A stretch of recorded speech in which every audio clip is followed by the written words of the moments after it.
Columbia presents Our Miss Brooks, starring Eve Arden.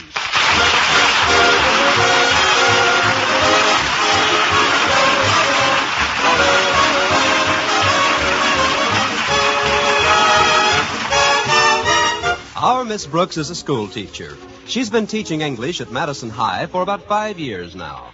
In spite of the fact that she doesn't make a lot of money, Connie is very fond of her work. In fact, in her own words, teaching school can be a very rich life for a young woman. That is, if she happens to be a very rich young woman. Of course, I'm not rich, but I am rather young and rather a woman, too. Which brings us to Mr. Boynton. He's the biology teacher at school, and a sweeter, kinder, more intelligent scientist never brushed off an English teacher to play footsie with a frog. But he'll come around. Even a studious biology teacher must sooner or later get a little biological. Meanwhile, I can dream, can't I?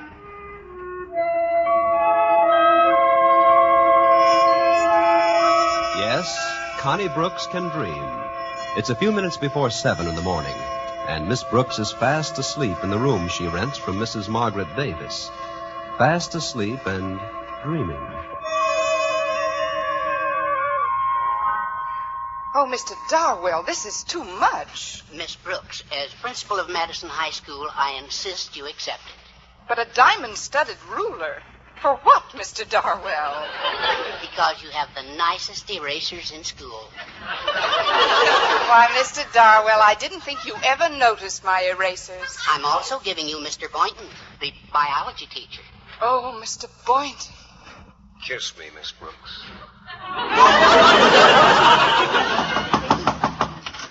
Miss Brooks? Miss Brooks, you'll be late. Kiss me again, Mr. Boynton. Miss Brooks, you have to go to school, dear. For this, I don't have to go to school. This comes naturally. Oh, it's you, Miss Davis. Mm-hmm. Oh, what time is it? Well, it's only 7:15, dear. But I know today's a big day for you, what with Mr. Darwell, the principal, leaving Madison High. Oh, yes, today's the day Mr. Conklin takes over. Maybe he'll give me a chance to head the English department. Osgood Conklin? Why, I've known him for years. We went to school together. All the other children used to call him Stoneface because he never laughed. Oh, fine. Well, I shouldn't say never. No, I did give him a laugh one time when we were out ice skating. He was practically in hysterics. What happened? I broke my leg. Now, do hurry and get dressed, dear. I've got a lovely surprise for your breakfast.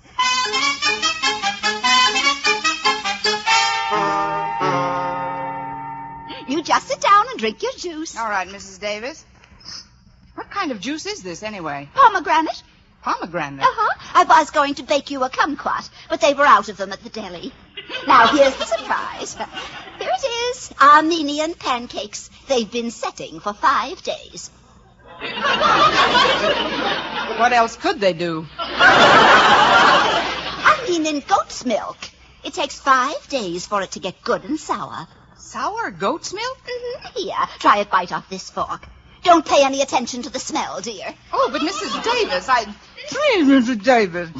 I'm too old to be hand-fed, especially Armenian pancakes. Now, tell me the truth. Aren't they delicious? Well, I don't want to hurt your feelings, Mrs. Davis, but if I were the goat responsible for this concoction, I would hang myself by my own beard. If you don't mind, I'll help myself to some cereal. Oh, Miss Brooks, it's a crime to throw out these pancakes. What's the crime, carrying concealed weapons? Now, you've got to have something for breakfast. Today's a big day for you. Let me whip up a few Swiss clam fritters. Look, Mrs. Davis. Yes, dear? If it wouldn't upset you to see it at the breakfast table, could I have some cornflakes? Well, everyone to his own taste. Gee, it's funny Walter isn't here yet. He knows I wanted to get to school a little early this morning. Oh, is Walter Denton picking you up again? Yes, my Chevy's still in the shop. I had a little accident Monday. I ran into a parked car. Oh, that's too bad. I hope you reported it to the police. I didn't have to. They were sitting in the car. Oh, that's good.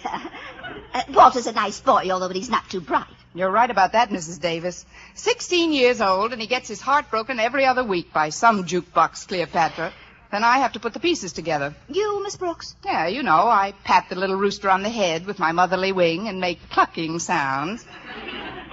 Well, how does he respond to that, Miss Brooks? Before the last cluck has died away, he's back in the hen house. Oh, well, I can't worry about Walter today. I've got to make a good impression on Mr. Conklin if I want that new job at school. Oh, that's Walter now. I can always tell him by the way he honks. Me too. He sounds like a heartbroken goose. Well, here goes, Mrs. Davis. Wish me luck. Oh, I do, my dear. And don't you worry about a thing. I wonder what kind of a guy Mr. Conklin really is.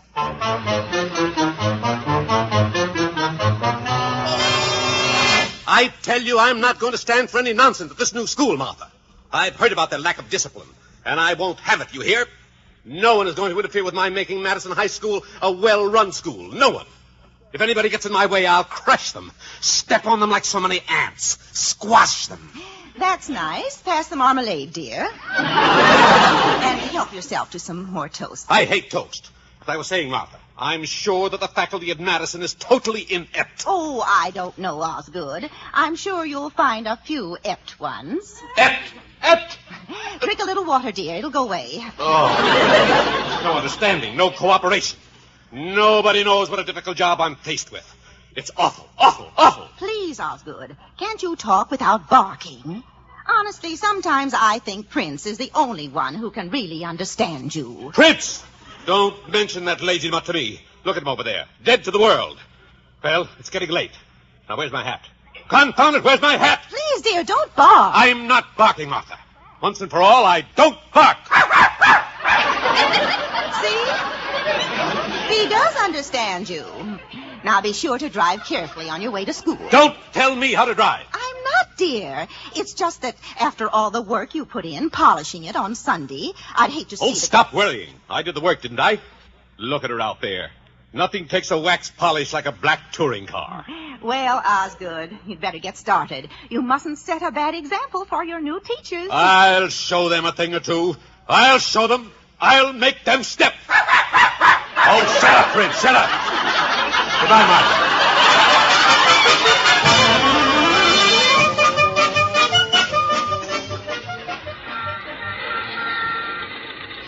It's nice of you to pick me up like this, Walter. Oh, that's all right, Miss Brooks. It's the least I can do.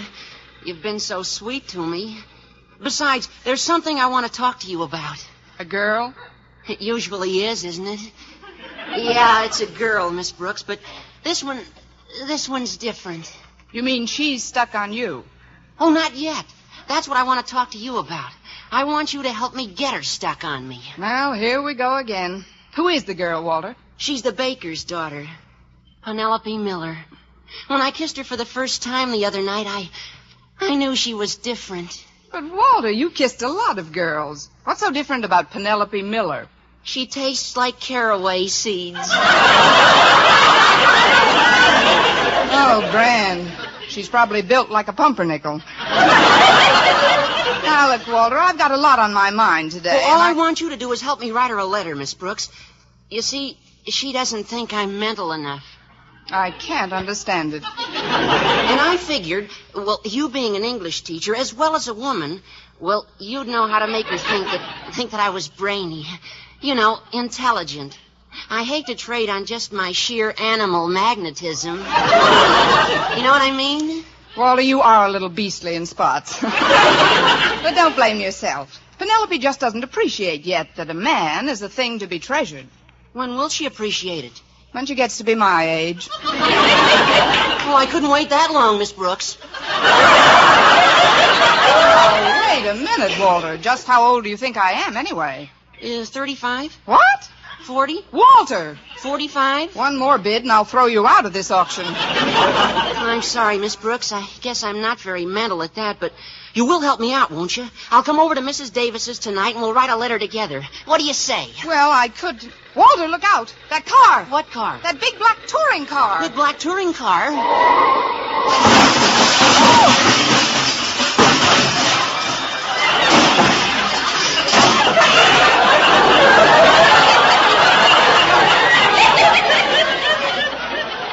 Well, it's not quite as big as it was.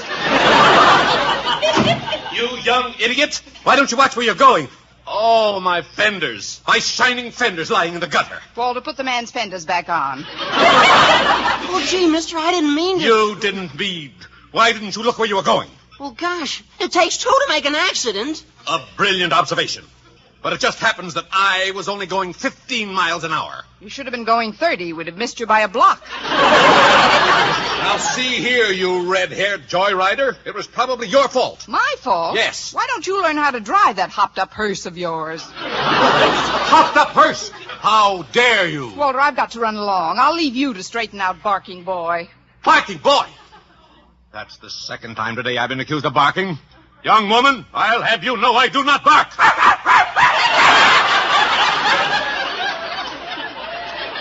Who's your friend? Go home, Prince. Goodbye, Walter.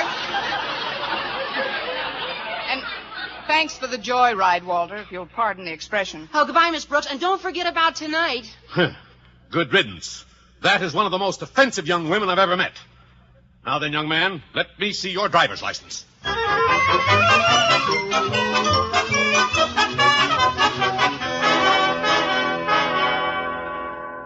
Well, classes haven't started yet. Let me see. Pick up my mail first, and then... Oh, hello, Mr. Boynton. Hello, Miss Brooks. Isn't it a coincidence that we're in the same mailbox? Not an overwhelming coincidence. You see, your last name begins with the same letter mine does. Well, that's a start. You have such a quick mind, Mr. Boynton. Well, it is thorough. Personally, I think you tax it too much. Don't you think you need more recreation, if you know what I mean? Oh, carrying on my biology experiments is recreation enough. You don't know what I mean. Of course, I also collect stamps. That gets pretty exciting sometimes. Oh, it must. There's no end to the possibilities. Have you ever tried your hand at beadwork? Beadwork? No, I don't believe I have. Is it fun? Fun? Why, it just makes you tingle all over. And, of course, basket weaving can be exciting, too. Really? Yes, if we're both in the same basket. Well, so much for the world of sports.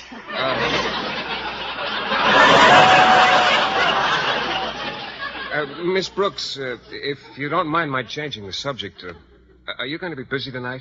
Busy? Me? Why, Mr. Boynton, I couldn't be unbusier. Well, I'd like to come over after dinner. That is, if we could be alone. Alone? We'll be absolutely isolated. I hope you don't think I'm too forward, Mr. Boynton, but I've anticipated this moment for quite a while. Remember the day about 5 years ago when I first came to Madison High, rounded a turn in the corridor, and bumped smack into you? Oh, yes. I was teaching chemistry then. You put quite a dent in my Bunsen burner.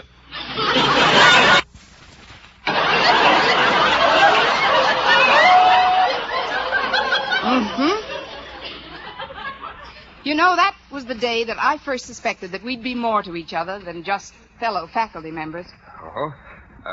When were your suspicions confirmed, Miss Brooks? Oh, on our very next date, when you took me to lunch 2 years later. Gad, you were a fast worker. I don't blame you for kidding me, Miss Brooks. I guess I'm not much of a whirlwind romantically. Then most scientific people aren't. Mm-hmm.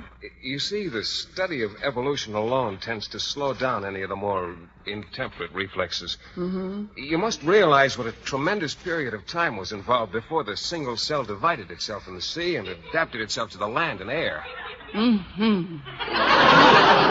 Countless centuries passed before lower forms of life assumed their new shapes.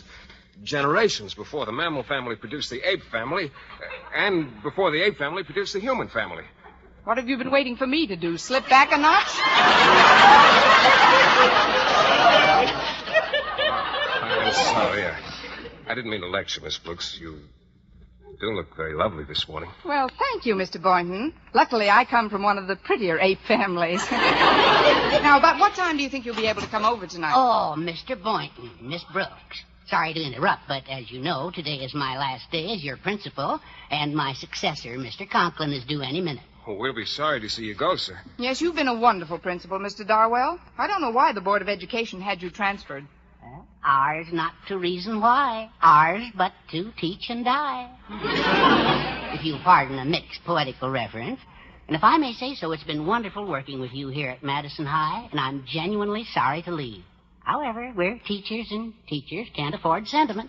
We can't afford anything. Now, I suggest that you go to your classrooms and get things in order. I'll be taking Mr. Conklin on a tour of inspection as soon as he arrives.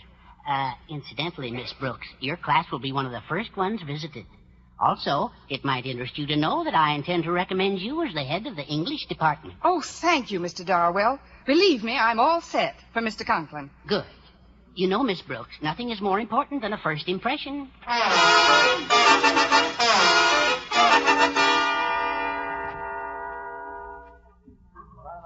All right, class, let me have your attention now. As many of you know, our new principal, Mr. Osgood Conklin, takes over his duties today. So if he should drop in here at any time, there's no reason for any of us to be nervous, self-conscious, or head of the English department. We'll just go on in our normal manner. Now to take up where we left off yesterday. Pardon me, Miss Brooks, but Mr. Conklin and I just happened to be passing by and... Oh, I come right in, Mr. Darwell. This way, Mr. Conklin. Mr. Conklin, this is our Miss Brooks. How do you do, Miss Brooks? Glad to make your Wait a minute. Thank you, Mr. Conklin. I'm glad to make your acquaintance a minute, too. You two have met?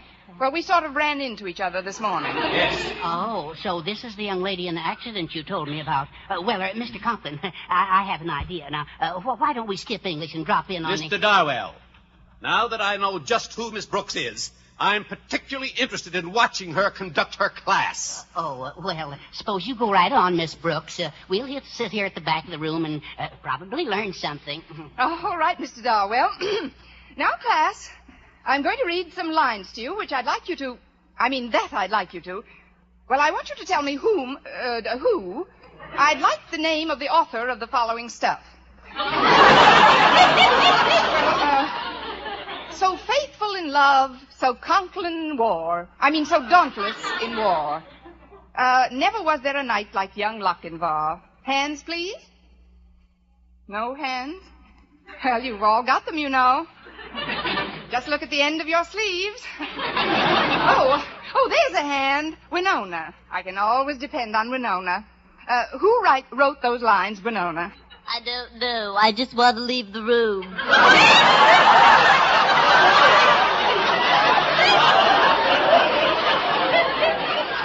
Never mind the blindfold, Captain. Just give me a cigarette.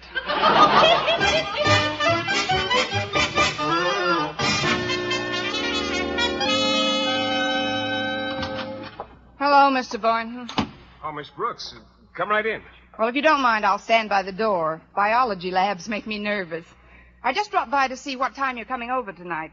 Tonight? Yes, one of my students is stopping by. I promised to write an intellectual letter for him to a girlfriend he's trying to impress, Penelope Miller. Penelope Miller? Yeah, she tastes like caraway seeds. Anyway, if you'll just let me know what time you can make it, I'm not sure about tonight at all right now. I'm quite worried about Violet.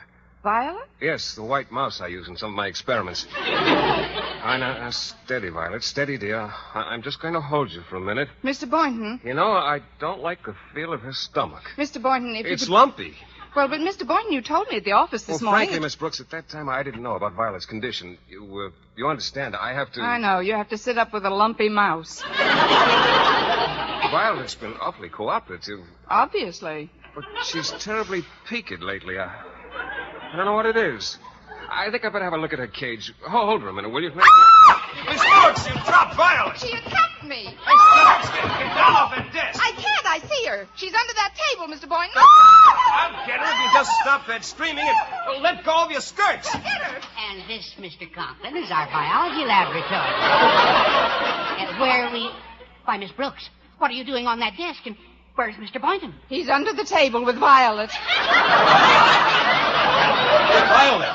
So that's what goes on in the biology laboratory of Madison High. Oh, but Mr. Conklin, I'm sure we can So expect... am I. Very sure. Come, Mr. Darwell. I'll be back when Violet is out from under the table. Oh, no. Yeah, I've got her, Miss Brooks. Oh, the poor thing was scared to death. Here. Oh, look at her. Isn't she sweet? Isn't Violet a beauty? Ravishing. And may I tell you something else, Mr. Boynton? What's that? You make a lovely couple.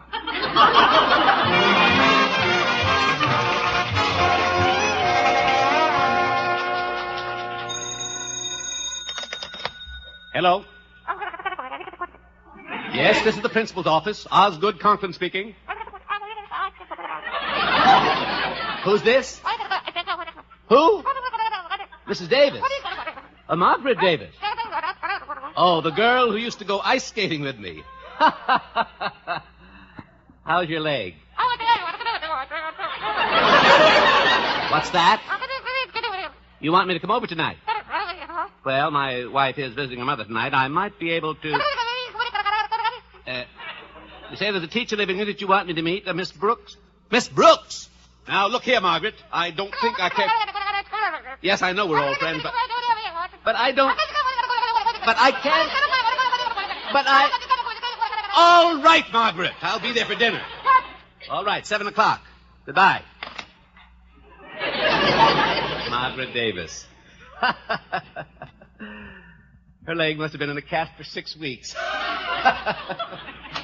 I demand to see the new principal of this school immediately. I am he. I am Matilda Denton, and I have reason to suspect that my boy, a pupil at this iniquitous institution, has fallen into the clutches of one of your female teachers. What? But, madam, what makes you... Not over a half hour ago, on the phone, I heard my boy postponing a date with a girl his own age, a lovely little girl, Penelope Miller. Penelope Miller? Yes, she tastes like caraway seeds. And when I asked Walter his reason for the postponement, he said he had a date tonight with a red-headed teacher at her home. But how do you know she... Here, read this. It fell out of my son's notebook when he came home from school. Just read it. Very well. At last I've got what I want. Red hair and what a tough, sturdy body. Good heavens. Well, Mr. Conklin, have you any idea who this nefarious woman might be? Yes, I have, Mrs. Denton. And I hasten to assure you that I'll take steps to get to the bottom of this as quickly as possible. Just how quickly is that, Mr. Conklin? No later than tonight. This teacher doesn't know it, but we are having dinner together.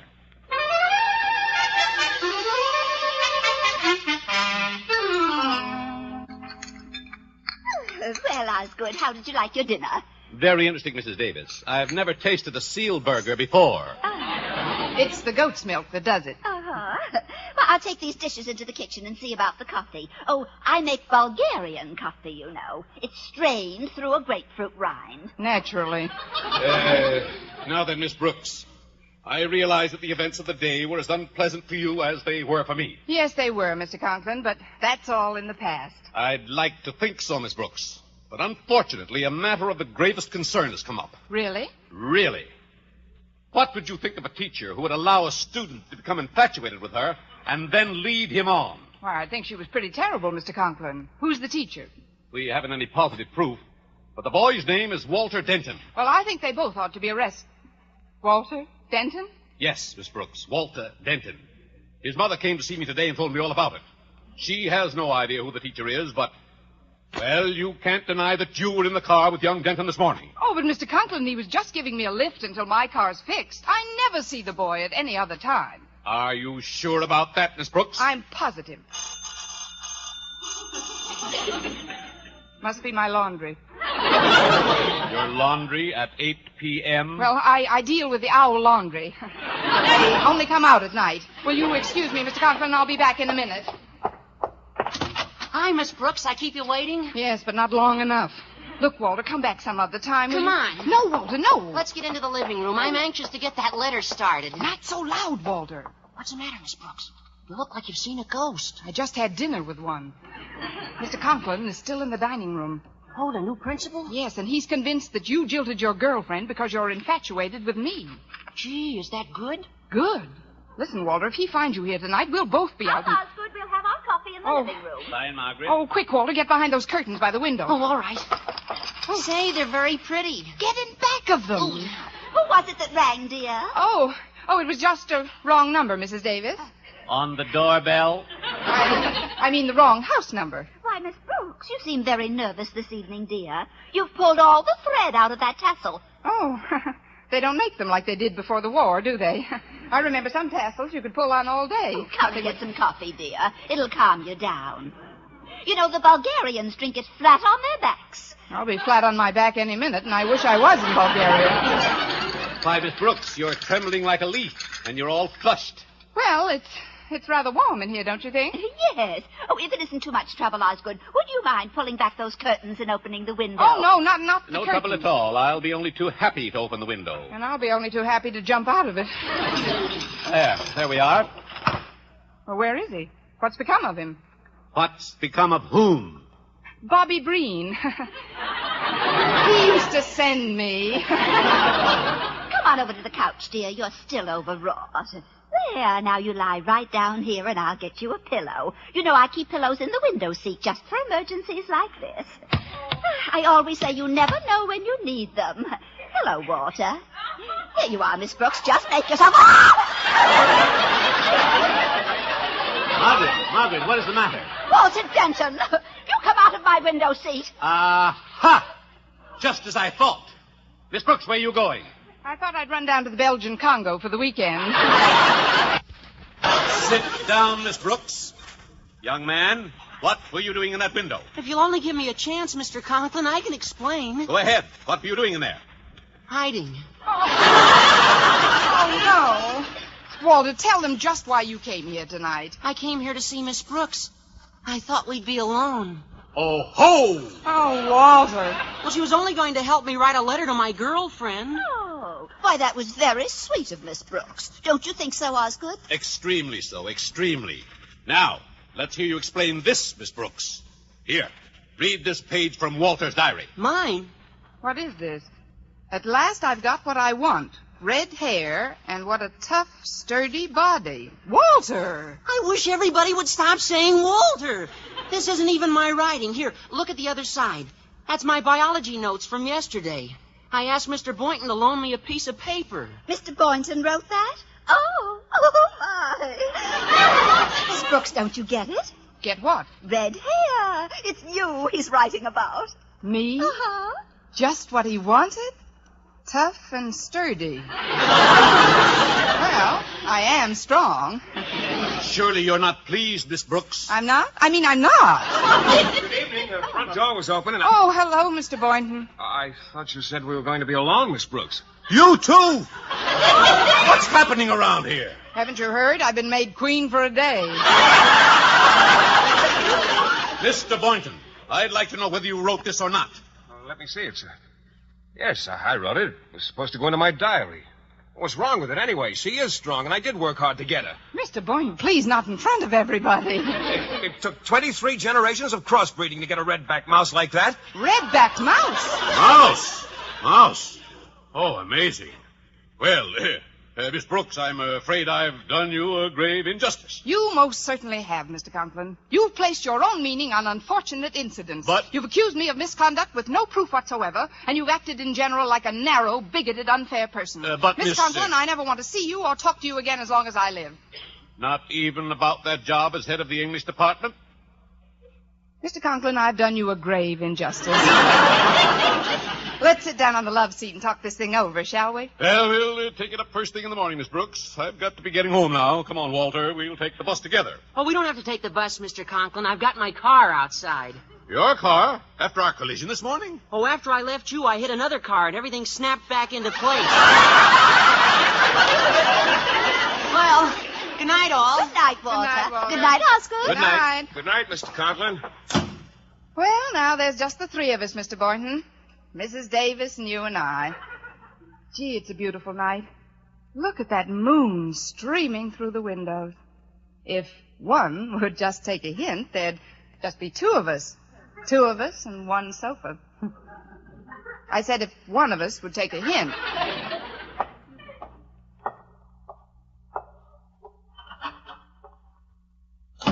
Well, here we are, just the two of us. That's right, Miss Brooks. How about a little gin rummy? Cut for deal.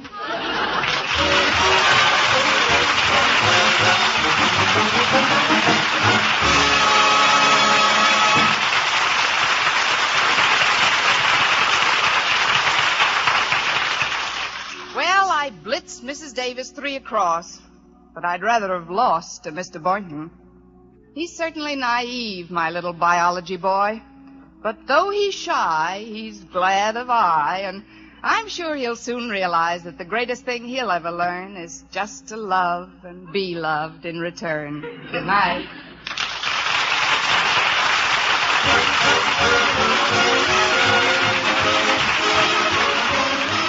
Next week at the same time, Columbia will again present Our Miss Brooks, starring Eve Arden. This is CBS, the Columbia Broadcasting System.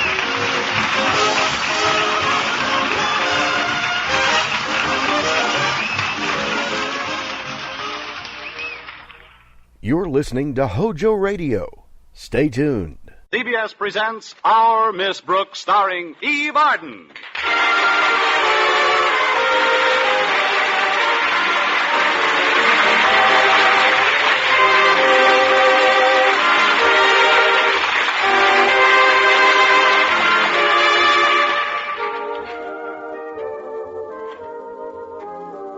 Our Miss Brooks is a school teacher. To be specific, she teaches English at Madison High. Connie Brooks is pretty enthusiastic about her work, too. In fact, in her own words. Although teaching isn't the most profitable career in the world, you must admit the hours are appalling. But there's always my secret heartthrob, Mr. Boynton. He's the biology teacher at school. And a sweeter, more intelligent scientist never brushed off an English teacher to play footsie with a frog. But he'll come around. Even a biology teacher must sooner or later get a little biological. Meanwhile, I can dream, can't I?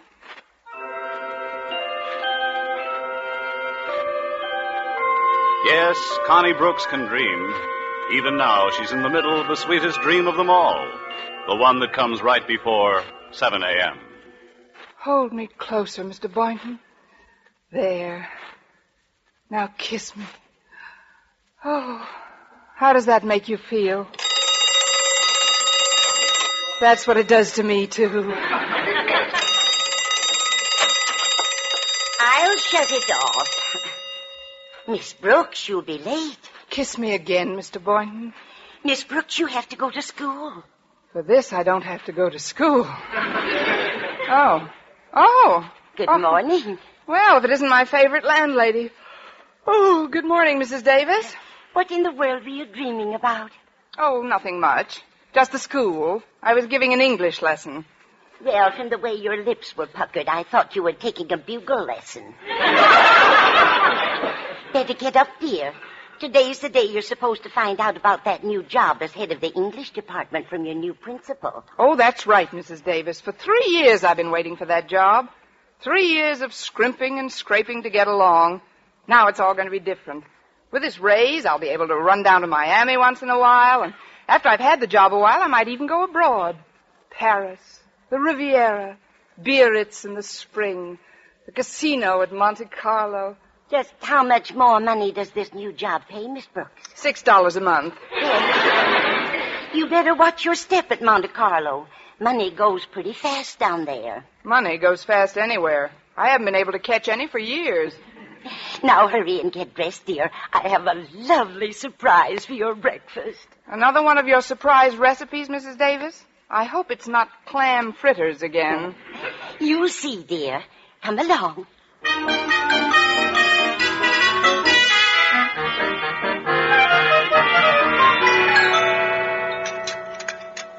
Here you are, dear. Here's your surprise. Armenian pancakes. They've been setting for 5 days. What else could they do? I mean in goat's milk. It takes 5 days for it to get good and sour. Sour? Goat's milk? Here, try a bite off this fork. Don't pay any attention to the smell. Oh, please, Mrs. Davis, no. Well, just one bite. Tell the truth now. Aren't they delicious? I don't want to hurt your feelings, Mrs. Davis. But if I were the goat responsible for this concoction, I would hang myself by my own beard. If you don't mind, I'll have to pass up the pancakes. But, Miss Brooks, it's a crime to throw out these pancakes. What's the crime? Carrying concealed weapons? You've got to have some breakfast. Could I squeeze you a persimmon or two? No, thanks. I'll grab a kumquat on my way to work. Hey, it's funny Walter Denton isn't here yet. He knows I wanted to get to school a little early this morning and meet the new principal. Rather convenient to have one of your pupils drive you around. Yes, my Chevy's still in the shop. I had a little accident Saturday. I ran into a parked car. Oh, that's too bad. I hope you reported it to the police. I didn't have to. They were sitting in the car. Oh, that's good. I'll get it. Oh, Miss Brooks. Come in, Walter.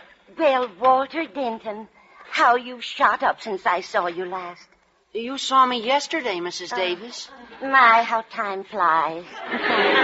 Come on, Walter. I've got to get down early. The new principal takes over today. What's his name, dear? Mr. Conklin, Osgood Conklin. Osgood Conklin?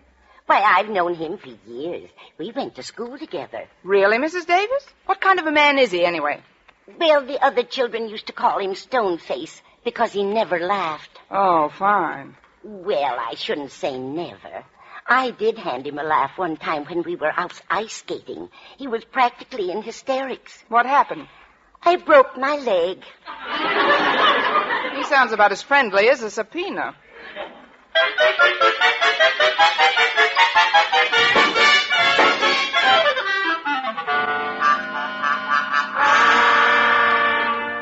I'll correct any nonsense of this new school, Martha, or my name isn't Osgood Conklin. I've heard all about their lack of principle and discipline, and I won't have it. Do you hear? No one is going to interfere with my making Madison High a well-run school. No one. If anyone gets in my way, I'll crush them. Step on them like so many ants. Squash them. That's nice. Pass the marmalade, dear. And help yourself to some more toast. I hate toast. As I was saying, Martha, I'm sure that the faculty at Madison High is totally incompetent. Oh, please, Osgood, you mustn't let it irk you. Irk? Drink a little water, dear. It'll go away. No understanding, no cooperation. Nobody knows what a difficult job I'm faced with. It's awful. Awful. Please, Osgood, can't you talk without barking? Honestly, sometimes I think Prince is the only one who can really understand you. Prince? Don't mention that lazy mutt to me. Look at him over there. Dead to the world. Well, it's getting late. Now, where's my hat? Confound it, where's my hat? Please, dear, don't bark. I'm not barking, Martha. Once and for all, I don't bark. See? He does understand you. Now be sure to drive carefully on your way to school. Oh, don't tell me how to drive the car. I'm not, dear. It's just that after all the work you put in, polishing it on Sunday, I'd hate to see that. Stop worrying. I did the work, didn't I? Ah, look at her out there. Nothing takes a wax polish like a black touring car. Well, Osgood, you'd better get started. You don't want to set a bad example for your new teacher. I'll show them a thing or two. I'll show them. Oh, shut up, Prince. Goodbye, Martha.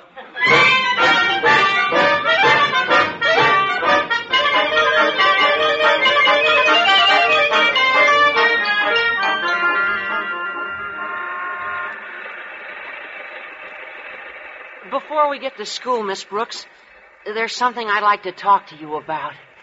It's a girl. Naturally. Who is it this time, Walter? Well, she's the baker's daughter, Penelope Miller. When I kissed her for the first time the other night, I knew she was different. But, Walter, you've kissed a lot of girls. What's so different about Penelope Miller? She tastes like caraway seeds. Oh, grand. She's probably built like a pumpernickel. Now, look, Walter, I've got a lot on my mind today, what with trying to make a good impression on the new principal. Well, all I want you to do is help me write her a letter, Miss Brooks. You see, she doesn't think that I'm mental enough. I can't understand it. And I figured, well, you being an English teacher as well as a woman, well, you'd know how to make her think I was brainy. You know, intelligent. I hate to trade on just my sheer animal magnetism. You know what I mean? Well, you are a little beastly in spots, Walter. Don't blame yourself. Penelope just doesn't appreciate yet that a man is a thing to be treasured. When will she appreciate it? When she gets to be my age. Oh, I couldn't wait that long, Miss Brooks. What? Oh, I'm sorry, Miss Brooks. I guess I'm not very mental at that, but you will help me out, won't you? I'll come over to Mrs. Davis's tonight and we'll write a letter together. What do you say? Well, I don't know, Walter. Walter, look out! That car! What car? That big black touring car! Big black touring car?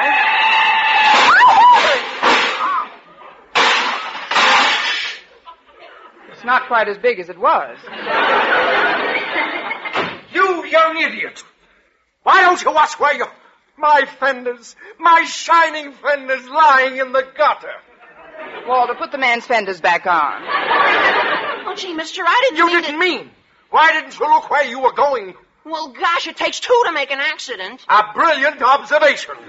But it just happens that I was only going 15 miles an hour. You should have been going 30. We'd have missed you by a block. Now, see here, you red-haired joyrider. It was probably your fault. My fault? Why don't you learn how to drive that hopped-up hearse of yours? Hopped-up hearse. Now listen here, young woman. I've tried to control my temper, but if you want to play rough, I can get plenty rough. Walter, I've got to run along. I'll leave you to straighten out Barking Boy. Barking Boy? That's the second time today I've been accused of barking. Young woman, I'll have you know I do not bark. Who's your friend? Go home, Prince.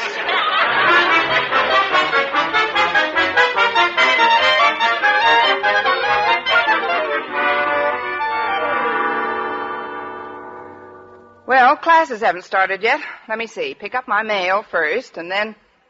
Oh, hello, Mr. Boynton. Hello, Miss Brooks. Isn't it a coincidence that we're in the same mailbox? Not an overwhelming coincidence. You see, your last name begins with the same letter mine does. Well, that's a start. You have such a quick mind, Mr. Boynton. Well, it is thorough. Personally, I think you tax it too much. Don't you think you need more recreation, if you know what I mean? Well, carrying on my biology experiments is recreation enough.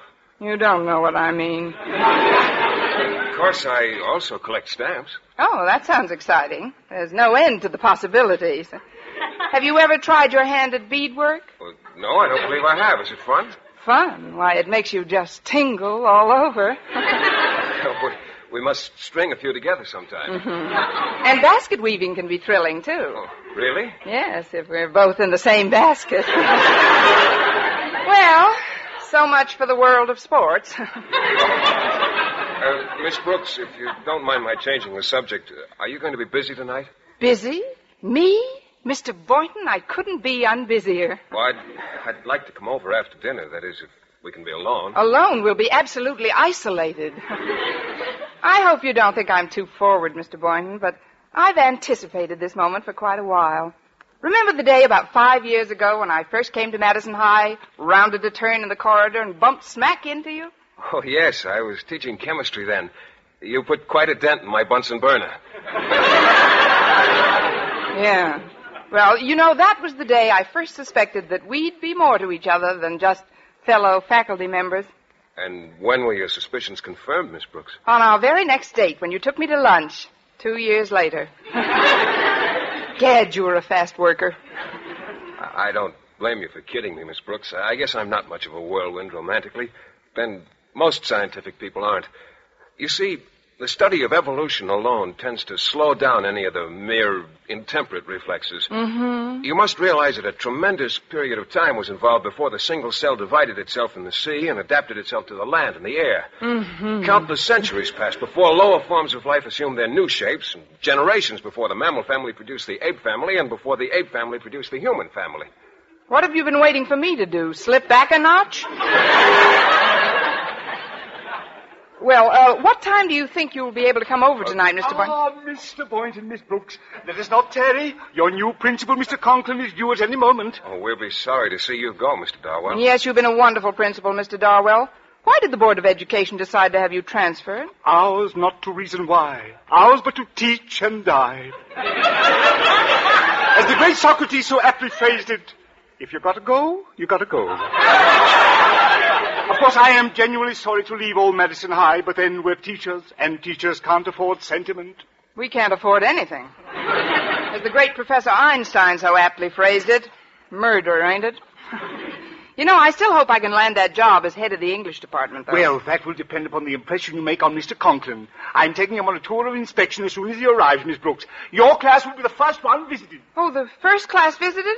Oh, gosh, Mr. Boynton, if I'm to impress Conklin, I'll have to hurry and get things in order. I better go in and erase the children and see that the blackboards aren't throwing spitballs. Poor Miss Brooks, you're a bundle of nerves. You look sort of faint. Here, I'll put my arms around you until you steady yourself. Oh, no, you won't, Mr. Boynton. Just because you happen to catch me at a weak moment, I'm not letting you put your arms around me. My father told me about men like you. Then why are you putting your arms around me? My mother told me about men like you, too.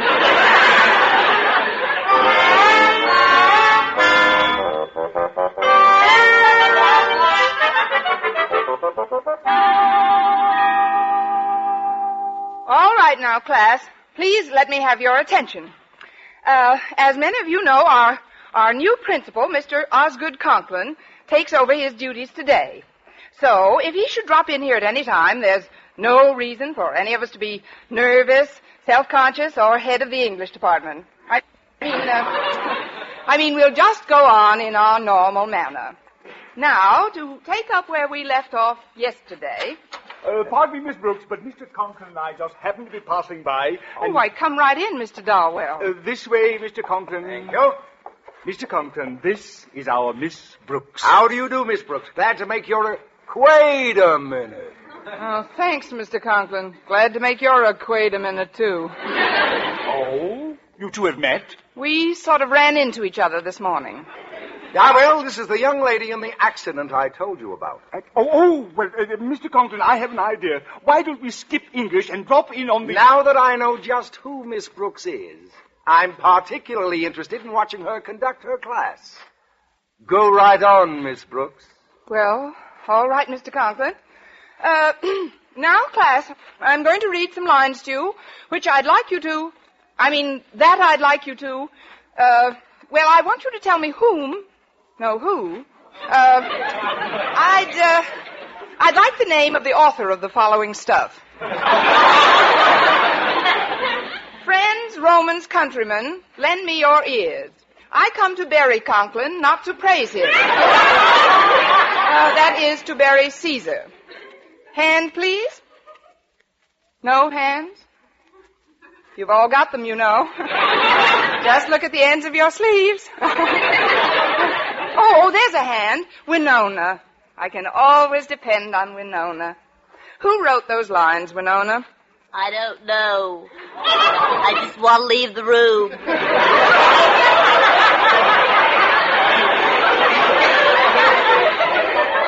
Never mind the blindfold, Captain. Just give me a cigarette.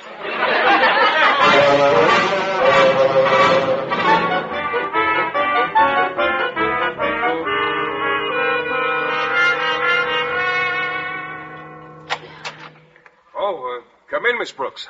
How is everything? Well, frankly, Mr. Boynton, I'm a little tired. I just lost 2 out of 3 falls to Mr. Conklin. Oh, you've met the new principal, eh? What's he like?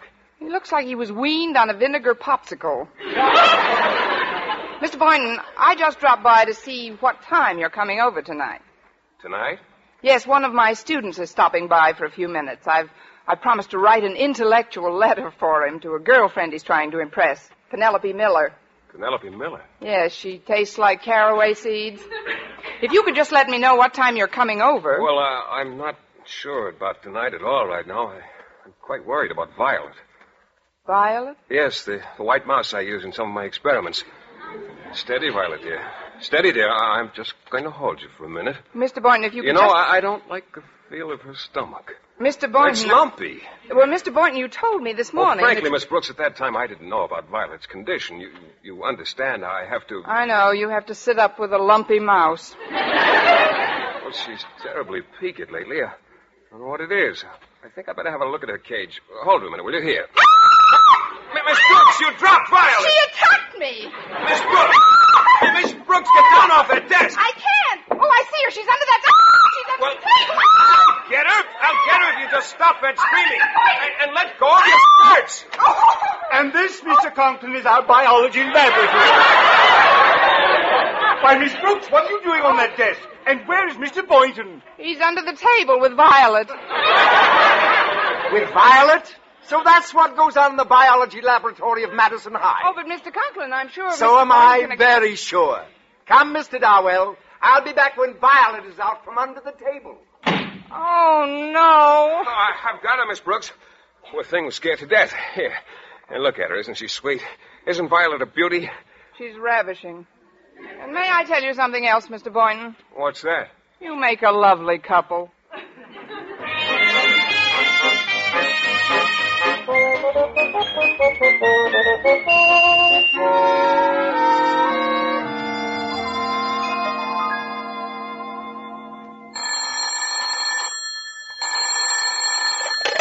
Hello, principal's office. Osgood Conklin speaking.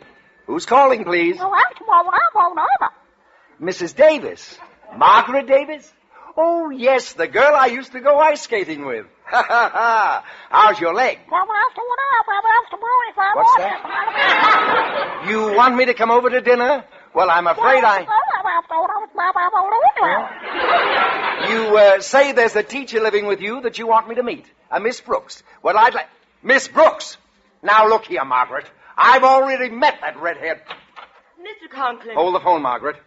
Yes? I'm Matilda Denton of the school board. I have reason to suspect that my boy Walter, a pupil at this institution, has fallen into the clutches of one of your female teachers. What? Yes. He told me that he had a date with a woman tonight at her home. Uh-huh. And here, this note fell out of his pocket when he came home from school. Let me read that, please. At last, I've got what I want. Red hair and a tough, sturdy body. Red hair? Good heavens! Well, Mr. Conklin, have you any idea who this nefarious woman might be? Yes, I have, Mrs. Denton. Pardon me. Hello, are you still there, Mrs. Davis? No, I haven't been to a Turkish bath. Now, listen, I have reconsidered. I shall be delighted to dine this evening with you and, Miss Brooks. Mr. Conklin, I'll give you just 24 hours to find out who my boy is traipsing around with. Listen, Mrs. Denton. Listen, Mrs. Davis. You'll get to the bottom of this matter quickly, or there'll be a new principal here at Madison High. Quiet, both of you. Don't you bark at me. I'm not barking. Let's go home.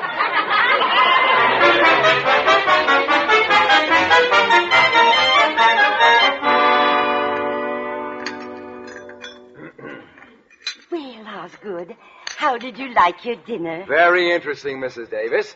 I've never tasted this kind of meat before. Just what is it? It's our usual Monday night supper. Seal burgers.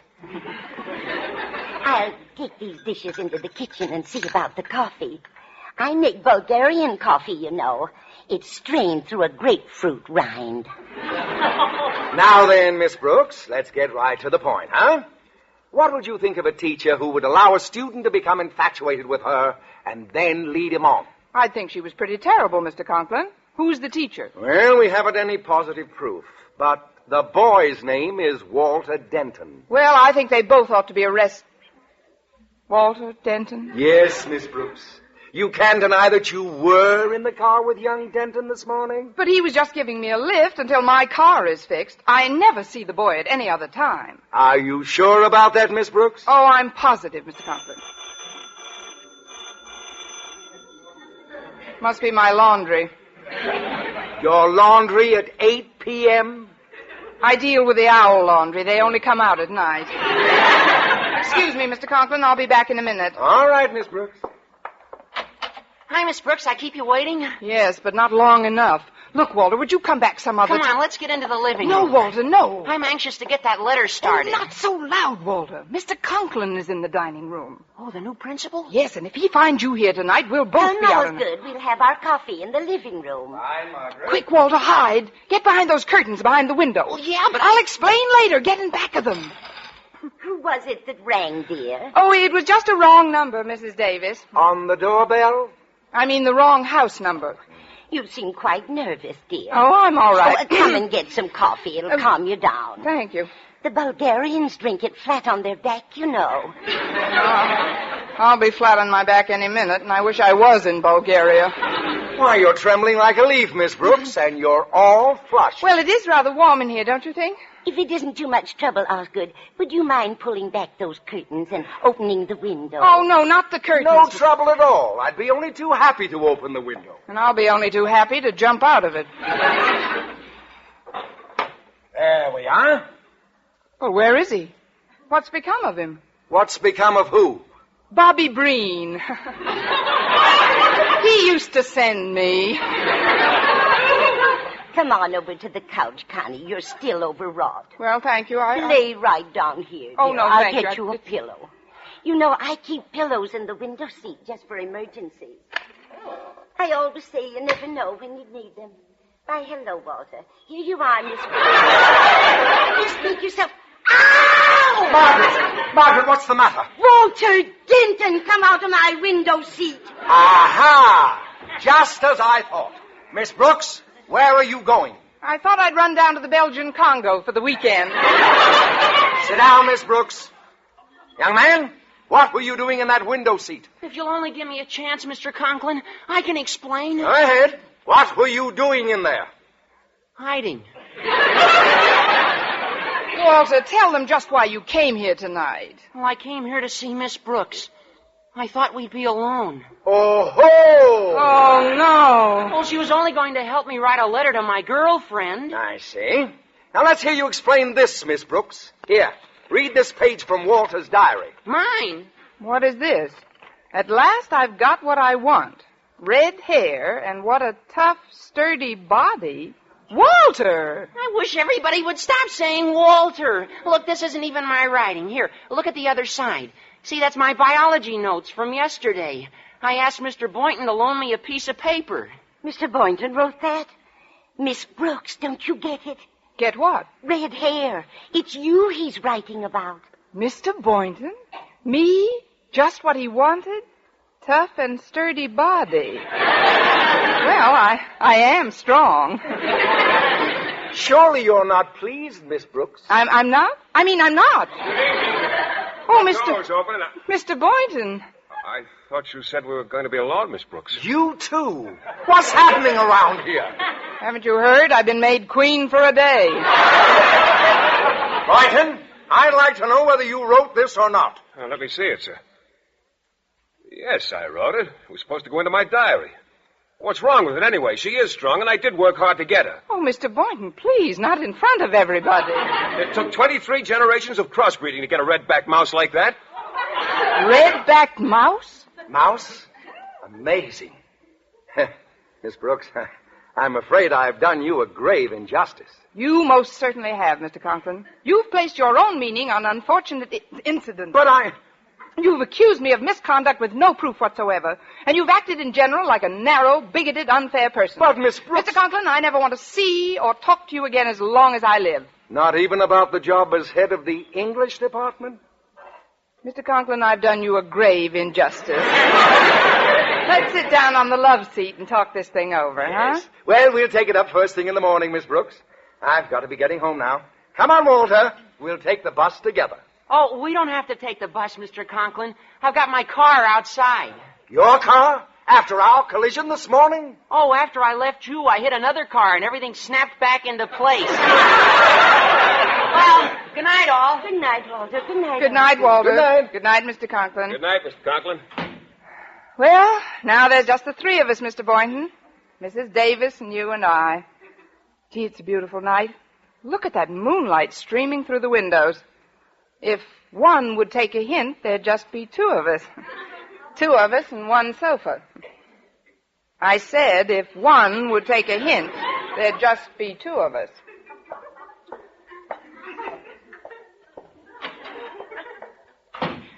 Well, here we are, just the two of us. Good. How about a little gin rummy? That's the deal.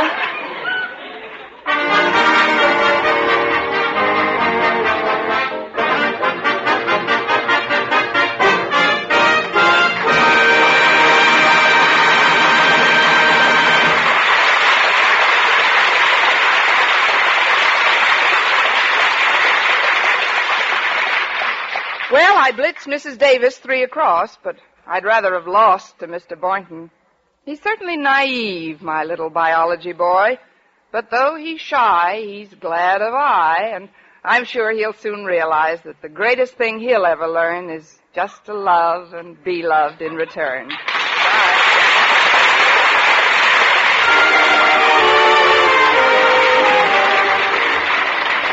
How often have you picked up a newspaper and read about an automobile accident? Chances are you think of accidents like that as always happening to someone else.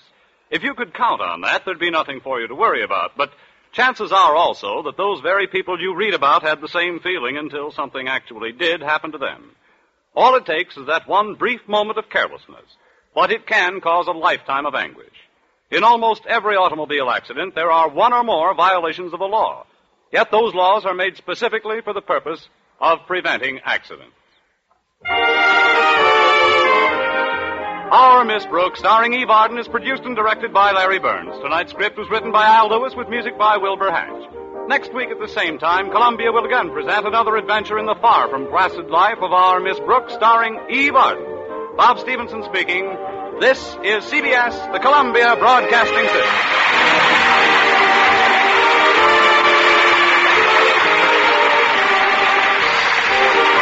You're listening to HOJO Radio. More classic old-time radio coming your way next. The Chevrolet program starring Jack Benny with Frank Black and his orchestra.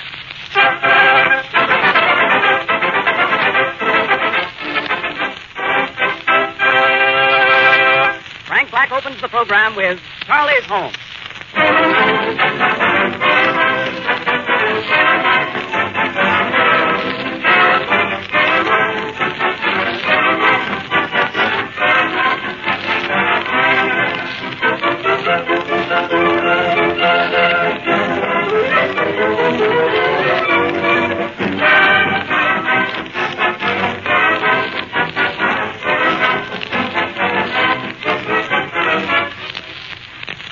Throughout the United States, a series of big, colorful posters are going up on the billboards, reading, "Every minute someone buys a new Chevrolet."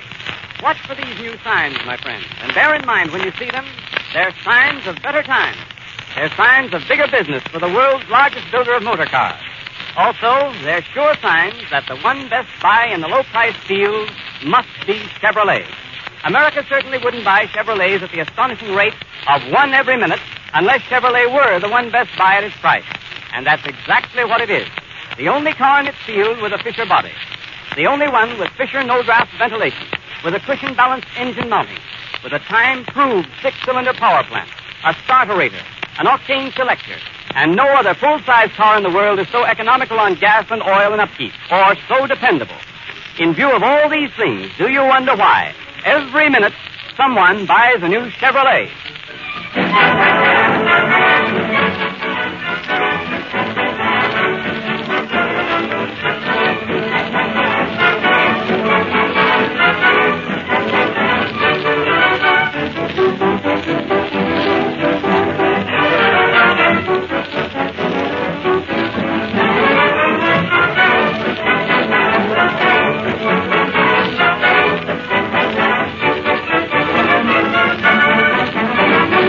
And now, Jack Benny.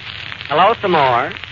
This is your New York correspondent, Jack Benny, the Earth Galloper, coming to you with all the late news reports with the courtesy of the Weekly Wash, the news that brings out all the dirt. Okay, Frank, let's go. Thank you. Chicago, Illinois. World's Fair gets off to a good start with many notables arriving daily to represent their respective countries. Sam Insull will represent Greece. Jimmy Walker will represent France. And Black's orchestra will represent Russia. Scotland sends Harry Lauder, C.O.D. Jack, another wire just came. All right, what is it, Mary? Quick. World's Fair, Chicago. Molly and Dietrich just arrived representing Pennsylvania. Mary, go away, will you, please? Bombay, India. More Gandhi news. Mahatma Gandhi finished his 21-day fast and is now wearing a cigar band. When last seen, he was mistaken for a Panatella. Babylon, Long Island. Man and wife discovered here with 16 children. Stork found dead on stoop. Overworked, you know. Special cable dispatch. Frank Buck and Jimmy Walker will sail for America shortly. Buck will bring them back alive, and Walker will bring them back a wife. Glasgow, Scotland. Harry Lauder also sailing for America. Local citizens give him big blowout by putting tack in his rear tire. Pretty good for Scotland. And now, folks, we have also added a want ad column to our paper as we cannot exist on circulation alone. So take down these addresses if you are interested. Traveling salesman wanted. Must be familiar with traveling, salesmanship, farmers, and farmers' daughters. Address Box 482, this paper. Wanted 30 chorus girls. Apply Minsky Theater, New York. Wanted 3 more chorus girls. Apply to Melton, Black, and Benny. Got you in on this, Frankie. For sale, baby grand piano by lady with electric attachment. What's that? Girls wanted to knit sweaters for Katz, Broomberg, and Riley. The boys must be cold. Woman 55 will trade a Pekingese dog and a canary for slightly used husband. Realizes mistake. Address RFD 4, Pump Handle, Ohio. Female help wanted. Good secretary. If good looking, don't have to be so good. Jack, can I read one now? Go ahead, Mary. Wanted. Good master of ceremonies for Chevrolet program. Graham, wanted. Howard Claney to say something about Chevrolet. Oh, yes. You will find that Chevrolet saves you on oil, gas, Play, Frank. Don't wait for this. Play. Don't wait. Play, Frank.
Black, thank you. That was My Darling from the Vanities, played by Frank Black and his orchestra. And now, ladies and gentlemen,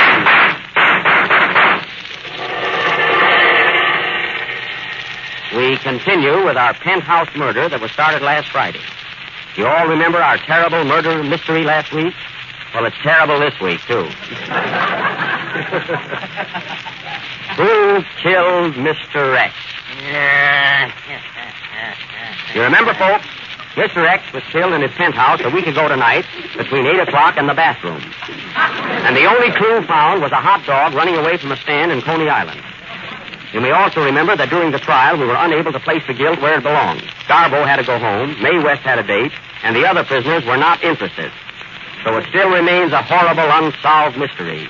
Who killed Mr. X? I said, who killed Mr. X? Oh, pardon me. Yes.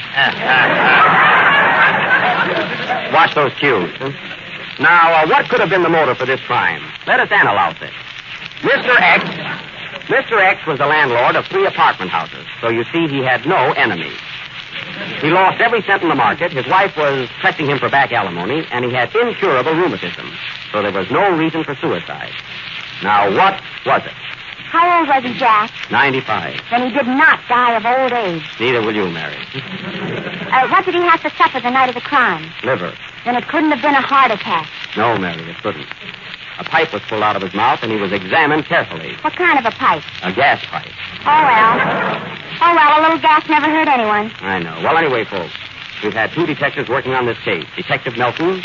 Detective Melton, you've been out on this case a week. Yes, sir. What have you found? I found a place where you can get a sandwich and a glass of beer for a nickel.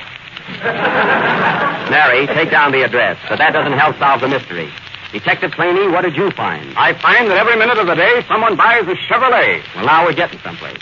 After all, that's what we're here for. Did you find anything else, Claney? Yes, but the Chevrolet has the Fisher no-draft ventilation. That's great. Now all we have to find out is who killed Mr. X. Jack, why not put it in the hands of Sherlock Holmes, who understands crime? You're right, Mary.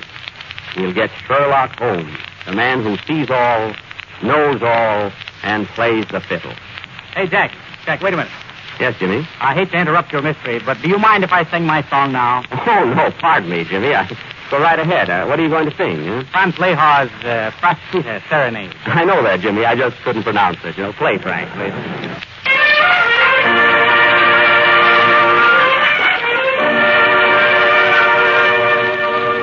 In the silence of the night, when the moon is shining bright, and the world at last is fast asleep, every creature goes to rest in his cozy little nest, just his very own, alone to keep. There's a little nest of mine, of a starry blue divine, such a little home was never alone. Is a parent at a bound, waiting for the magic hour, glorified with you, and through your love alone. My little nest of heavenly blue, I'm lonesome here when far from you. Each nook or corner, so cozy and sweet, needs only you to be complete. Soft fragrance floats upon the air. The spell of love is everywhere. But all my life would be lonely and blue if I could never share my little nest with you. In the silence of the night, when the moon is shining bright, in my little nest of heavenly blue, I shall never fret or pine, for someday you will be mine. Dreams will all come true for me.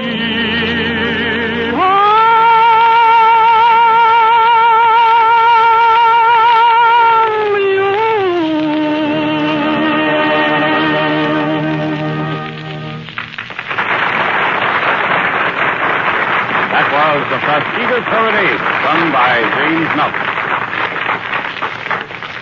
And now, ladies and gentlemen, we will continue with our mystery and take you to the residence of Sherlock Holmes.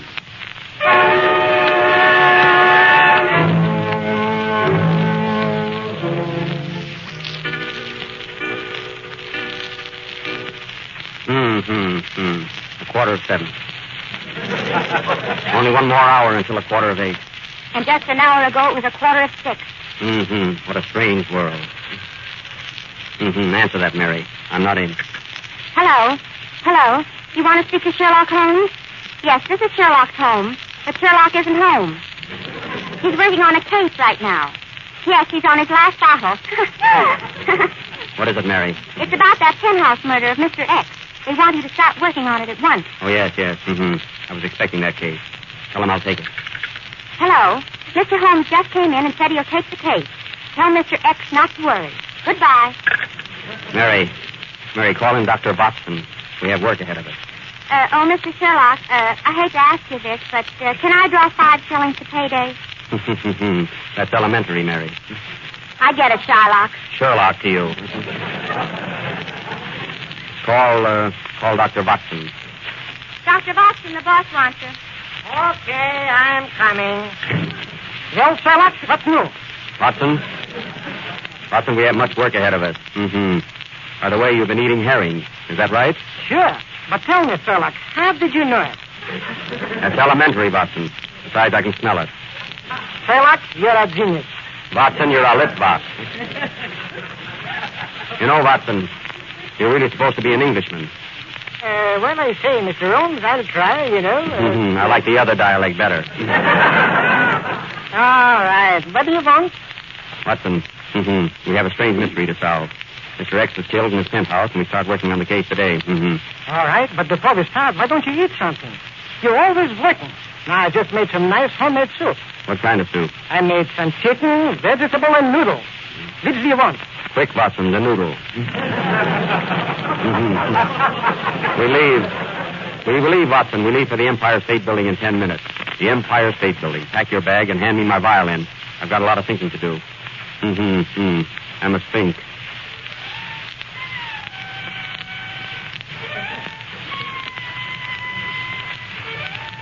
They laughed when he picked up his violin, but when he started to play, they screamed. Quiet, Mary. Quiet. I must think. Come, Watson. A thought just struck me. We must get to the Empire State Building in a jiffy. Why in a jiffy? My Chevrolet will get us there just as quick. And much safer. At times, Watson, you show signs of intelligence. You have just heard what these 2 famous detectives have said about the Chevrolet. It is quick, safe, and dependable. That's elementary, Claney, and get out of my study. Come, Watson, we must hurry. And by midnight, we will find the murderer of Mr. X. Sherlock, you're uncanny. Watson, you're nuts. Come, let us away.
Just heard Playing with the Devil. And now we take you to the lobby of the Empire State Building where we meet Sherlock Holmes and Dr. Watson.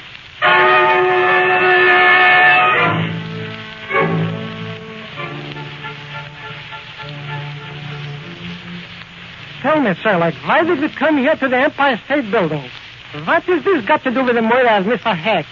Watson, I'm surprised at you. While playing the violin, I made the following deduction. Mr. X was killed by some gorilla here in New York. Do you follow me? a gorilla was seen climbing up the Empire State Building with a girl in the palm of his hand. And is at present on the tower. How do you know? I saw the picture. Now, if he could climb up a building the size of the Empire State, why couldn't he have climbed up that penthouse and killed Mr. X? You mean the gorilla is King Kong? Of course. Who else is covered with hair like that? George Bernard Shaw. Well, he didn't do it. Well, here's the elevator. What floor, Captain?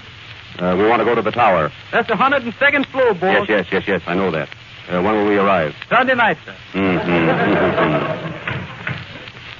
You know, Sherlock, that elevator boy looks very suspicious and very family, too.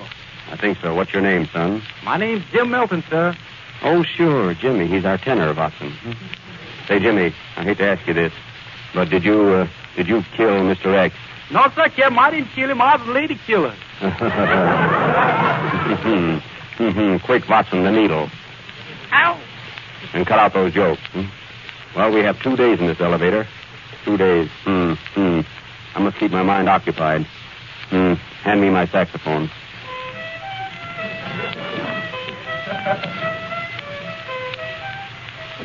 That was Stormy Weather, brought to you through the courtesy of the Chevrolet Motor Company. 102nd floor, all out. Sunday got here quick. Now be careful, Watson, and very quiet. Very quiet. Please follow me around the edge of the roof. We must use our wits and trap him. This fellow King Kong is the biggest creature you have ever seen. He eats elephants like you eat salami. With mustard? That's elementary, Watson. Come, follow me. What's that? The drummer just dropped the cymbal. Frank, keep the boys quiet, will you? Just a moment. Watson, don't move. It's so dark up here. Why didn't we come up here in the daytime? Quiet. Go ahead. I'm right behind you. I'd sooner be behind you. Watson, look. Look carefully. Carefully. You see that figure standing there in the doorway? Yes. Look. Somebody is handing him some money. Oh, that's Al Smith. He runs this building and he's collecting the rent. Hello, Al. You're wrong again, Watson. What is that, Sherlock? That's King Kong. He's here, all right. Keep down, Watson. He mustn't see us. Be careful, Sherlock. I think he sees us. Grab him, Watson, and don't let him get away. Thank you. Look. He's got the girl right in the palm of his hand. It looks like Mary Livingstone. Wait. It is Mary. Mary, what are you doing there with King Kong? There's something in his eyes that makes me realize he got me in the palm of his hand. The thrill of his caress. Mary, we must rescue Mary from that brute. I'm not afraid of him. Hey, King Kong. What's the idea of climbing buildings and carrying women with you? Well, it's oodles of sport, and I just love the fresh air. Is that King Kong? I'll get him. Wait, Watson. It may be a trick. Now, look here, Kong. You've been climbing buildings, dragging people out of their beds and murdering them. Did you climb up to the penthouse on Park Avenue and kill Mr. X? No. You lie. You did murder Mr. X. Why, you're big enough to eat him alive. Well, I did have eggs for breakfast this morning. Then you admit that you killed him. No. Take him away, Watson. Goodbye, Mary. I'm sorry. I can't play with you anymore. Goodbye, Paul and Harry. Come up against some Well, it didn't take us long to get him, did it, Watson? Yeah. Who's that? It's me, the voice of the shadow. What do you want? You think you've got the murderer, eh? Well, King Kong did not kill Mr. X. Then who did? Mr. X was killed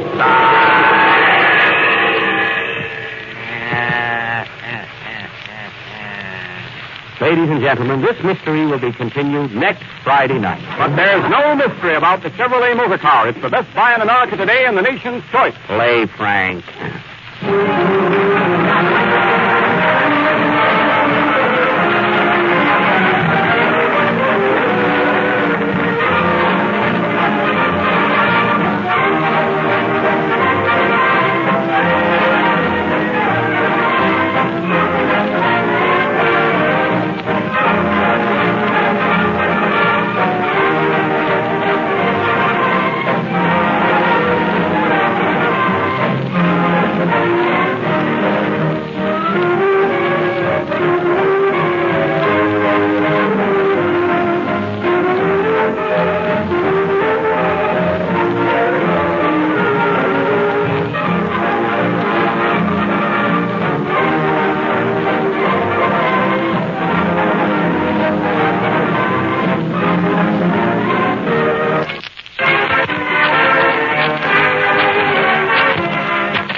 so out of place without your smiling face.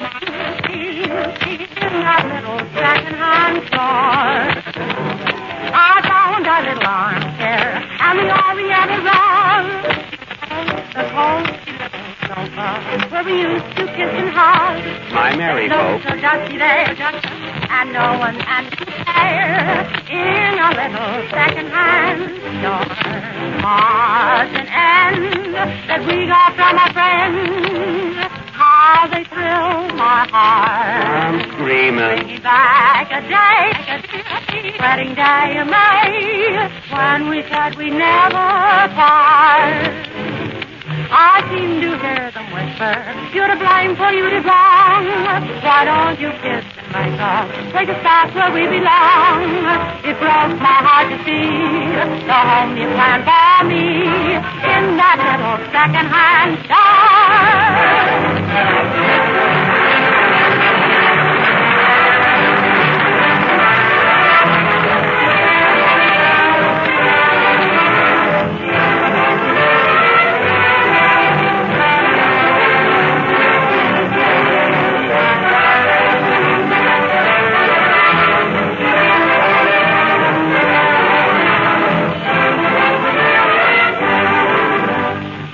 Whenever you see or hear the figures 445 FOB Factory, always think, my friends, of Chevrolet, of the new Chevrolet Standard 6, the car that made $445 famous, of the smart, fast-stepping Chevrolet that gave a new meaning to 445 by giving so many wonderful new features for that wonderful low price.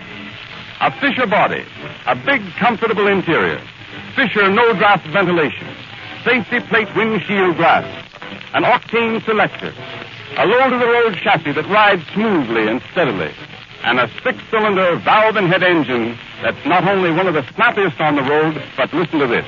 Some Chevrolet Standard 6 owners report gasoline mileages as high as 26 miles to the gallon, and nearly all of them are getting between 18 and 24, depending on how they drive.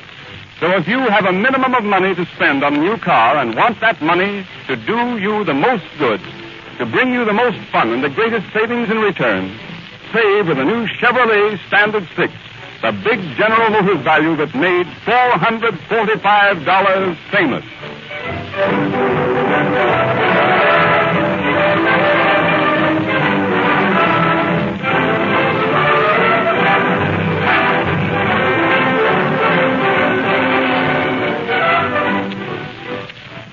Well, folks, this concludes our program for tonight. Be sure and listen in next Friday. Try and figure out for yourself who killed Mr. X. Mary, hand me my violin. I must sing.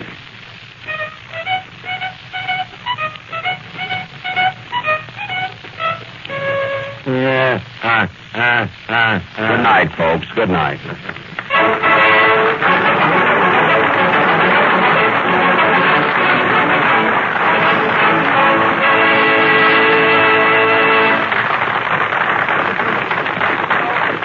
Thanks for listening to HOJO Radio. We have more classic radio coming your way next. The Chevrolet program starring Jack Benny with Frank Black and his orchestra.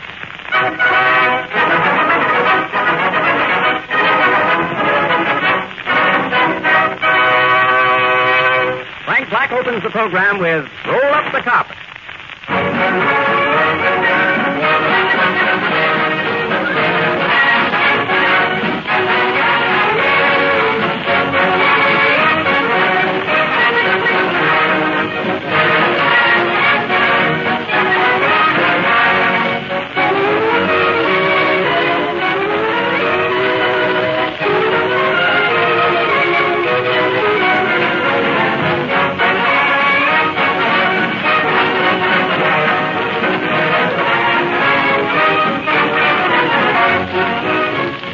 Last week, my friends, I directed your attention to that big, striking Chevrolet poster now on all the billboards. Every minute, someone buys a Chevrolet. Ladies and gentlemen, that statement is incorrect. Tonight, I take pleasure in informing you that since the Chevrolet poster was prepared, Chevrolet sales have shown such an increase that instead of every minute someone buys a Chevrolet, it should be every 40 seconds someone buys a Chevrolet. Now that, mind you, is every 40 seconds, night and day. And here are the figures to back it up. During the month of May, Chevrolet dealers reported the sale of over 65,700 cars and trucks. That's 17,500 better than May 1932. 11,800 better than April of this year. Naturally, Chevrolet is grateful to the American public for making such a record possible.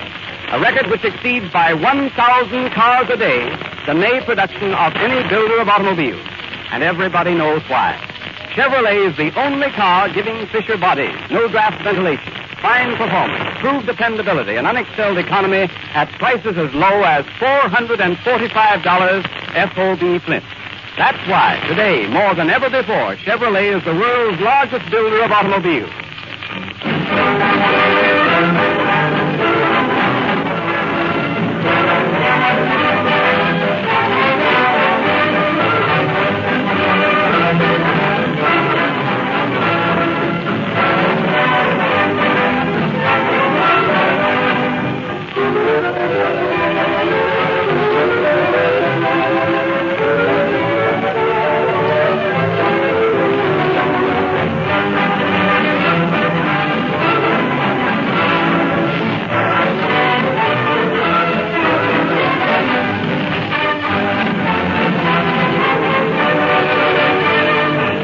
And now, Jack Benny. Hello again. This is Jack Benny, the Earth Galloper, coming to you with all the late news events. And tonight we have a big surprise for you. We are going to give you a full description of the smelling bear fight which was not broadcast last night. We have here our own film of this famous fight held at the Yankee Stadium, where the New York Yankees play baseball while at home. Run the film, Hank. The preliminaries are over, and Smelling and Bear are now in the center of the ring taking their instructions. What a crowd, folks. 60,000 people and only 30 vacant seats. Primo Carnera walks in and the 30 seats are filled. Carnera sits down and 2,000 people behind him get up and go home. Ah, what a crowd. Here goes the bell for the first round. Smelling and Bear walk to the center of the ring. Bear looks confident and Smelling looks German. They are fiddling around for a minute and there they go. Bear starts off with a hard right to Smelling's jaw, and Bear counters with a hard right to Smelling's jaw. Ah, what's this? Smelling sends a hard pin to Bear's right. Bear swings a wild right to Smelling's jaw, and Bear comes back with a wild right to Smelling's jaw. Smelling's jaw seemed surprised as it didn't even know that Bear was in town. They are both mixing in the center of the ring as the round ends. Smelling's round and Howard Claney. The Chevrolet motor car is the finest. Round two. Both men step to the center of the ring and exchange blows. What a crowd at the Yankee Stadium. Starkey is here sitting right over second base. Gene Tunney is also here sitting over first base. Bear sends a long left to Smelling, sending Starkey to third and Tunney to second. None out and Bear still at bat. What a game! In the outfield, we see Lefty Grove warming up for Germany, and Smelling still catching. As the bell rings, Ruth and Gehrig are seen walking through the dugout. And Howard Claney. The Chevrolet motor car is the most economical car in round three. At the start of this round, Bear makes a mad rush at Smelling, but Smelling tosses a right to his nose, and Bear starts singing California, Here I Come. He sees Jimmy Melton become self-conscious and lands a right to Smelling's temple. What a blow! Watch out, Bear. 4 feet lower. It would have been a foul. Bear takes command again. He's much bigger than Moxie. What a mountain Bear is. Bear Mountain. Get it, folks? That was good. Smelling leads a right. What's that? Another fight breaks out at the ringside. Another fight. Oh, who is it? They tell me it's between a taxi driver and a tailor. Well, folks, now we have a doubleheader at the good old Yankee Stadium.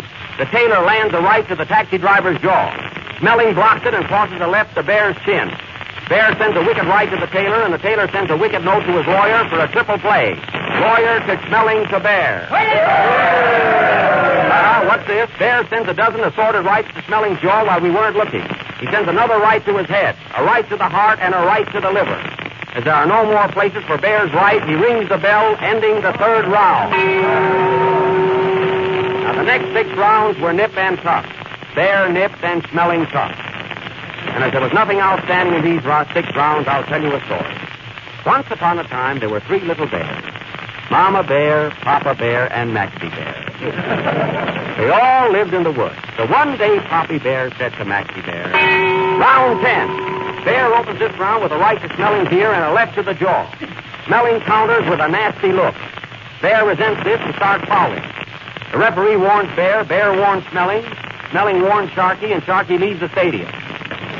Bear is now mad and sends another right to Smelling's jaw and a left to the head. They are now mixing it. Right, left, right, left, right, left. Company, halt. What a parade. Bear looked at his watch, remembers he has a date, and there he goes, forcing Smelling to the rope. Ah, what a chance for a cigar program. He sends 2 rights and a left to Smelling's head, and Smelling goes down for the count of 9. 1, 2, 3, 4. Oh, small and handsome, why don't you get up? 6, 7, 8. Are you hurt, Smelling? 9. He gets up at the count of 9. But it's too weak to carry on, and the referee steps in and announces Max Bear the winner, which is a surprise to everyone. Now Frank Black, who bet on Smelling, will try and play Somebody Stole Gabriel's Horn. Play, Frank.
Of our misery, or mystery. Who killed Mr. X? The great penthouse mystery. Now, for the benefit of our new listeners, let me give you a brief synopsis of what happened. Mr. X was found dead in his penthouse. He was discovered hanging in midair from a chandelier, dangling from a long rope. Mary, did you find out where the rope came from? Yes, Jack, it's on a garble with shoelaces. Get it? Oh, well, disregard that, huh? Now dim your lights, folks. Get ready for thrills, romance, adventure, and the boogeyman.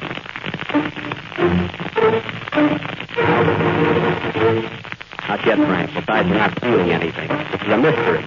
Hey, Mr. Benny, when do we have to fix tapes? One mystery at a time, please.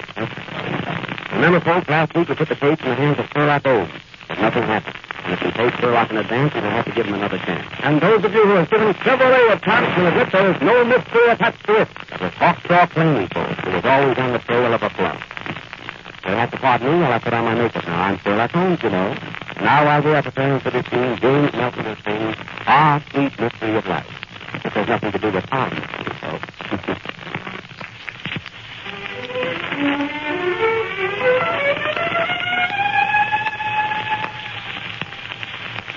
Ah, sweet mystery of life, at last I found thee.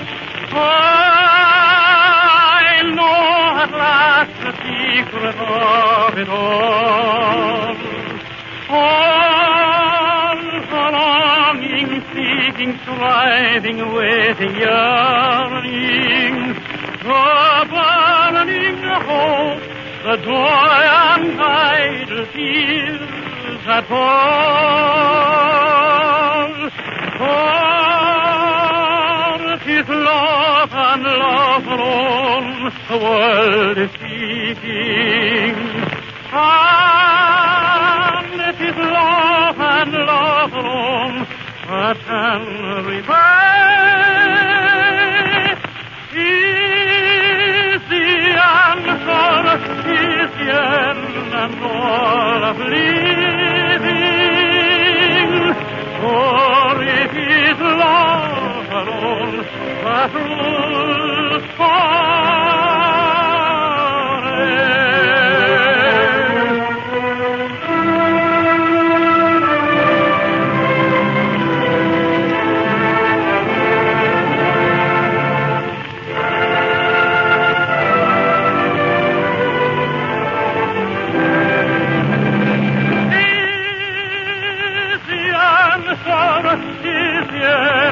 and all of living, for it is love alone that rules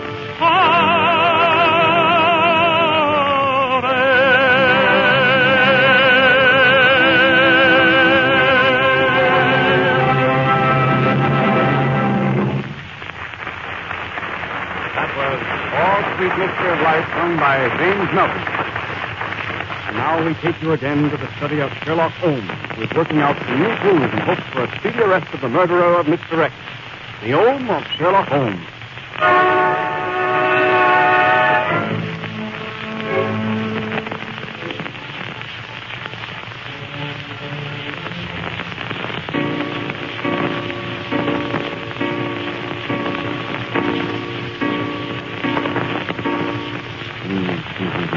The 9th of June.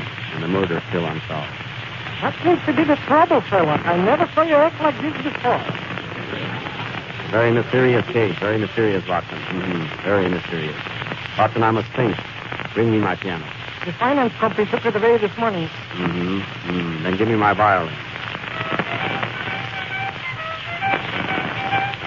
It's no use.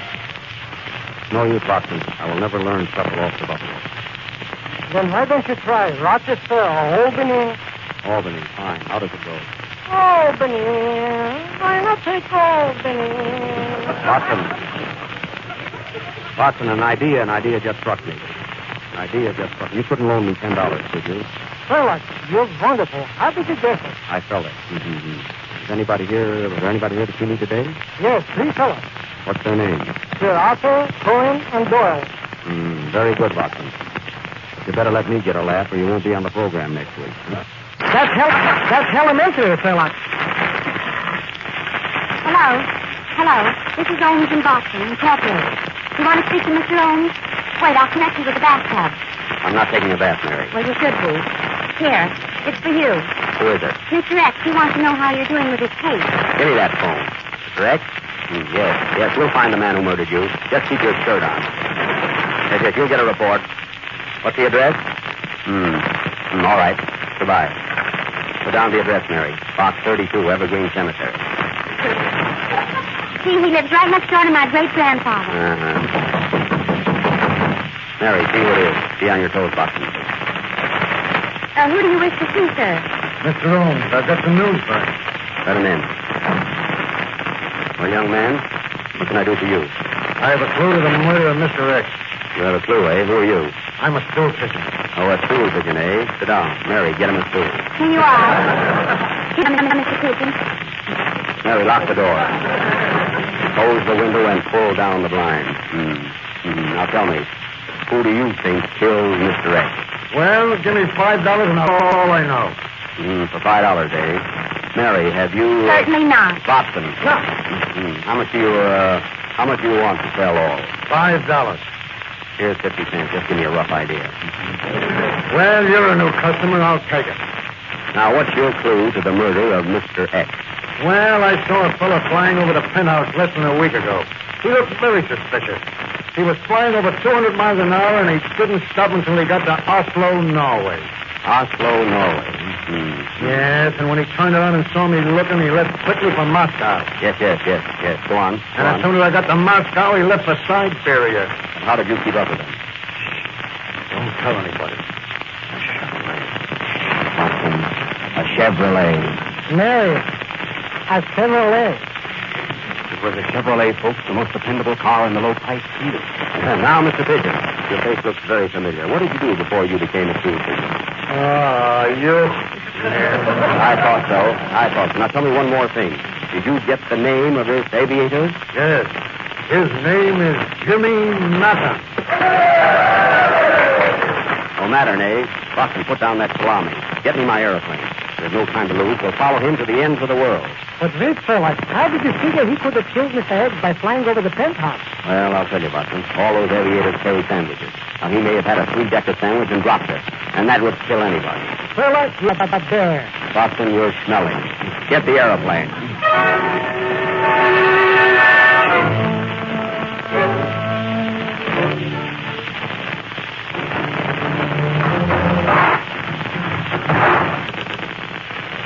Here you are, Sherlock. All we got is a tri-motor plane. What's a tri-motor plane, Jack? Plane with 4 motors. Watson, spin the propeller.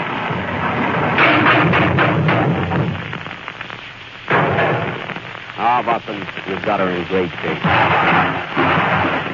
What was that? The left wing fell off. Do we need it? Yes, I'll have to fix it. I've got a safety pin. Not yet. That's in the next scene. I'm only rehearsing. Oh, come on. Come on, let's go. Get in, Watson. Are you coming along, Mary? Are we going up in the air? Yes. Well, wait till I get my air together. Never mind, Ed. Get in. All right, get ready. Be careful, Mary. Be careful how you get.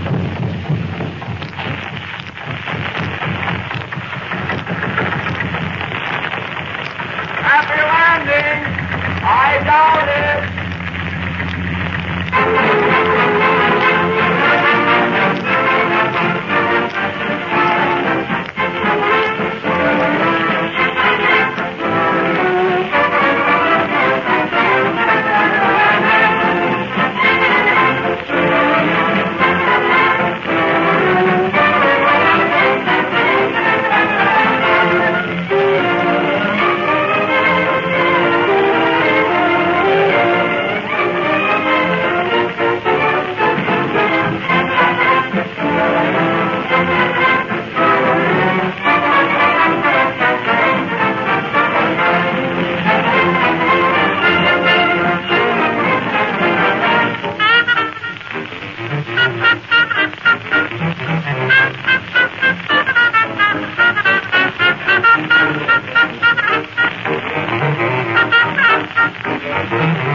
Sherlock Holmes and Watson are still on the trail of the murderer of Mr. X.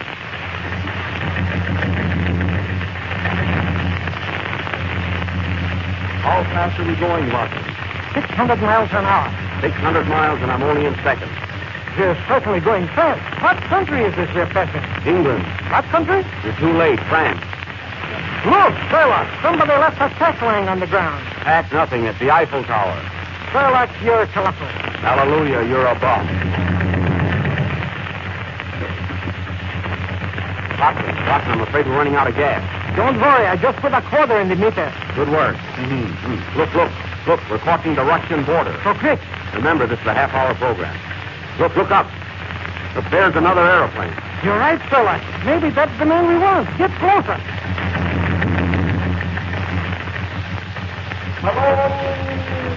Hello there. I'll be you, folks. What are you doing in Rochester? I need 2 more men for my orchestra. Hello, Frank. See you when we get back. Are you all right, Mary, back there? Yes, Shirley. Gee, this is certainly a wonderful night for flying. Look how bright the moon is. Hello, round and shiny. Why don't you come down sometime? Sherlock, there's another plane ahead of us. What plane? That one straight in front of us. That's a mosquito on your nose. Oh, I was wondering why it bit me. Watson, put down that cloud. What are you doing with that cloud in your hand? The silver lining. Doc, isn't that another plane ahead of us? He's right, Sherlock. Yes, sir. Do you see it? Yes. That might be our man, Jimmy Mattern. I'll pull up alongside him. Hello! Are you Jimmy Mattern? No, I'm Jimmy Melton. Well, that's clear enough. Did you kill Mr. X? No, you asked me that last week. Pardon me. Watson is getting awfully foggy now. Yes, Sherlock. Be careful. I'm afraid to go further. I think we better turn back. Don't bother. It's foggy on this side, too. Sherlock. There's a storm coming up, and the fog is getting worse. You're right, Watson. I can't see 5 feet ahead of me. Who killed Mr. X? Never mind X. I've got my own trouble. Oh, what was that? The other wing dropped off. You see, folks, this couldn't happen in the Chevrolet, as it is safe, dependable, and does everything but fly. We're in terrible danger. Watson, I can't control the stick. Oh, there goes the propeller. How are we on gas? The tank is dry. Well, good night, folks.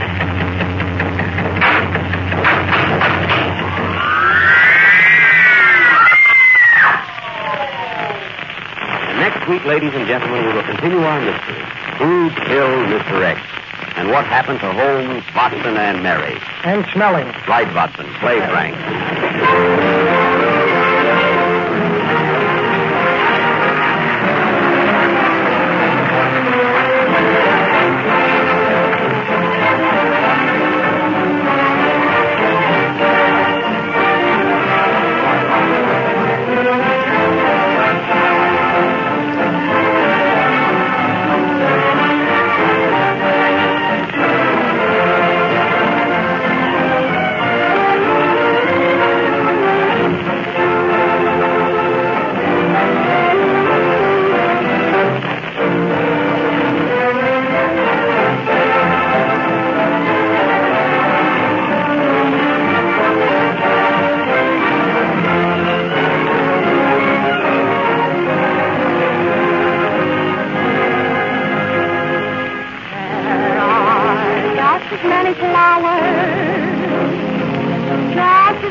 A century of progress exposition. Ladies and gentlemen, it's off to a grand and glorious start.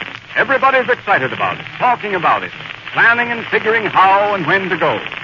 And nearly every person who's been to Chicago comes back with the same enthusiastic story. Chevrolet has stolen the whole show. That perfectly amazing World's Fair factory of Chevrolets, in which cars are built right before your eyes, is a fascinating sight. It's the highest of all the high spots in 3.5 miles of thrills. Now, here's a tip, my friends, on how to get to the World's Fair, the easiest way, the coolest way, and by far the cheapest way. Drive in a Chevrolet, America's most economical car. You can travel all day long, and based on average gasoline costs throughout the country, 4 people in a Chevrolet can cover over 200 miles for less than 40 cents apiece. Yes, you'll not only have a cooler, more restful, more enjoyable trip in a Chevrolet, but you'll have more money left to spend at the fair when you get there. On to Chicago, America. On to the World's Fair, the most economical way. In that big, thrifty, dependable 6, Chevrolet.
That was Mary singing It's Great to Be Alive. And don't forget to listen in next Friday, ladies and gentlemen, and follow our thrilling mystery, Who Killed Mr. X?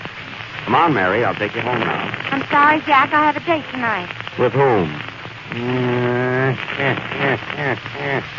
Oh, yeah? Well, he'll find out. Good night, folks. Come on, Shadow.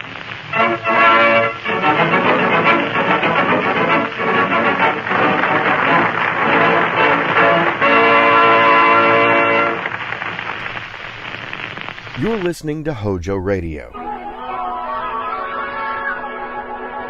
We present My Favorite Husband, a new series based on Isabel Scott Rorick's gay, sophisticated Mr. and Mrs. Cougar, starring Lucille Ball with Richard Denning.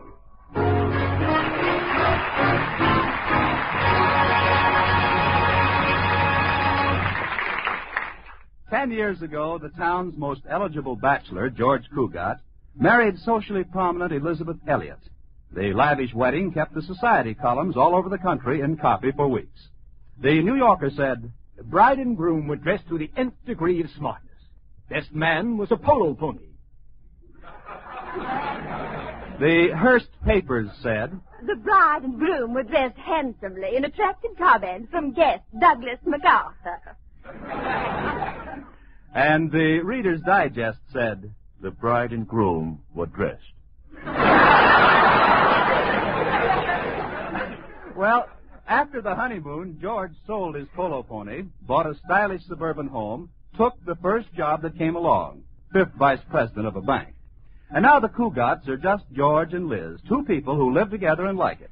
George says, "When I married Liz, she didn't know a thing about keeping house. She couldn't cook, she couldn't sew, she couldn't clean. But later she overcame this lack of domesticity in a most ingenious manner." Liz says, "I got a maid."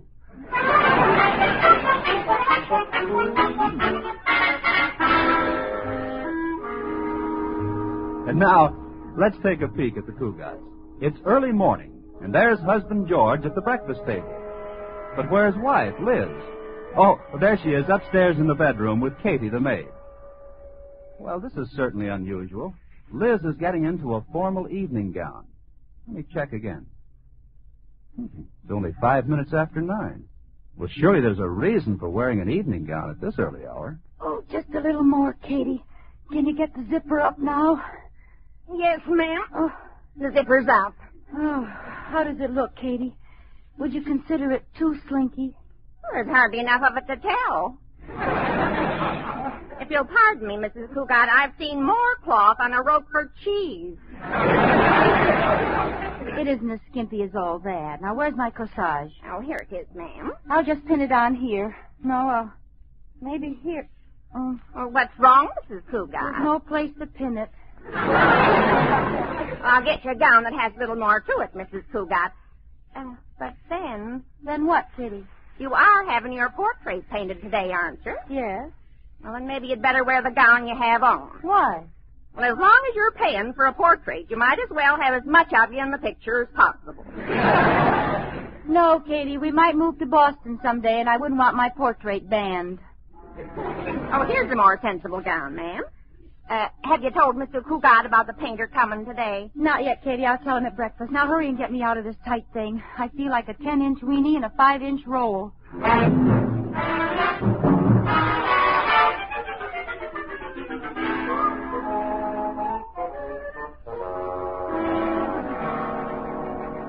Good morning, George, darling. Good morning, Liz. You're looking very... George, what's wrong? That evening gown. Well, you've seen me wearing an evening gown before. Oh, I've seen you wearing galoshes, too, but not at breakfast. Of course not. It never rains under the table.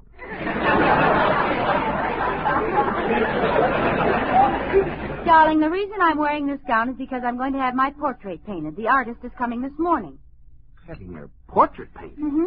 What in the world for? Well, Alice Sturm had herself sketched, so... Alice Sturm, I might have known. The old story of keeping up with the Joneses. It's nothing like that, George. This is entirely different. This is keeping up with the Sturmses. Darling, when Alice Sturm gave a party for an opera star, we had to give one for the Hall Johnson Choir. When Alice goes to Catalina, we have to go to Hawaii. Believe me, the day Alice Sturm has quintuplets, I want to be in Mexico. Well, what about me? And just where is this masterpiece going to be painted? Right here, and by a very good artist, too. His name is Damon Welch. He'll be here in a little while. I get a kick out of those artist characters. I can hardly wait to see him. He'll probably be wearing a pink beret and have a rose clinched between his teeth. Long artistic fingers hanging down and sticking in the tops of his shoes. No. I heard Damon Welch is different from other artists, George. They say he's very big and strong and muscular, like, who's that rugged, tall actor in the movies? You know, the one with the big arms and broad shoulders? Marjorie Main. No, Victor Mature. Oh, well, don't be silly, Liz. Artists are all the same. They wear berets, live in attics, and smell of spiders. Hello, George. Liz. Oh, it's Corey. Come on up, Corey. Cartwright here, Bachelor Deluxe, Damsel Delight, the kind of man you'd like to marry your sister. If you hated your sister.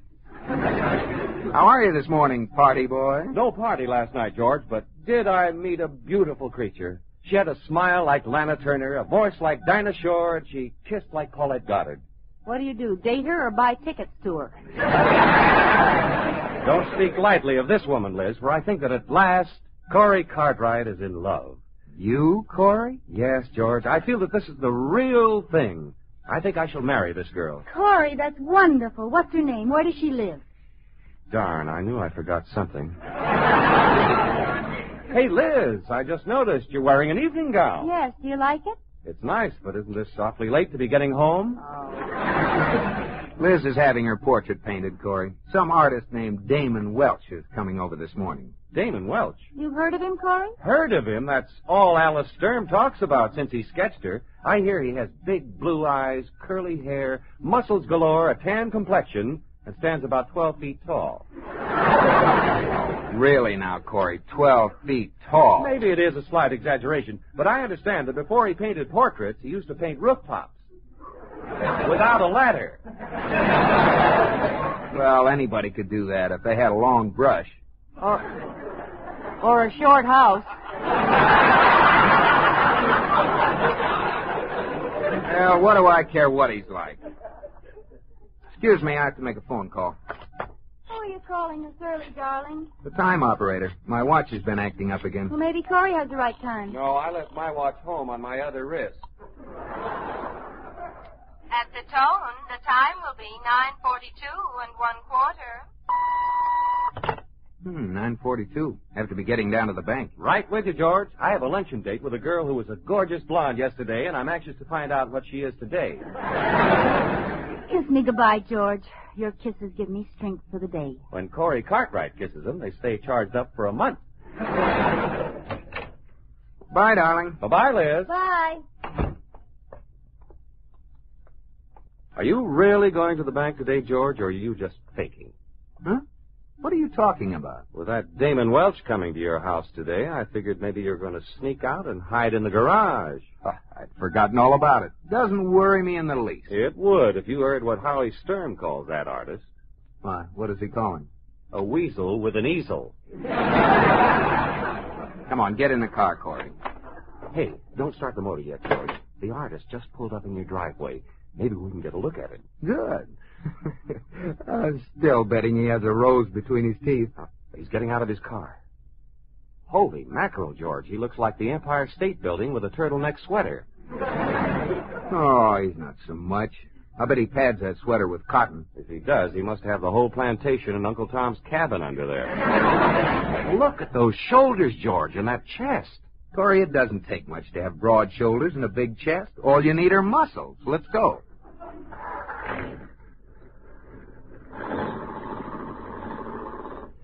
Did you see that thick neck, George?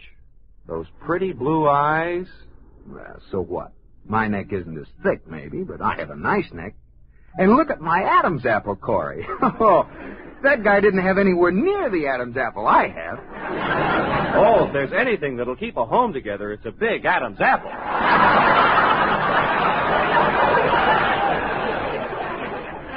And as far as his blue eyes are concerned, my eyes are blue, too. Look at my eyes, Corey.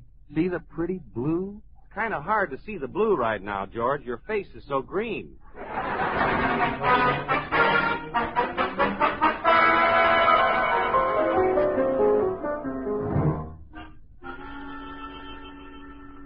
All right, woman, face to the left. I cannot paint your portrait unless you cooperate. Mr. Welch, I've told you a dozen times my name is Elizabeth Cougar, not woman. Very well, Mrs. Cougar. Now be quiet, woman. Well, one consolation, at least you know what I am. Your dress gives you away. I don't like your nose. I shall not paint it that way. But I like my nose. It's a good nose. Don't change it. I've had it so long now it seems like almost a part of me. Be still, woman. You're very rough, Mr. Welch. Woman, you're looking at a man who's painted the forests of Oregon and at the same time worked as a lumberjack. Sawing, climbing, cutting, and chopping. One day, the man next to me was crushed by a falling redwood. I've seen many rough things. This is a man's world. That's why I'm rough. Did it kill him, the man the tree fell on? To coin a quaint old phrase, he was a real gone lumberjack. You know, Mr. Welch, you and my husband have a lot in common. He lives a rugged life, too. What does your husband do? He's a banker. Oh, that is rugged. It's plenty rugged. He goes to work every morning at 10 and doesn't get home until after 3. Just what's rugged about that? He has an uncomfortable office.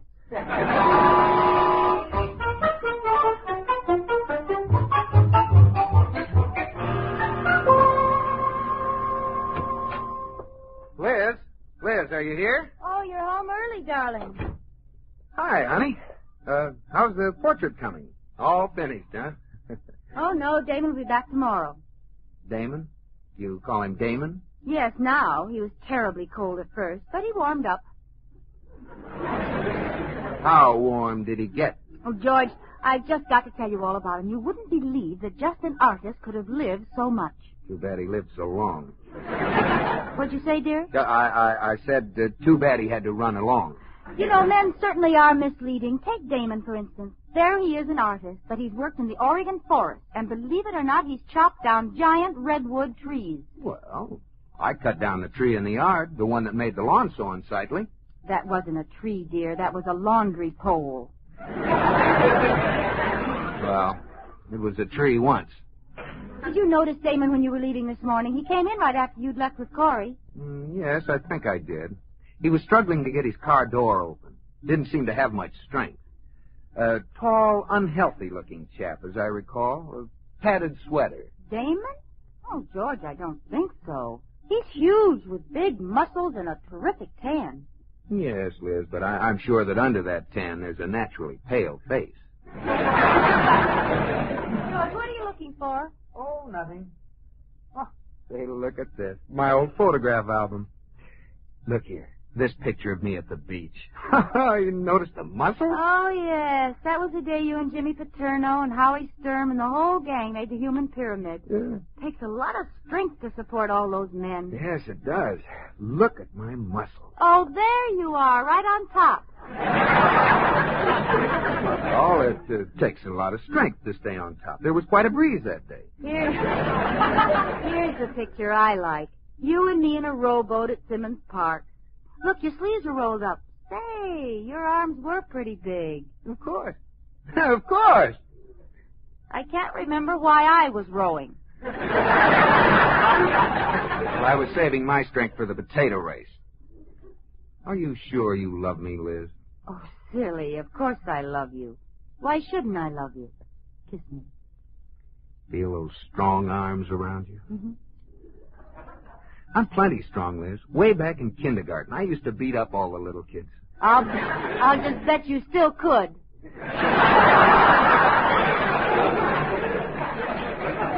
Kiss me again, sweetheart. Liz, are you positive you love me? I'm the only one? Nobody else? Oh, don't talk such nonsense. Just hug me tighter. Make believe I'm a tube of toothpaste and pop my cap off.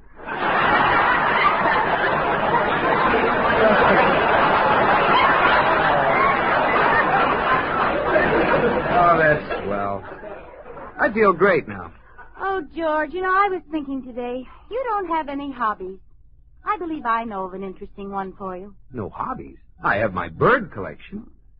6 starlings and a dicky bird. What did you have in mind? Why don't you take up painting as a hobby? Painting? Oh, Liz, I'm going to bed. Going to bed? Don't you want your dinner? I won't need any dinner. I'll just go upstairs, pull the covers over my head, and eat my heart out.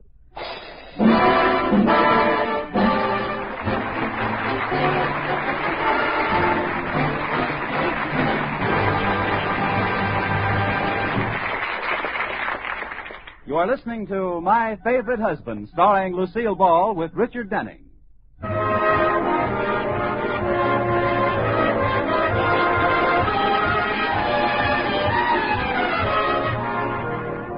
This is the story of my favorite husband, George Cugat, and his favorite wife, Liz, who, like most married couples, alternate in making each other first happy and then miserable. Well, at the moment, Liz is in the middle of having her portrait painted by the handsome and virile artist, Damon Welsh. This makes Liz quite happy, and George quite miserable. Now George thinks this is quite wrong, and chances are he's quite right. And so he's decided it's quite time he did something about it. It's the next morning. Quite. George, darling, you aren't eating your breakfast.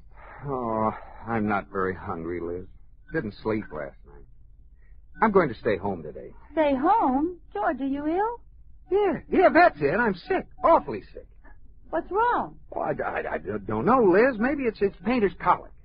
Painter's colic? That is, the inside of my mouth feels like a brush. I'd better call Dr. Buell. What do I want with a doctor? Well, you just said you were sick. Oh, yeah. Call the doctor. Oh, it's Damon. Katie! I saw him coming, Mrs. Cugat. Oh, good morning, Mr. Wells. Good morning, woman. Step aside and let genius enter. I wish he'd slammed the door in his genius. Good morning, woman. Good morning, Damon. This is my husband, George. You may just call me Man. George isn't feeling well, Damon. I'm going to call the doctor. What's wrong with him? He looks well enough. Trouble with you, Cugat, is that soft, decadent living has finally caught up with you. You should get out of doors, do some exercises. Run the mile, do some chin-ups, push-ups, chop some wood, mow the lawn, pull some weights. Tote that barge, lift that bale. Oh. Liz, call the doctor now. I'm worn out.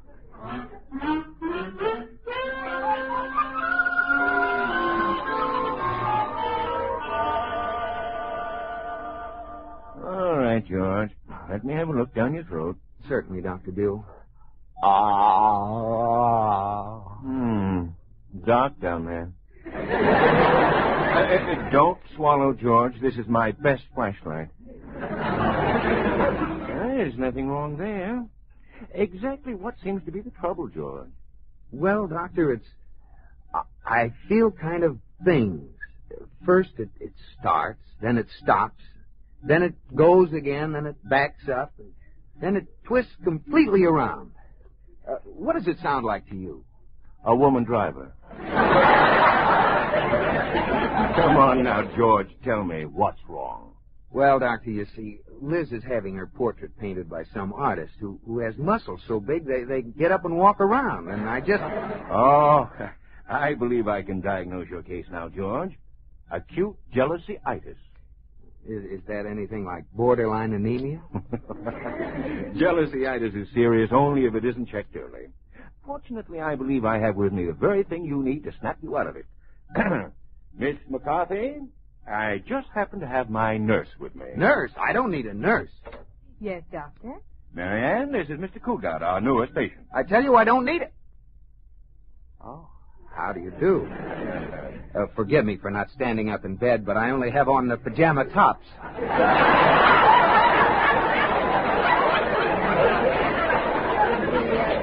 Ill enough to require a nurse, Doctor? Well, he said he wasn't. What about it, John? Oh, I ain't long for this world.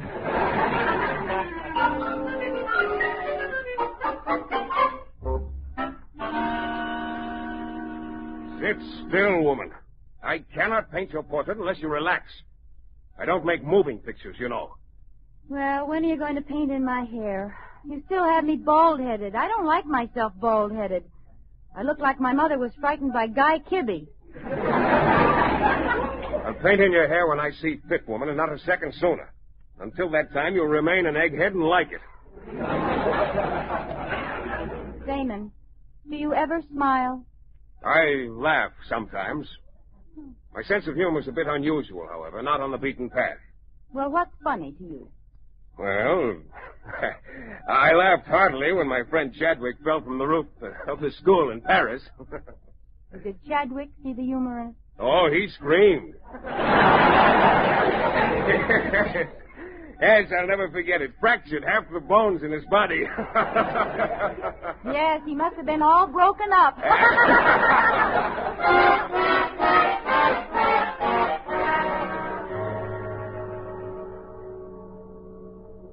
Miss McCarthy, did you hear that? My wife and the painter were laughing down there in the study. What could they have been laughing at? Do you have a steamboat in the house, Mr. Cougar? Steamboat?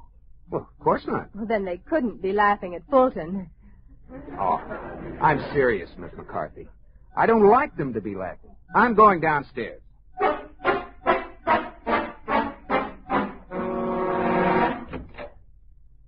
Hello? Hello, darling. What are you doing out of bed? I heard some laughing. What was all the laughing about? Oh, Damon was telling jokes. Oh, how nice. Mind if I stay a while? I know one person who objects. I cannot paint with an audience. What a horrible painting. George. No, let him criticize. All genius must be criticized. But I still do not want him around. Out! Take your linted bathrobe with you. Well, as long as you're busy, I'll go back upstairs. Goodbye, darling. Well, goodbye. Yes, goodbye. Nice trip. Be sure and write us. Oh, Damon, you know something? I think my husband came downstairs because he's jealous. Jealous? Jealousy is stupidity. Yes, I guess he could be jealous. Well, I'm glad he's jealous. Oh, it makes me feel that I'm wanted. You are. I want you to sit still. You never get jealous of Mr. Cougat, do you? I mean, the fact that he's upstairs right now with that attractive nurse. That doesn't faze you in the least. Of course not. Good old faithful George. What was that? What? Damon, that was George and that nurse. Oh, so? You aren't worried about good old faithful George, are you? Certainly not. I'll be right back. Where are you going? I got to see a man about a nurse.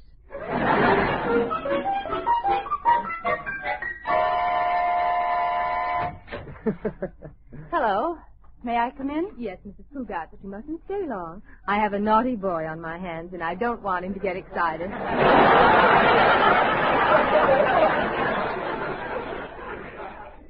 That's why I came up. How are you, George? Oh, it's awful. I just had a relapse. I accidentally plugged my electric heating pad into the radio, and H.V. Kaltenborn got in bed with me. He's delirious. Yes. You better go, Mrs. Cougat. Yes, I'll, goodbye, George. Miss McCarthy, wouldn't you like to come downstairs and boil a few thermometers or something? I'll be right here with Mr. Cougat. Well, bye, George. He's gone now, Mr. Cougat. Why were you playing sick? Because I wanted sympathy. Lots of sympathy. You know something, McCarthy? I think Liz came up only because she was jealous. She must have heard us laughing. You know what that means? My capacity of a registered nurse, I'd say she has clean ears. It means she loves me and worries about me. She's jealous. Then you need have no further worry over the painter. None whatever. He'll be laughing again soon, but I won't worry about it. I wonder why they aren't laughing. McCarthy, they're not laughing. Doesn't that please you, Mr. Cougar? No, they should be laughing. Where do you think you're going? I'm going down there and find out why they're so darn quiet. Where is he? I'll break him in half. He's gone, George. Gone? He's not here anymore? I had to get rid of him, darling. Why did you have to get rid of him? Because I knew that if he left, you'd stop playing sick, and then Miss McCarthy could get the heck out of here. Oh. Were you a little jealous of Miss McCarthy? Of course not, but I know you were jealous of Damon. That's ridiculous. George. Yes, Liz. Who do we think we're kidding?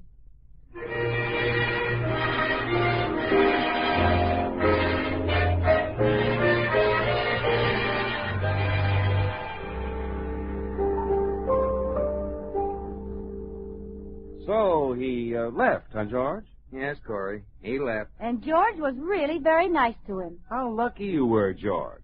Suppose, instead of going quietly, the man with the big muscles had gotten tough with you.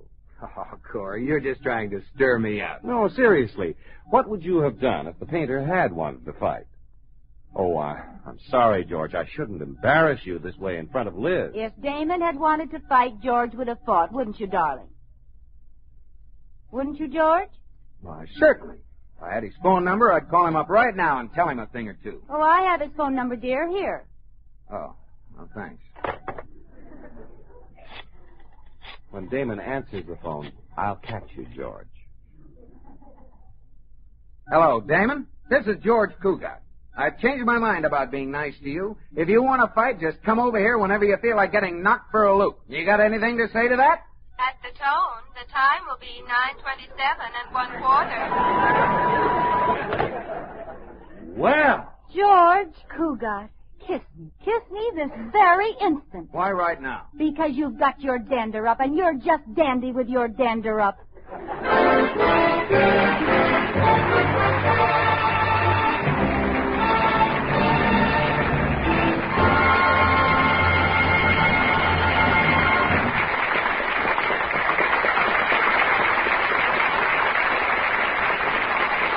In just a moment, Lucille Ball and Richard Denning will be back with us.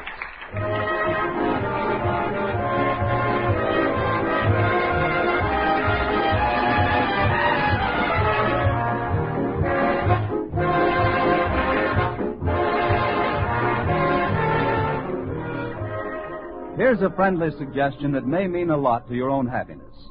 Why don't you call your family together one evening soon and say, is there anything else any of us can do in cooperation with others for the good of our community? You may find that somebody will come forward with the news of a community project that you haven't heard of. Maybe it has to do with Scouts or 4-H clubs or Red Cross. Well, there'll be an opportunity for service, something you'll like to grab hold of. For you know that what you're doing is more than helping make your life and your family's and your neighbors better. By positive action toward improving the place where you live, you help preserve something we prize highly. That's freedom. You show that you agree with the statement that freedom is everybody's job. George, are you asleep? No, darling. I'm not asleep. Do you love me, baby? Yes, I love you. How much? Lots. Well, in terms of pounds, how much do you love me? 3 pounds, 6 pounds, 7 pounds? 12 tons. I love you 100 tons. Now, you have a bigger truck.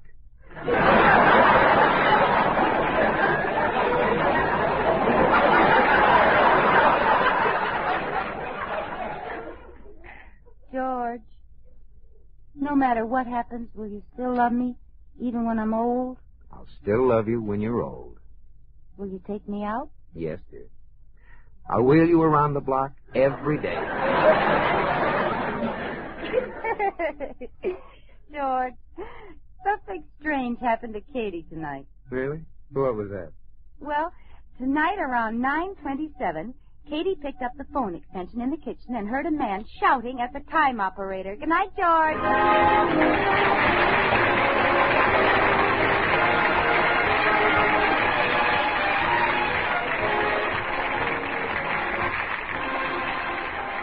My Favorite Husband has been presented through the worldwide facilities of the United States Armed Forces Radio and Television Service.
Thank you for listening to HOJO Radio. We present My Favorite Husband, a new series based on Isabel Scott Rorick's gay, sophisticated Mr. and Mrs. Cougat, starring Lucille Ball with Richard Denning.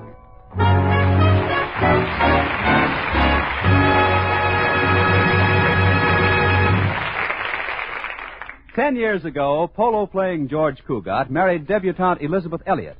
It was a beautiful wedding, and of course, every wedding has its pranksters, friends of the bride and groom who do cute little things to launch the marriage with a laugh. Hey, Corey, I tied the just married sign in the tin cans on back of the car. Oh, fine, Norman. I drained the gas tank to kind of slow him up a little. What did you do, Ed? I've taken off the wheels. Good. Now help me lift the hood, you guys. What are you going to do, Corey? They won't need it. Let's take out the motor.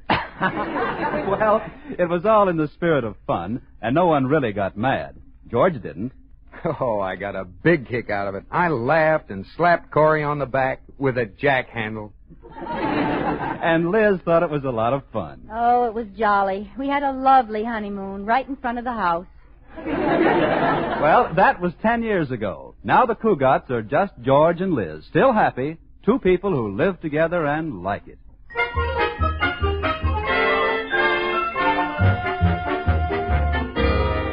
There's the suburban home of the Cougats, that big brick one with the two chimneys silhouetted against the afternoon sky. Wonder what's going on inside. Don't see George around anywhere. Oh, he's probably still at the bank. But Liz is home. There she is in the kitchen with Katie, the maid. What's this? Liz Cougat wearing an apron and cooking. Careful taking it out of the oven, Katie. Oh, I'm being careful, Mrs. Cougat. Oh, I'm so proud, Katie. It's a beautiful cake, and I made it all by myself. Oh, it is beautiful, Mrs. Cougat. But look at the lump in the middle. Yes. Katie, you don't suppose... Well, what, Mrs. Cougat? I haven't seen the cat for the past hour. It couldn't be the cat, ma'am. It doesn't have a tail. Maybe the shortening wasn't short enough. Well, the lump seems to be going down. I think it's settling. Katie, I think we had a blowout. Oh, it just dropped a little. Nothing a new cake won't fix.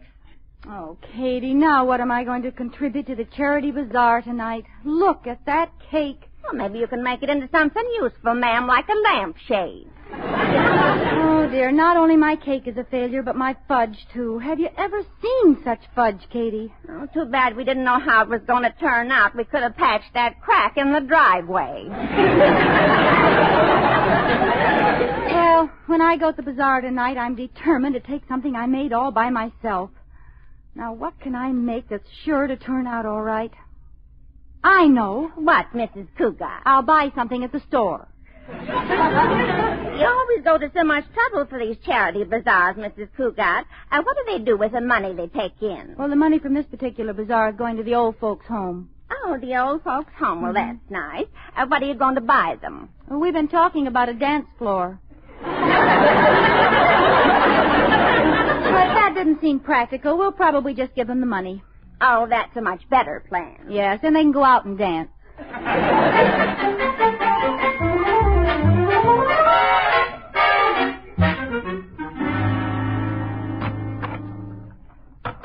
Hello, George. Liz, what are you doing down here at the bank? Oh, George, something terrible has happened. Oh, now take it easy, darling. Here, sit down. Now, what's the trouble? My cake dropped. Oh, is anyone killed? George Cougat, this is no laughing matter. I've had nothing but bad luck today. I baked a cake for the bazaar and it fell. I made fudge and it turned to concrete. I went shopping, I bought a couple of nice cakes and a lot of candy, and now I'm right back where I started. Why? What happened? I left everything on the bus. Darling, you're such a scatterbrain. Sometimes I think you'd forget your head if it weren't fastened on.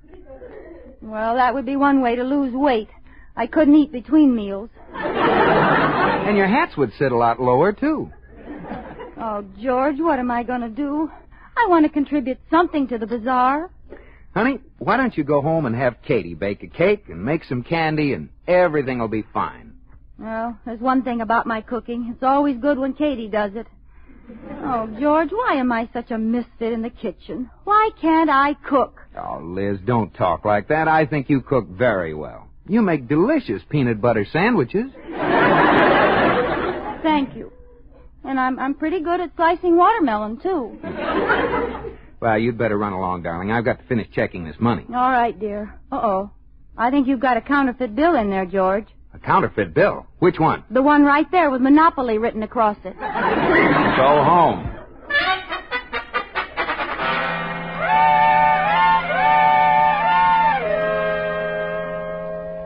How many cakes shall I bake, Mrs. Cougat? 2 cakes, Katie, and a couple of pounds of candy. All right, ma'am, but we could have saved a lot of time if I'd done it in the first place. I know. I just wanted to try my hand. Well, it seems to me, Mrs. Cougat, that every time you try your hand, you put your foot in it. Hello? Hello? Liz? Yes, this is she. This is Mrs. Medwick, dear. Oh. Chairwoman of the bazaar. Oh, yes, Mrs. Medwick.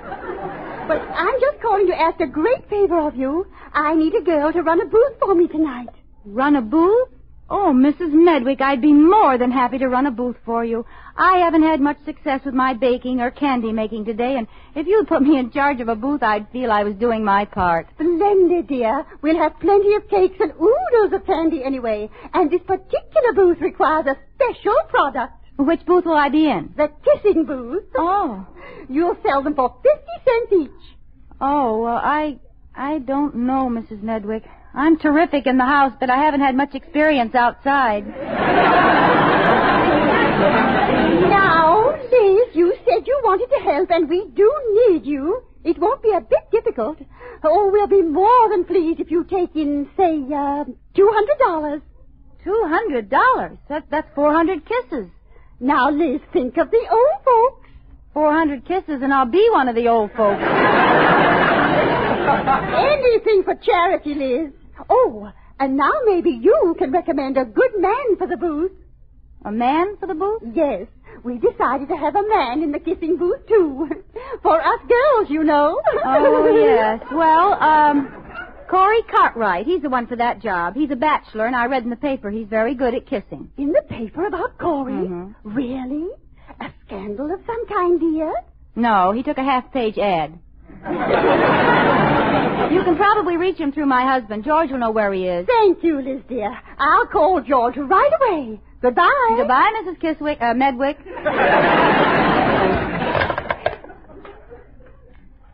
Katie, you won't have to bother with the cakes or candy. Mrs. Medwick has assigned me to the kissing booth tonight.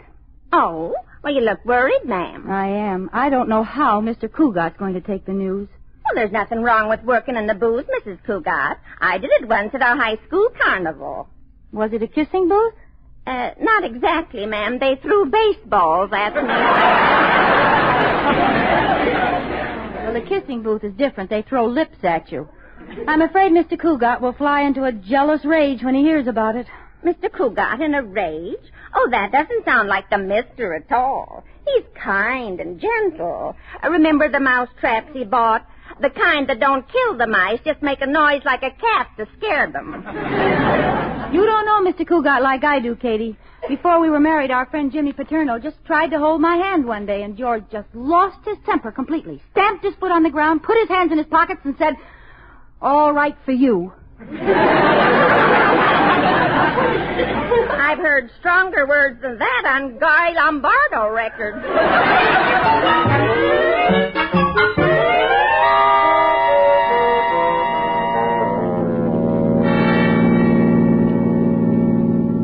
Come on, George. What's up? You've had a smug sneer on your face ever since I picked you up at the bank. Well, Corey, I've been waiting to tell you about the charity bazaar tonight. Mrs. Medwick called me this afternoon, and I'm going to be in the kissing booth.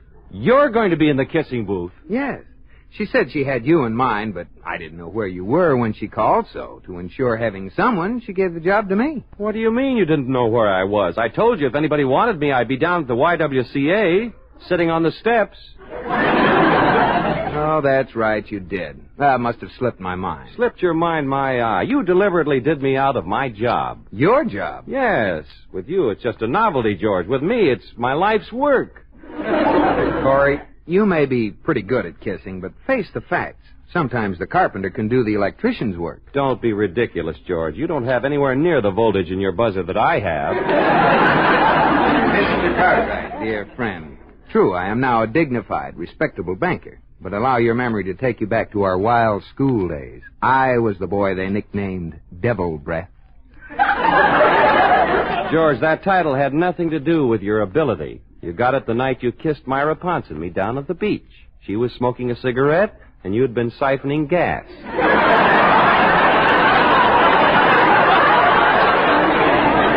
Yeah, I can still hear Myra saying, "Do it again," as we rode away in the ambulance. You just aren't built for this kind of work, George. Your lips are too thin. Well, your lips are too fat. Those are my shock absorbers for kissing on bumpy roads.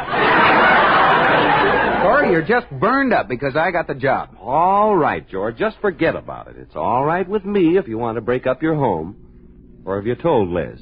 No, I haven't told Liz yet, but I will as soon as I get home. And Liz won't mind. It's for charity. Okay, George. I hear it's nice this time of year in Reno.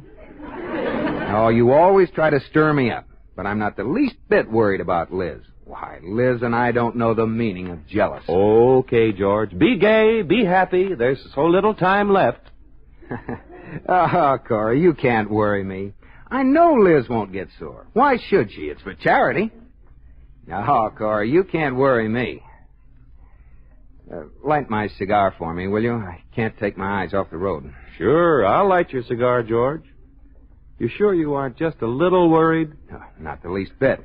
Then take that fountain pen out of your mouth.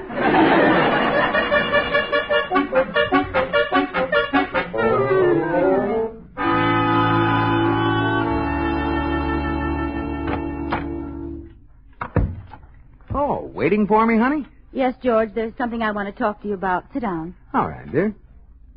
What's on your mind? The charity bazaar tonight. Oh, yes, the charity bazaar. Mm-hmm. Now, if you don't want to go, Liz, it's perfectly all right. I could just go over with Corey. Oh, no, I'm going, George, but I thought perhaps you'd like to stay home because those bazaars bore you so much. Well, I won't be bored tonight. Oh? Well, in fact, I'm going to have a booth. Oh, well, that's fine. So am I. Oh, you are? Which booth will you be in? Oh, just one of the booths, one of the wooden ones with a little awning. Oh, those are nice booths. Mm-hmm. Yeah. Which booth will you be in? Oh, one of the wooden ones with a little awning. Those are the booths, aren't they? Yes, they are. What will you be selling? Things. What kind of things? Oh, things. With the tin foil and ribbons. Well, you know, things. What are you selling? Stuff. Stuff? What kind of stuff? Things. Oh, they're nice. Yes. Charity bazaars are fun, aren't they? Everyone doing something for charity. Selling taffy and hot dogs and operating dart games and the kissing booth and... Yes, I think it's wonderful the way people give up their time to sell popcorn and bake cakes, and knit socks, and work in the kissing booth. I wonder who's going to be in the kissing booth tonight. What noble, generous woman, for the sake of her community, has donated her time and lipstick to help this worthy cause. I understand a man's going to be in the kissing booth, too. Oh? Some staunch citizen, a charitable soul who will suffer through it to help others. George, I'm going to be in the kissing booth. You are? Now control yourself, George. Liz, I'm going to be in the kissing booth, too. I was afraid of you being angry. Darling, this is wonderful. We'll be together. Oh, you were afraid to tell me for fear I'd be jealous, and I was afraid to tell you for the same reason. But there's no need for it. No, none at all, because neither of us is jealous. We won't care who kisses who, will we? It's all for charity. All for charity. I don't care how many old ladies you kiss. What about the young ladies? Oh, there probably won't be any young ones, just old ones. Oh. Well, I imagine there'll be quite a few old men there, too. You can kiss all the old men you like. All for charity. We aren't jealous, are we, George? Of course not. All for charity. George. Yes, Liz? Kiss me. Now? Right now. Charity begins at home.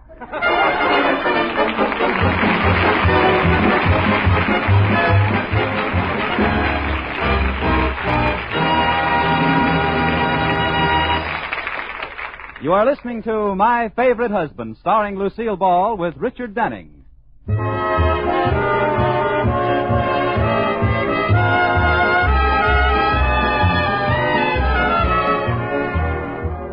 This is the story of Mr. and Mrs. Cougat, of George and Liz, who tonight find themselves partners in a kissing booth at the Charity Bazaar. George will delight the ladies, and Liz will delight the men. Both have assured each other that there will be no jealousy. There they are, standing in the kissing booth, waiting for customers. Uh-oh, here comes one. Oh, no, that's their friend, Corey Cartwright. George, Liz, what are you doing in there? I'm in the business, too, Corey. Oh. Well, haven't they overlooked something, George? Overlooked what, Corey? Well, I see the sign, kisses 50 cents. Naturally, that means Liz. Where's the nickel sign for you? My kisses are the same price. Would you like to be my first customer, Corey? Oh, Liz, I couldn't kiss you. It wouldn't be fair to George. Well, you can buy one from him, too, if you like. Well, it isn't that, Liz. You like George now, but if I kissed you, well, grape juice is all right until you've tasted champagne. Then I can't sell you a kiss? No, Liz, let's not make old George unhappy now. Dad's getting along. Corey, I am not getting old. You can count my gray hairs on one hand. Oh, really, dear? Let me see. Which hand are they on?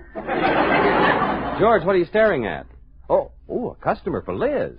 You aren't getting burned up, are you, George? No, don't be silly, Corey. I'll just step to one side. Hello. Hello. I was talking to the girl, if you don't mind. The sign says for 50 cents I can kiss you. Is that right? That's right. Any limit on the number of kisses I can buy? Not that I know of. Wow. Now, are we going to have fun or are we going to have fun? Well, I hope no one's waiting up for you. Shall we proceed? Well, it's getting late. Guess we'd better close up. Close up? Hey, wait a minute. I got $8 I want to spend. Well, go spend your $8 on Coca-Cola. I would, only my swimming pool's full of water right now. What's the matter, George? Jealous? Certainly not, Corey. Don't feel slighted, Georgie. I'll give you something to keep your little hands busy. Here, you can hold my hot dog. George Cougar, you should be ashamed of yourself. After all, it's for charity. Mm-hmm. Look what's coming over here. Well, kiss is 50 cents. Oh, do I get to kiss you, you great, big, beautiful man? No, you have to kiss the fellow in the booth. Corey, she was talking to me. I'm running a special today, miss. The first one's free, and the next two are for nothing. This is my customer, Corey. How many would you like, miss? They're just chock full of goodness. I'll take a lot of them. I'm such a charitable person. We're just closing.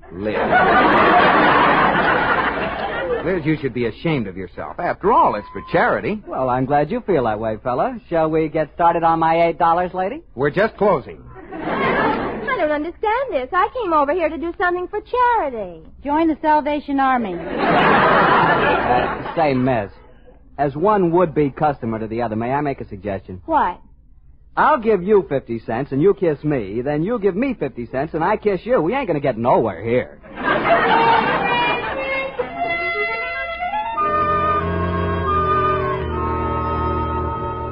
Well, it's been 2 hours, and I see the kissing booth is still going strong. How much have you taken in, Liz? Not a dime. Every time a man comes up, George interferes. He got violent with the last one. Violent? Liz, what do you mean violent? I accidentally knocked his ice cream cone out of his hand. Right into his face. How much money have you taken in, George? Nothing. Every time a woman comes up, Liz asks me if my upper plate's staying in all right. Oh, are you still having trouble with that? Corey, you know I don't wear one. Oh, of course. It's the lower, of course. I'm only kidding, but I do bear tidings from Mrs. Medwick. You being a banker, she wants you to come over and help her tally some receipts. But I can't leave Liz. I mean the booth. The booth needs me. Come along, George. The booth could lose just as much money without you. Well, all right. I'll be right back, Liz. All right, George. Hello there.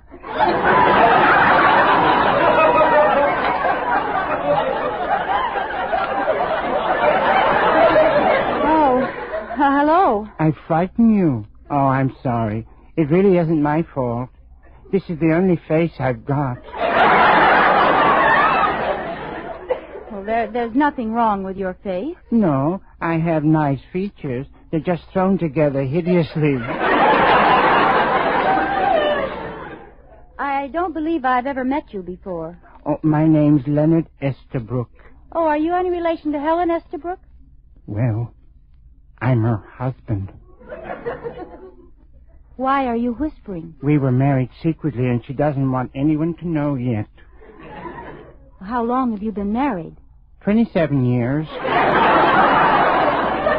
I've been circling you all evening trying to get up courage to come over and talk to you. I circle everybody. And you know what? What? I get awfully dizzy. Well, then, why do you circle people? I like to get dizzy. I don't drink. Getting dizzy is my only vice. Do you have any vices? I eat crackers in bed. That's a strange way to get dizzy. Are you really selling kisses for 50 cents? Well, that's the general idea. If I gave you 50 cents, would you kiss me? Well, yes.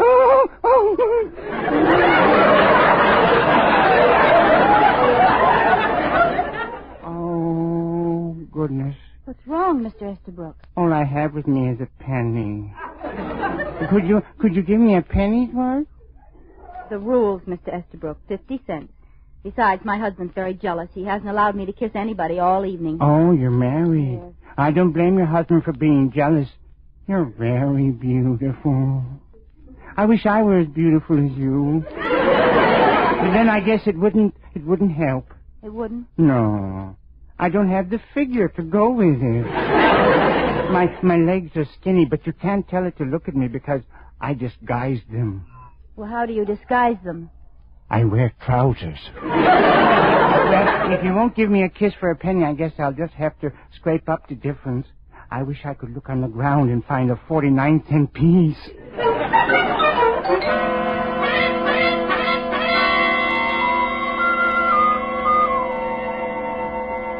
I'm back, Liz. How was business while I was gone? Take a look in the cash drawer. The cash drawer? Mm-hmm. 1, 2, 3, 5. Liz, $5. Mm-hmm. I'd have made more, only 2 of them were twins, and they sneaked one in on me. They all kissed you on the cheek, of course. I don't know. I had my eyes closed. George, old boy, Corey Cartwright comes with joyous news. Oh, what could be good news? Well, after you left, I had a little talk with Mrs. Medwick, and it's all fixed up. Oh, you mean Liz and I can leave? Nearly correct, old boy. You can leave. You've been transferred to the saltwater taffy booth. Yeah, but what about Liz? Oh, I'll be all right, George. You go ahead and sell the saltwater taffy. You look kind of pale. The sea air will be good for you.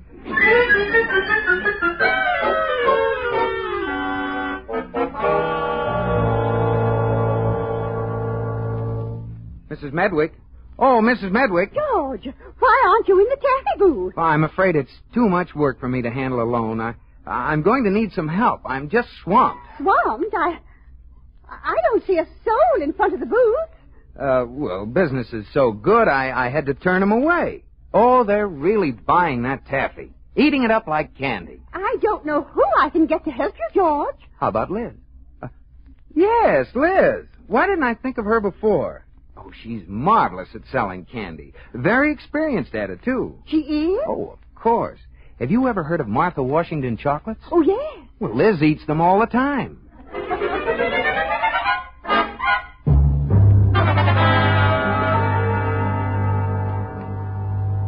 Taffy. Get your saltwater taffy. Nice, sticky, gooey, lumpy saltwater taffy. Hello, George. Well, Liz, what are you doing here? Mrs. Medwick told me to come over. Said you were rushed and needed help. Oh, indeed I do. Well, where are all the customers? Oh, they're around. Oh, here comes one now. Hello. Oh, hello, Mr. Estabrook. I have 26 cents now. I found a quarter. You did? Where? In an old pair of pants on an old man.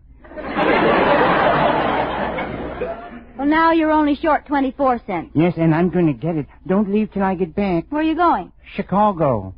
I know a man there who has 24 cents. You wait for me. So that's Helen Estabrook's husband. They say he isn't quite all there. Oh, he's all there, George. There's just something wrong with what's there. Well, Liz, here we are together in a booth again. Only this time it's a candy booth. Yes. Fate certainly does work in wondrous ways. Yes, fate certainly does. Of course, your little talk with Mrs. Medwick helped some. Oh, how'd you know? I went over to ask for the same thing, and you'd just left. You were going to ask to come over here with me? Yes. I love you, George. Wherever you go, I want to go, too. You know, Liz, there's not too much difference between this candy booth and the kissing booth. No. I guess it's all in the way you use it. George? Liz? Hey, George, Liz, what's the matter with you guys? This is the kissing booth over here.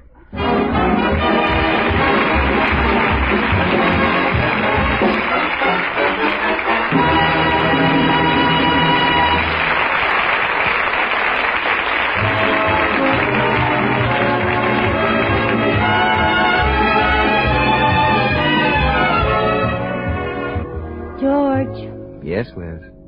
Are you asleep, Tutti Frutti? Tutti Frutti? When did you give me that name? Just now. Don't you think it's cute? Beautiful. I'll have my business cards reprinted tomorrow. Tutti Frutti Cougat, the sweetest banker in town. I'm glad you like my little pet names, George. Tutti Frutti. What do you want? Turnip Blossom. Do you love me more than anything else in the whole world? Yes, darling. I love you more than anything else in the whole world. If I were in the path of an oncoming truck, would you dash out and save me?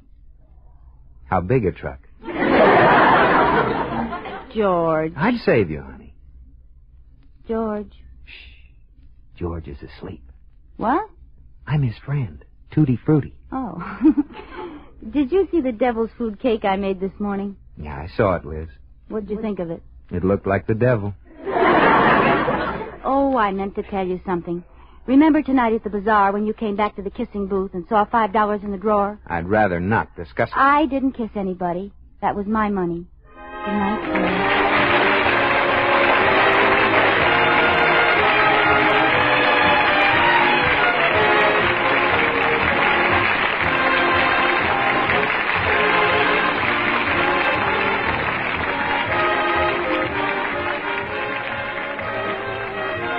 You're listening to HOJO Radio. Stay tuned. Now it's Our Miss Brooks, starring Eve Arden.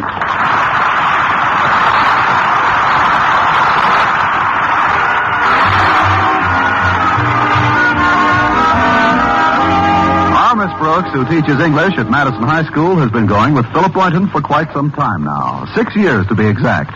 But only once or twice during that period did she have to worry about the eternal triangle. And that's not unusual when your boyfriend is the eternal square. Still, I must admit, I did see green about 2 weeks ago when Mr. Boynton began dating a young society beauty named Lucy Fairchild. I got angry, we had an argument, and I finally asked Mr. Boynton to choose between us. Did he want a beautiful young society girl with $1 million or a steadily employed English teacher with a guaranteed pension in 20 years? Oddly enough, he chose me.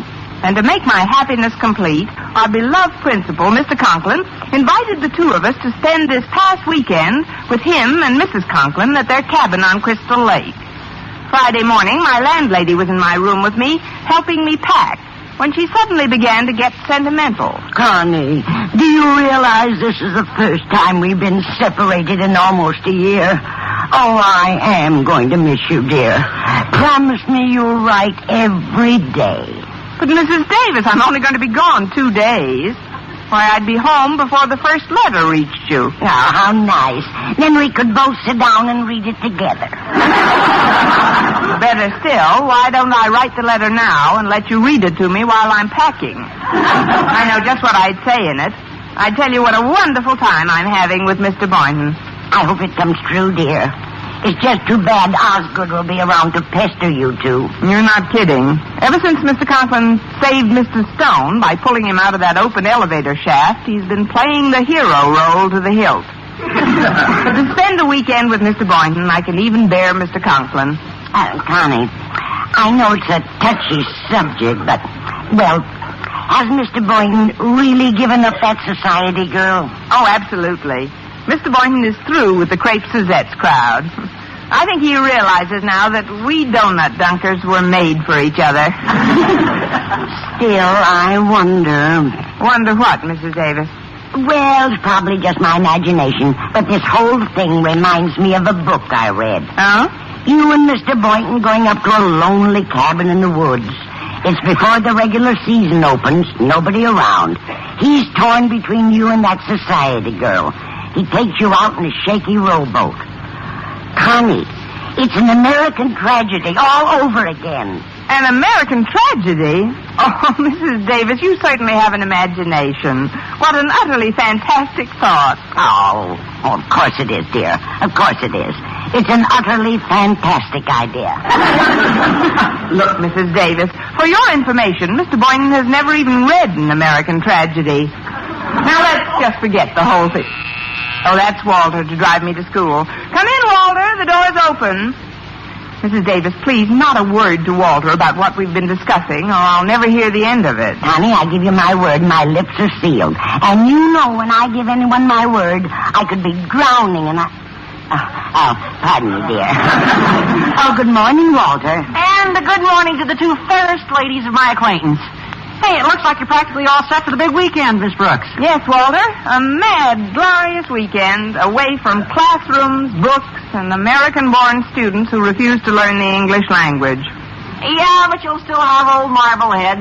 You'll have Mr. Conklin with you. Harriet says that living with him these days is like living with a combination of John Wayne and Fearless Fosdick. Did you see the poem he wrote called Keep Your Head? It covers the entire school bulletin board. 32 stanzas. Did you read it, Miss Brooks? It's all about courage. I read it, Walter, and for the first time I was glad I was a coward. But Mr. Conklin, or no, Mr. Conklin, I'm looking forward to a wonderful weekend. Yeah, I don't blame you. You and Mr. Boynton away together in a lonely cabin in the woods before the regular season opens. Nobody near, no society girl around. Just the two of you out in the lake alone in Mr. Conklin's shaky rowboat. Hey, it's an American tragedy all over again. American tragedy. Why, Walter, that's the most fantastic thing I ever heard of. In the last 30 seconds. Actually, it's a perfectly ridiculous idea. Oh, I wasn't for a minute implying that such a thought would ever enter Mr. Boynton's head. Well, I'm glad of that. Now, just forget the whole thing. Only, why has he been reading that book for the past 3 weeks? He's been reading an American tragedy? Oh, but, Connie, what difference does it make? There's probably no connection between the two. Oh, of course not. No connection between the two. None at all. None whatsoever. Absolutely no connection. Now, the whole thing is absurd, Walter. The whole idea of going up to the cabin was Mr. Conklin's, not Mr. Boynton's idea, and I don't expect to go out on the lake up there anyway. Oh, sure. Sure, there's no comparison between the two situations. I'm sorry if I made you nervous, Miss Brooks. Nervous? Me nervous? Don't be silly, Walter. Connie, I don't want to rush you, but don't you think you should be on your way to school? Right, Mrs. Davis, I'm all ready. Come on, Walter. Let's get into your boat and row to school.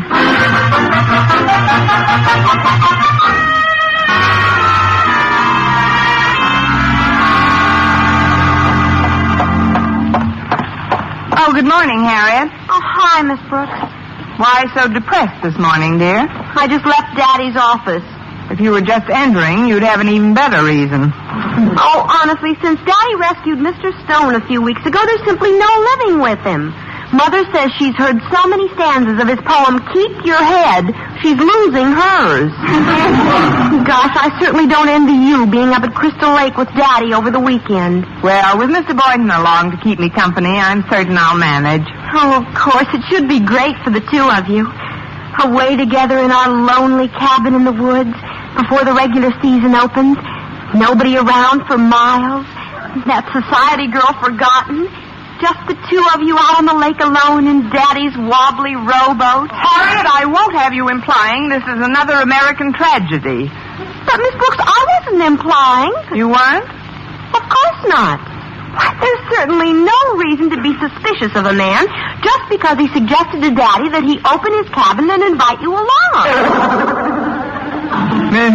Mr. Boynton asked your father to open his cabin and invite me along? It was Mr. Boynton's idea? Well, yes, but that's certainly nothing to be upset about. Upset? Who's upset? Why should I be upset? Besides, Mr. Boynton has never said anything about going out in any boat. He's never mentioned that. Never once. So why should I be upset? Good morning, Miss Brooks.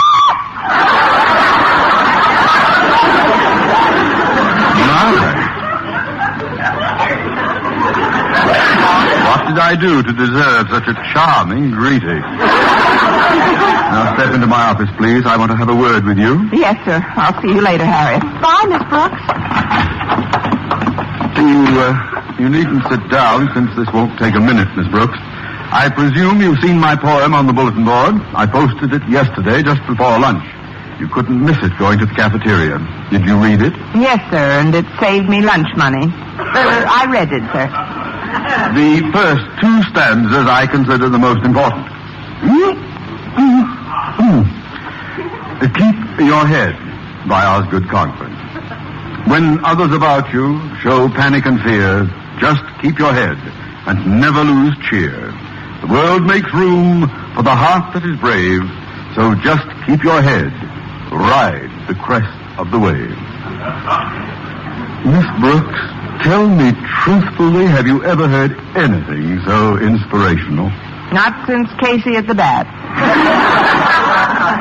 Now, on my desk this morning was this piece of paper, and on it is a dastardly satire some ignorant buffoon made of those precious verses.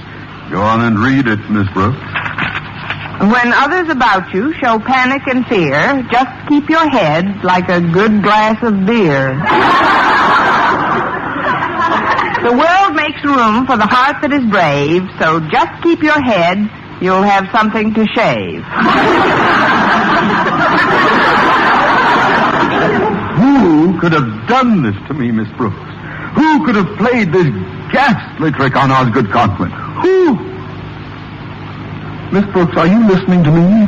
Oh. Did you hear what I said? Oh, pardon me, Mr. Conklin. I really don't know who could have written it. Will you excuse me now, sir? I'm not myself today. I feel a little nervous. Oh, well, then this weekend with us up at the lake will do you good. You'll have plenty of opportunity to be alone with Mr. Boynton. You've always wanted that, haven't you? Yes, but not quite this way. That is, it should be nice, sir. It certainly should be for both of you. But something he asked me yesterday has me a little puzzled. Something he asked you? Yes. He asked me, did I have a good, strong rowboat? Good, strong rowboat. He asked you that? Well, when did he ask you that? Right after he asked me how deep the middle of the lake was. How deep the middle of the lake was? Well, yes. Looks like Mr. Boynton plans to drown you. Why, what's the matter, Miss Brooks? Where's your sense of humor? I was only joking. I'm certain such a delightful, hideous thought never entered Boynton's head. Oh, no, I'm certain it didn't, sir. Absolutely certain. Now, if you'll please excuse me. Miss Brooks, where are you going? Down to the pool to learn to swim.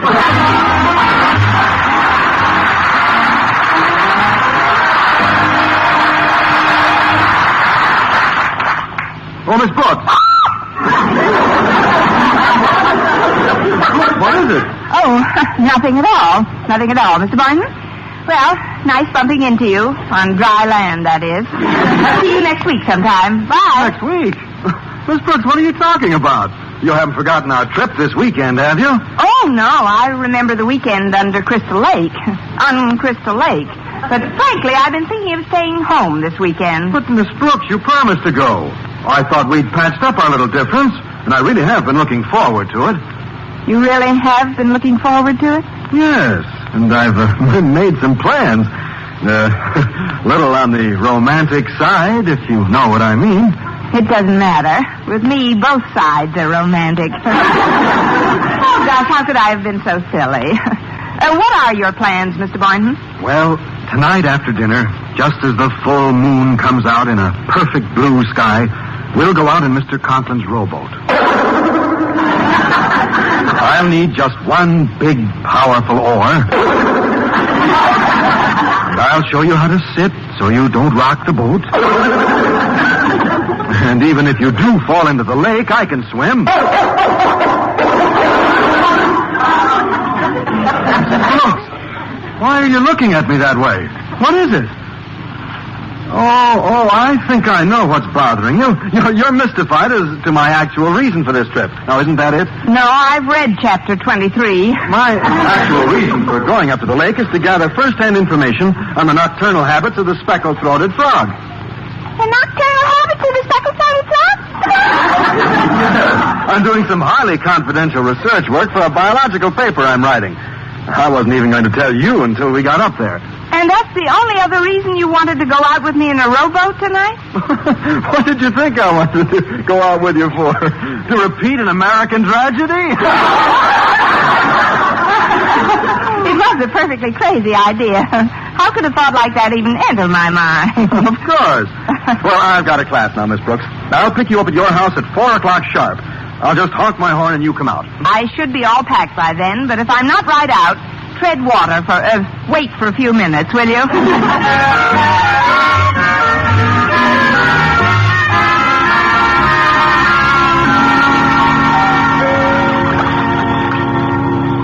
Osgood, ever since we arrived at the cabin 3 hours ago, you've been behaving ridiculously. Now come out of that rowboat this instant. Quiet, passion flower. Believe me, Boynton has gone completely berserk. Everything he's done so far clearly indicates he plans to marinate Miss Brooks tonight. Osgood, please stop hiding under that tarpaulin. They're bound to see you sooner or later. Believe me, Poopsie girl, your Osgood knows what he's doing. I've collected facts from Walter Dent and Harriet and Miss Brooks herself, and there's no question about it. Boynton plans to end his romantic obligations to Miss Brooks by bashing her over the skull and using her as bass bait. But I am going to save her. Save. Osgood, since you pulled Mr. Stone out of that elevator shaft and became a hero, you've been simply impossible. Now, please get out of that boat before they come down here. Worry not for your Osgood's safety, my pet. He knows how heroes are expected to act in emergencies, and he shall not be found wanting. The world makes room for the heart that is brave, so just keep your head. And you'll have something to shave.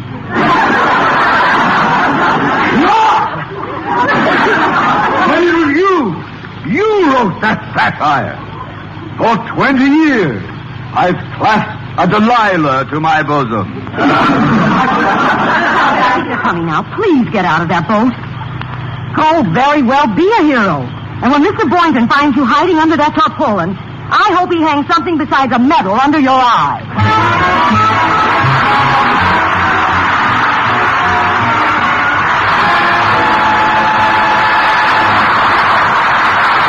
Miss Brooks will return in a moment. You know, being a good driver is more than just turning on the ignition and stepping on the gas. You have to know where you're going, look where you're going, and getting there depends on the brakes. Have you checked your brakes lately?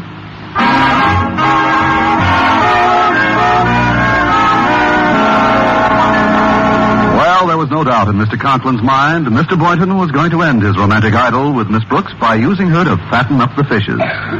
So, to prevent another American tragedy, when the two took his rowboat out on Crystal Lake, he hid himself under the tarpaulin. Oh, gosh, isn't it nice and peaceful out here on the lake, Mr. Boynton? Oh, it sure is, Miss Brooks.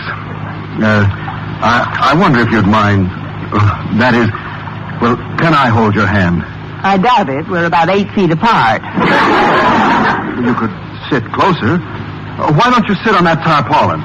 Oh, no, thanks. I tried it before, and I felt like I was sitting on a mass of whale blubber.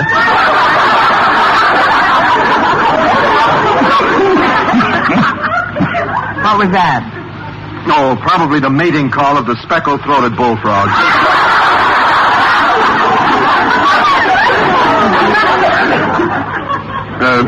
Would you like me to tell you about the love life of the frog, Miss Brooks? Right now, I'm trying to develop one of my own. I mean, some other time, Mr. Boynton. Well, maybe I could move a little closer to you. No, stay where you are. I'll come to you. Very well. Only be careful. This boat's awfully shaky. Now, here, I'll hold the oar up high and give you... Hold it, Boynton! There'll be no American tragedy in this boat. Mr. Conklin, then it was you under the tarpaulin. See? I told you it felt like a mass of whale blubber. Mr. Conklin, what are you doing in this boat? What am I doing? Miss Brooks, wherever a human life is in peril, there you will find Osgood Conklin. Confess, Boynton, what are you doing out here on the lake with Miss Brooks and that oar? We're rowing around studying the nocturnal habits of the speckled bullfrog. Good boy, I knew if I put it to you that way, you'd confess you were going to bash her head in, drown her, then swim to shore and plead that you're rowing around studying the habits of the speckled bullfrog.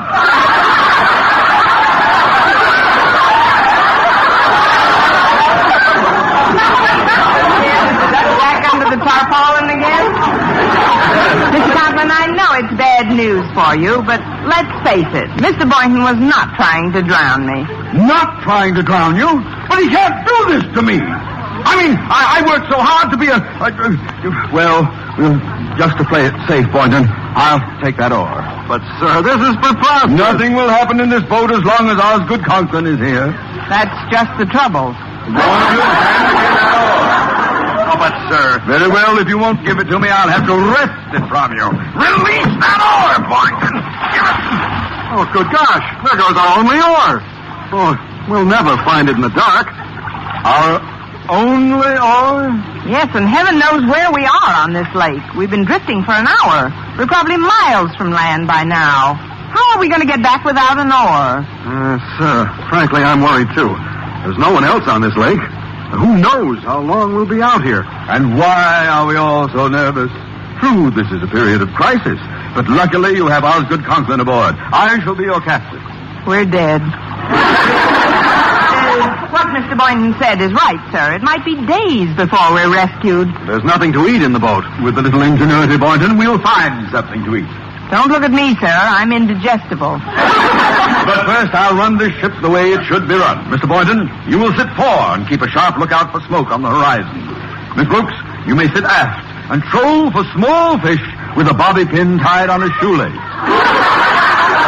I will sit here and steer the boat manually using that good old North Star as my guide. But, sir, that's the moon you're pointing at. And I thought it seemed a rather odd shape for a star. Let's try to get organized, shall we? Clear thinking is the ticket. Lacking an oar, we shall need to improvise a sail immediately. I'll need some large white garment. Miss Brooks? You won't get a stitch from me. Well, then, Boynton, I suggest we use your shirt as a sail. Second the motion. And let's throw in his undershirt, too, sir. His shirt ought to do nicely. Oh, sir, can't we wait until morning for all this? You'll obey orders, Boynton, while I am captain of this ship. Below, sir. We can dispense with your levity, Miss Brooks. And now, before anything else, as a source of hope and inspiration, let us all bow our heads and prayerfully intone the first verse of my poem, Keep Your Head. By Osgood Conklin. Why not let me try to swim to shore for help, sir? But, Miss Brooks, you can't swim. Well, there's no time like the present to learn. Say, am I imagining things, or is this boat sinking? Sinking? Holy cow, you're right. There's a leak. A leak? Where? Good grief! Water's coming in. There is a leak. The boat's sinking. I can't swim. I don't think this boat can last 5 minutes the way the water's coming in. Maybe much less. Well, keep your head, Boynton. Don't get panicky. Don't get panicky, boy. You'll need all your head. All of it, every ounce of it. Just hold me ashore. Oh, you ashore? What about me, sir? I can't swim either. And you know the tradition of the sea. The captain goes down with his ship. Not in this ship! Grab my hair, Boynton. Don't just sit there. Keep a clear head, boy, clear. Here, grab my arm. Which arm do you want? Take your choice. Oh, help me, Boynton. Help me! Steady, sir. Let's not lose our heads. Just think of your poem, sir. When others about you show panic and fear. Oh, stop that idiotic balderdash! Help me, Boynton. I have a wife and family. Miss Brooks has no wife. Nothing.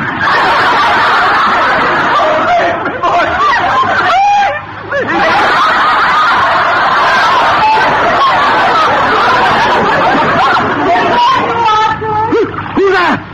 Martha! Good heavens, I see the mother of my child! Must be flashing before my eyes. Osgood, what on earth are you babbling about? Martha, is that really you? How did you get out here? Are you treading water? What for? The lake is only 3 feet deep here. Shouting, so I put on your hip boots and waded out. It's only 3 feet deep here? Now will you let the women and children go first? Mrs. Conklin, just where are we now? Oh, the cabin is just around the bend, Mr. Boynton. Now, Osgood, will you kindly explain just why my big hero suddenly went to pieces? Went to pieces? Why, Martha, what a fantastic idea. Oh, I will admit I was a little upset, but it was more for the safety of Mr. Boynton and Miss Brooks than myself. My first concern was for their safety. Isn't that so, Miss Brooks? Well, what do you say, Miss Brooks? The next time you run Mr. Conklin's bath, be sure you throw in a life preserver.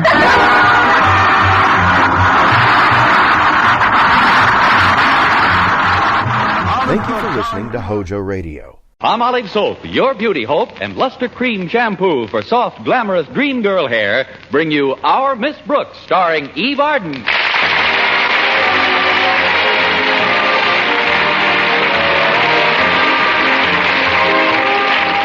Our Miss Brooks teaches English at Madison High School. She's very fond of her pupils, and they're very fond of her. She's also very fond of biology teacher Philip Boynton, and he's very fond of his frogs and guinea pigs. Well, this absorption in his laboratory is largely due to Mr. Boynton's natural shyness. Well, that is to say that he's shy in the world of reality. But in the dreams of our Miss Brooks, Philip Boynton is every bit as ardent and attentive as any woman could desire. Let's listen. Oh, my darling Constance. You're so lovely, so desirable. I feel I could fly on the wings of our love. Won't you join me, Constance, on a flight to paradise? Contact. I must pause for a moment, my darling. You know why? For station identification? I want to look at you again before I kiss you. And if you notice anything strange in my eyes, dearest, it's stardust. Well, sweep it under your lids and let's get going. Oh, isn't it wonderful, Connie? Just you and I alone in our dream house. Yes, it is, Philip. And if anyone comes calling, we'll refuse to answer the doorbell. Sorry, wrong number. Okay, alarm clock. Oh, you win. Quiet. If I could have slept a few more minutes, that dream might have gotten the Academy Award. Come in. Good morning, Connie. Good morning, Mrs. Davis. I've brought you a little breakfast tray. Hope you like the surprise recipe on it. Another surprise recipe? I'm still trying to get used to the last one. Rye crisp boiled in breadcrumbs. This isn't anything like that, Connie. This is a famous Alaskan dish. Want to know what it consists of? No, what? It's very simple. You just take a pound of frozen whale meat, thaw it out, roll into patties, and fry in deep seal fat. Oh. What do you call this Eskimo's delight? Blubber burger. Blubber burger? Yes. Of course, not everyone can enjoy them at first eating. How do you stand on the whale meat, Connie? I really don't know, Mrs. Davis. I've never stood on any.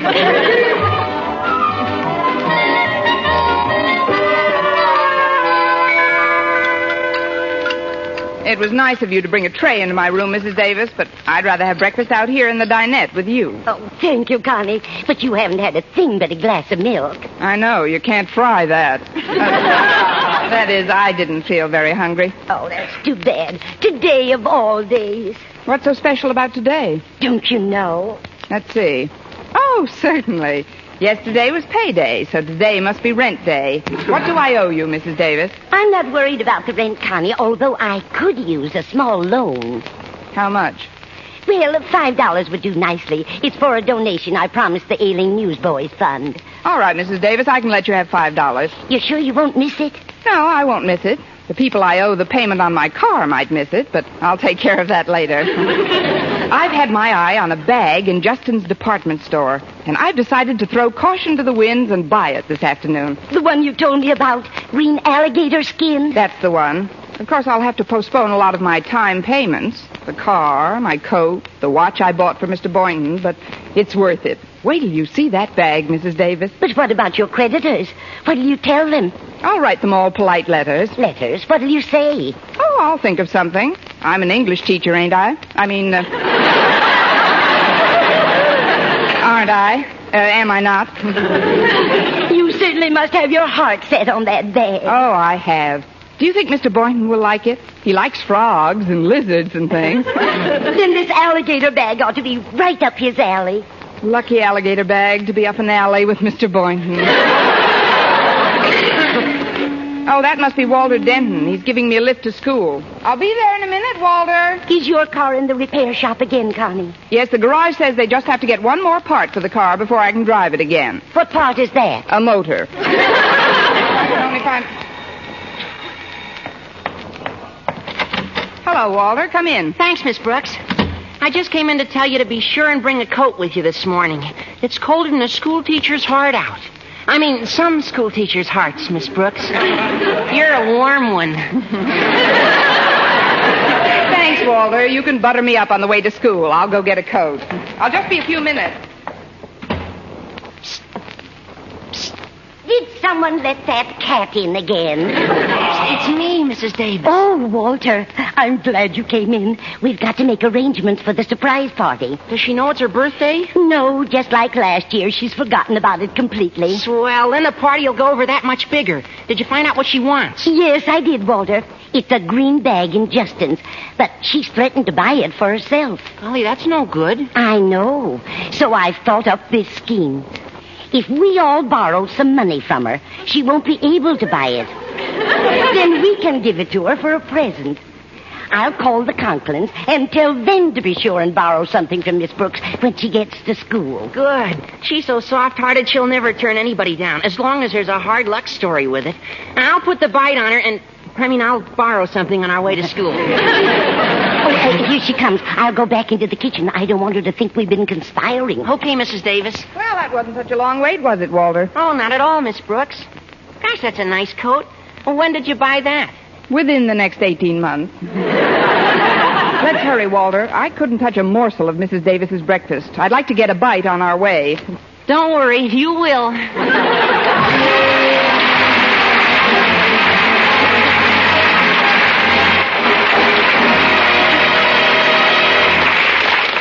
Our Miss Brooks will continue in just a moment, but first, here is Vern Smith with an important announcement. Palmolive Soap is giving away prizes worth $67,000. A grand prize of $25,000 in one lump sum, or $100 a month for life. And that's not all. There are over 2,000 prizes in Palmolive's big treasure chest contest. Ford sedans, Westinghouse laundromats, From Silver Fox scarves, Toastmaster toasters. And it's easy to enter. Complete the last line of this jingle. A fresher, brighter-looking skin is something I would like to win. I'll get Palmolive soap today. Da-da-da-da-da-da-da-da. Write your last line on a plain sheet of paper or use an official entry blank giving complete rules obtainable at your dealers. Include your own and dealer's name and address and mail with the big word Palmolive from the front of the wrapper of one regular and one bath-size cake of Palmolive soap to Palmolive, Box 92, New York 8, New York. Now, here's the jingle once more. A fresher, brighter-looking skin is something I would like to win. I'll get Palmolive soap today. Da-da-da-da-da-da-da. Mail your entry to Palmolive, Box 92, New York 8, New York. Get Palmolive soap for a lovelier complexion. Remember, doctors prove Palmolive's beauty results.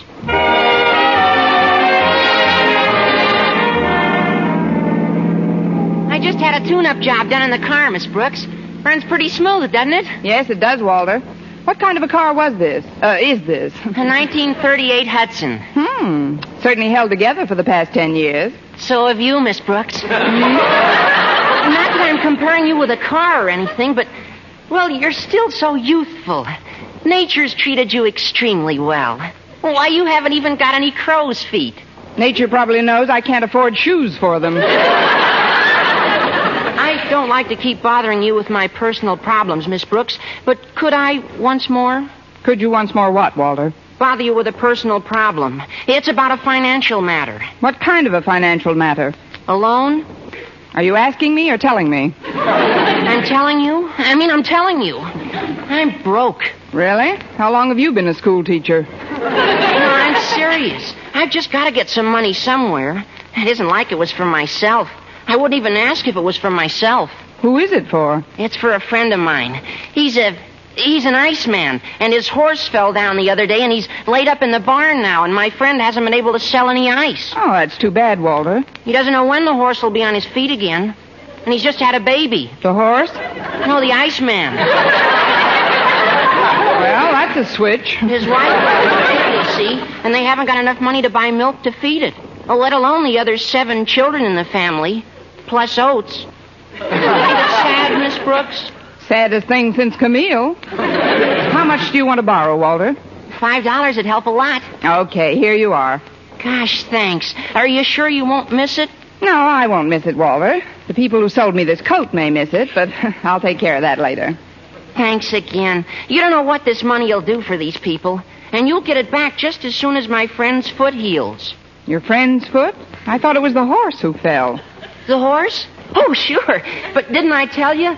When the horse fell, my friend tried to lift him up and sprained his own ankle. Oh, great. Between his sick horse, sprained ankle, and having a baby, your friend is the busiest iceman I ever knew.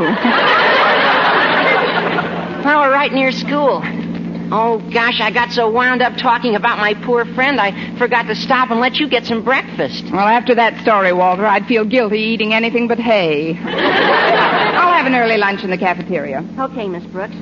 Well, here we are. Thanks, Walter. Say, isn't that Harriet Conklin going up the steps? Yeah, that's Harriet. Oh, you better hurry. She's anxious to talk to you. How can you tell from the back of her neck? I'm psychic about some things. Go ahead, Miss Brooks. All right, Walter. See you later. Good morning, Harriet. Oh, good morning, Miss Brooks. I'm so glad we bumped into each other before school starts. I've been very anxious to talk to you. Walter is psychic at that, among other things. What did you want to talk to me about? Well, it's rather embarrassing. Not that you're hard to talk to or anything, but, oh, golly, I just don't know how to say it now that we're face to face. Well, we'd look pretty silly chatting back to back. What seems to be the trouble? Well, it's really not my trouble, Miss Brooks. It's just that I've got to get some financial assistance for a friend in need. What friend, Harriet? Well, it's a little boy I know. He comes from a very poor family, and in order to help his folks, he shines shoes after school. Now, he's got a little dog that helped him get his business started. What did he do, put up the money? No, Miss Brooks. He used to do tricks and attract customers. But just the other day, he fell down and hurt his foot. Now, the poor little dog can't even get downtown anymore. Well, I can get him a lift downtown if he doesn't mind riding on a lame horse. I don't understand. Well, I don't either, but how much do you want to borrow? Well, right after he was hurt, they took the little dog to a hospital, and the bill there was $8. He must have had a semi-private room. Well, here's the $8, Harriet. Oh, thank you, Miss Brooks. You're sure you won't miss it? No, I won't miss it. The people I owe the payment on my watch might miss it, but I'll take care of that later. Anyway, I still have enough left to pick up that bag at Justin's this afternoon. Yeah. Oh, I mean, what bag? A green alligator job that I've had my eye on for weeks. Oh. Well, before you go to your room, Daddy would like you to stop in at his office. Uh-oh, what have I done now? Why should you think you've done something, Miss Brooks? Golly, just because Daddy's a principal is no reason for anybody to be afraid of him. No, maybe you're right, Harriet. Good morning. Morning, Daddy. See you later, Miss Brooks. Bye, Harriet. Will you step into my office a moment, Miss Brooks? Certainly, Mr. Conklin. At ease. Have a chair. Yes, sir. As you know, I was a major in the last war. Mm-hmm. Spent almost 4 years in charge of the post exchange at Camp Bobrick, Ohio. Stout fella. Yes, although I've been returned to the arms of my loved ones for over 2 years now, I opened my last box of Hershey's in 46. I must confess there are aspects of military life which bear remembering. Such as? The camaraderie, esprit de corps. Don't you agree, Miss Brooks? Oui, mon capitaine. Now, you've been teaching at Madison High for over 5 years, haven't you? That's right, Mr. Conklin. And in that time, I've had a lot of esprit de corps, but very few raises. I think the last one was way back in... Let's not talk shop, Miss Brooks. I realize that you haven't had a raise in some time, but after all, it's a universal complaint these days, and one which can't be remedied overnight. Meanwhile, you get by very nicely on the money you earn, don't you? Well, speaking frankly... That's the only way to speak, Miss Brooks. Now, if you don't mind, I'll come to the point. I've got to have some financial assistance for a friend of mine in distress. Another one? This poor chap was one of my GI assistants during the war. Just a corporal, but I recommended him for a War Department citation. Really? Yes. You never saw anyone fill a Coke machine like this lad. As for stacking Kleenex boxes, Well, after the war, he got married and started to raise a family. That was 3 years ago, but luck didn't favor this boy. He lost one job after another. Things went from bad to worse. You mean he became a teacher? No laughing matter, Miss Brooks. He's just written me that his wife is going to have another baby. Therefore. In 3 years?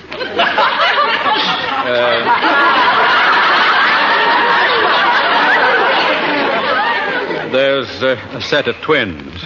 In any event, he's desperate. He can't even afford a hospital room for his wife. Well, I know where there's a semi-private room if she doesn't mind dogs. I mean, how much would you like to borrow, Mr. Conklin? Well, I've asked many of my friends for $5 or $10. I see. Well, I guess. But you're such an old friend, Miss Brooks, I feel that I can ask you for $15. Before our friendship gets any older, here's the $15. Oh, thank you, Miss Brooks. You're sure you won't miss it? No, I won't miss it. The people I owe a repair bill on my car might miss it, but I'll take care of that later. Very well. That'll be all then. Dismissed.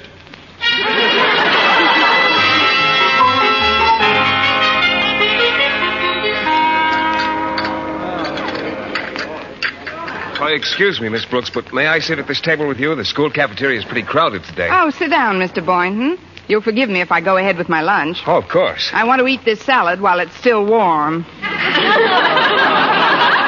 There's something I'd like to talk to you about. Yes, Mr. Boynton? I've heard from many people how generous and warm-hearted you are under your veneer of seeming sophistication. Of course, I've always known that you're true blue, a 100% human being, deep down below the surface. Why, Mr. Boynton, you've been peeking at my x-rays. I'm serious. I know that I can appeal to you for assistance without fear of embarrassment. And I know when you hear my story, you'll want to help. Et tu, Boynton? Well, what's your story? Well, I have this friend who's also a biologist. From a poor family? No, his family's very wealthy, as a matter of fact. But he's married and has 7 children and 1 on the way. No, he's a single chap. But he's got a bad sickness. No, he's in the pink of condition. Oh, wait a minute, I know. His little puppy broke its leg. Oh, he hasn't any puppy, but his Great Dane just won a blue ribbon. Wrong again. But give that lady a box of Red Heart and 2 tickets to next week's flea circus. Look, Mr. Boynton, I'll bet your friend's horse is so lame he can't even ride him to work, Well, my friend drives a Cadillac. Look, if you'll just let me finish, I'll be as brief as possible. You see, he's leaving town, and he's got about 30 white mice and frogs that he wants to give me. Oh, so that's it. They're sick. Oh, no, not at all. They're wonderful specimens. But they're orphans. Please, Miss Brooks, what I'm trying to tell you is that I'll need about $20 for the added equipment it'll require to house them. Oh, well, why didn't you say so? Here, Mr. Boynton, here's $18. It's all I have left. Let a couple of the mice double up. Thank you, Miss Brooks. I certainly appreciate this, but are you sure you won't miss it? No, I won't miss it. The people I owe the payments on my car, watch, and coat might miss it, but I'll take care of that later. There's only one thing that's not going to be put off, Mr. Boynton. Oh, what's that? A green alligator bag I've got my deep down underneath little warm heart set on. My first stop after school will be the nearest bank that lends money.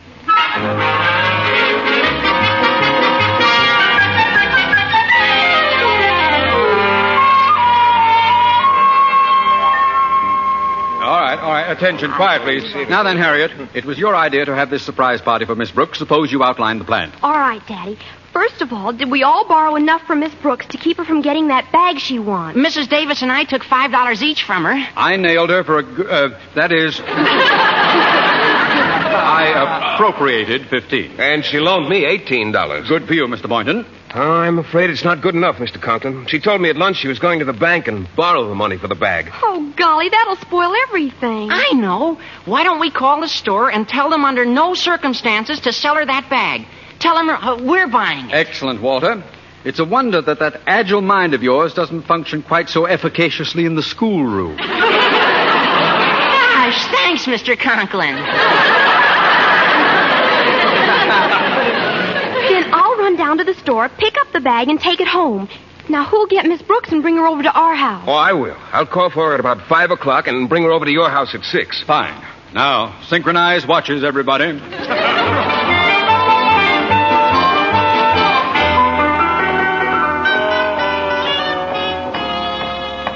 Let's see, confidential loan department. This is it. Pardon me, I've read your ads, but I'd still like to be assured that any business we transact will be strictly confidential. You may be quite certain of that, miss. What? I said we treat all our transactions with the utmost secrecy. Well, you can let me in on it. I'd like to borrow about $35. Yes, ma'am. What is your occupation, please? I'm a school teacher. How long have you been teaching, and at what school, please? 5 years at Madison High. And how do you sound when you've got laryngitis? Very comical. You write your name and address down, and I'll get you the money. Is that all there is to it? Yes, we don't believe in a lot of red tape. Oh. All you have to do is sign a few papers. First here. Yes. Now here. Right. Now this one. There you are. Now here. Mm-hmm. And here. Again. And this one. Yes. Now we'll start on the second page. Here. Yes. And here. Mm-hmm. And here. Mm-hmm. And here. And here. Here.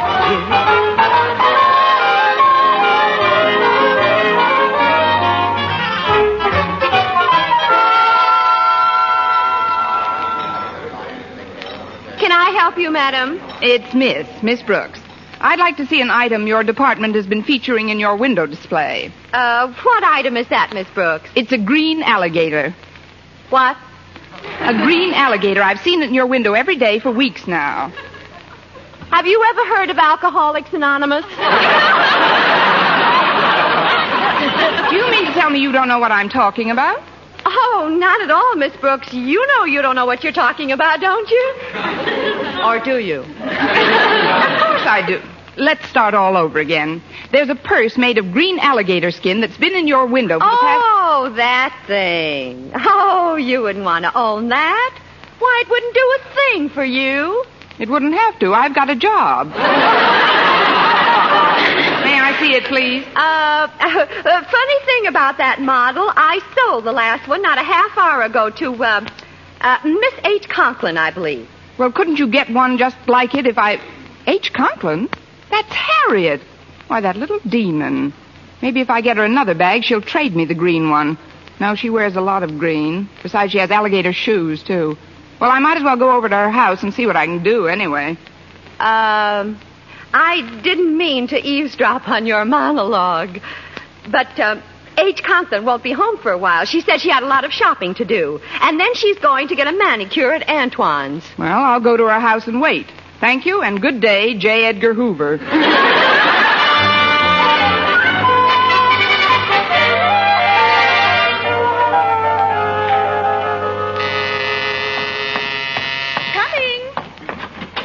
Hello, Mrs. Conklin. Is Harriet at home? Why, no, Miss Brooks. She's out doing some last-minute shopping for the... Miss Brooks, isn't it terribly early? I mean, with the days getting shorter all the time, it seems like about 5 o'clock. It is 5 o'clock. May I come in, Mrs. Conklin? Oh, of course. Who's that at the door, Martha? Oh, it's you, Miss Brooks. Hello, Mr. Conklin. Martha, did Harriet get back with all... Miss Brooks! Isn't it a little early? I mean, it only seems like 5 o'clock. 5-1. Sit down here in the living room a minute, Miss Brooks. Osgood, I'd like to talk to you. Yes, yes. Will you excuse us, please, Miss Brooks? Surely. What happened? Why did it so early? Well, I don't know what it was. Somebody must have slipped up. That's all I gotta say.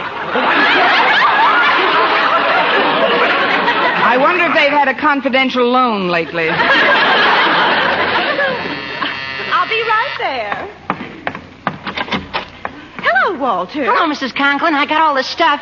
Funny hats, noisemakers, confetti, and streamers. Oh, come on in the living room and we'll start decorating the place. But, Walter, look who's here, Walter. Hi, Miss Brooks. Hi, Walter. Now, we'll take the streamers and we'll start in this corner of the room and we'll... Miss Brooks! When you hear the tone, the time will be 5-2. This one's on me.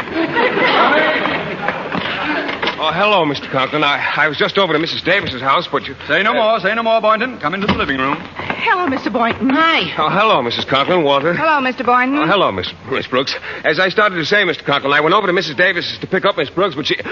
Miss Brooks! I know I'm terribly early, but I wish I knew for what. I'll answer it. Must be Harriet. Hello, dear. Mrs. Davis. Come in, won't you? I got the bag, Mother, and I had it gift wrapped. Oh, it looks just super. I brought the cake, Martha. Well, hello, everybody. Hello, Mrs. Davis. Harriet. Hello, Miss Brooks. Well, there's nothing else that we can do now but wait. Miss Brooks! If somebody says Miss Brooks once more, I'm going to change my name to Lucy Pumpernickel. Well,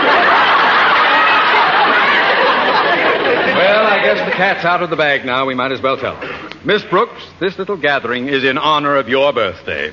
My birthday? How do you like that? I forgot it again. Miss Brooks, as a token of our esteem and affection, may we present you with this little gift. Go on, Miss Brooks. Open it. The gift is something you wanted for a long time, Connie. Oh, the green alligator bag. So that's why everybody borrowed money from me today. That's right. We didn't want you to get it for yourself. Well, this is certainly the nicest present anybody ever bought me, with or without my money. Oh, we didn't get this with your money, Miss Brooks. Look inside the purse. Why? Oh, what's this? 5, 10, 20? It's all here. That's right, Miss Brooks. Well, now that we all know it's your birthday, suppose you tell us how old you are. Happy birthday to me. Happy birthday to me. Happy birthday, our Miss Brooks. Happy birthday to you.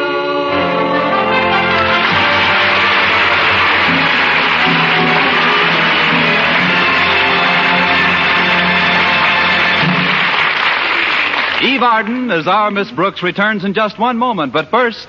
Dream girl, beautiful luster cream girl. Tonight, you can see this come true, revealed by a luster cream shampoo. You'll see your hair lovelier, your wave or curls softer, more glamorous, easy to do quickly. Even in hardest water, luster cream shampoo leaves hair 3 ways lovelier. Fragrantly clean, easier to manage, brilliant with sheen. Don't wait. Tonight, use Luster Cream Shampoo. Not a soap, not a liquid, but a dainty magical cream. Discover why it's by far the top favorite cream shampoo. Get the big jar, $1. Smaller sizes, either tubes or jars. Tonight, you can be a... Dream girl, beautiful luster cream girl. You owe your crowning glory to a luster cream shampoo. And now, once again, here is our Miss Brooks. So you see, I won't need the $35 I borrowed from you people yesterday. Here it is. Fine. The interest is practically nothing. Oh, that's nice. May I have a receipt, please? Of course. Just sign here. Yes. And here. Yes. And here. Yes. And here. Yes. And here.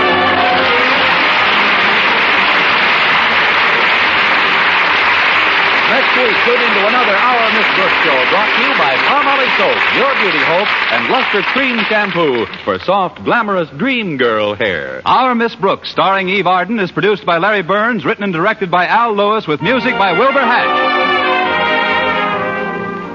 You're listening to HOJO Radio. Stay tuned. J-E-L-L. The Jell-O program starring Jack Benny with Mary Livingston and Phil Harris and his orchestra. The orchestra opens the program with You on My Mind from the picture Here Comes Carter.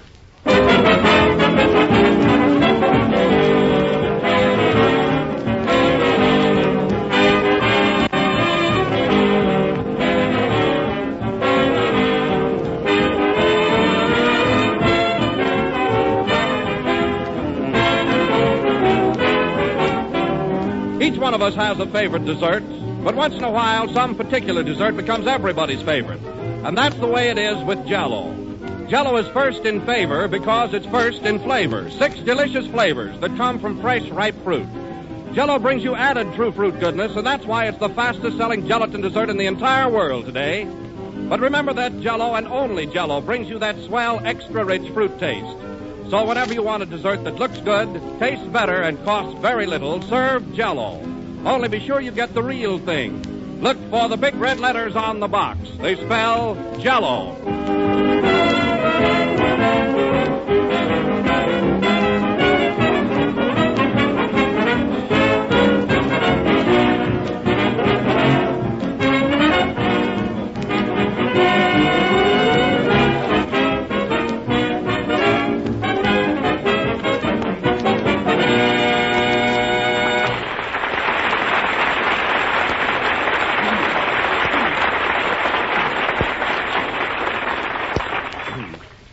That was the last number of the 6th program in the new Jell-O series.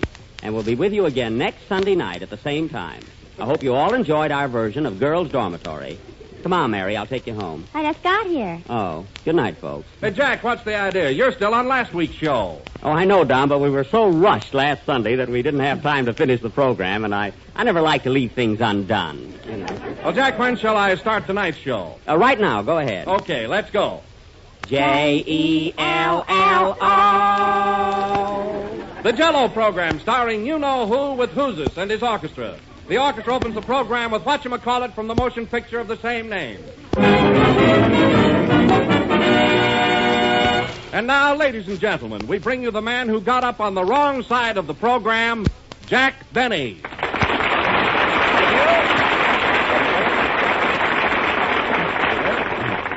Jell-O again. This is Jack Benny, who just said goodnight and hopes nobody took him seriously.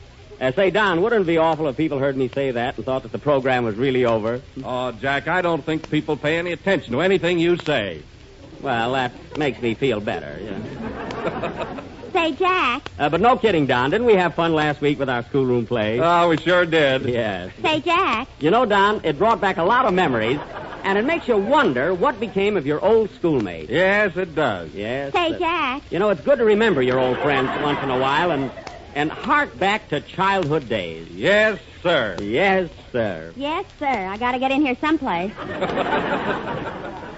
Yep, it's fun reminiscing. And you know, Don, I bet a lot of my old school pals in Waukegan, Illinois, are sitting around Stub Wilbur's garage listening to this program right now. We sure are, Jack. Thanks, fellas.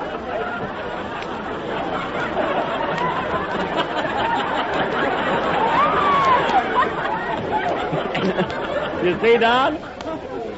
And you know, Don, when I went to school, we used to have a lot of winter sports in Waukegan. Say, I'll never forget an old pal of mine, Joe Hickey.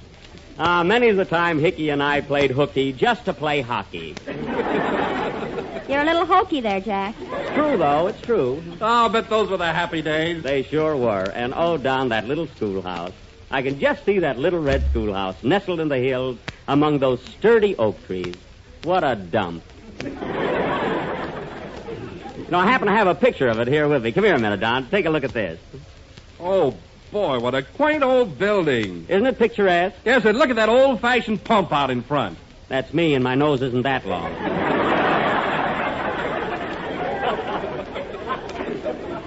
But gee, when I think of the hardships I went through to get an education, well, I remember one cold winter morning when I was just a kid. I had to walk through 10 miles of snow to return a book I borrowed. That was Abraham Lincoln. Oh, it was? Well, anyway, I did something with that book I borrowed. You probably kept it. Well, I haven't finished it yet. Say, Jack, I remember once when I had to walk through 10 miles of snow right here in Hollywood. Why, Mary, it never snows here in Hollywood. It's a fine time to tell me. Go away, will you?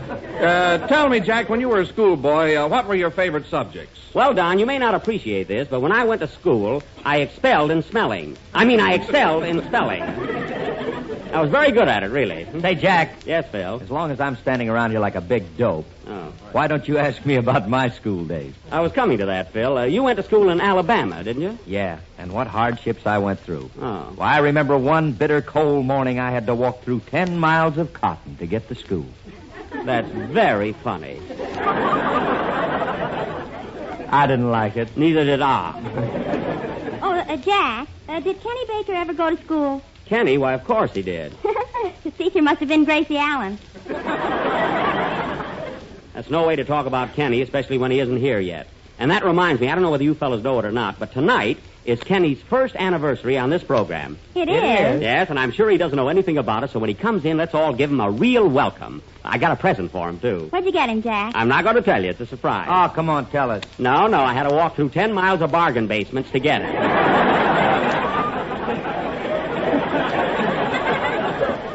Hey, Don. Hey, Mary, where's Don? Oh, he's over there in the corner sulking. Sulking? What for? Don, come here a minute. I won't. Well, what's the matter with you? Well, gee, you asked everybody else about their school days, and you didn't ask me, that's what. Why, Don, I didn't ignore you purposely. Come on, tell us about your school days. Well, I had plenty of hardships, too, believe me. Ah. Why, I remember one bitter cold morning I had to eat through 10 miles of Jell-O to get to school. Now, Don, that never happened. You just made it up, kid. I know, but it was clever, wasn't it? I didn't like it. Well, the sponsor did. Play, Phil. 10 miles.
Phil Harris and his orchestra playing with The I Swing, a brand new number and should be a hit. I liked it. Didn't you like it, Phil? I wasn't listening. Oh. Yeah, I wish Kenny would get here. Will he be surprised? I bet he doesn't know it's his anniversary. I bet he doesn't know it's his birthday. Why, it isn't his birthday. I bet he doesn't even know that. He does, too. Jack, come on, tell us. What'd you get Kenny for a present? Oh, you'll find out soon enough. It's something he can wear. Oh, Jack, here comes Kenny now. Now, remember, fellas, this is a surprise, and we don't want to tip him off. Gee, I can just see how his face is when it'll be red when he finds out all about it, won't you? What kind of a line was that? Don, just read the script. You know what I wrote. Quiet. Here comes Kenny. Hello, Kenny. Hi, Kenny. Hi, fellas. Hello, Mary. Mary, why don't you answer him? I'm not going to give away the surprise. Kenny, come here a minute. Now think, Kenny. Do you know what day this is? Sure, it's my first anniversary. Well, oh, then you knew it. Yes, Kenny, it's your first anniversary. First anniversary of what?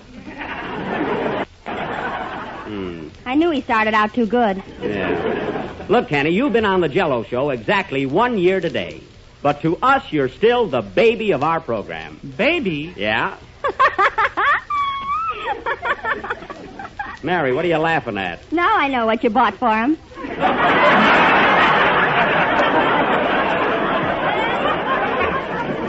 It's nothing of the kind. He's too old.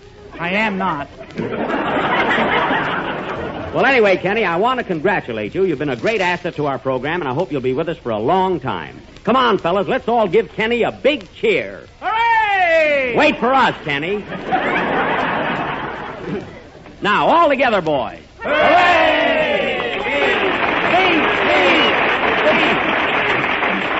come on, Kenny, say something. Well, I don't know what to say, fellas. Oh, come on, don't be bashful. Hey, Phil, give him that box to stand on.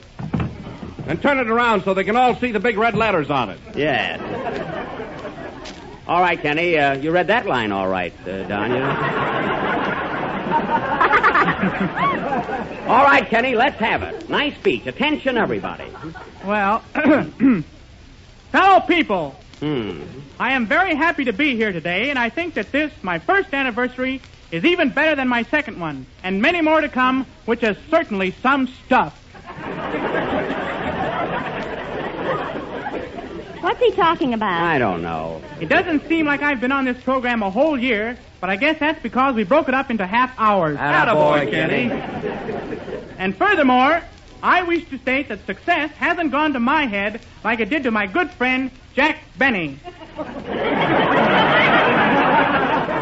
Thanks, Kenny, thanks. Oh, don't mention it. No. And to show my appreciation for the present I hope to receive,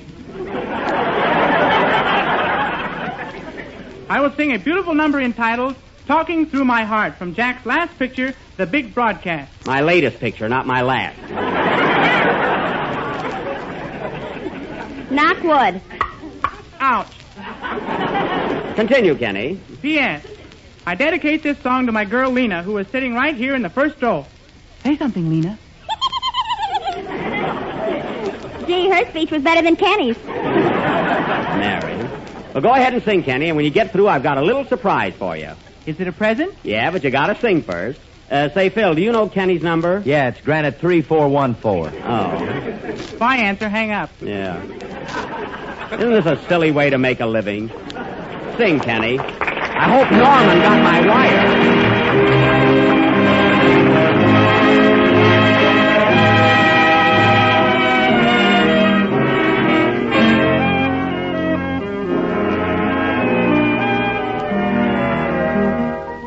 I confess my store of information is not complete in many ways. In school, I never was rated a star.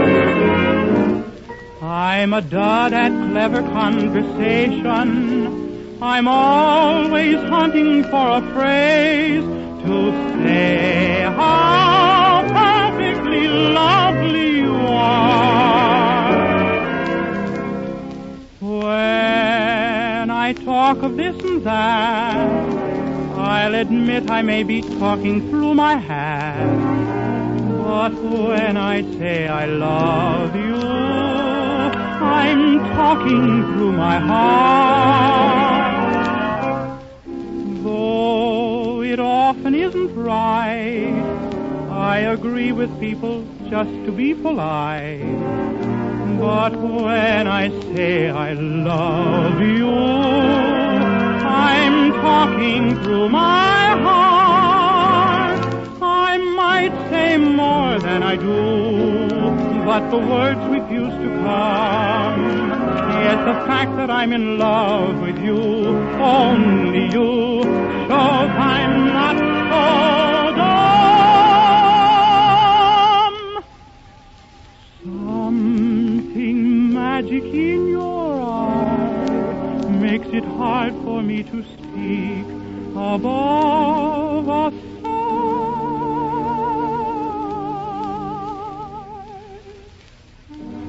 But when I say I love you and want you to say you love me, I'm talking through my heart to you.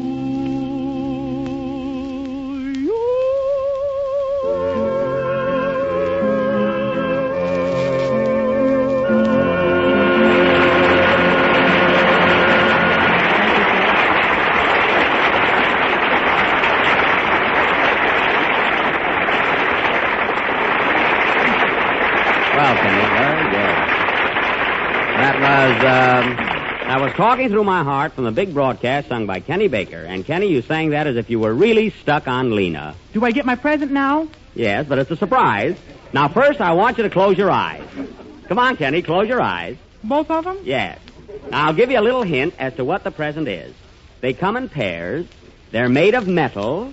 They have ball-bearing wheels. And you wear them on your shoes. Now, what are they? Spats. No, Kenny, look, Kenny. You go around on them, and they have straps. Oh, a streetcar. Isn't that awful? Say, Jack. What? Why don't you try it with his eyes open? Now, wait, he can't be that bad. Look, I'll try it once more. Now, Kenny, listen carefully. Every child has them. Measles?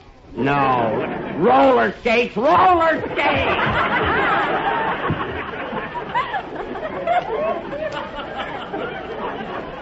Roller skates.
Played by Phil Harris and his orchestra.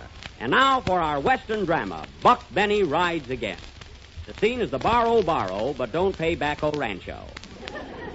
Curtain. Music.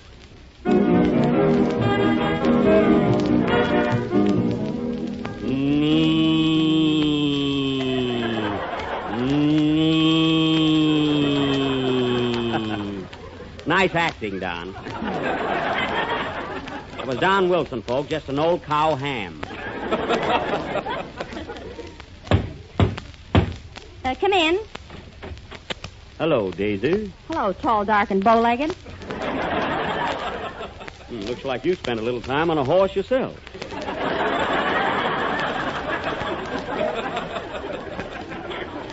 Is your pappy in? No, he's out branding the cattle. Where you been, Buck? I've been buck home for a couple of weeks. And I just got Buck.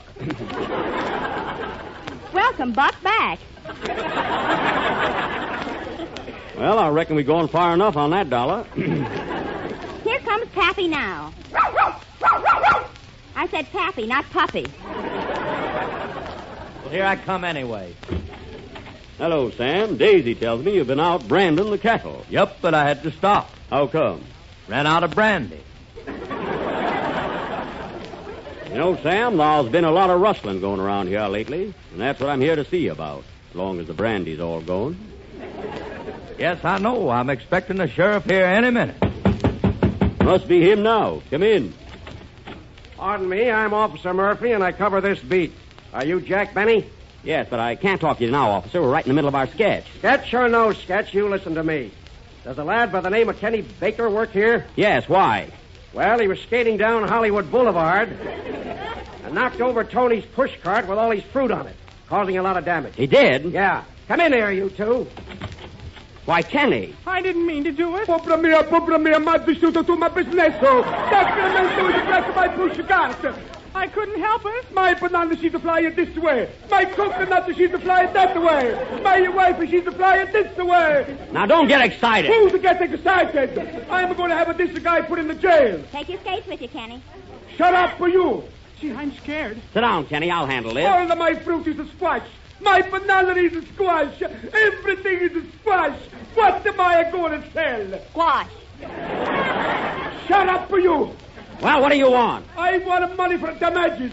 I must see my lawyer. You don't need a lawyer. We can settle this. Wait a minute. Don't settle anything.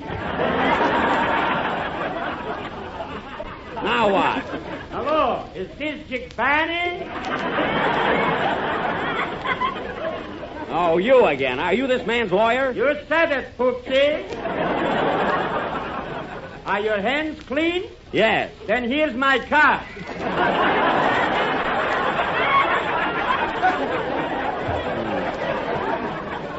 Same guy. Pat C. Flick. What's the C for? Catoinis.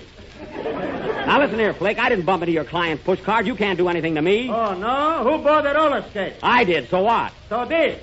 I'll have you in court as soon as my witnesses arrive from New York. New York? The accident happened in California. Wait till you hear my witnesses. You and your fake witnesses. You can't intimidate me. I can't, huh? Well, listen to this. Hello again. This is Dick Barney talking. I said intimidate, not imitate. Never mind that. How was I? Lousy. Shut up, are you? Quiet, Bambino. Now, look here, you can't blame me for this accident. I wasn't anywhere near the place. This the guy, he's a craze. Pipe down, solo mio. I'll handle this. Listen to me, Boss Benny. Everything you said is irrelevant. And irrelevant never forget.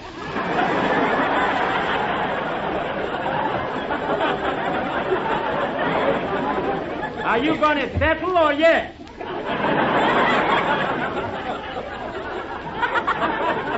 Well, if that's the case, what's the total damage? Well, the pushcart will have to be repainted. That'll cost you $1,000. Repainted? $1,000 for painting a pushcart? Who's going to do it, Michelangelo? Mary, is there anything else? Don't forget of my wife. She's got the damage too. What's the matter with her? Why did the pushcart should fall on top of her and knock out the 4 teeth? And now she cannot talk. All right, how much for that? Well, for that I allow you $5. Now, wait a minute. We're wasting a lot of time. How much cash will it take to settle this thing right now? $500. No, $600. Go on, take 5. No, $600. All right, $600. I'll give you $25. Okay. Well, thank heaven that's over. Here's your 25. Get out of here. Well, Tony, 50-50. Here's your 5. Come on.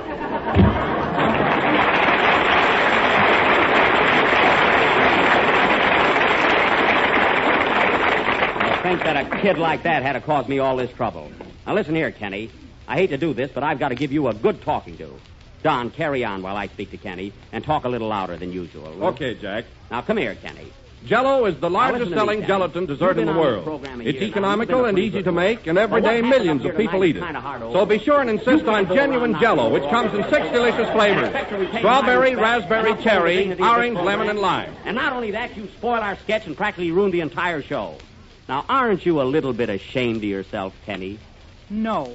Well, play, Phil.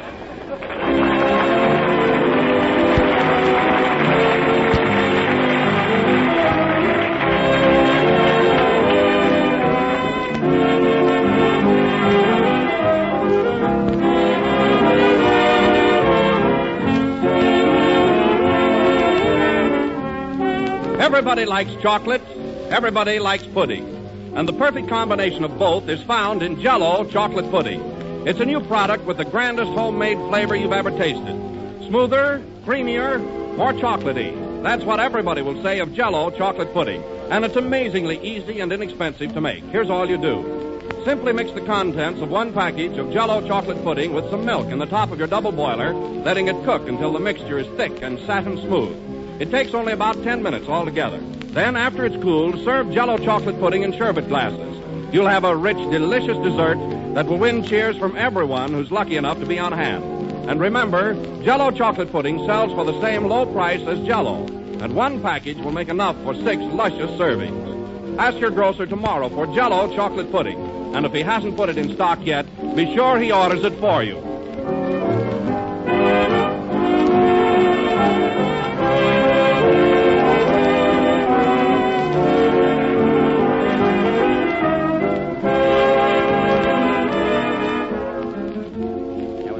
Number of the 7th program in the new Jell-O series, and we'll be with you again next Sunday night at the same time.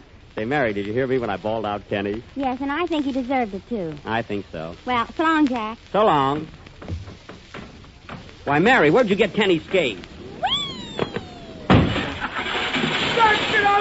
Don't settle. Good night, folks.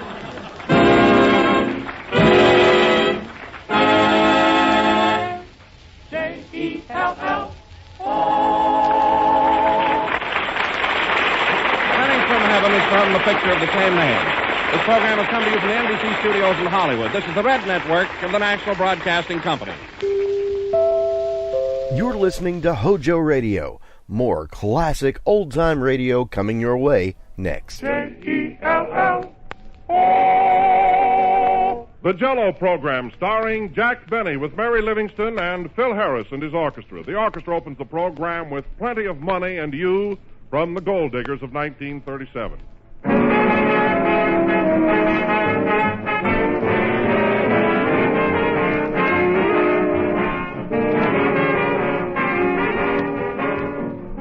There's a grand, friendly feeling about these late autumn days, a feeling of joy and gratitude. The spirit of Thanksgiving. The big day we've all been anticipating is almost here at last.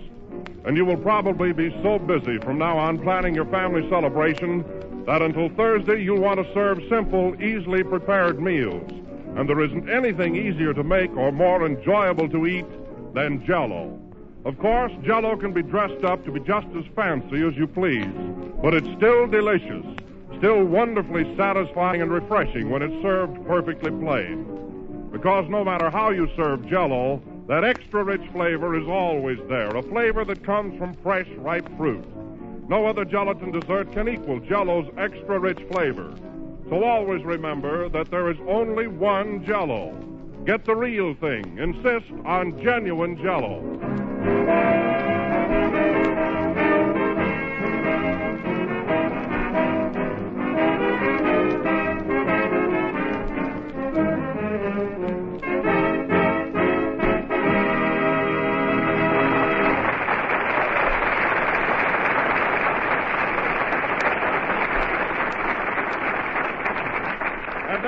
Ladies and gentlemen, we bring to you your friend, my friend, and Jack Benny's friend, Jack Benny.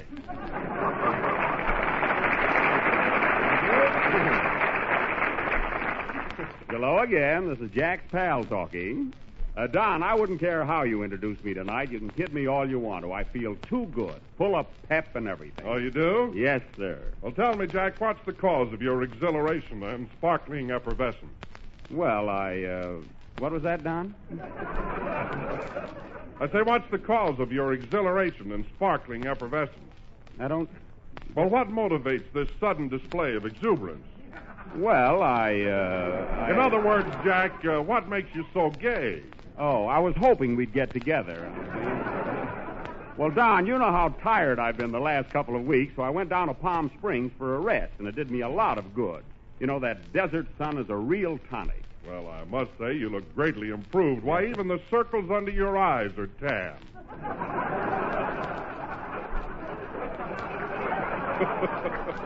They do look better, don't they, Don? Where did you stop in Palm Springs, Jack? Well, I didn't know where to go. You know, there's so many swanky hotels. There's the Colonial House, a beautiful spot, and the Desert Inn, and the El Mirador, very exclusive. So I finally decided on the El Mirador. Oh, you did? Yes, I parked my trailer right on their front lawn.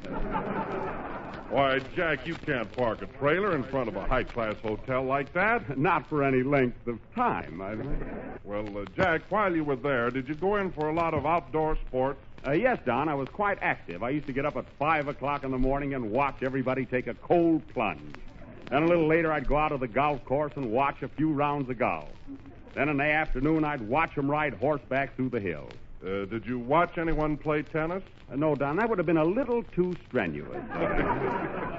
Lazy is the word for Jackie. And hello is the word for Mary. Hello, Jack. Oh, hello, Mary. Did you have a good time at Palm Springs? Did I? Gee, that's a swell place. Where did you live there, Mary? At the El Mirador Hotel. And what scenery. I had a beautiful room facing Jack's trailer.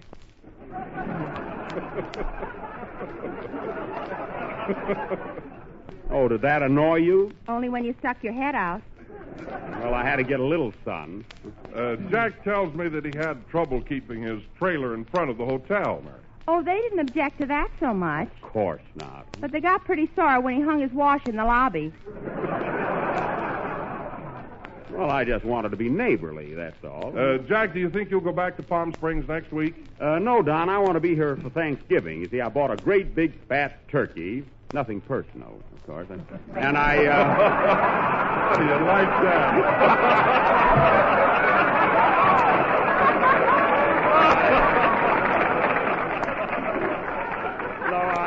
Stick to the script. I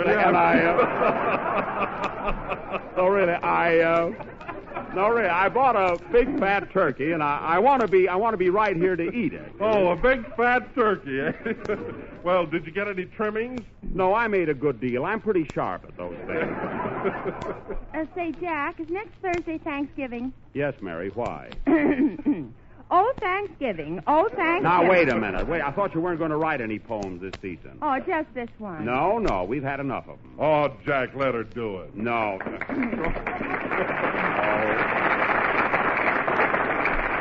All right, folks, you made your applause. Now lie in it.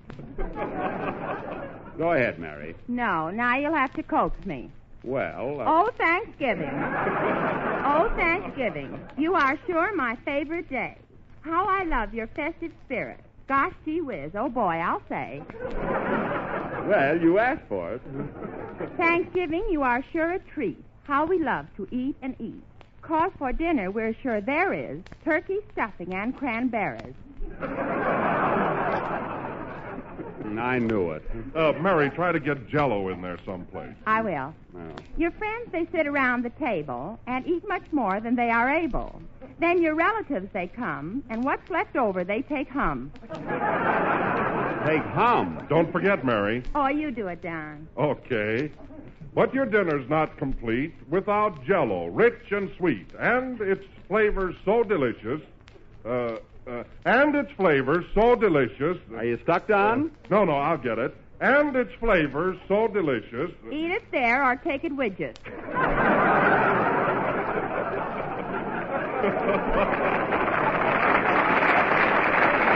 Hey, that's pretty good. Yes, sir. Mary, that was fine. I owe you an apology. Answer the phone, Mary. Hello? Yes? Oh, hello, Aunt Ruby. Yes? I don't know. I'll ask him. Say, Jack. What? Aunt Ruby asked me to invite you and your turkey over for Thanksgiving dinner. Well, tell her I have another date. Hello? Aunt Ruby? Jack can't come to dinner Thanksgiving. What? Yes, all right. Goodbye. Now what? She says just have the turkey come over. Oh, yeah? Well, the turkey's going with me. Oh, Phil. Hey, Phil. Phil isn't here yet, Jack. He isn't? Well, no, the boys had to play the first tune without him. That's funny. He's never been late before. Oh, well, I know enough about music to direct the next number. Hand me that stick, will you, Don? Yes, here you are. All right, come on now, boys. Now, all together. 1, 2. Boys, look. I said 1, 2. You got the stick upside down. Oh. Now, look, boys, when I hold the stick up in the air like this, I want you to... Hey, wait for me! Wait for me! Why cooperate?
1, 2, Button Your Shoe from the motion picture Pennies from Heaven, played by Phil Harris's orchestra with Jack Benny directing and doing okay. Hey, you finished late. Well, I started late. Oh. You know, Don, I can't understand Phil doing a thing like this. He's always been here on time. I hope he's not out of town. Why, he can't be. I saw him at the Clover Club about 9:30 last night with a blonde. With a blonde, huh? Say, that reminds me. I saw him last night about 11 o'clock at the Coconut Grove, and he was with a brunette. He was? Yeah. I wonder what color Harry's with now. Say, that Phil is quite a ladies' man. Not that I care, but I don't want it to interfere with this program, that's all. Well, perhaps Mr. Blue, his arranger, knows where he is. That's right. Hey, Ben, you don't happen to know where Phil is, do you? Well, the last time I saw him was Friday night. He was at the Trocadero, and he had a beautiful redhead with him, and she was sitting on his lap. Well, I don't care about last night, you know. Well, I do, Mr. Bennett, because she was my redhead. Let's see if you can find her. That guy Harris pays more attention to girls than he does to his job. Why don't you fire him, Jack? Oh, I wouldn't do that. He's a nice fellow and a likable character. Besides, he's got an iron-bound contract.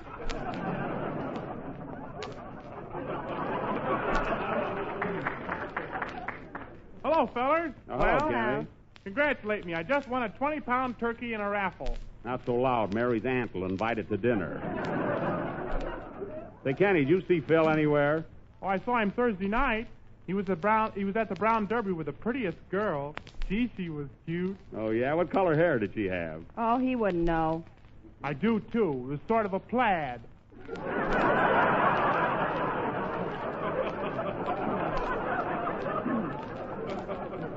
A little Scotch girl, huh?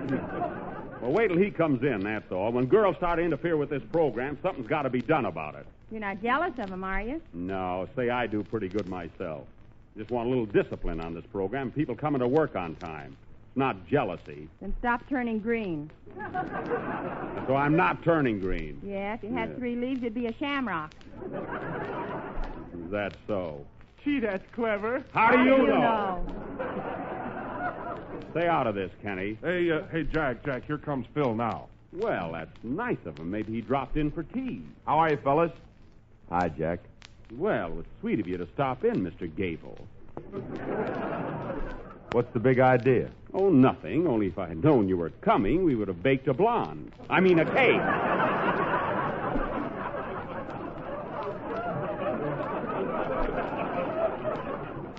I still don't get you. Now, listen, Phil. I'm a pretty regular fella, and I don't care anything about your private life, which seems to be quite public. But an artist must maintain a certain amount of dignity. But I didn't do it. Why, what would people think if they saw me out with a half a dozen different girls? They'd think you were Phil Harris. Go away. Now, Phil, when this program's on, you got to be here on time. All right, Jack, I'm sorry. Of course, in all fairness to you, it's not your fault as much as it is the girls. Give me their phone numbers. I'll tell them a thing or two. Oh, no.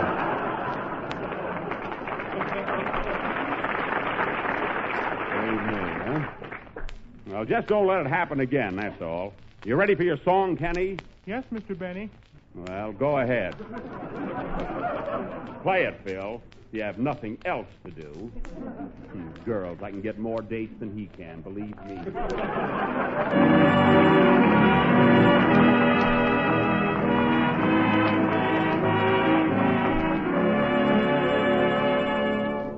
I know my lips have never met your lips in sweet caress.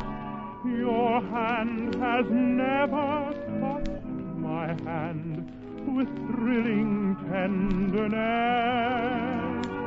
You never spoke of love to me, but still somehow I know, for love has made me wondrous wise. Your eyes have told me so. I saw your eyes, your wonderful eyes, with love light and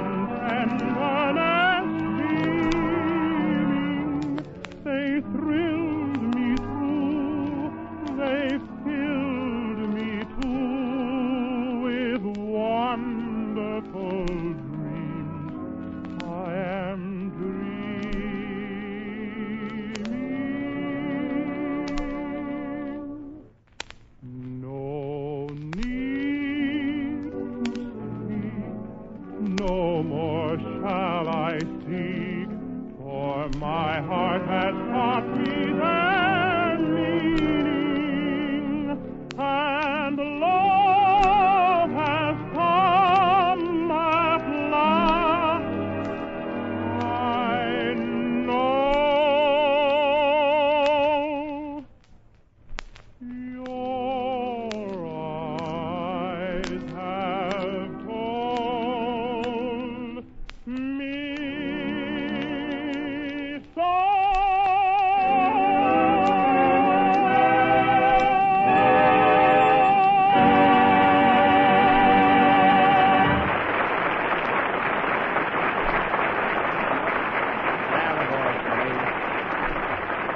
Yes, sir.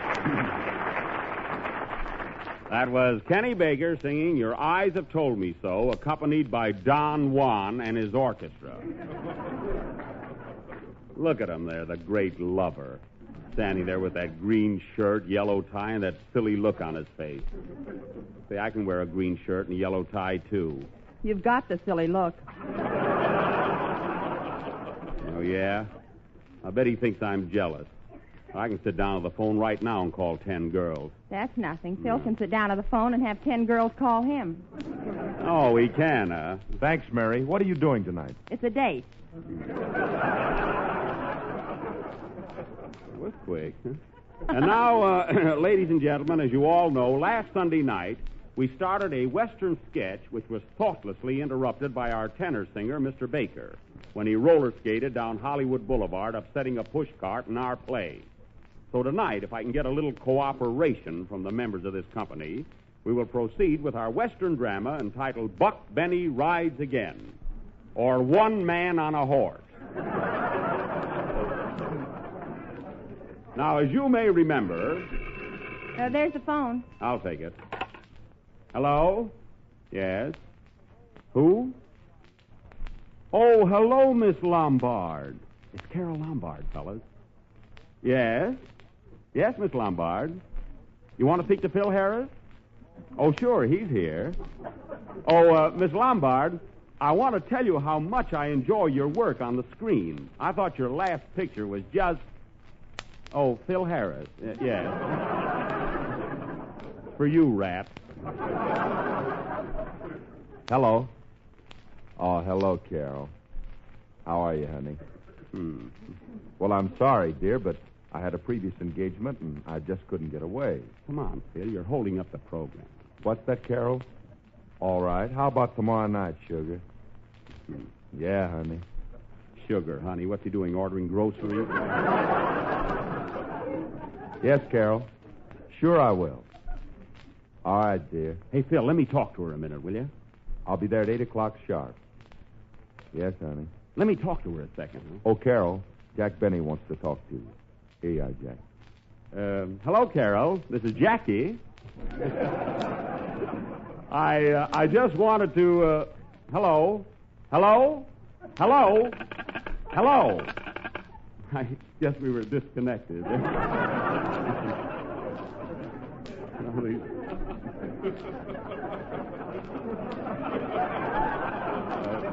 You know, these cheap Hollywood phones. Well, anyway, folks, our play, which we started last week, will go on immediately after the next number. Play, Carol. I mean, Phil. Mary, find out what's the matter with this phone, will you?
Sorry Dear, played by Casanova Harris and his orchestra.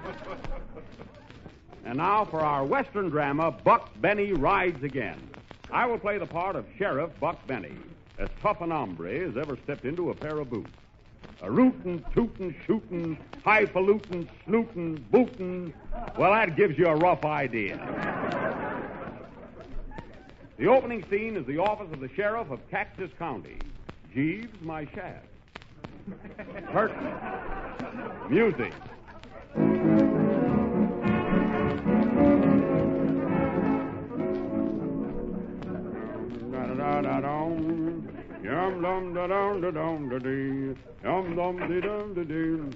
Morning, boys. Morning, Sheriff. Hiya, Buck. Anything happened last night? Well, Three-Fingered Joe broke into the First National Bank, Alkali Ike stuck up the Citizens Bank, and Cactus Pete robbed the Merchants Bank. Oh, bank night, huh?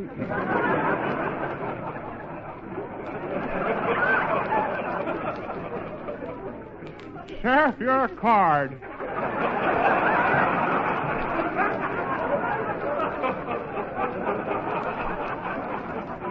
Smile when you say that. Go into the jailhouse and feed the prisoners. I can't. They're all dining out this morning. Well, I don't blame them. The food's awful here. Never should have pardoned our old cook. You know, Buck, there's been too much shooting and killing going on around here lately. What's the population of this here town, anyhow? 305. 302.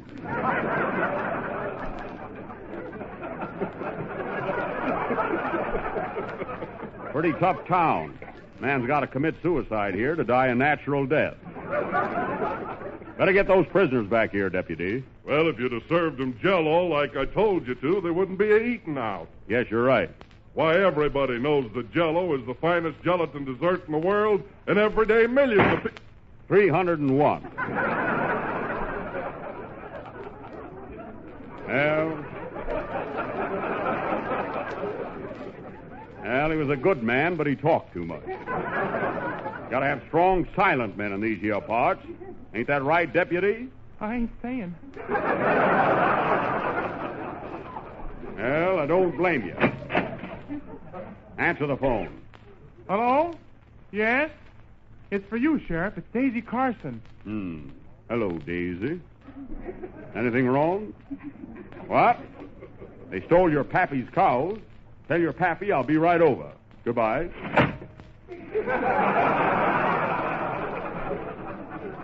More trouble. Those cattle rustlers are at it again. They got Frank Carson's cows. Come on, Deputy. We got to get going. Where's my gun? In your hand. Thought it was my pipe. I've been smoking it for an hour.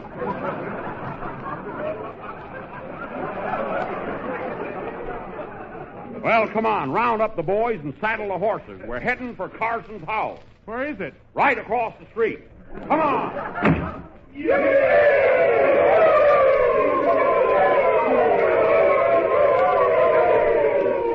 All set, boys? Okay, let's go. Whoa, whoa. Here we are.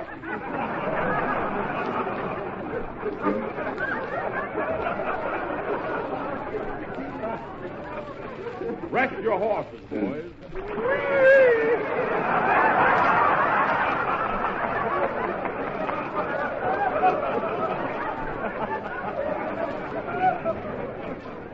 Dead horses.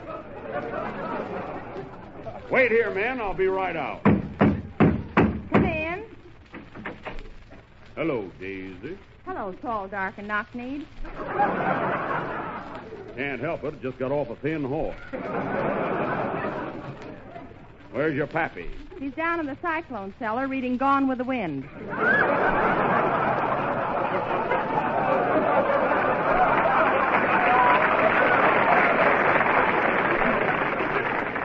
Well, tell him I'm here. Hey, Pappy, the sheriff's a-waiting. I'll be right up. Daisy, you sure look pretty tonight. What with your golden hair and teeth to match? Shucks, Buck, the way you talk would make a gal plumb blushy. Oh, reckon I'm just poetic, that's all. What's that? Smells like brandy. Here comes Pappy now.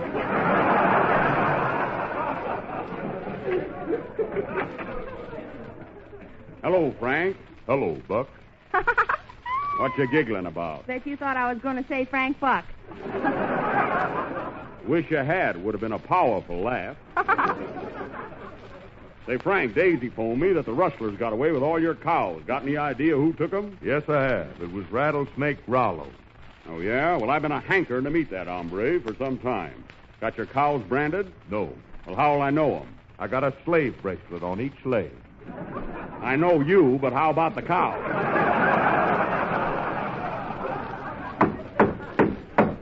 Come in. Oh, Sheriff. What's up? I just saw Rattlesnake Rollo heading towards Red River Canyon. You did? Did he have any cattle with him? Oh, yes. I tried to stop him, but he stuck a big gun in my ribs. And things like that sort of depressed me. Red River Canyon, eh? Well, that's where that varmint is hiding those cattle. Come on with me, Carson, and we'll get your cows back. I'm heading for Red River Canyon. Buck Benny rides again. Hooray! Thank you. Come on, Carson. We ain't got a minute to lose. I'll answer that phone. Hello. Who? Ginger Rogers. You want to speak to Phil Harris? Now, look, Miss Rogers, we can't stop this. What? Well, we're right in the middle of our... Oh, all right. It's for you, Phil, and hurry up. Gee whiz. Hello. Right in the middle of it. Oh, hello, Gingy. How are you, sweet? Oh, nothing, honey. Why? Come on, Phil. We got to get those cows. What? What's that, Gingy? Oh, no kidding. Oh. Come on, Phil. Buck Benny rides again! Wait a minute, Jack. Not so loud. Hurry up. We got to go after those cows. Listen, Ginger. I'll be through in a few minutes. Oh. Can I drop by and pick you up? Oh, Phil. I'll tell you what, dear. Meet me at 10 o'clock at the Palomar. Come on. Buck Benny rides again! Okay, honey. Come on, Phil. Yes, honey. Yes, I know. All right, dear. Well, I got to rush now. Yes, darling. Well, I can't help it. I'm in a hurry. I'm sorry, dear, but I have to rush. Yeah, you can take your time, Phil. The cows came back. Buck Benny rides again. Playboy.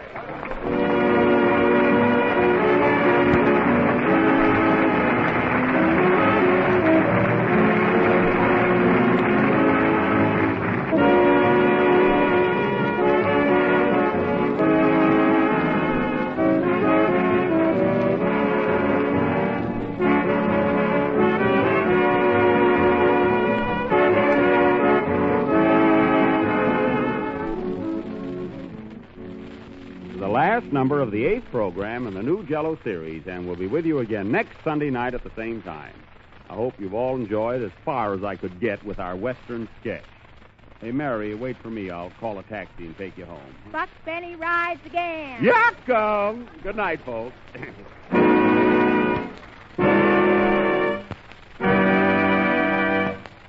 J-E-L-L-O.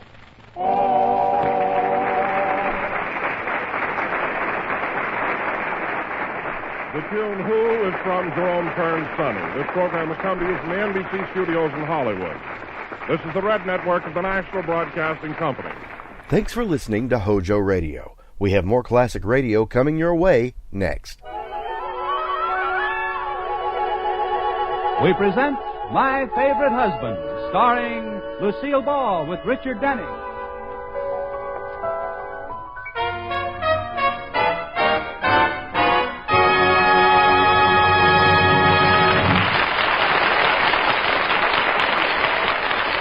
This is the story of Mr. and Mrs. Cougat, the record of a happy marriage. Two people who live together and like it.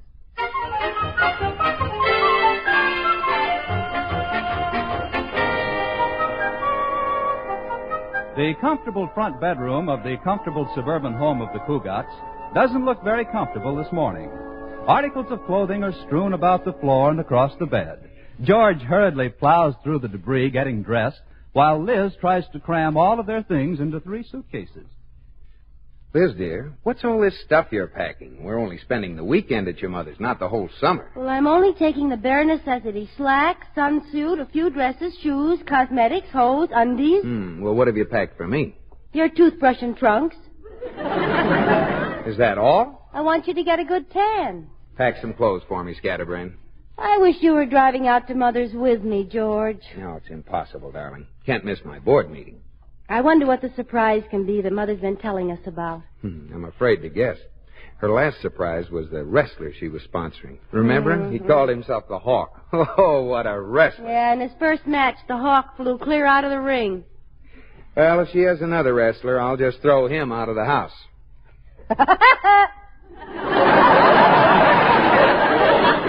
Woody? Evidently, you've never heard of Gorgeous George. You are gorgeous, George. Finish your packing.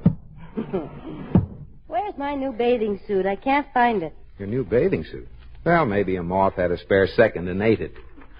Here it is, and it isn't that skimpy. It's shameful. You're too prudish. You're too nudish.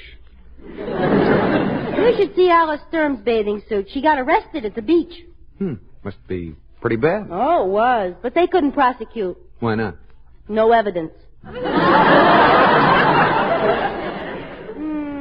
Which nightgown should I take? My canary yellow or my parrot green? What about your goose chartreuse? Well, gotta run now, honey. See you tonight. Drive carefully. George Cougat, don't you criticize my driving. I'm a good driver. Sure, honey. You've never driven up a telephone pole. Of course not. Anyway, not to the top. Ha ha, very funny. I read in a magazine the more accidents were caused by men than by women. Yeah? When did you read that? The other day while I was driving downtown.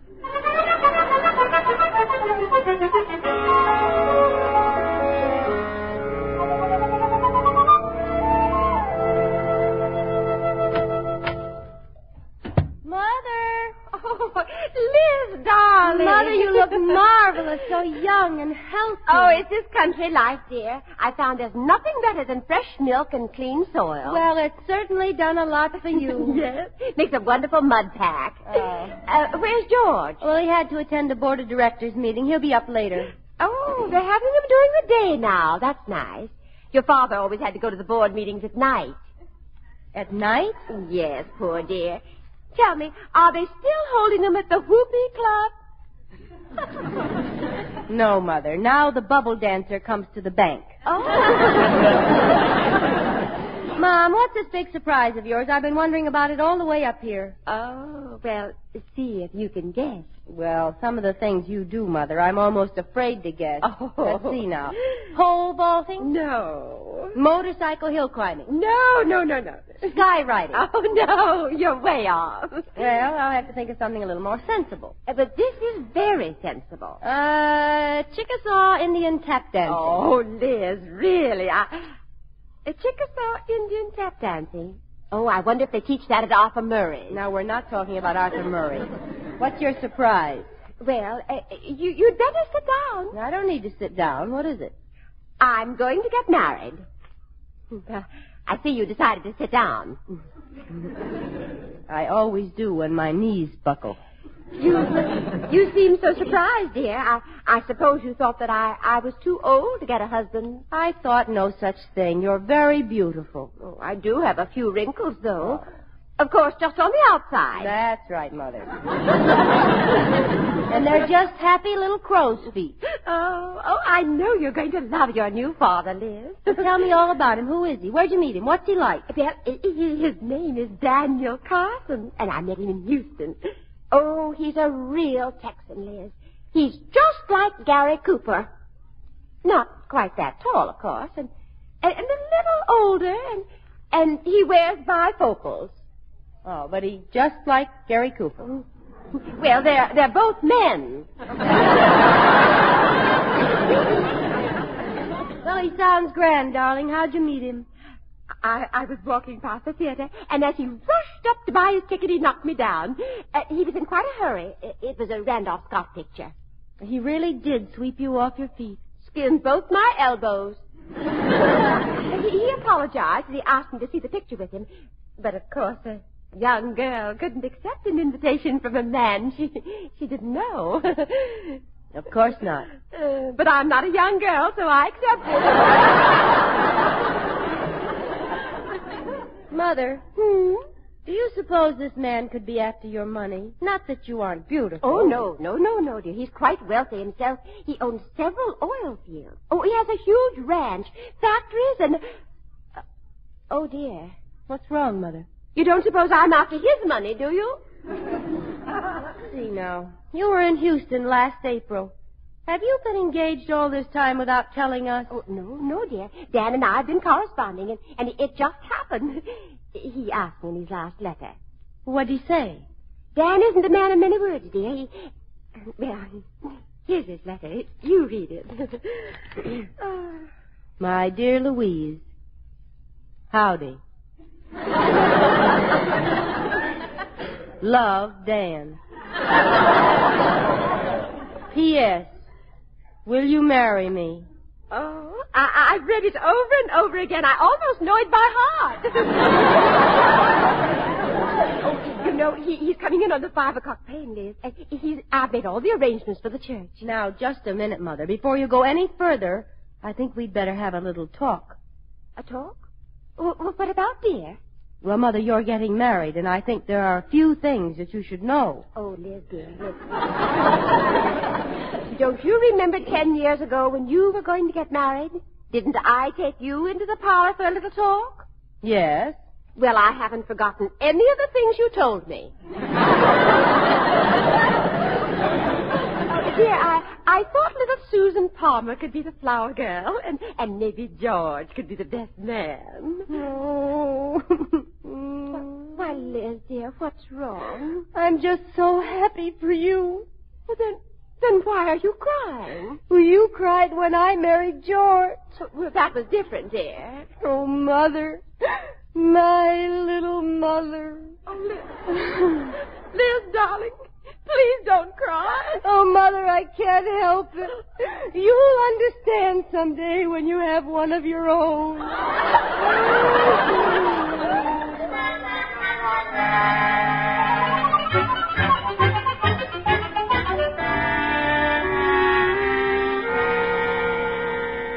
Liz. In here, George. Oh, hello, honey. Kiss. Come on, give me a kiss. Kiss. I want a kiss. Give me a kiss. What's the matter? I never board a train when it's moving. Well, it's standing in the station now, ready for refiring. Nut. Okay, conductor?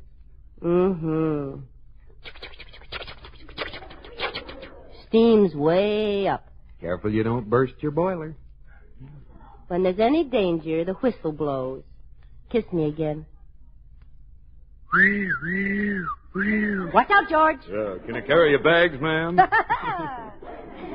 Oh, George, wait till I tell you about Mother's secret. Yeah, what is it? I can't tell you. It's a secret. Liz. George, a secret's only a secret if it's kept a secret. You know about the whispering grass. The grass told it to the trees, and the trees told it to the breeze. You understand, George? Yes, very clear. Your mother's been out in the grass whispering to trees. Just forget about it, darling. You'll find out. Better get dressed for dinner. Won't tell me, huh? Uh-uh. All right. You have your secrets. I have mine. I just thought of something. Oh, what are you laughing about? Nothing, but if you're going crazy, I want to go with you. I'm not going crazy, Liz. I was just thinking about the time I took Myra Ponsonby on the hayride. You've always wanted to hear what happened. You're not going to get me to tell you Mother's secret that way. No, of course not. Forget it, dear. You think you're pretty sly. Who cares what happened when you went on the hayride with Myra? What could happen on a hayride? You're just trying to arouse my curiosity, but it won't work. I've gone on hayrides, lots of hayrides. They were all in the spirit of good fun. We'd go down some dark, lonely country road, stop the wagon. Some of the couples would go blackberry picking. We'd just sit there in the hay and... George Coogan, what happened on that hayride? It's a secret. Remember? The grass? The heck with the grass. What about the hay? Well, you tell me your secret, I'll tell you my secret. All right, Mother's getting married. Now what? George, what happened? I bit the stem off my pipe. Your mother's what? Getting married. Now what happened on the hayride? Oh, Jimmy Paterno dropped his cigar and we had a weenie bake instead.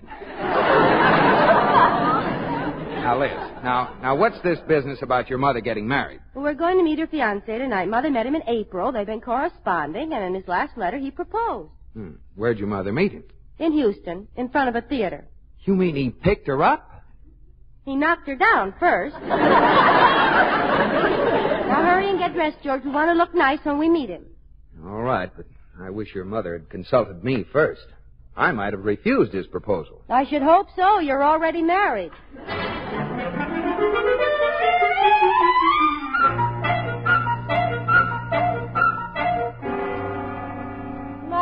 Mother, sit down and relax. I can't, Liz. Dan will be here any minute. Now, you've got to calm down, Mrs. Elliott. Yes. I remember how nervous I was when Liz and I got married, but I had a simple formula for overcoming it. What was it? He fainted. I didn't faint. I just relaxed. All of a sudden. I'm so nervous. I haven't been this upset since the day my scales were broken, and I thought I'd gained 200 pounds. There's your man, Mrs. Elliott. Now, don't all of you stare at me. I'll let him in. Hello, ma'am. Hello, Dan. Will you come in? Reckon I will. Are you embarrassed, Dan? Nope. Well, reckon I'll be going now. Dan, you just arrived. Well, just don't know what to say, Louise. I ain't a man of many words. Had me a long-winded speech wrote down on the back of a cigarette paper. Forgot and smoked it. Well. Yeah. Mother. Oh, Liz, dear, I'm sorry. Well, I guess we kind of forgot our manners, Louise, standing here chattering like a couple of blue jays. Yes. Dan, this is my daughter, Elizabeth. Hello, Mr. Carson. Even prettier than the picture your mama sent me. Mother sent you my picture? Yep. Laying on a blanket, taking your bottle. Well, I've changed quite a bit since then. Yeah. You're a lot longer now. Got a little more hair, too. Well, when I was a baby, I used to wear my hair very close to my head, under the skin. I'm George Cougat, Liz's husband. How do you do, Mr. Carson? Well, hiya, George. Say, I like the way you shake hands, real tight, like you mean it. Oh, you have quite a grip yourself. Yeah, I hate wishy-washy shakes. Like to feel a friendship there. Ain't never forgot Herb Jackson, the friendliest feller I ever met. Broke 7 bones in my hand. We'll be having dinner in a moment, Dan. Would you care to go upstairs and wash? No. Took care of it before I left Houston. Well, I'd better wash. I've never been to Houston. I got a little surprise for you, Louise. Oh, a surprise, Dan. Well, what is it? Oh, it's coming later. Yeah, I guess I'm ready for Chuck now. Chuck, Mr. Carson? Yeah, that's what we call dinner in Texas, Lizzie. What about late at night when you go down to the icebox and sneak a snack? What do you call that? Snuff.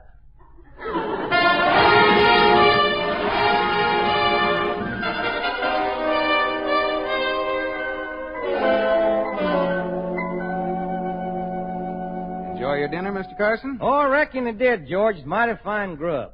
Grub? What's grub? Chuck. I'm waiting for that surprise, Dan. Well, it ought to be here in a little while, Louise. Mr. Carson, I understand you have some oil property in Texas. Yeah. It was originally my granddaddy's. He got it from some Indians. Swapped them for it. Swapped them for oil property? What did he give them? Colored beads, bits of cloth, fire water? No, $650,000. did you ever meet an Indian, Mr. Carson? Yeah, Lizzie. Sorry I did, too. Oh, did you have trouble with him? Kinda. Did you kill him? Nope. Did you hurt him? Kinda. With a gun? Nope. Backed over him in a gas station. Mr. Carson, I understand along with your oil properties, you have quite a ranch, too. Oh, yeah. Got me a nice big ranch. Ain't it, Louise? It's really tremendous. What do you call your ranch, Mr. Carson? Dallas. What about my surprise, Dad? Well, it ought to be here any minute, Louise. Let's see. Well, this is sure going to be a fine wedding. A pretty bride. And you'll be a rather handsome groom yourself, Dan. Well, I went to a lot of trouble for the ceremony. Spent all day yesterday at the chiropractor's having my legs straightened out. You should have kept your pants on. They're still bow-legged. Tell me, do you have a horse, Mr. Carson? Oh, now there's something that I like to talk about. You bet I got me a horse. His name is Shotgun. Shotgun? Do you feed him or load him? Oh, he's a good old horse. Had him for 18 years. Showing his age a little. Graying around the tail. Oh, now that's nice. I think a gray tail makes a horse look distinguished. As I always say, an old horse is just as good as a new horse. I've never heard you say that, George. Well, you've never been around while I was talking to an old horse.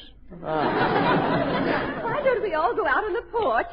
Oh, I reckon that's your surprise now, Louise. Excuse me. Oh, what do you suppose that silly boy's gotten me? Mother, you're holding that third finger out too conspicuously. Well, here's your surprise, Louise. Come on in, Slim. Greetings from Texas, everybody. Gee, ho. Slim's my old saddle buddy, Louise. He's going to be our best man. Oh? Dan, you old hornswoggle son of a rattlesnake. Slim, you old saddle sore mule buster. You old leather-eating coyote. You old thieving noose dodger. You old horn toad. You old siffy cat. You old prairie dog. You old...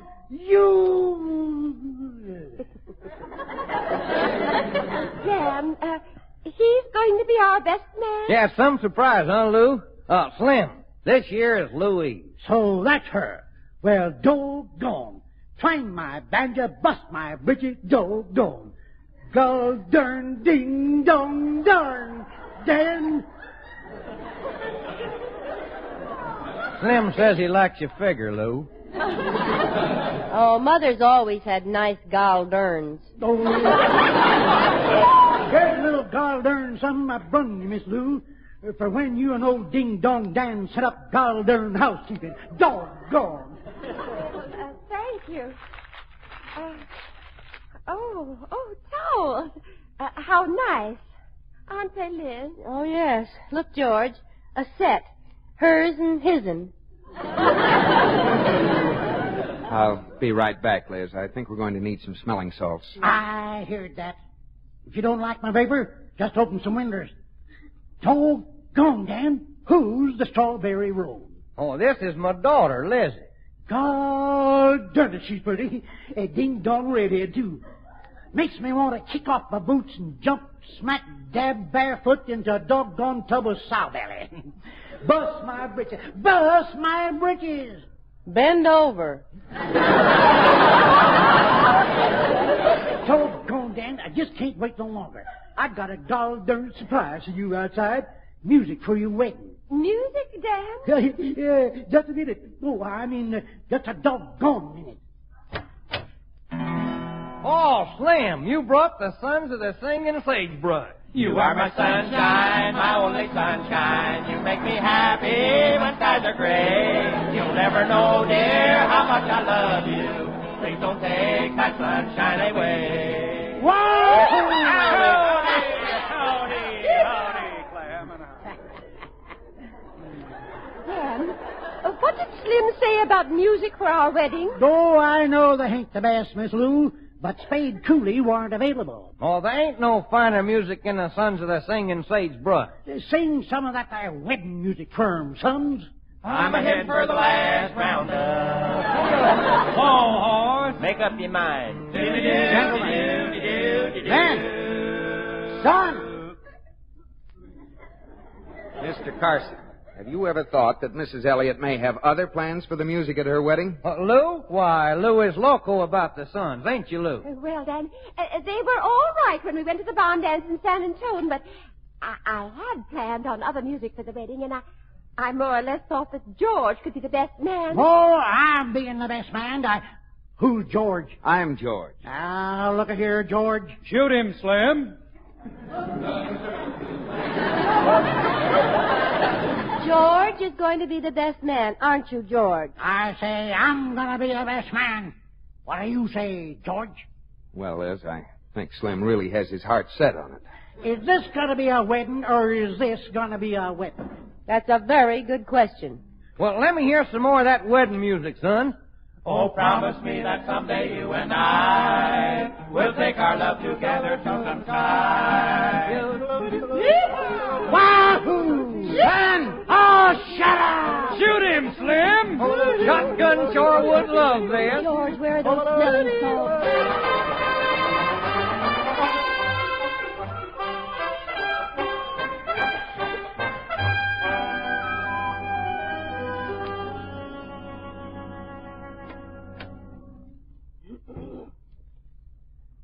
How's your mother, dear? Doctor says she'll be all right. All she needs is quiet. Fine. I got a room in town for the surging sons of the screaming sage. Did they mind leaving? Yes, I think they were a little hurt. As they walked away, they were singing something called I Don't Think They Like Us Here and I Wish We Were Back in Texas Blues. Poor mother. The way she tried to smile when Slim brought in that box of dirt so their marriage could be held on Texas soil. I can see the write-up of the wedding in the paper. To the soft strains of Beat My Desert Doggie 8 to the Bar, Louise Elliott and Daniel Carson were married. On the altar, campfires blazed brightly. And the highlight of the affair was when the bride threw her bouquet of cactus and pinned 3 flower girls to the parson. I won't let your mother go through with it, Liz. Well, Mother confided in me, George. She doesn't want to go through with it. She doesn't? No. But unless Mr. Carson leaves, she'll have to marry him. Oh, fine. Well, what could possibly make Mr. Carson leave? Who is it? It's me. It's Dan. Well, speak of the Carson. Hello, Liz. George. Why, Mr. Carson, you look so sad. Well, I can't help it, Lizzie. It's a terrible thing that's happened. Terrible thing. Oh, Mother's going to be all right, Mr. Carson. Don't worry. It ain't your mother. Shotgun's down with a hoof and mouth disease. Shotgun? You're more worried about your horse than Mrs. Elliott? Well, I reckon I'd be pretty worried about her, too, if she had hoof and mouth disease. Poor old Shotgun. I just got a phone call about him from a Western Union office. I got to go to Shotgun. You aren't leaving? Yeah, reckon so. But I'll always remember Louise. I'm going to keep the picture I got of her. And I'd be obliged if she'd keep my box of dirt. Well, I'm sure she will, Mr. Carson. Well, goodbye, Liz. Bye, George. Goodbye, Mr. Carson. Don't bother to shake. I'll just slam the door on my hand. Goodbye, and I hope Shotgun gets his hoof out of his mouth.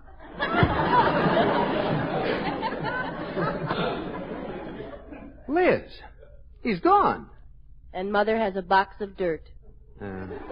What'll she do with it? Oh, it'll make nice Christmas presents for people who don't have dirt. Darling, he's gone, but let's not make light of it. He was a nice old guy. Yeah. You don't have anything against him, do you? Why, certainly not, George. I hope his horse will be all right. It'd be a shame if Shotgun popped off before he got back. Liz, I can't get over the coincidence of this thing. Here we're sitting in our room, and you're saying how nice it would be if Mr. Carson left. Mm-hmm. In walks Mr. Carson. Had a phone call from Western Union, and he's leaving. Positively amazing. Well, I guess we can go break the news to your mother. She already knows about it. What? I made the phone call from her room. Liz. Want to send a telegram?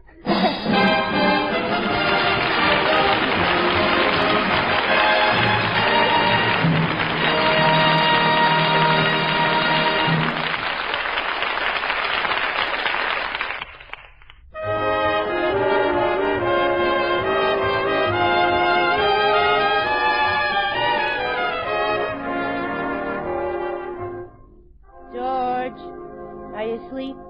No, dear. I can't sleep. Why not? I keep lying here waiting for you to say, George, are you asleep? Do you love me, George? Madly. Would you swim oceans to be at my side? I'd swim oceans to be at your side. Would you climb mountains to be at my side? I'd climb mountains to be at your side. Would you get up and get me a glass of water? No. Why not? I'm pooped from climbing those mountains and swimming those oceans.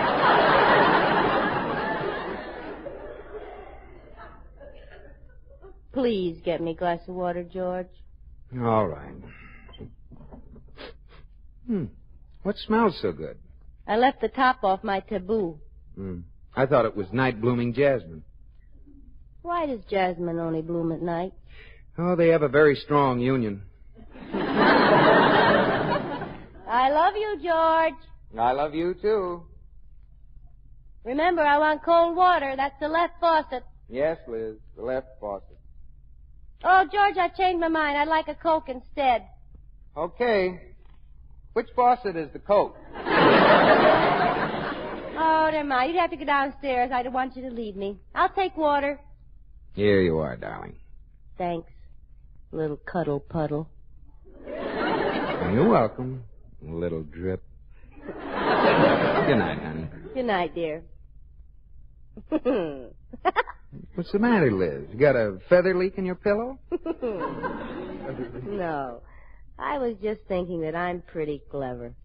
Today I figured out a way to make someone not marry someone.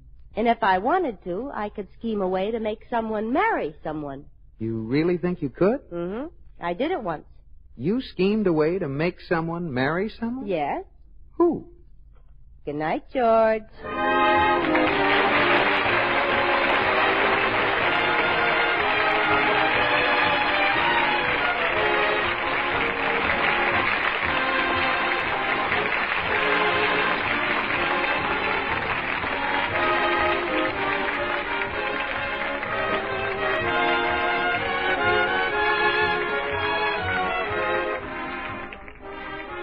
My Favorite Husband has been presented through the worldwide facilities of the United States Armed Forces Radio and Television Service.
Thanks for listening to HOJO Radio. We have more classic radio coming your way next. We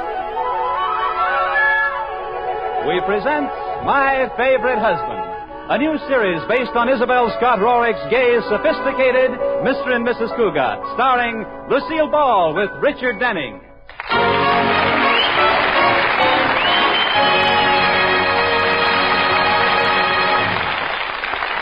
This is the story of Mr. and Mrs. Cougat, the record of a happy marriage. Well, as we look in on the Cougats this morning, the scene is familiar. Breakfast is being served in its usual manner. Liz and George are seated in their usual places. And the only sounds to be heard are the tick of the automatic toaster and the soft, cozy snap of George's cereal. But wait a minute. Can't you smell something burning? Is it the toast? Or the bacon? Or... Oh, I see. It's Liz doing a slow burn at George. Because, as usual, he has his nose buried in the morning paper. George, pay some attention to me. All right, Liz. Your hair is thinning out. Put down that paper. Why? That's not my head you're patting. It's a cantaloupe. Oh. You're always so businesslike in the morning. Why don't we ever have the kind of breakfast we had when we were first married? Remember those? I certainly do. What do you remember most? The burned toast and the lumpy cereal? Now, George, I tried to be a good cook. Yes, you did. You tried everything. You know, it was very smart of you to butter the toast with unguentine so it wouldn't burn. All right. Maybe when we were first married, I couldn't cook. But you weren't handy around the house either. You couldn't even fix the lock on the bathroom door. Oh, Liz, that was 10 years ago. Do you still remember that? Yes, every time I climbed through the window. Oh. I'm ready to call a truce. And how about the time you rewired the house? Oh, now don't bring that up. For 2 weeks, when you pushed the doorbell, the lights went on in the attic. Now, Liz. I ran upstairs so many times I felt like a lighthouse keeper. Liz, I said truce. Now, how about a big early morning kiss? There's nothing I'd rather do. Well, come close to me. Close enough? No, real close. How's it? Swell. Now put your arms around me. Oh, George. Now scratch my back. George Cougat, if you don't kiss me right now, I'll come to breakfast tomorrow morning in curlers and a mud pack. I thought that would do it. Ah. Liz, don't be silly. I'd kiss you anytime, anywhere, any place. What are you giggling about? How about 3 o'clock in the YWCA steam room? It's a date. George, you know, maybe you shouldn't kiss me in front of the windows. The neighbors might see us. Who? The Chamberlains aren't home, and old General Timberlake is too nearsighted to see anything this far away. Not when he uses binoculars. General Timberlake. What a character. Oh, George, the General's just eccentric. He's a dear old man. Yeah, you didn't call him a dear old man the day you were having a garden party and he turned on the sprinklers. I don't care. I think he's sweet. I suppose he was sweet the day Katie was airing my raccoon coat and he shot it full of holes because he thought it was a bear. Well, he explained he didn't have on his glasses. Well, even without his glasses, how could he think a bear would have a Yale pennant in his pocket? Oh, now, dear, don't be so hard on him. You know, I've been worried about the General lately. He used to take long walks every day, and he hasn't been out of the house all week. I think I'll go over and visit him.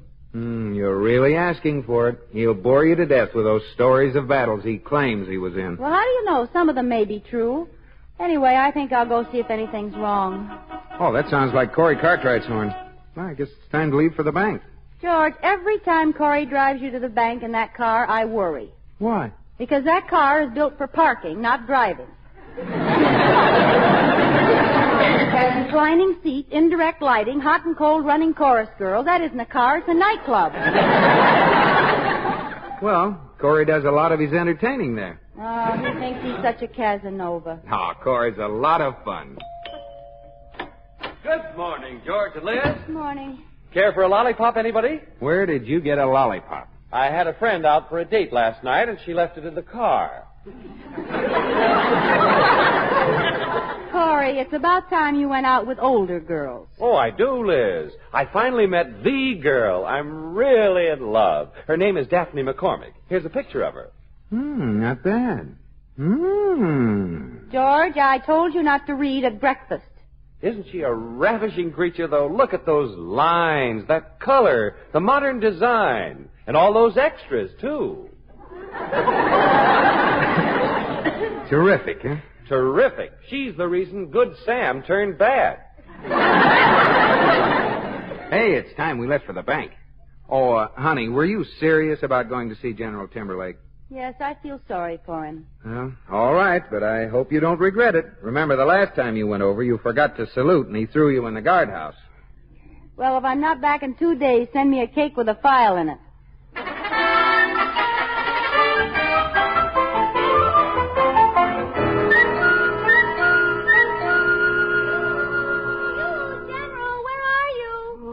I'm over here by the hydrangea bush. Oh, hello. How are you today, General? 10-7. Oh, sorry. Forgot to salute. Annie, pull up a knapsack and take a load off your caisson. Thank you, General. How have you been feeling? Oh, fine, thank you, Mr. Cougat. Fine, yeah. Ain't felt so good since the Battle of Bull Run. No, there was a fracas. I was the youngest officer there. Huh? General, you were in the Battle of Bull Run. That was 80 years ago. You were only a baby. Yes, I was the youngest officer there. General, are those some new medals you're wearing? I don't believe I've ever seen that big gold one with the red, white, and blue lettering. Oh, that one. Well, that's a special medal commemorating one of the greatest events in our country's history. Let me read the inscription. Well, Jubilee Sale, Sears and Roebuck. No, there was a fracas. We've been worried about you, General. You haven't been taking your daily walks. Your leg isn't bothering you again, is it? Oh, no, Miss Cook. It only bothers me on the anniversary of the day I was wounded. Oh. I was surrounded by a howling mob of enemy. They charged me from every side, but I stood them all off single-handed. What battle was that? Jubilee Sale at Sears and Roebuck.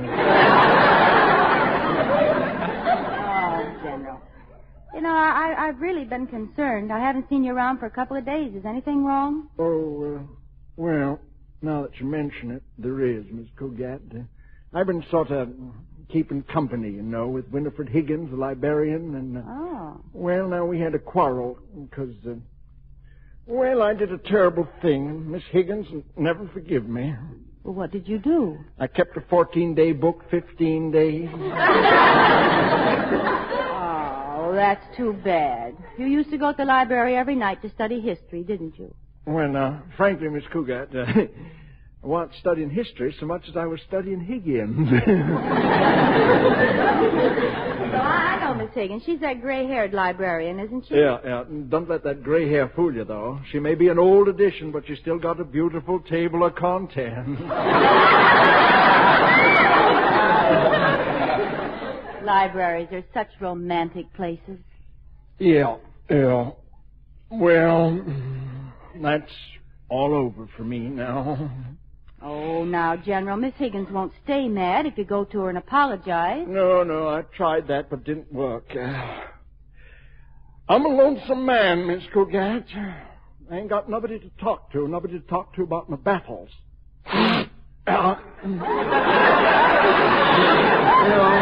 Reckon how I'm just an old soldier's just been left behind.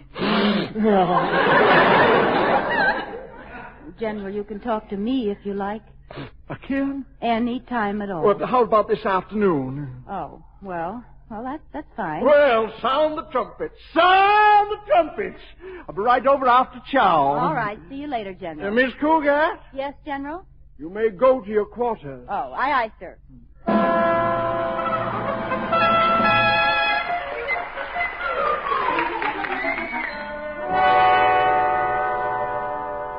Now, you better practice your salute, Katie. The General's coming over. Oh, it won't matter if I salute him or not, Mrs. Cougat. He never remembers who I am anyway. Oh, the other day I was sitting in the upstairs window mending Mr. Cougat's striped pajamas, and he hollered, "Well, Barbara Fritchie." What did you say? Well, I hollered back, "Shoot if you must, this old gray head, but spare Mr. Cougat's pajama bottoms." Next time I'll buy George's pajamas with 13 stars in the seat. Oh, the General's kind of cute. He reminds me of my first husband. Clarence was a fighter. He took part in hundreds of battles. Oh, with Pershing? No, with me. Oh. Now, Katie, was he really a military man? Well, he was wounded in combat. The enemy caught him sneaking through the lines late one night and ambushed him from behind. What happened? The enemy hit him with a rolling pin. I'll get it, Katie. It's probably the General.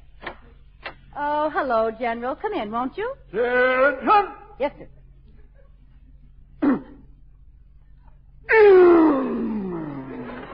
Salute him, Katie, or he won't come in. Oh, yes, ma'am. Annie's. I'll be out in the kitchen doing KP. You care for some tea, General? Tea? Oh, no, thank you, ma'am. Never drink tea. Always reminds me of the Boston Tea Party. Now, there was a fracas. The General. whole bay was filled with tea. British sailors was firing over our heads. The guns was blazing. The air was black with smoke. Was that, with my trusty Bowie knife, I slipped over the side of an old fall-rigger down to the keel. General, just a minute. Now, the Boston Tea Party was 175 years ago. Now, don't tell me you were there. No. But it sure makes a colorful story, don't it? General, what would you like to do this afternoon? Well, no. I thought we'd relive some of our American history.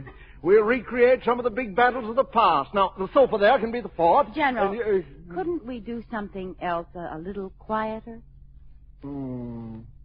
Well, all right, Miss Cogan, all right. I guess we could play checkers or something. Well, that's all right, General, I promise. This is your afternoon. We'll do whatever you want. Good. Then let's begin by charging San Juan Hill. Mrs. Cogan, get yourself a big stick and glue on the mustache. You're going to be Teddy Roosevelt.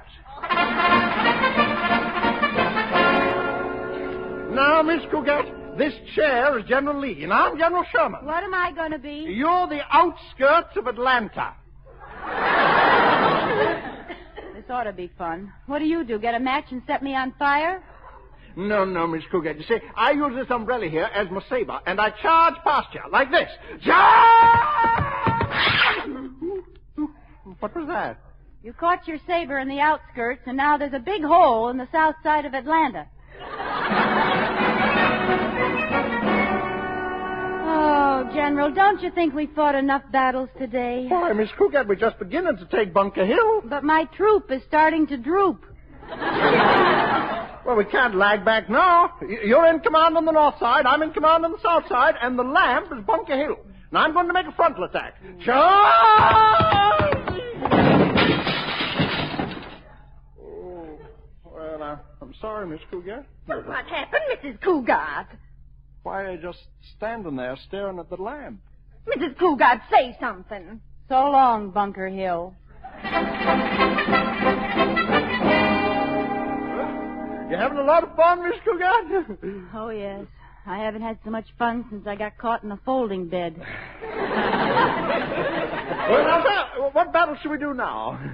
Say, General, I just had a good idea. Why don't we do the Ride of Paul Revere? Ride of Paul Revere? Yes. Now, there was a fracas. General, you'll be Paul Revere. All right, I will. And Katie, Oh, no.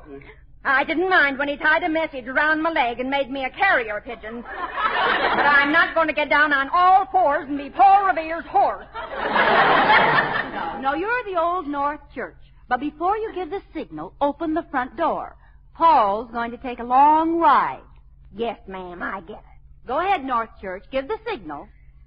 Paul, the British are coming. Yeah, the redcoats are coming. Warn the countryside. Start riding, Paul. The British are coming. Well, here we go. To arms! The redcoats are coming in. Charge! General, that's the hall closet. Sorry. But wake up! The British are coming. Charge! He's gone.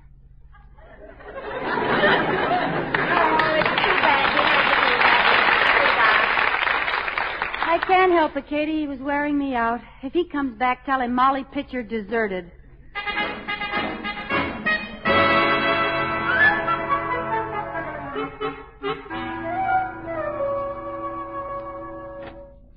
Anybody home? Liz? Oh, good evening, George. Honey, what's the matter? The General was here all afternoon. I've been fighting battles all day, and I'm so tired I can barely move my rear echelon. Oh, what did he do? Draft you? I tried to get rid of him once, but all he did was ride around the block and bivouac in the cellar. Liz, you're exaggerating. Now, where's Katie? Oh, you mean Pocahontas? She's upstairs, lying down. Oh. What happened to her? General Timberlake insisted she smoke a peace pipe with him, and now Pocahontas heap sick Indian. Well, I warned you about him. I know. It was a rugged day, but I'm still glad I did it. It cheered him up. He was lonesome because he'd had a fight with his girlfriend, Miss Higgins. My poor little tired papoose. George, how about giving the city of Atlanta a kiss? All right. Gee, that was more like the whole state of Georgia. Kiss me again. Let's make this Alabama, Tennessee, and Virginia. Okay. Wow, the solid South. Come on, sit on my lap, Scarlett O'Hara. All right. Hey, how do you happen to kiss so good? Oh, it's your inspiration. You're enough to make Mason throw away his Dixon. Hold me tight, George. How's this? Tighter, tighter. Oh, but Liz. Go ahead, George. Pretend I'm a sack of walnuts and crack my shells.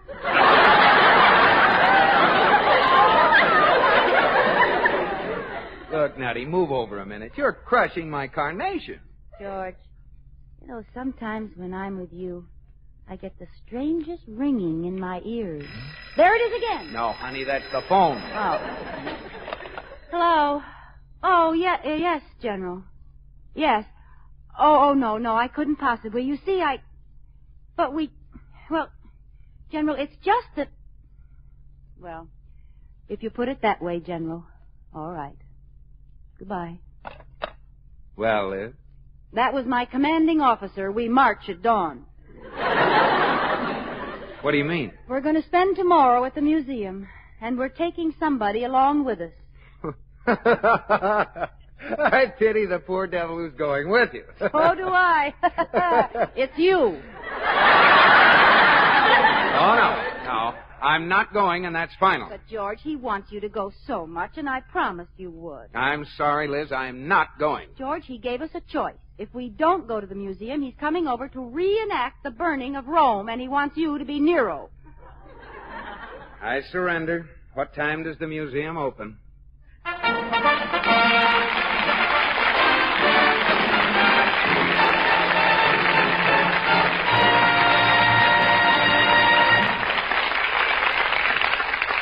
You are listening to My Favorite Husband, starring Lucille Ball with Richard Denning.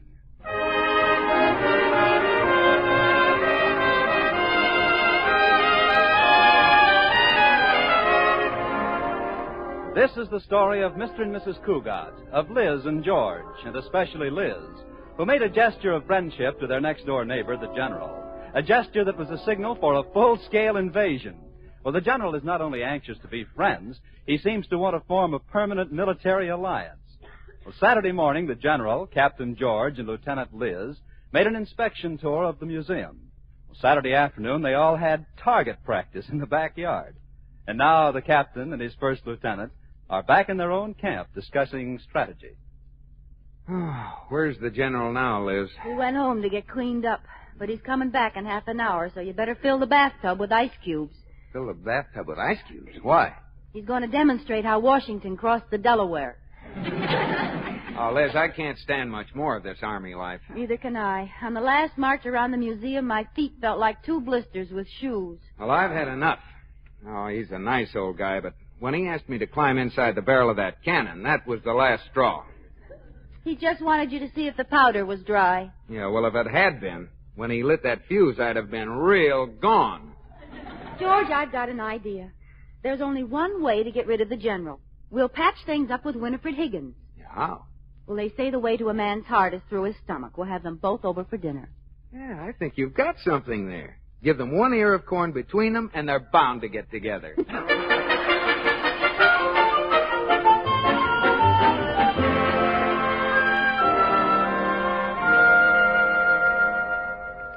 George, this is a terrible flop. The General and Miss Higgins aren't even speaking to each other. What'll we do? Well, keep trying, honey. Maybe they'll break down. All right, but help me, will you? Okay. Oh, that was a delicious dinner, dear. Thank you, George. Yes, that was a wonderful dinner, Mrs. Cougat. Thank you, Miss Higgins. Yes, sir, that was a real good mess, Sergeant. Well, this is nice. All of us being here together, isn't it? Yes. Yes. Yes, sir. Oh. Well, that was fun, wasn't it? Miss Higgins? Yes? How's everything at the library? Yes, Miss Higgins. How is everything at the library? Oh, fine. That's nice. People still reading as much as ever, I suppose? Yes. Yes, they are. That's nice. Help me, George. All right. Miss Higgins, Yes, Mr. Cougar? read any good books lately? Say, Miss Cougar, did I ever tell you about the War of 1812? Yes, you did. Say, Mr. Cougar, did I ever tell you about the War of 1812? Yes, you did. Say... Yes, you did.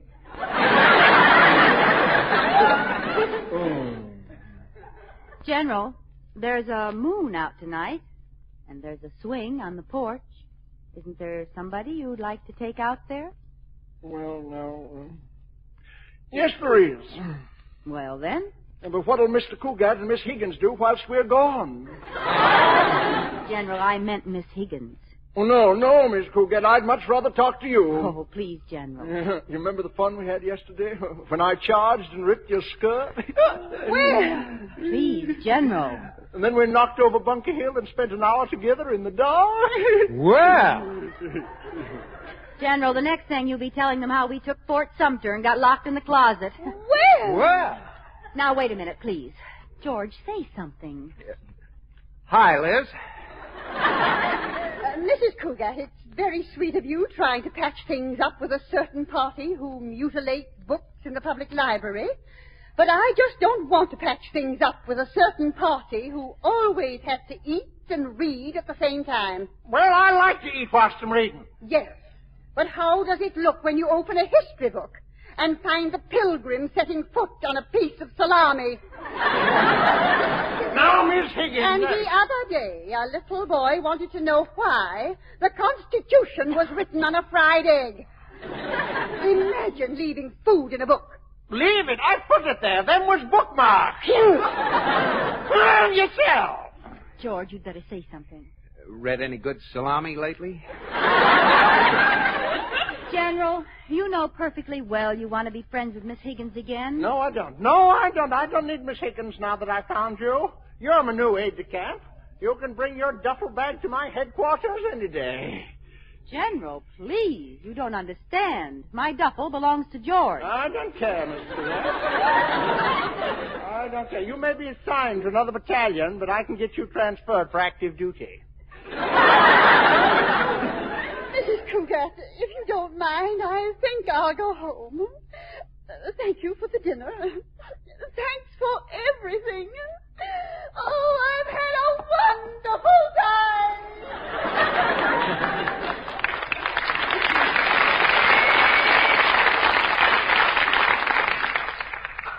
Now, General, aren't you ashamed of yourself? You've made her cry. Well, didn't expect her to do that.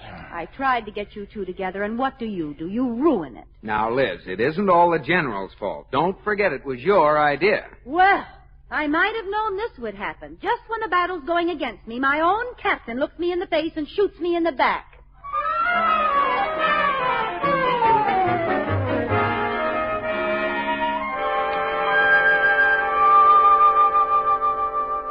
Liz, you can smile now. The General's gone. Oh, George, when it comes to messing things up, I can outmess anybody in the whole world. Well, you only get in these messes because you're so generous and try to help people out.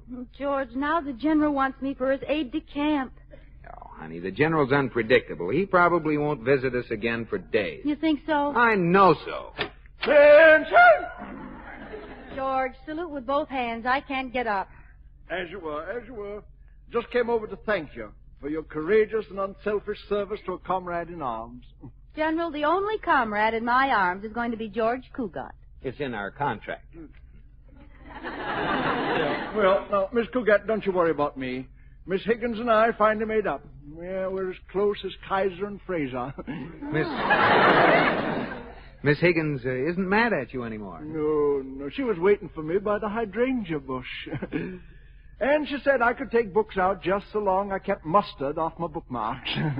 Oh, that's wonderful. The end of a perfect day. Yeah. Of course, now there's just one thing that kind of worries me. What's that? Miss Cougat, I was using my charms on you for selfish reasons, and if it turns your head, I'm sorry. I was just trying to make Miss Higgins jealous. Why, General. General, you're kind of a wolf. Yeah. With my hair, I'm more of a silver fox, don't you think? Well, guess I better be getting back to the library. But, say, before I go, did I ever tell you about the Spanish-American War? Now, there was a fracas. We was down at the Philippines, see, and was hot as Billy, but... General. Now, come on, confess. You weren't really in the Spanish-American War, were you? Well, you know something, Miss Coquette? I really was. Bye.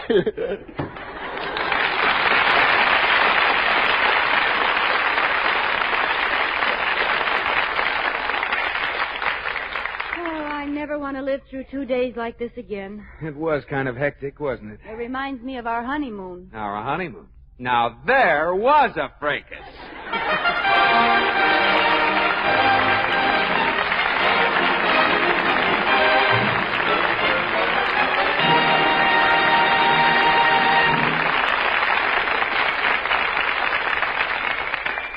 Asleep, George? No. Thinking of something? Yes. What? Sleeping.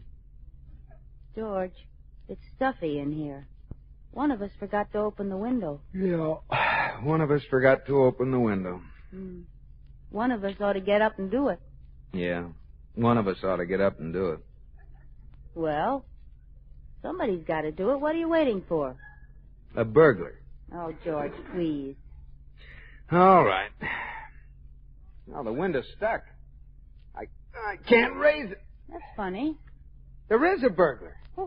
He's looking in the window and he's wearing striped pajamas. George, you're trying to raise the mirror. I thought he was a pretty good-looking burglar. Oh, come back over here and kiss me. Okay. But I kissed you last night and got my ear caught in a curler. I'm not wearing curlers tonight. What are you wearing? Pajamas, they're warmer.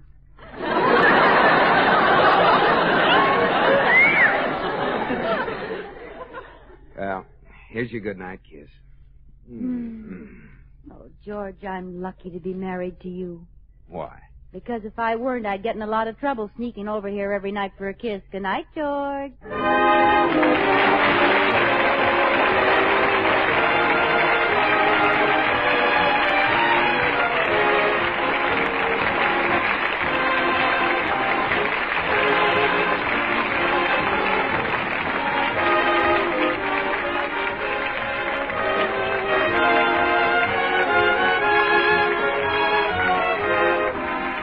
My Favorite Husband has been presented through the worldwide facilities of the United States Armed Forces Radio and Television Service.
You're listening to HOJO Radio.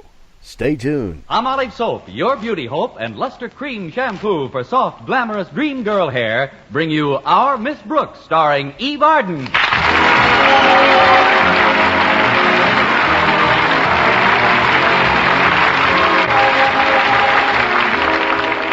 Our Miss Brooks teaches English at Madison High, but one of her favorite subjects at school is biology. Or to be completely honest about it, biology teacher Philip Boynton.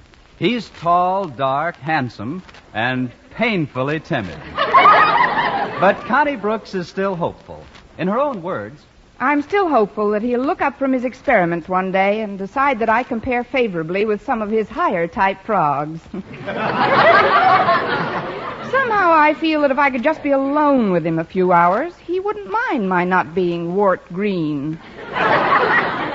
It looked like last Saturday was going to be the day. I was thinking about my plans when my landlady, Mrs. Margaret Davis, obeyed my instructions to wake me at 8:30.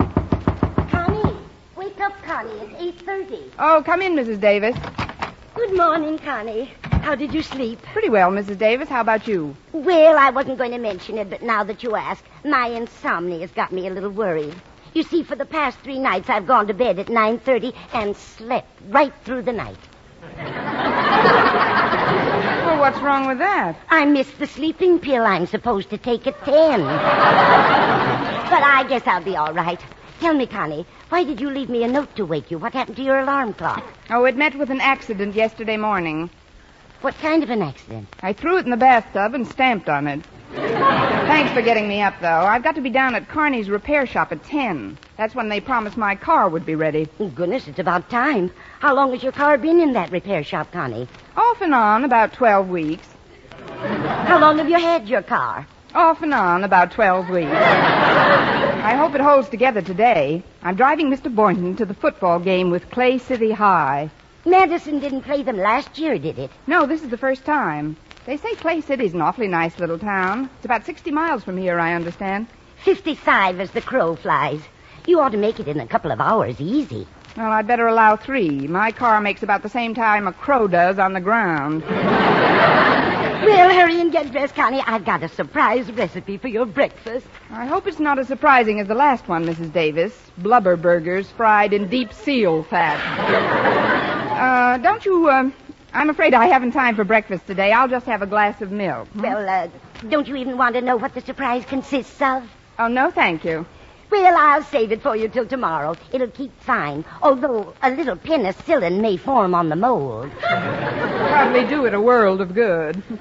Well, I have to be running along now, Mrs. Davis. I've got to get my car, pick up Mr. Boynton, and then it's off to Clay City. Just think, we'll be alone together for 55 whole miles.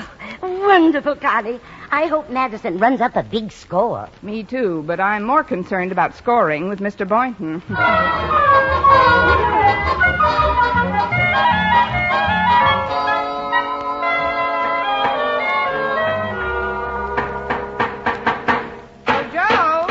Joe Carney. I'll be with you in a minute, Miss Brooks. I just want to finish this fender here. That finished it. Is my car ready, Joe? Your car? Mm-hmm. Let's see. What did you bring it in for last? One of the headlights needed a new bulb. Oh, yes. Step into the office here a minute, will you? I'll get the sheet on that car. Have a seat, Miss Brooks. Thank you. Should be right here in the desk. Was that a Nash, Miss Brooks? 1935 convertible? Yes, a late 35.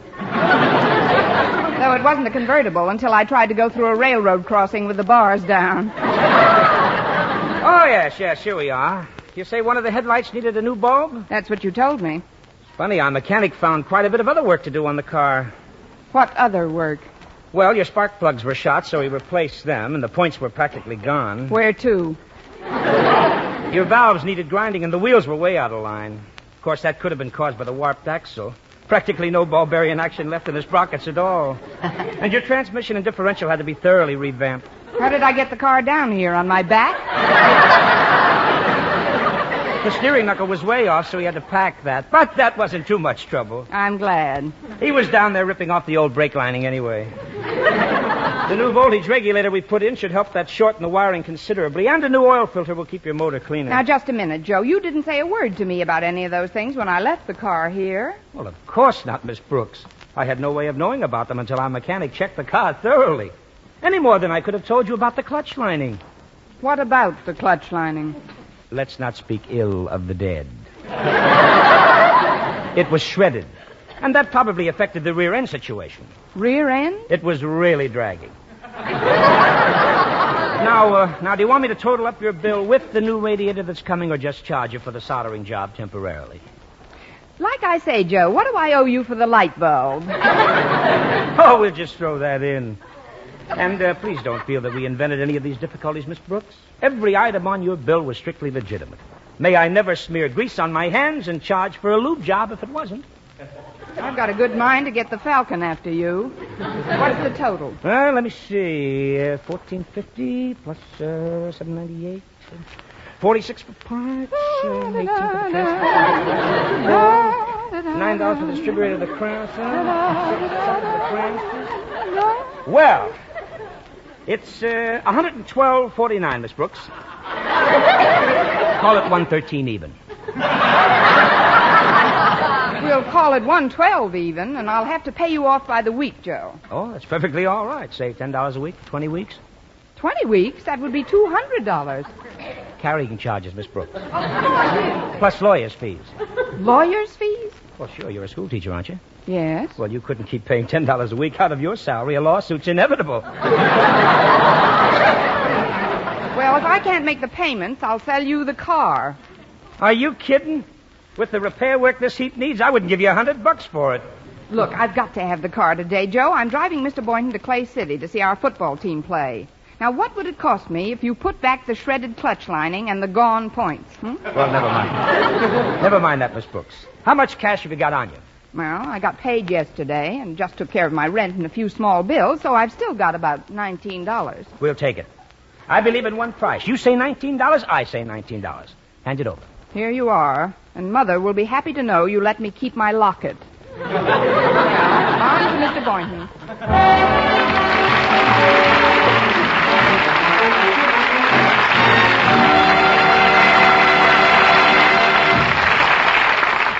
Our Miss Brooks, starring Eve Arden, will continue in just a moment. But first, here is Vern Smith with an important announcement. Palmolive Soap is giving away prizes worth $67,000. A grand prize of $25,000 in one lump sum, or $100 a month for life. And that's not all. There are over 2,000 prizes in Palmolive's big treasure chest contest. Ford sedans, Westinghouse laundromats, Fromm Silver Fox scarves, Toastmaster toasters. And it's easy to enter. Complete the last line of this jingle. A fresher, brighter-looking skin is something I would like to win. I'll get Palmolive Soap today. Da-da-da-da-da-da-da. Write your last line on a plain sheet of paper or use an official entry blank giving complete rules obtainable at your dealers. Include your own and dealer's name and address. And mail with the big word Palmolive from the front of the wrapper of one regular and one bath-size cake of Palmolive Soap to Palmolive, Box 92, New York 8, New York. Now, here's the jingle once more. A fresher, brighter-looking skin is something I would like to win. I'll get Palmolive Soap today. Da-da-da-da-da-da-da. Mail your entry to Palmolive, Box 92, New York 8, New York. But hurry, contest closes soon. Get Palmolive Soap for a lovelier complexion. Remember, doctors prove Palmolive's beauty results.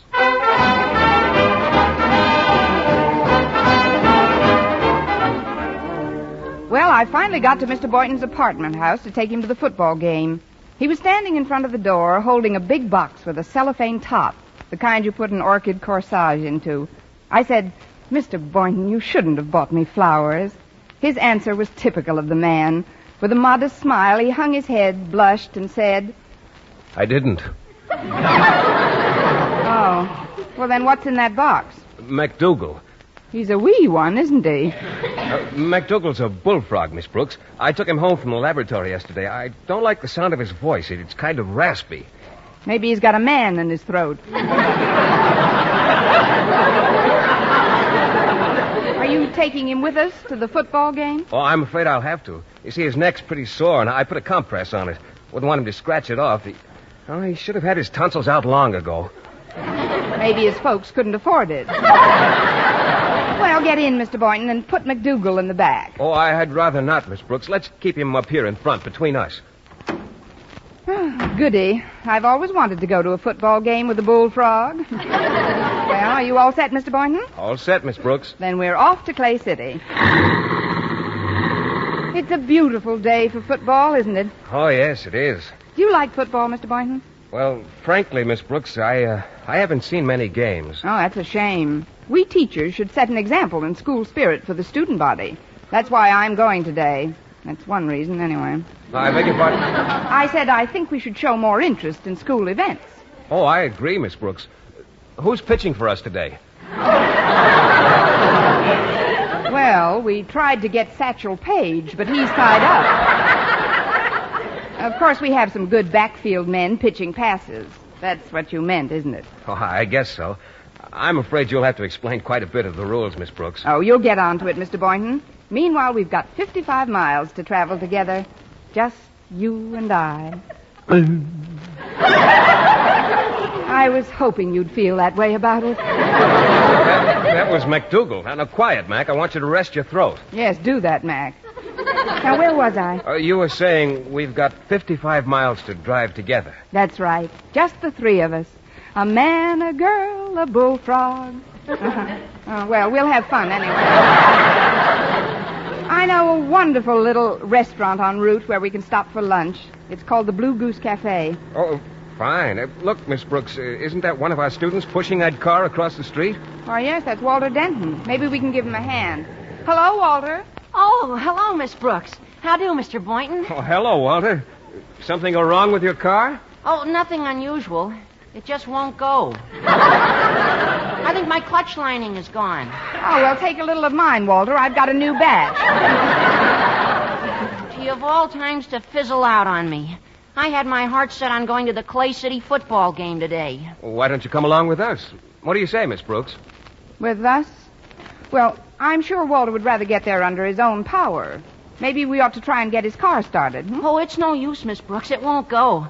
I know this car like the back of my hand. And the back of me hand to you. Well, it isn't that you're not welcome to come with us, Walter.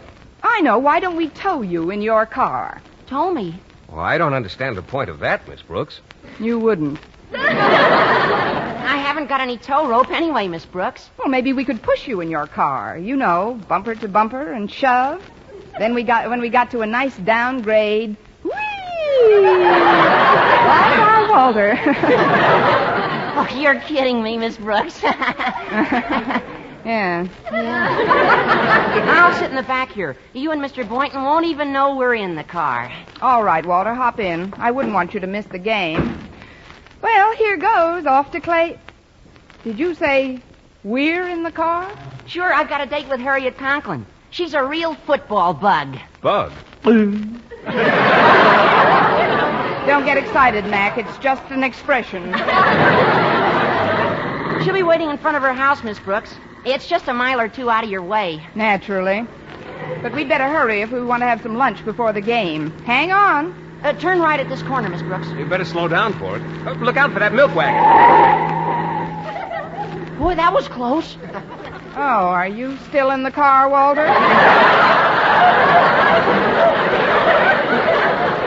I mean, I hope I didn't unnerve you. Oh, that's all right, Miss Brooks. I'm used to driving with woman drivers. My mother's one, you know. One what, Walter? It's only natural for drivers to make mistakes. But my mom has made some whoppers. That I can see. Look, isn't that Harriet standing under that tree? Oh, yeah, that's her. Pull over to the curb, Miss Brooks. Yes, sir. Shall I hold the meter?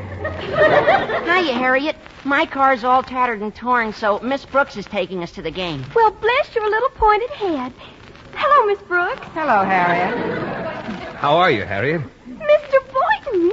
How nice to have you along. Get that leer out of your voice, Harriet. Mr. Boynton's been spoken for. In fact, he's been spoken and croaked for. What in the world was that sound? Oh, this is MacDougal, Harriet, one of my favorite frogs. You can introduce them formally when we're rolling again. Hop in. Not you, Mac. We'll get in back. After you, m'lady. Thank you, my man. All set? Well, we're off for Clay City. Oh, don't start yet, Miss Brooks. Daddy's coming down off the porch. Hi, Daddy. Hello, everyone. Oh, hello, Mr. Conklin. Bye, Mr. Conklin. That is, how do you do, sir? How's Madison's favorite principal today? Hmm? At ease. I was just reading about the game with Clay City High. Should be quite a contest. Oh, yes, sir. That's where we're going today. At least we're starting today. Denton, must you sit so close to my daughter? I'm not sitting close to her, Mr. Conklin. She's sitting close to me. I'm over as far as I can get. I've got to pin him down, Father. Walter's the elusive type. Of course, he's not a real happy heartache, but he's good for a minor throb or two. Cut it out, Harriet.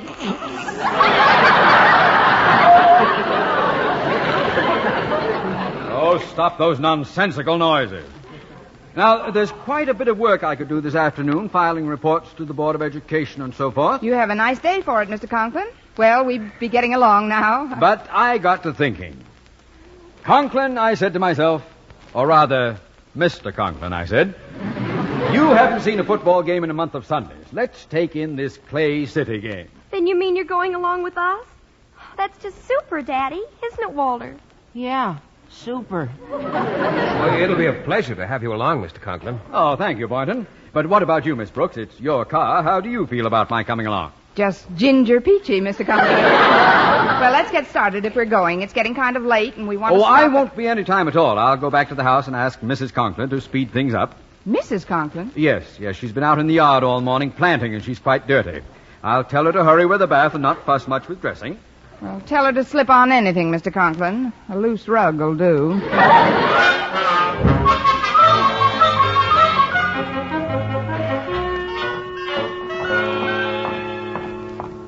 Well, here we are.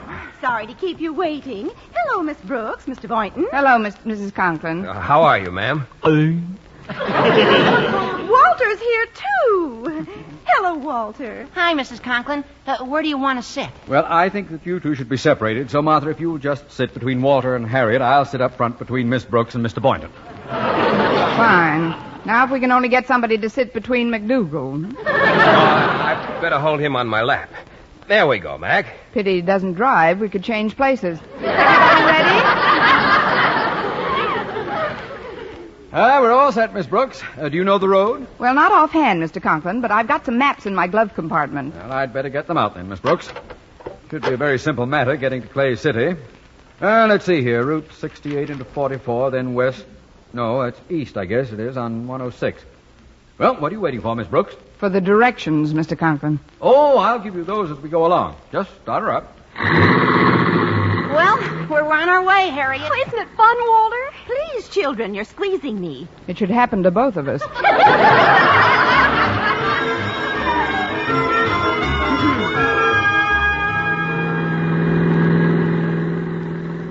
Miss Brooks, do you mind turning your radio on? I understand there's going to be a new clue on Sing It Again. All right, Harriet. Gee, the prizes are up to $26,000. And here, folks, is your new Sing It Again clue. The phantom voice is no Ziegfeld girl, but a Ziegfeld guy gave her a whirl. Thank you. The $26,000 will come in handy.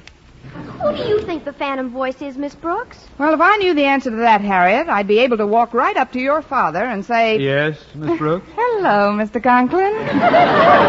We've been going quite a while on Route 68. Shouldn't we have switched over to 44 by now? Are you questioning my directions, Miss Brooks? Well, no, Mr. Conklin, but... I was a major in the last war, you know. And as such, spent considerable time in command of a transport group at Camp Bobrick, Ohio. I'm sure we're on the right road. And the caissons go rolling along. Oh, you have quite a voice, Mr. Conklin. Oh, thank you, Boynton. I did a bit of singing round the barracks now and then. Yum tum tum tum tum tum tum tum tum. Oh, that's very cute, Mr. Conklin. Oh, that was Mac, wasn't it? He must be hungry, Mr. Boynton. I know I am. Shall we stop for some lunch at the Blue Goose? Well, where's the Blue Goose, Miss Brooks? Well, I haven't been there since I was a girl, but... Gosh, Miss Brooks, do you think it's still standing? Now, just a minute, Walter. How old do you think I am, anyway? Oh, I'd say you're about... Of course it's still standing. There's only one place to go if you want a delicious luncheon. That's the Pink Flamingo. Where's that, Osgood? You never mentioned it in front of me before. Well, the last time I went there, I was with a bunch of the boys. Are you sure you can find this Blue Goose, Miss Brooks? Yes, I think so, Mr. Conklin. Let's see, where are we now? Well, there's a signboard over there, Route 118. Funny, that isn't on this map at all. You'd better bear left at this fork, Miss Brooks. Very well, Mr. Conklin, but I don't think we're on the right road. This hill ahead of us is pretty steep. I hope the motor doesn't heat up too much. This radiator's just been patched temporarily. Well, up we go. Over hill, over down, and the caissons go. What was that? The caisson stopped rolling. At least this one did. I'll get out and look at the motor. Keep your seat, Mr. Boynton. As head of a transport battalion, I had considerable to do with motors during my tour of duty. Let's see. Nothing wrong with the tappets. Radiator's still in one piece. Hand me a hammer, somebody. There are some tools under this seat, I think. Oh, here, let's get out. Here we are. Here's a hammer, Mr. Conklin. Oh, thank you. Now we'll just tap this water pipe here. Oh, be careful, Mr. Conklin. Please, Miss Brooks. I know motors backwards. One more good tap should do it. That did it all right. Well, let's get out and push, folks. We're off to the nearest garage.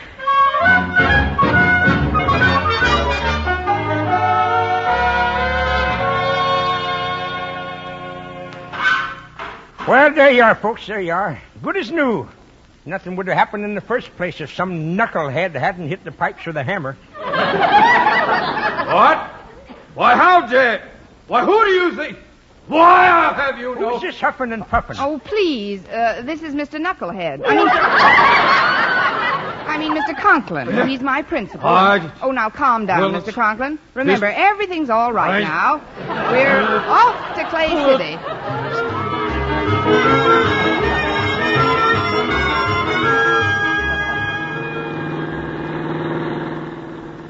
Where do you figure we are now, Miss Brooks? Well, I think according to my calculations, we've been traveling due east on Route 94 for 1 hour and 10 minutes at an approximate mean speed of 40 miles per hour.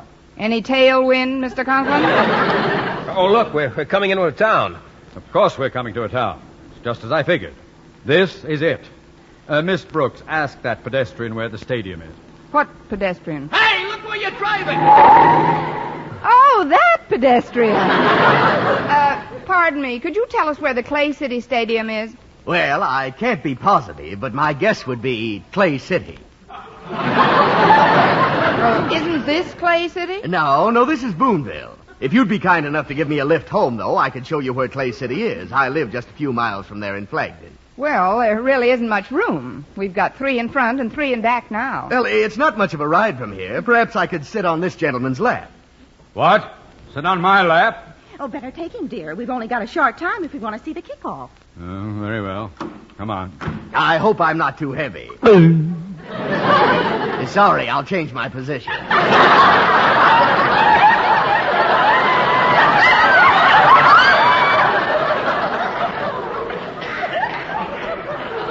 Start the car, Miss Brooks. All right, Mr. Conklin. And this time we're really off to Clay City.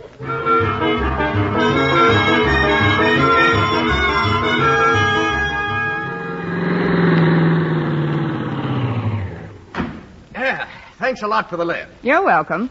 Now, how do we get to Clay City from here? Oh, that's 29 miles back down the road. We passed through it on the way. What? Why, you... Yes, so long. 29 miles back? Why, that... We could have been... He said that it was only... Daddy, remember your blood pressure. His ears get awful red, don't they? Now, see here, everybody. We've got to organize this expedition. There's been no unity of command, that's the trouble. Everybody's talking at once. Oh. Shut that toad up, Boynton. He's not a toad, Mr. Conklin. McDougal's a frog. A giant bullfrog with tonsils. Quiet, Miss Brooks. Now turn this car around and go that way, and don't stop going that way until I tell you to. Off to Clay City.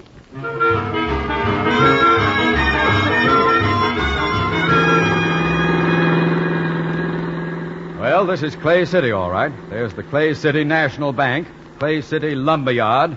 Now, for heaven's sake, Miss Brooks, before you get lost again, ask somebody where the stadium is. All right, Mr. Conklin. Oh, there's a bus parked over there. I'll ask the driver. Excuse me, but could you tell me where the Clay City Stadium is? Sure, it's 4 blocks left and 3 right. Oh, thanks a lot. That's the first definite answer I've had all day. Well, I ought to know where the stadium is. I got the Clay City team in this bus. We just beat Madison High 89-0. 89-0? May I ask you one more question? Sure, what is it? Did they put up a good fight?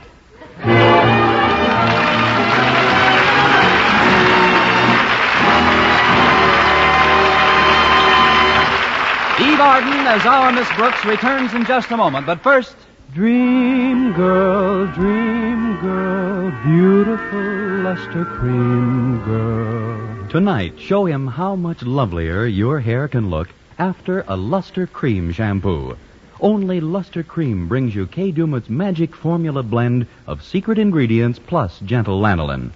Gives loveliness lather even in hardest water. Glamorizes your hair as you wash it. Luster Cream, not a soap, not a liquid, but a dainty cream shampoo. Leaves hair fragrantly clean, free of loose dandruff, glistening with sheen, soft, manageable. Gives new beauty to all hairdos or permanents. 4-ounce jar, $1. Smaller sizes, either tubes or jars. Tonight, try Luster Cream shampoo and be a Dream girl, beautiful luster cream girl. You owe your crowning glory to a Luster Cream shampoo. And now, once again, here is our Miss Brooks. Well, the trip back from Clay City was uneventful. I dropped Walter and the Conklins at their house instead of on their heads. And though I missed the football game, the rest of my plans worked out pretty well. Mr. Boynton asked me to dinner, and without Mr. Conklin in the car, we had no trouble finding the Blue Goose Cafe. Dinner was delightful. The orchestra was playing softly, and Mr. Boynton turned to me and said, That's my favorite tune, Miss Brooks. Would you care to dance? Sorry, Mr. Boynton, but I promised this one to Mac.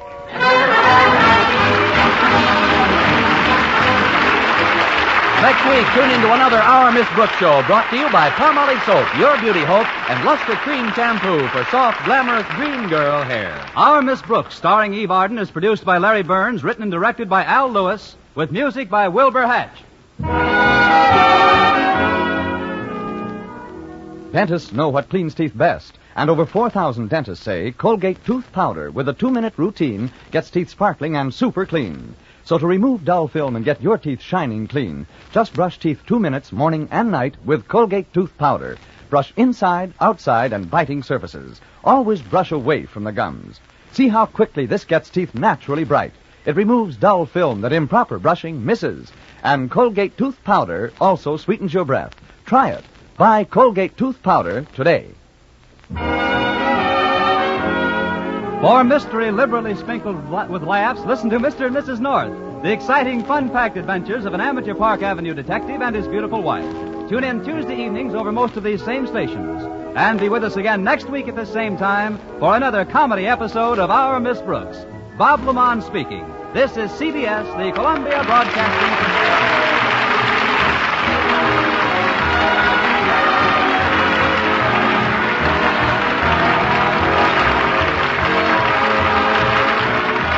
Listening to HOJO Radio. More classic old-time radio coming your way next. Palmolive Soap, Your Beauty Hope, and Luster Cream Shampoo for soft, glamorous dream girl hair bring you Our Miss Brooks, starring Eve Arden.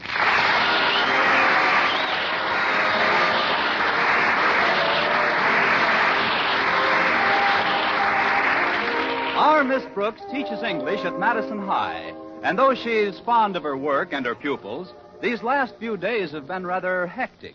In fact, she's even had to neglect her favorite faculty member, biology teacher Philip Boynton. And when I have to neglect Mr. Boynton, you can be sure things are hectic. Of course, like most scientific men, he's rather preoccupied. But he doesn't spend all his time looking at frogs and white mice in his laboratory. No, indeed. Every Friday he goes to the zoo and looks at frogs and white mice. But in spite of his apparent absorption in scientific matters, I can't help feeling that deep down underneath, there's a definite lack of interest in me. But I keep trying. Now, take this past week, for example. I had to get the midterm examinations ready, but I wanted desperately to get my work done by Thursday afternoon so I could keep a date we had for that evening. But maybe I'd better start at the beginning. Thursday morning, my landlady, Mrs. Davis, woke me promptly at 7:30. Oh, Connie, it's 7:30. You've got to get up. Come on in, Mrs. Davis. Time to rise and shine, my dear. Oh, I may rise, but you'll have to get your own shine. I'm glad you got me up on time, though. Maybe I can make up a few questions before my first class. I don't think you should do anything before you finish your work at school. You've been going at this midterm examination too hard, Connie. I don't like to scare you, but I'm worried about your health. Oh, it's sweet of you to take such an interest in me, Mrs. Davis, but work doesn't bother me. I'm healthy as a horse. Well, just the same, overwork isn't good for anyone, even a horse. You wouldn't want to get gray around the mane, would you? Oh. Heaven forfend. But I figured I'll be all right if I keep my fetlock shampooed regularly. Luster cream shampooed, that is. You've got to build yourself up, Connie. Here, I brought you some juice to drink before breakfast. Taste it and tell me what you think it's made of. I should know better, but here goes. Oh, that's stronger than usual. What's in it, Connie? Well, I would say you took a raw potato, 1 hard-boiled egg, some rye crisp, a cup of kidney beans, and some spinach, and threw them into the mixmaster. You're slipping, dear. You forgot the hominy grits. Well,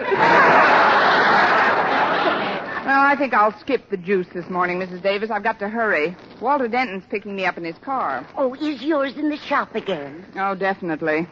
But the repair job this time won't cost me as much as the fine I had to pay. $20 for parking. $20? Where in the world did you park? The lobby of the Stevens Hotel. But how did you ever get in there? Just like anybody else, through the revolving door.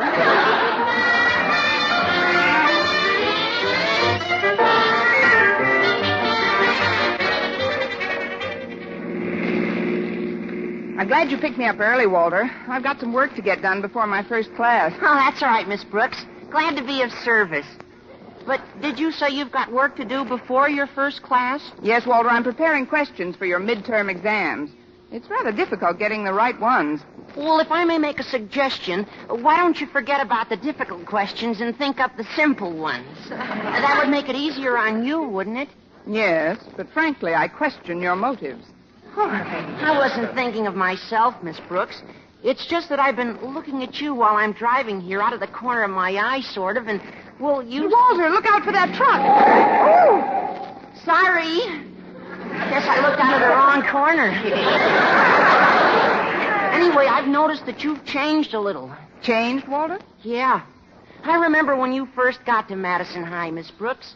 You were so vibrant. You were actually pulsating with life and energy, and, well, gosh, you always seem to be sort of shimmering. And that's not all. I come in 6 delicious flavors. I'm not kidding, Miss Brooks. You've got to watch your step. How long do you think the bloom of youth will cling to your cheeks? It's all according to how you put it on, Walter. I hope you don't think I'm being too personal, Miss Brooks, but as I look at you, I can't help thinking of something. What's that? Did you ever drive out in the country and come to an old deserted pasture? Well... And did you ever see at the end of the pasture one lonely old horse with sad brown eyes staring over the fence rail? I knew I should have shampooed those fetlocks. I'm not comparing you to a horse, Miss Brooks. I know, Walter. I'm not fast enough. Now, it's just the look the horse gets in his eye when he's all worn out. As if to say, I've done my work, and now I'm old. Just an old, tired, beat-up, lonely horse with nothing to show for my years of faithful service. It's his own fault. When he was young, he probably made a man's neck out of himself.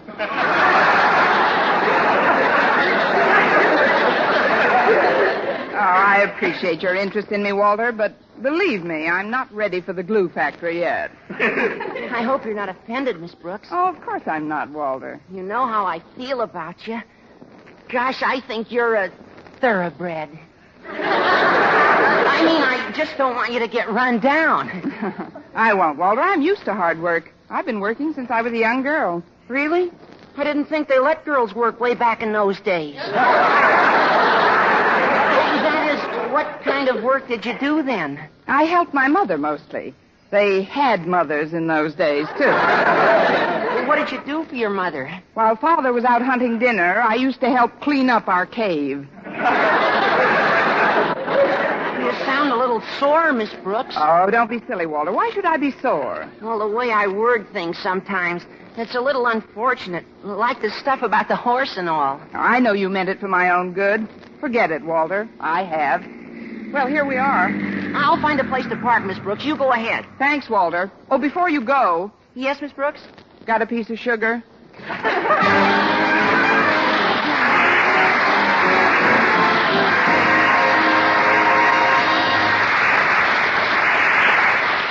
Our Miss Brooks, starring Eve Arden, will continue in just a moment. But first, here is Vern Smith with an important announcement.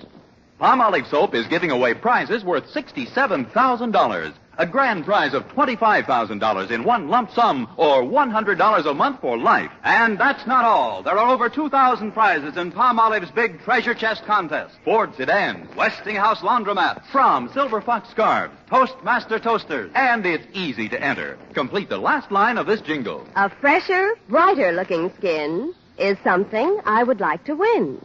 I'll get Palmolive Soap today.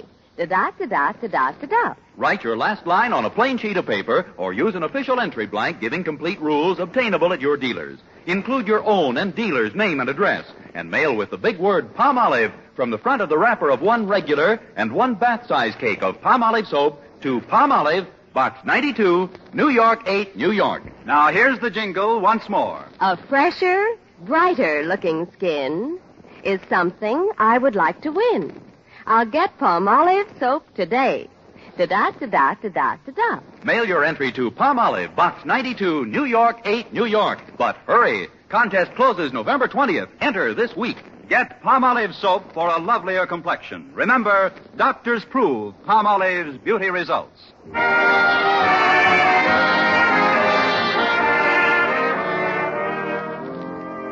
Daddy, you're the principal of this school, and you've got to do something about it. About what, Harriet? About what I've been talking about. Miss Brooks overworking. I was talking to Walter Denton, and he told me that Mrs. Davis told him that Miss Brooks is just killing herself. But, Harriet, Now, one way to scare a woman into doing something, or not doing something for that matter, is to make her think she's losing her looks. And another way is to get her interested in doing something other than the thing you want her to stop doing. It's as simple as that. Well, that isn't simple enough. What are you talking about, Harriet? Look, Dad. We've got to try and get Miss Brooks interested in something outside of schoolwork. Now, I'll talk to Mr. Boynton first. Then as soon as I find Miss Brooks, I'll send her in here to talk to you. Agree? Absolutely not. Good. I knew you'd see it my way.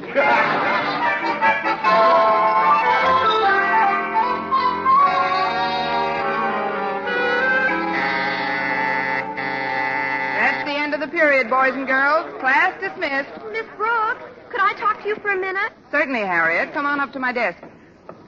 Miss Brooks, as one woman to another, I'd like the privilege of being frank with you. Go ahead, Harriet. Well, you're working too hard, Miss Brooks, and it's beginning to show. Where? Oh. I don't mean you're falling apart physically or anything. It's just your attitude. Since these midterm exams have to be written, you're almost constantly preoccupied. You don't seem to have your old sparkle and crackle. Oh, great. Now I'm a bowl of cereal. I know conditions in school are pretty awful nowadays, and, well, you've got a big load to pull. Here we go again. Idiot, Miss Brooks. There's a look you get sometimes, like a... Oh, don't say it, Harriet. Oh, I wouldn't hurt your feelings for the world, Miss Brooks. There's nothing really radically wrong with you. It's just that you're taking this exam too seriously. Why, I noticed you yesterday in the cafeteria with Mr. Boynton. You just seemed to nibble at your food. Oh, that's just to make Mr. Boynton feel at home. He's very fond of rabbits, you know. You should forget about work when you're at lunch. Today I want you to relax. Sit down at that table and really tie the feed bag on. I'll cut those fetlocks off, that's what I'll do. Oh, by the way, Miss Brooks, Daddy would like to see you in his office. Mr. Conklin? What does he want to see me about, Harriet? Oh, I'm sure I don't know. Maybe as principal of this school, he feels it's his duty to keep his teachers happy. Of course, you've got to know how to handle Daddy. What do you mean, Harriet? Just take the bit in your teeth and don't let him drive you too hard. Okay.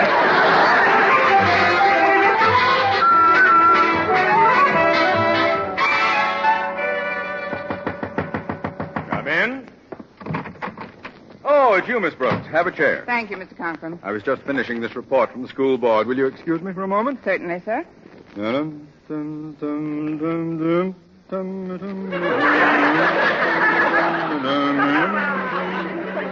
Oh, she is so.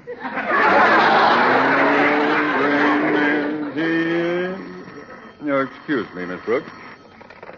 Hello? Hello, is that you, Osgood? Oh, yes, my dear. I'm glad you got my message to call me back. I just wanted to remind you that this afternoon we're going, you know where for tea? Oh, you mean to Mrs. Davis's. I haven't seen Margaret in ever so long. Miss Brooks will be there, too, won't she? Yes, Martha. That's the purpose of the little gathering, to help that party get her mind off. Well, that is, she's been working quite hard lately, and she looks like... That is her face. Confound it, Martha. I can't talk now. Oh, sure you can, Mr. Conklin. Just make believe I'm deaf, too. I'll call you later, Martha. Goodbye. Goodbye, Osgood. Oh, just one thing. Yes? If you see Miss Brooks, don't say anything about our dropping in today. Let's surprise her. Yes, Martha. Goodbye. That was my wife. She sends her regards, Miss Brooks. Oh, thank you, Mr. Conklin. No doubt you're wondering why I sent for you. Well, I'll be brief. During the war, my outfit had the most consistently high morale of any unit in Camp Bobrick, Ohio. Now, what has all this to do with you, you ask? A reasonable question. What has all this to do with you? I really don't know, Mr. Conklin. Of course you don't. Now, take the time we ran out of ping-pong balls. It was nobody's fault. As supply officer in charge of the post exchange, I had discharged my duties faithfully. But still, there it was. No ping-pong balls. There were murmurings from the men. Muttering and discontent swept through the recreation hall. But I refused to be thrown into a panic. Do you know what I did, Miss Brooks? I made those men use their heads. Weren't they little big? I mean, how, Mr. Conklin? By finding another hobby. And that's what I called you here to tell you, Miss Brooks. You've got to find a hobby. Oh, but I have a hobby, Mr. Conklin. Oh, what is it? Collecting a biology teacher. That is, Mr. Boynton and I go to the zoo every Friday. I'm afraid that isn't enough of a change for you, Miss Brooks. No, what you've got to do is learn how to relax. Have a good time. Oh, but Mr. Conklin... Don't interrupt. You've got to concentrate on some outside interest, Miss Brooks. Fun. That's what you've got to have. Fun and gaiety. You've just got to enjoy life more. Be merry. Laugh. Laugh! I don't know just what sort of form your hobby should take, but you've got to get one. You've got to, Miss Brooks. Oh, please, Mr. Conklin, remember your blood pressure. I'll get one. I'll have a ginger peachy time. I'll go to Arthur Murray's. I'll do something. You wait and see. Good. Good. That's all I want, Miss Brooks, for my teachers to be happy. That's all I want, Miss Brooks, for my teachers to be happy. Contented and happy. Not nervous. I don't want a school full of nervous wrecks. You hear me? No nerves. No long things. Do we? Do we? Before I go, Mr. Conklin, may I make a suggestion? What is it? Did you ever think of getting a hobby?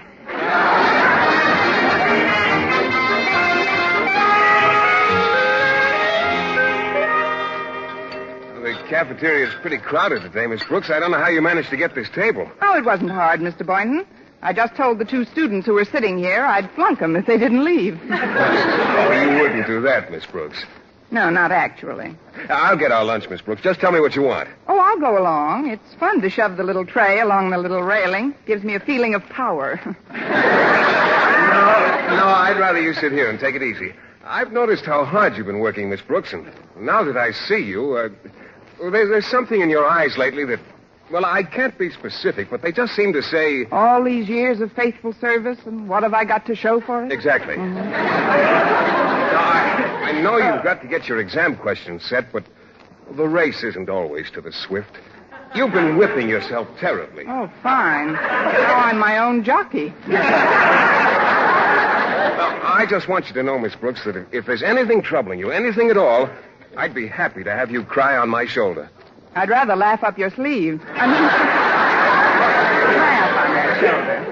Oh, look, Mr. Boynton, it's nice of you to be so concerned, but there's nothing wrong with me. You're right. There isn't a thing wrong with you that a good hobby won't cure. Yes, I know. And I've thought of a wonderful hobby. Oh, what's that, Miss Brooks? It's called short ribs of beef and boiled potato. Would you get me some? Why, certainly. You hold our places here, and I'll be right back. Okay, Mr. Boynton. Well, let's see now. Where's that book of questions in English Lit? Maybe I can get a little work done while I'm waiting. Hi, Miss Brooks. Eat lunch yet? No, Walter, but Mr. Boynton's getting me some. Oh, then I won't sit down. Good. Have you seen Harriet Conklin? No, not since this morning, Walter. She seems to have noticed my disintegration, too. Really? Mine has been the swiftest decline since the fall of the Roman Empire. Tell me something, Miss Brooks. Did you ever collect stamps? No, I never did. Then you're in for a treat. See you later with my album. We'll put in a few hundred new specimens I just got. A few hundred? Oh, look, Walter, I'm allergic to mucilage. You better stop at the delicatessen and pick up a spare tongue. Well, so long, Miss Brooks. I'll see you after school. So long, Walter. Oh, what's the use? I'll just have to lock myself in a room if I want to work. Hello, Miss Brooks. Have a nice chat with Daddy? Yes, Harriet, a nice apoplectic tete-a-tete. Your father told me to get a hobby. Have you hit on one yet? No, not yet. Oh, I'm glad. I've got one you'll just go mad for. Patternless crossword puzzles. I'll bring a big super special one over this afternoon. See you then, Miss Brooks. Goodbye, Harriet. And goodbye to my date with Mr. Boynton tonight. Oh, did someone mention my name? Oh, hello, Mr. Boynton. Say, those short ribs look good. Yes, they do. I hope you like to eat them the way I do. Plenty of horseradish. Don't mention it. Well, let's begin. Here's your dish, and here's your knife and fork. Oh, thank you. That was good. What's for dessert? Brooks, you didn't bolt your lunch down already. I'm afraid I did, Mr. Boynton. I've got to get some work done before my afternoon classes. Well, this is terrible, Miss Brooks. You're all keyed up. Look, do you play chess? Not if I can help it, Mr. Boynton. Well, I'm not very good at it, but it's wonderful relaxation. I'd be happy to teach you if you... Yes, well, some other time, Mr. Boynton. Now, if you'll just hand me my check. Oh, that's all right, Miss Brooks. I'll pay your check for you. Oh, thanks, Mr. Boynton. You can give me the money later on.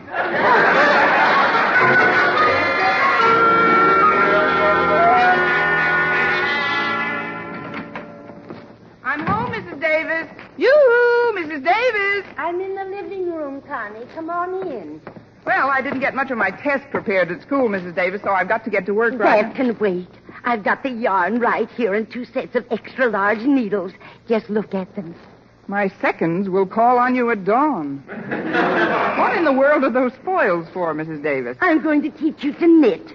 With this equipment, it won't be any time at all before you have yourself a nice Afghan.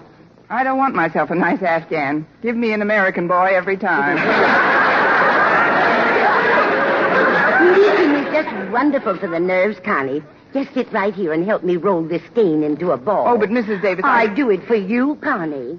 Oh, all right. What do I do first? Just hold your hands about 6 inches apart. That's the girl. Now I'll start winding.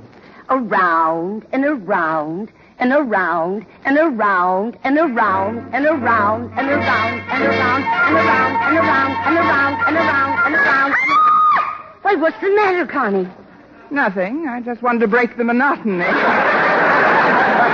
Now tell the truth, Connie. Isn't this fun? Oh, yes, indeed. This is more fun than drawing your fingernail over a slate. Now that we've got a ball, I'll show you how to cast on. Meow. Okay?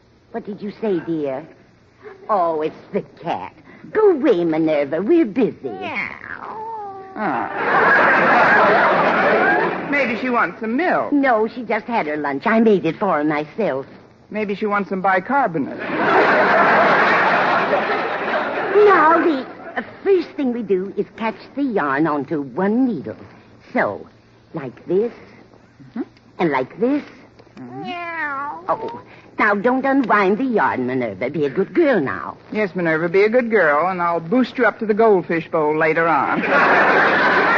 Look, Mrs. Davis, if it's all the same to you, let's let Minerva knit for a while, and I'll play with the ball. You'll catch on to it in no time, Connie. Oh, I really must get some work done. If you'll excuse me, I'd like to go into the dining room. I can spread my reference books out on the table there. Very well, Connie. We'll do some more knitting, but the dining room? Oh, I knew there was something I forgot. You better get in there right away, Connie. You've got company. That's what I like, prompt messages. Well, hello. Well, I guess I beat you home, Miss Brooks. I guess you did, Mr. Boynton. So did I, Miss Brooks. Harriet, did you two come over together? Yes, we did. Oh. I drove him. All this and Walter, too?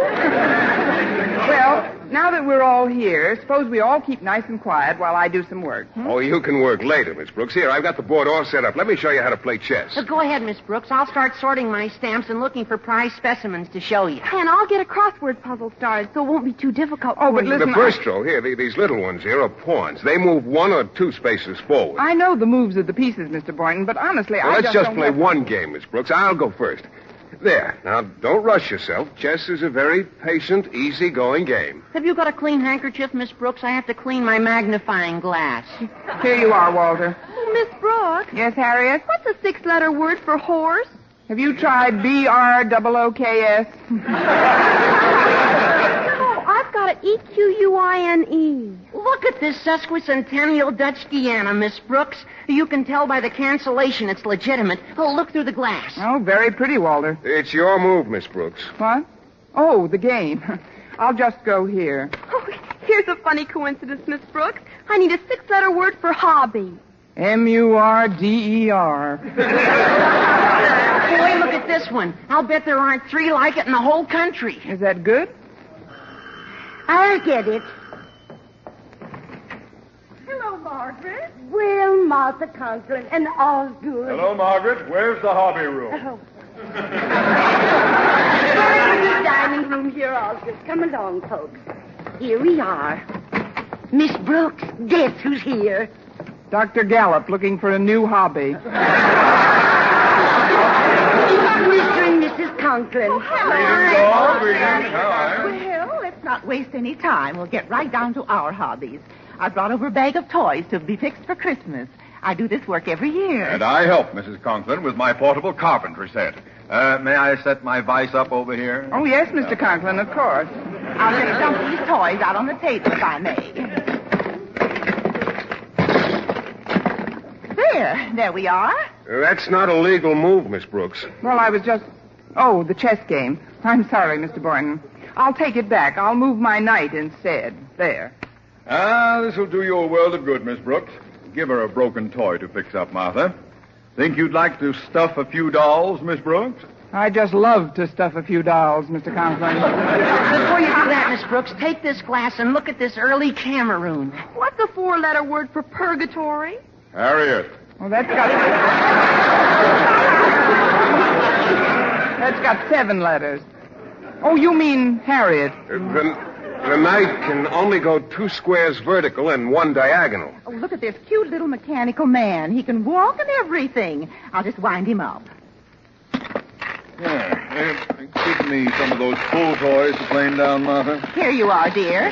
Are you having fun, Miss Brooks? Oh, loads, Mrs. Conklin, but would you call the little mechanical man back? He's biting my knitting needles. His electric drill's a beauty.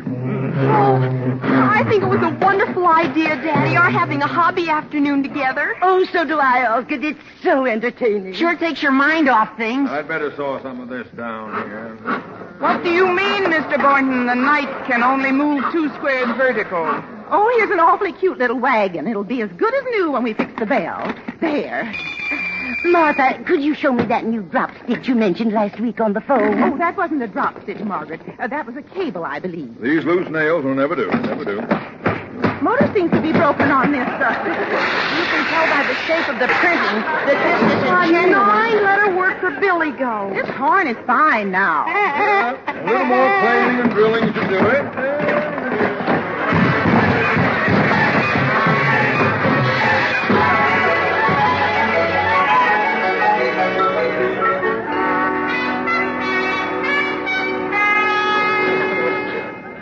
Well, that does it. The last toy is fixed. Yes, and the dolls are all stuffed and painted. It's been a lovely afternoon, Mrs. Davis. Thank you, Osgood. It was nice to have you over. Well, the main thing, of course, is that we were able to interest Miss Brooks in something that could take...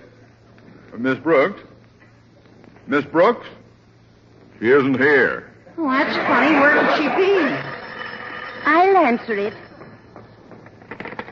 Hello. Hello, Mrs. Davis. This is Miss Brooks. Connie, where in the world are you? I've discovered a wonderful hobby, Mrs. Davis. What is it, Connie? Making up examination questions in the balcony of the Bijou.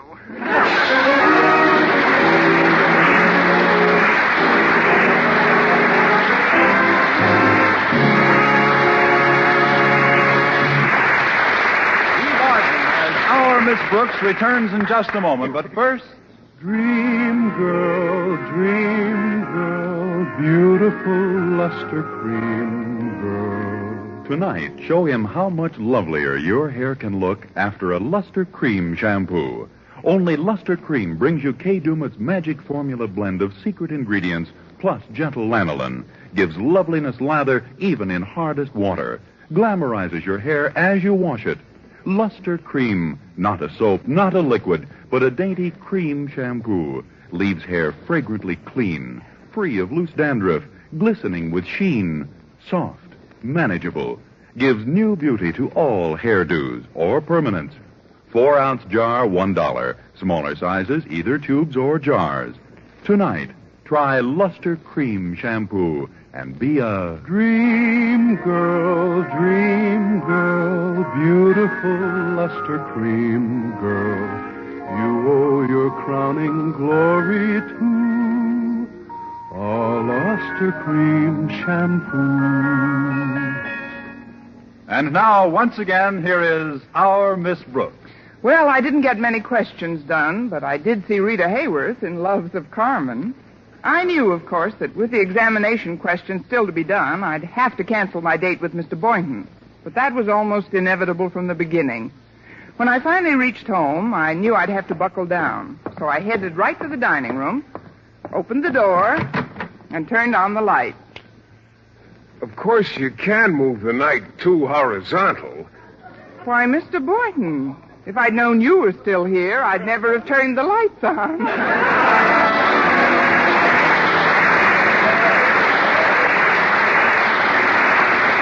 Next week, tune into another Our Miss Brooks show brought to you by Palmolive Soap, your beauty hope, and Luster Cream Shampoo for soft, glamorous dream girl hair.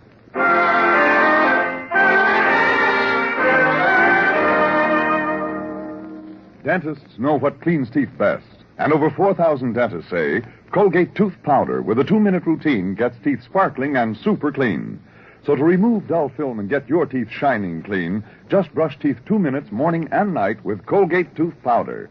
Brush inside, outside, and biting surfaces. Always brush away from the gums. See how quickly this gets teeth naturally bright. It removes dull film that improper brushing misses. And Colgate tooth powder also sweetens your breath. Try it. Buy Colgate tooth powder today.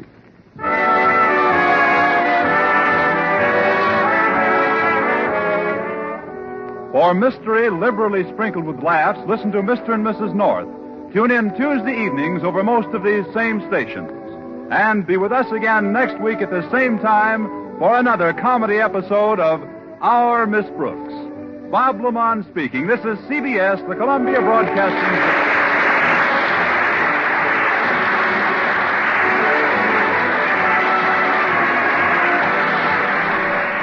Thanks for listening to HOJO Radio. We have more classic radio coming your way next. The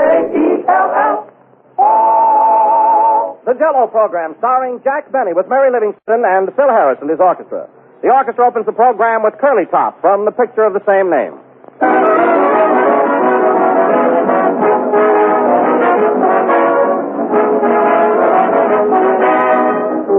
First impressions can be mighty important, of course, but as a rule, last impressions are even more important.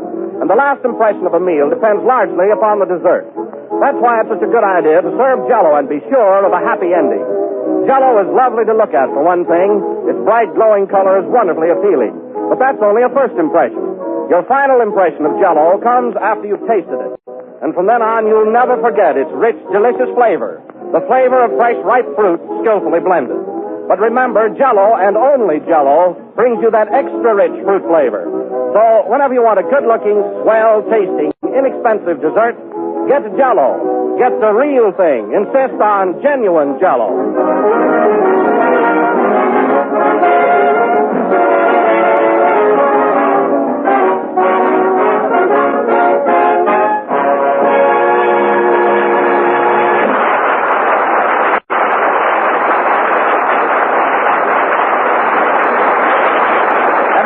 Ladies and gentlemen, through the courtesy of NBC, we bring you our master of ceremonies through the courtesy of Paramount, Jack Benny, through the courtesy of Jell-O. Thank you. Hello again. This is Jack Benny coming to you through the courtesy of Don Wilson. Thank you, Don. Thank you, Jack. No, Don. You're the one to be thanked. Oh, no, Jack. You should be the recipient. Well, isn't this a polite business, folks? You know, Don, we ought to always open our program with a sweet and friendly spirit. It shows the brotherly feeling that really exists in our little group. Yes, Jack, I agree with you. Of course, Don, there are times when the way you introduce me, it makes me feel like socking you right in the nose. Oh, it does, huh? Yeah, through the courtesy of my right arm. You mean the one you play that lousy fiddle with? Yes, thank you, Don. Thank you, Jack. Well, aren't we the refined rodents? Say, Don, I noticed the boys played their first number tonight without Phil. Is he late again? Oh, yes, he called up a little while ago and said that he might be delayed. Oh, he might? Mm-hmm. You know, he's getting pretty independent lately since those movie stars have been calling him up. Carol, Lombard. Very good looking, you know. Well, I'm always here on time, and I'm not exactly a Dracula. No, not exactly. Thank you, Don. Thank you, Jack. Well, anyway, I've got to do something about Harris. He's got to make up his mind whether he wants his girls or his job. Hello, Jack. Hello, Mary. How'd you get here so early? Through the courtesy of a taxi cab. Oh. Say, Mary, I haven't seen you since you were at my house for Thanksgiving. Well, that reminds me, Jack, I want to thank you for inviting me to dinner last Thursday. Oh, that's all right. Did you enjoy the dinner, Mary? Well, everything was fine except the turkey. Oh. See, that was the toughest turkey I ever had. It was? Yeah, I bet they had to kill it with a machine gun. Well, there was nothing wrong with that dinner. The turkey was all right, and everybody had plenty to eat. I had plenty after the first mouthful. Oh, you wouldn't know good food anyway. You liked the turkey, didn't you, Don? Well, Thank you. Thank you, Jack. Say, Jack, where's Phil? Oh, he's home. What's this program in his life? But then it's my fault anyway. Why? I forgot to specify in his contract that he's supposed to be here. You know, since the women have been calling him up, I can't do a thing with him. I'll bet half the girls in this audience tonight are Phil's. There you are, you see? Why, Mary, I'm surprised you're not applauding. I can't with a script in my hand. Oh. Say, Don, I just thought of a great idea. You want to have some fun? Yeah, what's up? Listen, you know, all the movie stars have been calling Phil up. Well, I'm going to call him up and make believe it's Mae West. You know, kid of the long. Do you think you can imitate Mae West? Oh, sure, he'll never get wise. He's too conceited anyway. Now, look, I'll call him up and tell him to meet me on the corner of Sunset and Highland. Oh, that's great. Imagine making a date with a girl if she don't show up. Oh, boy, will that be embarrassing. You ought to know. Yeah, well, never mind that. Hand me the phone. Number, please. Give me Oxford 7071. Deposit a nickel, please. A good one. Oh. If I had known this was going to run into money, I'd never have started it. Now, quiet, everybody. This is going to be good. Hello? Hello. Is this Mr. Harris? Why, yes. Hiya, big boy. How am I doing? Who is this? This is Mae West. Come up and see me sometime. Who? Don't you recognize the voice? I must be losing my grip. Well, this is a surprise. Well, how would you like to meet me sometime? We'll go out and peel a grape.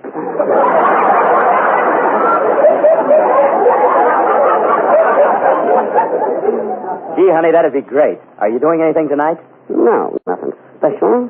What's on your mind? How am I doing, Mary? If it's George Alice, you're terrific. Is that so? Well, listen, Philzy.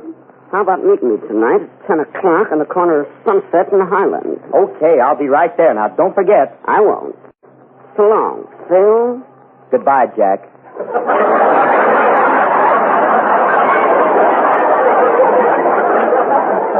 Well, how do you like that? Of all the double-crossing... Yeah. Well, why don't you ask me what I'm laughing at? I'm afraid of the answer. Playboy.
Who's That Knockin' at My Heart for my forthcoming Paramount picture, College Holiday, played by Phil Harris's meal ticket,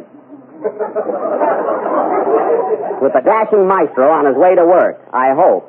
Say, Jack. Oh, hello, Kenny. I just bumped into Phil Harris in the drugstore. Oh, what did he say? He didn't say anything. I said, pardon me. Well, that was quite an interesting conversation.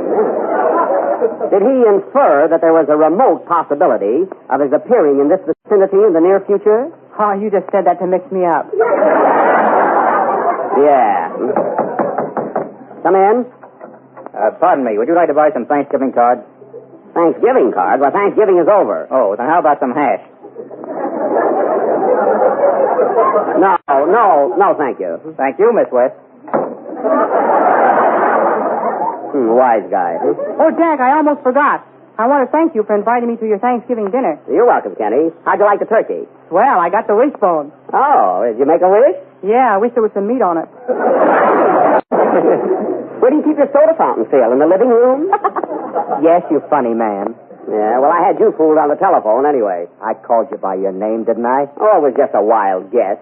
But no kidding, how did you know I wasn't Mae West? Well, in the first place, it sounded like Jack Benny. I see. And in the second place, Mae West was with me at the time.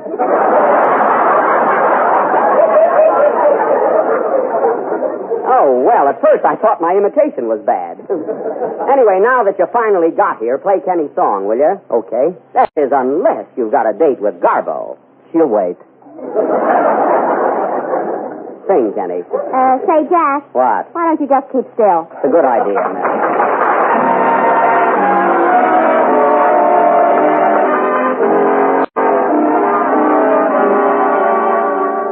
Sweet music is the poetry of romance. There is no romance without a song. And though it's such a little thing to do, dear, I'll sing to you, dear, my whole life long.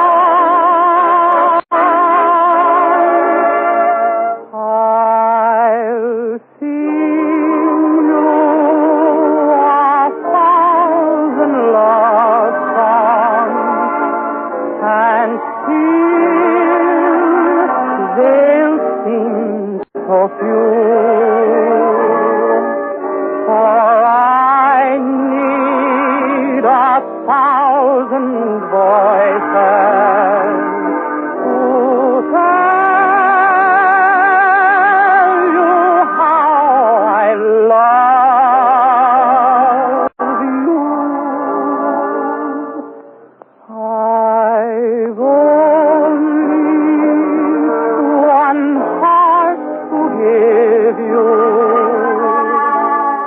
one voice to listen to. So I'll bring 1,000 love songs, and I'll sing every one, dear, for you.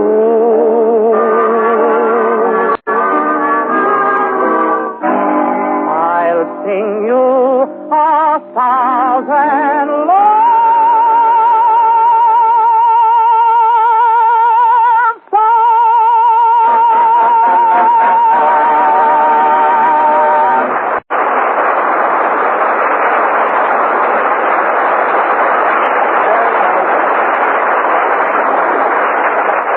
That was I'll Sing You 1,000 Love Songs from Cain and Mabel, sung by Kenny Baker, accompanied by Hollywood's heartthrob and his orchestra.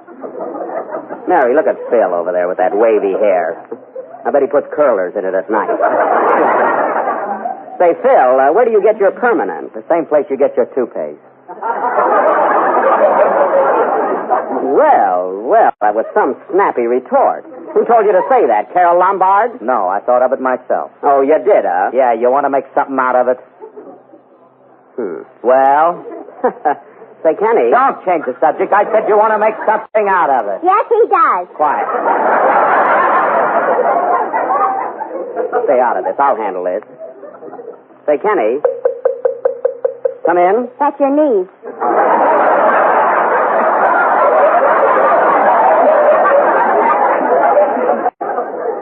But, honestly, Kenny, as I started to tell you, your voice sounded exceptionally good tonight. Really, it moved me deeply. Yeah? You want to make something out of it? What? I said, do you want to make something out of it? Yes, I do. Anytime and any place. Right now, if you wanna. Gee, Jack, I was only fooling. Oh, backing down, eh? Well, just be careful, that's all. See? And that goes for nearly everybody in this company.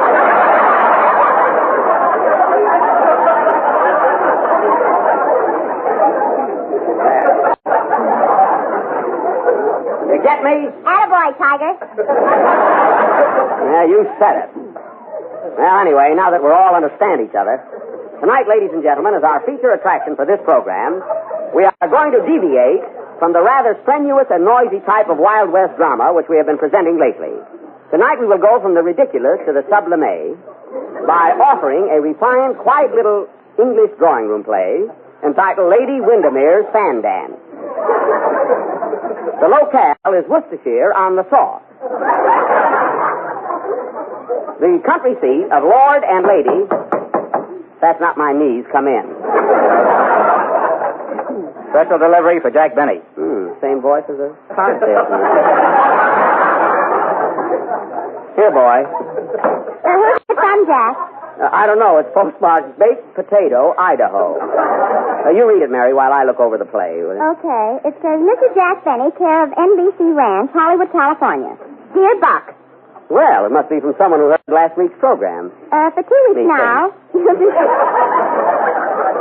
I just added me things in there, you know.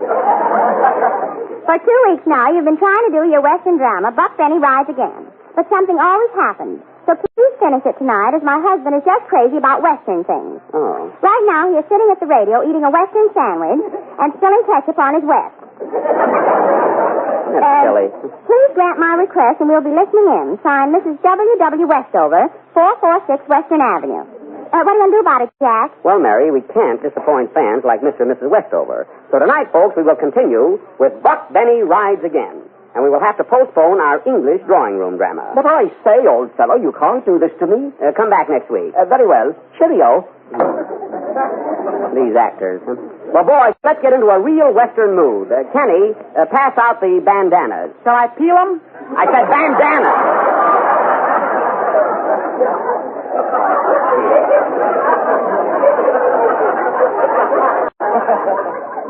So now, ladies and gentlemen, Buck Benny will go on immediately after the next number. Hey, Jack, what part am I going to play? Oh, you, Adonis. You can play the part of Mary's father, same as last week. That is, if you're available. Of course, I don't want you to work too hard, so I'll just give you a small part. You always do. Well, you talk enough at the Palomar in your own program. Oh, boy, that was a humdinger.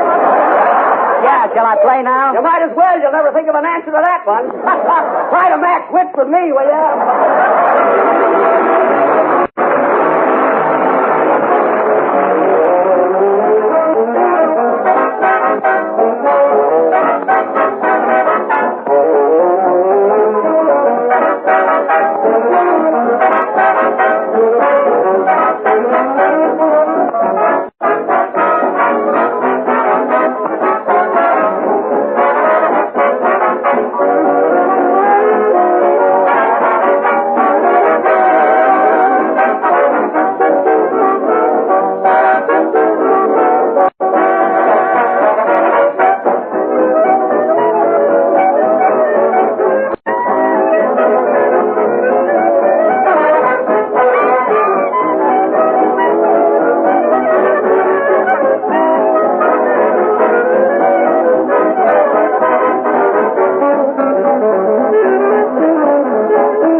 Time for Love, played by... and his orchestra. And now, folks, for the third time, we begin our Western drama, Buck Benny Rides Again, or 3 Weeks on a Horse. I will play the part of Sheriff Buck Benny, as tough an hombre as ever slapped an umbe in the ALJ. Just a two-fisted, quick-triggered marksman who shoots from the hip and never misses. May I demonstrate? Hey, boy, hold up that cornet. Ready?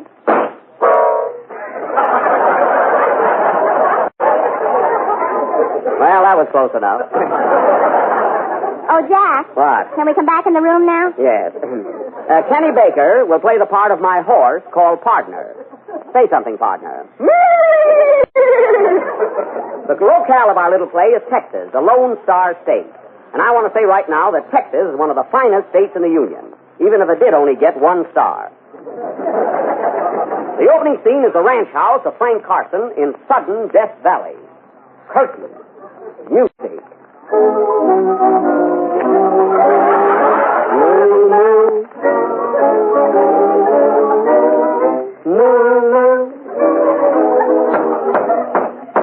Come in.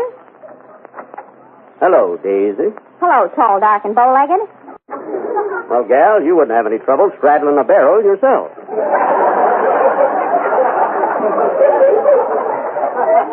Where's your pappy? Didn't you hear? They carried him home last night. Was he shot? Only 50%. Tell me, Daisy, how long has your pappy been drunk? I don't know. I'm only 22. He must have been born with a silver fizz in his mouth.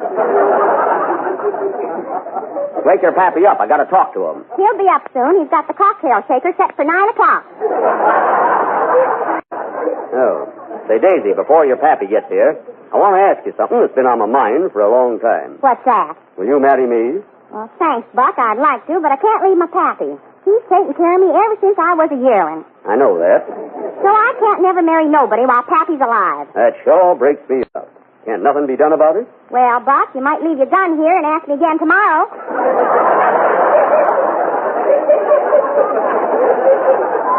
That's fine. We'll spend our honeymoon on a rope. Hey, Daisy. Daisy? Here comes Pappy now.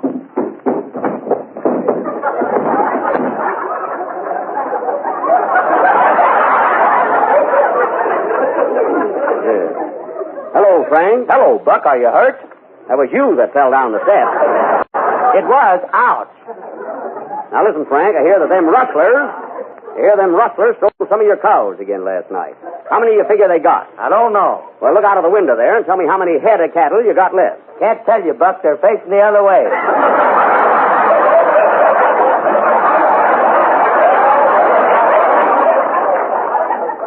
Well, then let it go. Have you any idea who took them? Yeah, it was Cactus Face Elmer. Cactus Face Elmer, huh? Well, I'm going out and get him. My figure is in town at Ike Muller's saloon. And that's where I'm a-heading. Are you sure he's at Ike Muller's? If he ain't, there goes the plot. Well, I'm a-going, and I ain't coming back till I get him. Be careful, Buck. He's a dangerous character. I like them that way.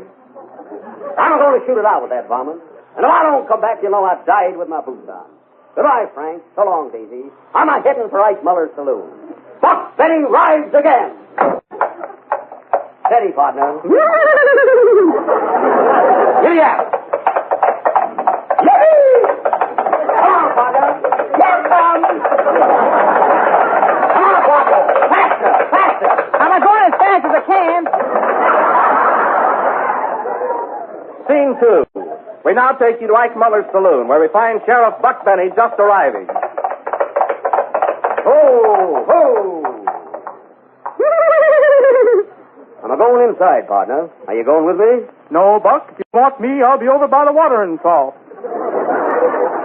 Okay, what time is it? 9:30. Thanks, Time Supply. That was a nifty. See you later.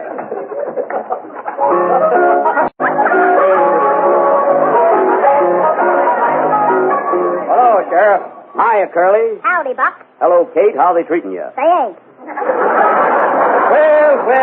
Well, if it ain't Buck Benny. Why, Slim Wilson, you old horn-toad.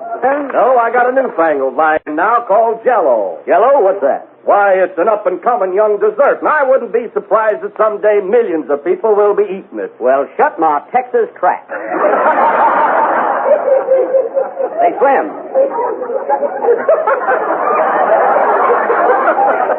Rolling over on you that time, Slim. Slim, have you seen Cactus Face Elmer around? Yes, Buck, there he is, right back of you. Got him sooner than I expected. Are you Cactus Face Elmer? That's me, Bugs Benny.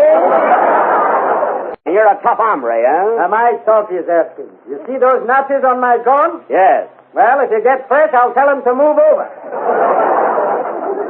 I've been aiming to meet up with you, Cactus. You wanted for the stealing of Frank Carson's cows. I didn't take him, and would you like to buy some milk? Oh, you admit you took him, huh? Take it easy, Poopsie. You want to make something out of it?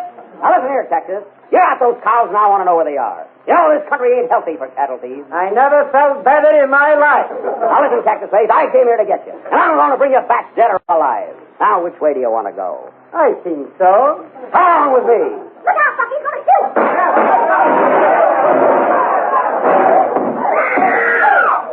It's okay, boys. I got him.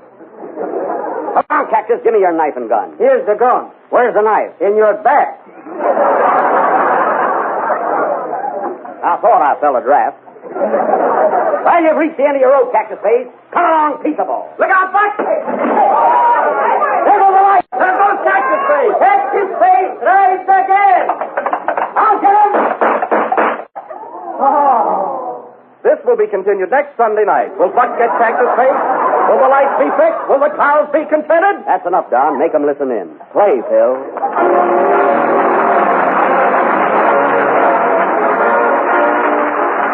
Everyone who enjoys good things is certain to enjoy Jell-O chocolate pudding, a new product that hits a new high in real old-fashioned goodness.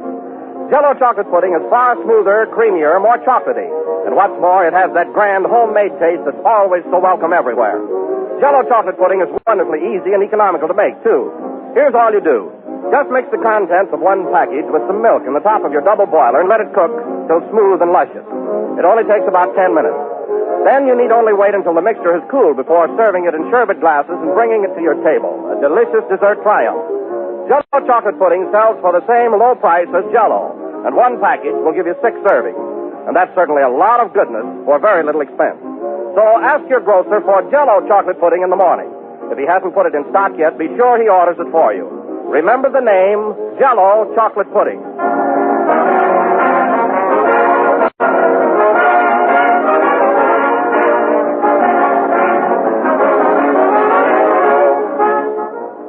This is the last number of the 9th program of the new Jell-O series. And I reckon we'll be with you again next Sunday night at the same time.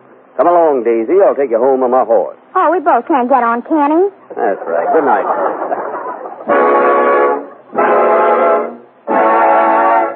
J-E-L-L.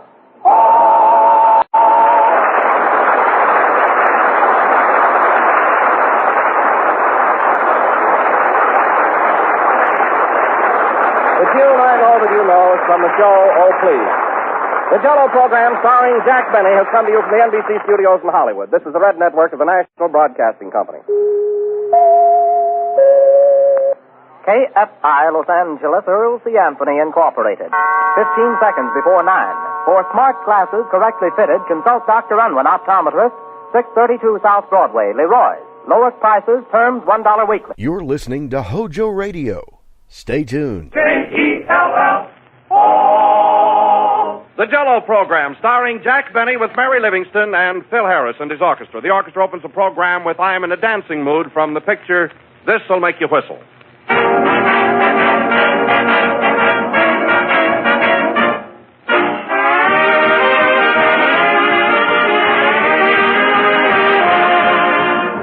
Only 16 more shopping days from now till Christmas. 16 busy days, each day busier than the one before.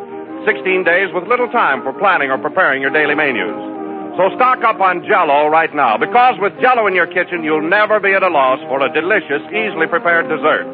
You'll save time and trouble whenever you serve Jell-O, and its refreshing taste, its bright, cheerful color are a happy prelude to Christmas time. Jell-O is always welcome, for Jell-O is always enjoyable with its fine, fresh fruit taste. More of the flavor of real ripe fruit. More skillfully blended. These are the reasons for Jell-O's added richness. No other gelatin dessert has Jell-O's extra rich fruit flavor. So make sure you get the real thing. insist on genuine Jell-O.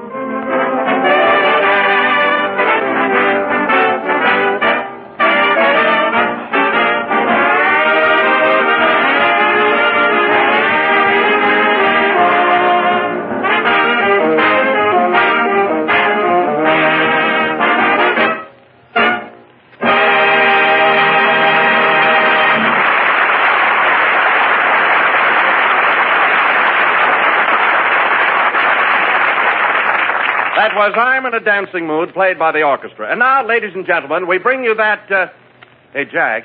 Yeah? What's the matter with your eye? Nothing. Why? Well, it looks kind of swollen and discolored. It's nothing. Go on and introduce me, will you? This isn't television. Okay. And now, ladies and gentlemen, we bring you that genial fellow with the gray suit and the black eye, Jack Benny.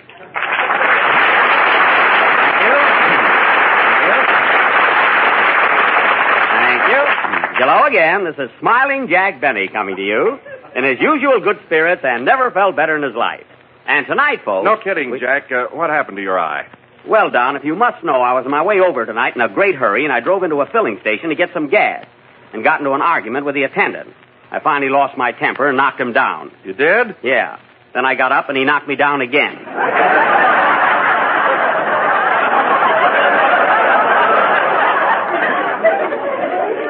Well, this went on for about 3 minutes, and then I took a terrific swing at him, hit him on the jaw, and he went out like a light. Well, then what happened? I finally got away without having my windshield cleaned.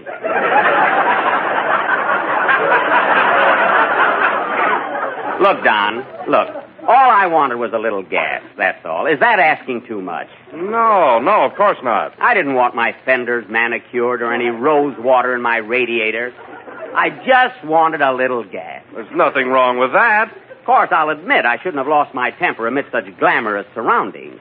You know what these California gas stations are like. Oh, for heaven's sakes, what kind of a gas station was it? What kind? Don, have you ever seen the Taj Mahal by moonlight? With its marble pillars and sunken gardens? Yes. Well, just put 3 gas pumps in front of it and you've got it.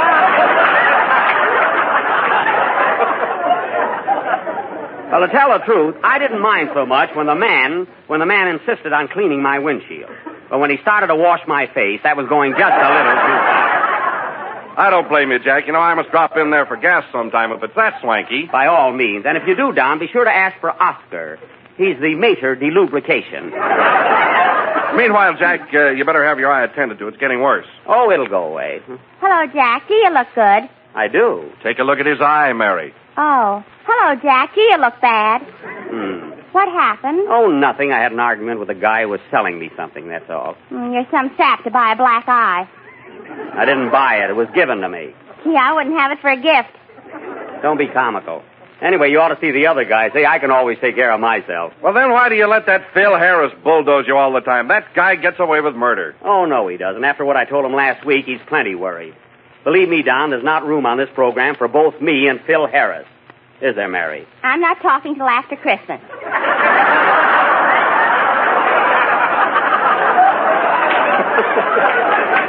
Oh. You know, Jack, Phil's late again today. I know it, and I'm just waiting for him to get here, that's all. And you'll hear Well, just wait till he gets here. Now, don't do anything rash, Jack. Don't worry, he won't.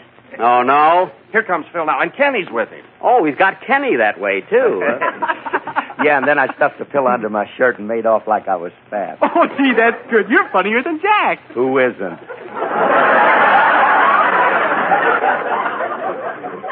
Hello, Buck. Hiya, Jack. Now, come here, Kenny. What's the idea of walking in here 10 minutes late? Well, I was with Phil. Now, don't change the subject. I've had enough of your actions coming in here late every week. This is the first time. It's Phil that's always... And furthermore, I don't like your attitude one bit. Neglecting your work and running around with girls. I don't have any girls. It's Phil that's... Well, cut it out, that's all. Oh, leave him alone, Jack. He's a lovable dope. Yeah. Now, look, Kenny, you're just a kid, and you've got your whole life before you. You ought to watch your step. See, do you want to grow up to be like Phil Harris? Do I? Wow!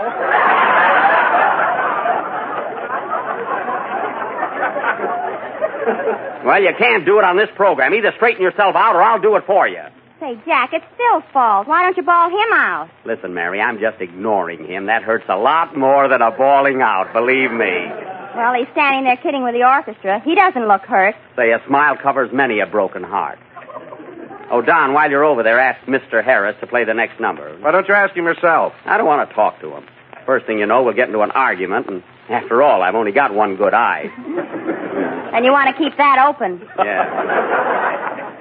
Phil's the type who'll take advantage of my condition. Tell him to play, Don. Hey, Jack, well, you're acting like a kid. Come on, snap out of it. What's the matter with you anyway?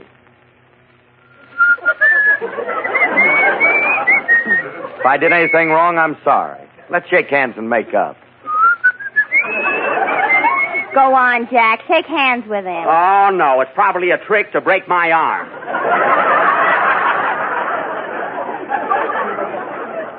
I wasn't born yesterday. Thought he'd catch me off my guard. Jack, that's ridiculous. Why, that's the dirtiest trick yet, the big bully. You better play, Phil. Okay. Imagine breaking a guy's arm when he can only see out of one eye. That's the most brutal thing. And look at him now, picking up that stick. He's going to hit me. That's his baton. He's getting ready to lead the orchestra. Oh, I bet he's got it full of lead, the big dope.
That was I'm in Love with a Brand New Baby, played by Strangler Lewis and his orchestra.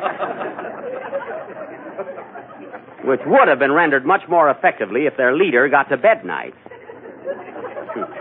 Mary, get a load of Phil pretending to be busy over that sheet of music. I bet he's got a phone number written on it someplace. I'll bet it's a good one.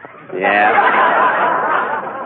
He brags plenty. I've seen some of those girls he goes out with. They're not so hot. You said it. Yeah. I saw him out with a girl last night, and she wasn't a bit better looking than Loretta Young.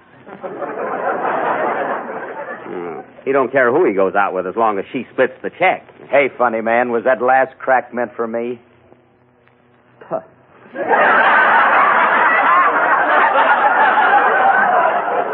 Well, was it? It wasn't meant for Paul Whiteman. So if the shoe fits, put it where it belongs. Don't tempt him, Jack.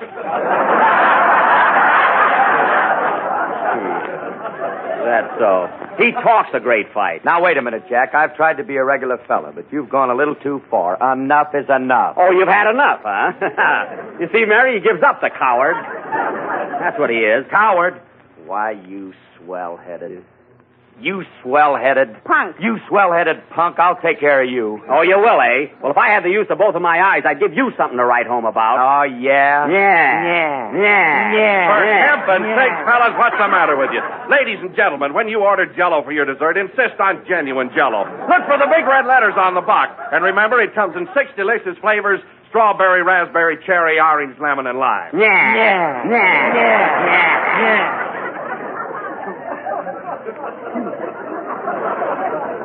Look at that silly goo. Now, wait a minute. You're not talking to Kenny Baker, you know. I'll say you're not. You keep out of there.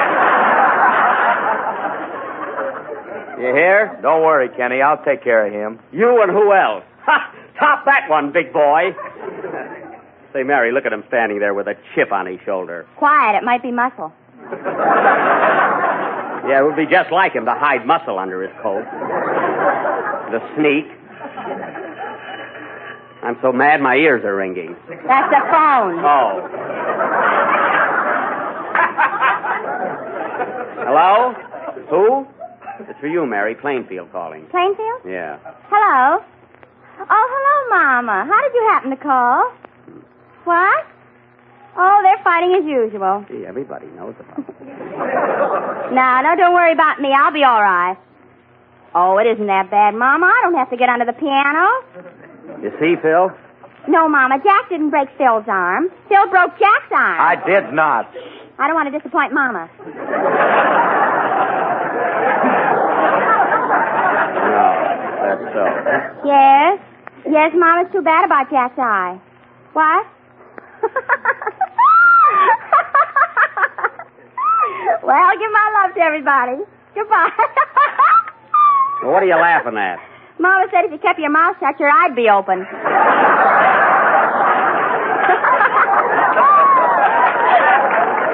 Oh, she did, huh? Well, why don't she join this program? We're sort of comedians. Say, Jack. What? Kenny wants to sing his song now, and he's afraid to mention it. Well, let him sing. Why ask me? Nobody around here seems to worry much about what I think. Should I sing now? Yes, Kenny, go ahead. Don't bother asking me. I'm just a stooge around here anyway. Oh, no, you're not, Jack. No, not much. No. I'm surprised I'm allowed to talk. Sing, Kenny. Go ahead. Your pal Harris will cooperate with you. Go ahead, Kenny. Yes, anytime. In the middle of one of my jokes, if you want to. Don't mind me. Nobody else does. The next orchestra lead I hire is either going to be a gentleman or smaller than I am. Sing, Kenny. What are you waiting for? Sing.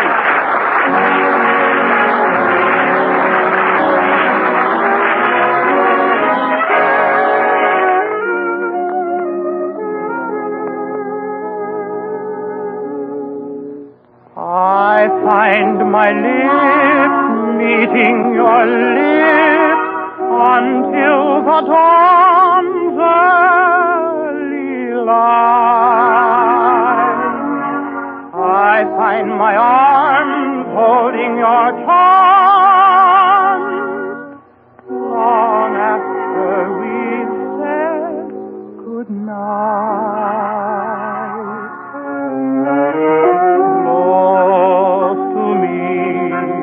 So close to me, and I can't reach your heart.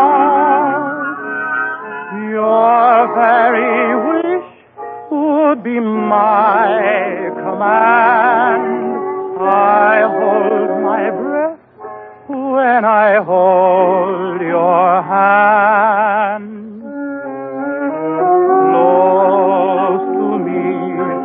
So close to me, and somehow we're so far apart.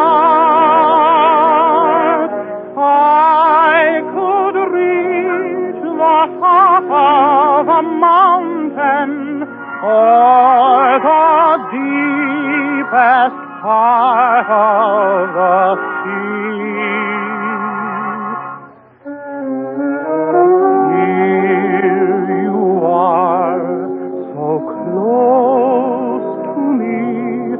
And I can't reach your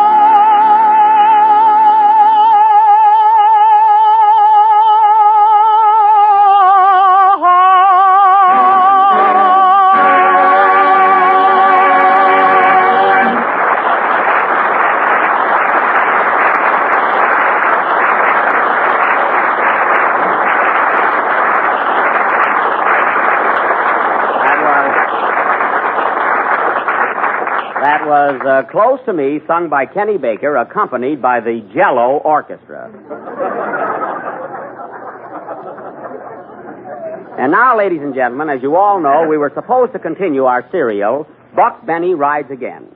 As you will remember, last Sunday night, the play ended with Buck Benny having just cornered Cactus Face Elmer, the outlaw, in Ike Muller's saloon.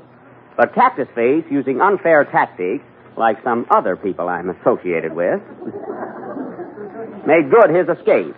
Meanwhile, up to this very moment, we have been unable to locate Cactus Face. So tonight, we will have to discontinue Buck Benny. Aww. It hurts me, too, fellas. Kind of had my heart in that there character. But anyway, not to disappoint our listeners altogether, tonight we are going to present an original society drama entitled Money Ain't Everything. Or, oh yeah? I will play the part of J. Stuyvesant Schnorrer, an American millionaire who is cruising the Mediterranean on his luxurious yacht. I will be his daughter, I imagine. Yes. Don Wilson will play the captain of the boat. And as a special added attraction, he will not mention our product. Not at all, Jack. Not one single flavor. Shucks. Kenny Baker will play the part of a bogus prince. And owing to the shortage of actors, our orchestra leader will play the part of Kenny's brother, who is also bogus. And I don't mean only in the play. What? This will go on immediately after the next number, which will be rendered by that Vine Street playboy and his yes man. Mary, take a quick look and see if Phil is burning up with him.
Mr. Rhythm from the big broadcast of 1937.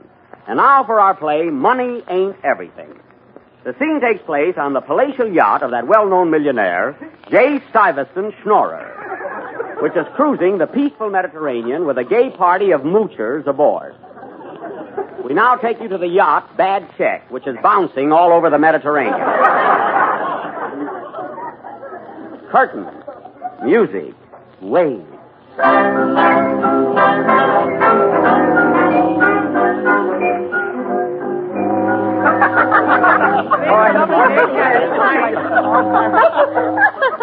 Mrs. Vanderveer. Mrs. Vanderveer. Yes, Mr. Schnorrer. You'll have to ask your little boy to put back the steering wheel. We've been going around in a circle for 3 days. How do you know? We just bumped into the back of the boat. Very well. Oh, Mr. Schnorrer, look. We're heading straight for an iceberg. An iceberg where? Right ahead of you. That's Wilson, and he's cold. Oh, Captain. Yes, Mr. Schnorrer? I wish you'd put a bottom in our swimming pool. I've lost 3 of my best friends. And by the way, have you seen my daughter? She's about someplace, sir. Well, I must find her. Begging your pardon, sir, I must warn you about your daughter. Really? There are fortune hunters aboard, and now that she's twice as rich as ever before, every day millions of people propose to her. Now, Captain, are you sure it's my daughter's interest you have at heart? Yes, and I hope the man she marries will be half as true as the extra-rich true fruit flavor of my favorite dessert. Thank you, Captain. I'm glad you think as much of my daughter as you do of your job. Ah, here she comes now. Hello, Peter. That's Pater.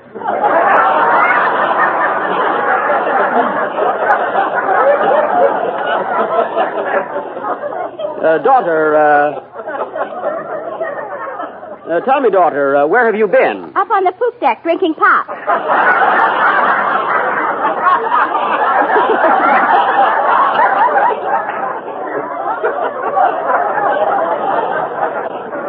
That's a pip.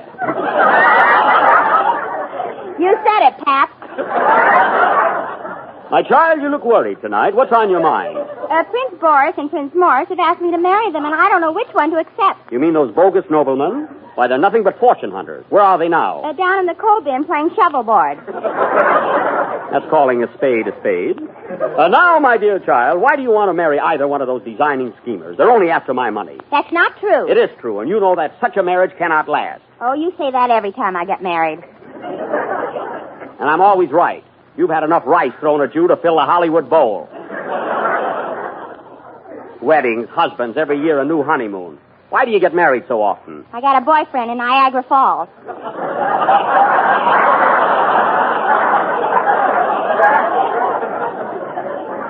Well, one thing you can be sure of, young lady. I won't stand for either one of those fake princes. Pardon me, Mr. Schnorrer. Yes? The stowaways are complaining about the food. Well, tell them to throw it overboard. They did, and the sharks threw it back. What's the score? Oh, Pater, here come the two princes now. Ah, Prince Boris. Mademoiselle. Prince Morris. Mademoiselle. Quiet, Prince. Oh, Pater, I want you to meet Boris and Morris. They've been on your yacht for 3 months. Oh, so that's who they are. I saw them in the dining room so often, I thought they were the waiters. Give me back my tips. Phooey on you. That goes for me, too. You I'm not worried about. Now, your highnesses, I understand that both of you bums are in love with my daughter. Is that right? Yes. And you want to marry my daughter? Yes. And if I was broke, would you still want to marry her? Yes. Just as I thought. I won't stand for this, daughter. You can't marry either one of them. Oh, but I love him, Father. Which one? The one in the middle. You need glasses. Where did he come from? The pup deck. Well, let's get down to facts. Even if I should permit this marriage, Your Excellencies, only one of you tramps can be her husband. I have an idea. We'll toss a coin to decide. Have you a coin, brother? No, have you? No. Then we'll fight a duel. Good. Daughter, leave the yacht. I want to watch. Leave the yacht, I say. Okay. Doggone it, I meant leave the room.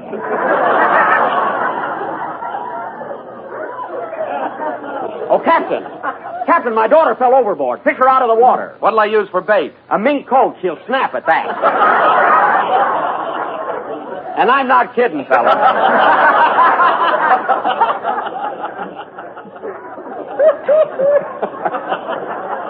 Oh, yes. Oh, yes. Well, let's go on with the duel, gentlemen. Here are the pistols. Mine's okay. Hey, wait a minute. Mine isn't loaded. You're telling me. Now stand back to back. Pistols in right hand. March 10 paces. Turn and fire. Understand? Yes. All right. Ready? 1, 2, 3, 4. Well, Mr. Schnorrer. Yes? A cablegram for you, sir. A cablegram? Let's have it. Hold everything. Hey, fellas, listen to this. It's from Frank Carson. What does it say? It says, Dear Buck, have just located Cactus Face Elmer. Return at once. I'm holding the posse till you get here. Well, what do you know about that? Come on, boys, let's go. We ain't got a minute to lose. Buck Benny rides again. Watch out, man. Don't get the horses wet. This will continue next Sunday night. Will Buck get Cactus Face? Will the horses get wet? Will Phil Harris get here on time? These and many more questions will be answered next Sunday night. Jack, are you screwy? Tune in next Sunday night and find out. Play, Phil.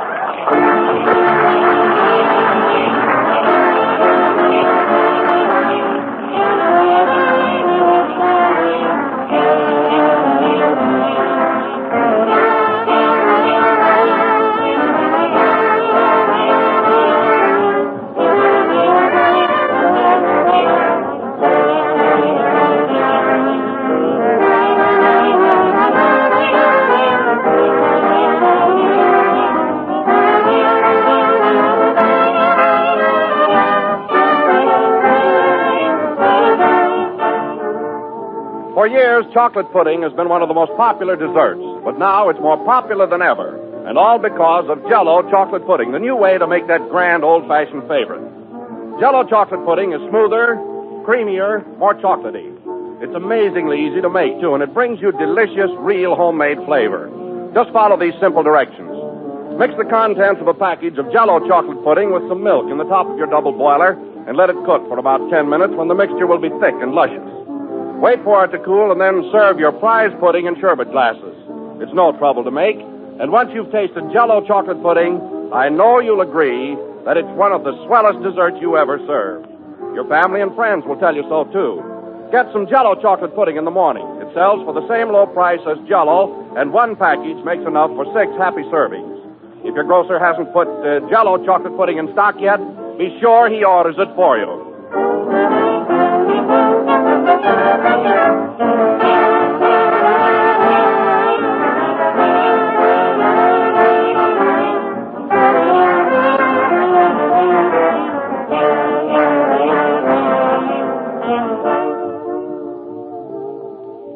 This is the last number of the 10th program in the new Jell-O series, and we'll be with you again next Sunday night at the same time. And I'll be glad to see, that is, Mary and I will be glad to see all of our Phoenix, Arizona friends Tuesday night. Say, Mary, I'm giving a little party tonight at the Trocadero. You want to join me? Oh, sure, Jack. How about you, Don? Thanks, Jack. I'll be glad to. You too, Kenny? Okay. Well, I guess that's about all. Huh? Didn't you forget someone, Jack? Oh, I don't think so, no. Good night, folks.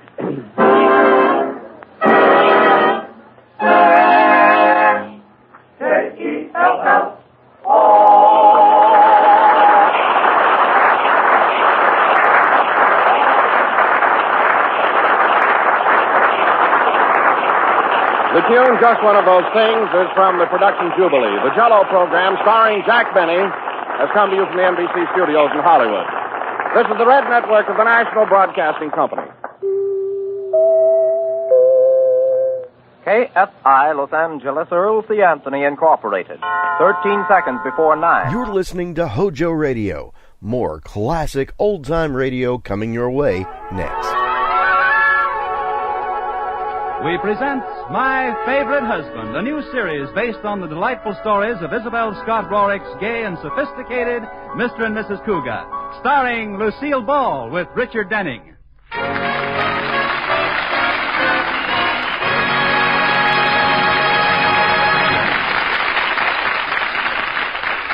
10 years ago, Elizabeth Elliot decided to marry an eligible bachelor.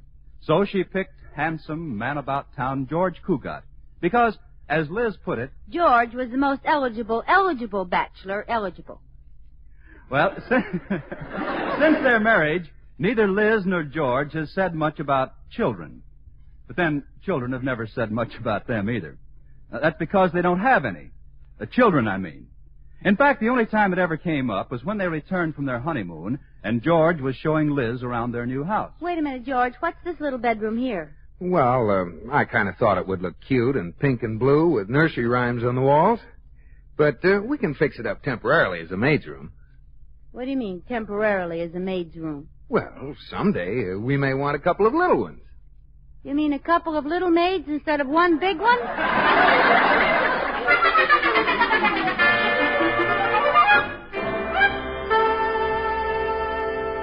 Well, that was, as I say, 10 years ago.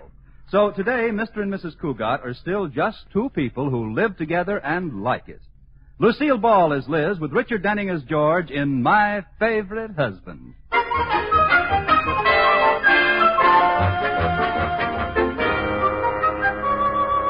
It is morning at the Cugat house.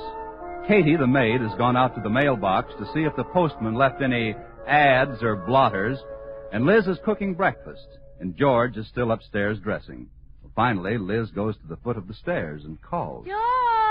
Yes, darling? I've got your breakfast ready. The toast is burned just the way you like it. Okay, I'll be right down. Oh, Mrs. Cugat? Yes, Katie? Why does Mr. Cugat like burnt toast? I don't know. He developed a taste for it after we were married.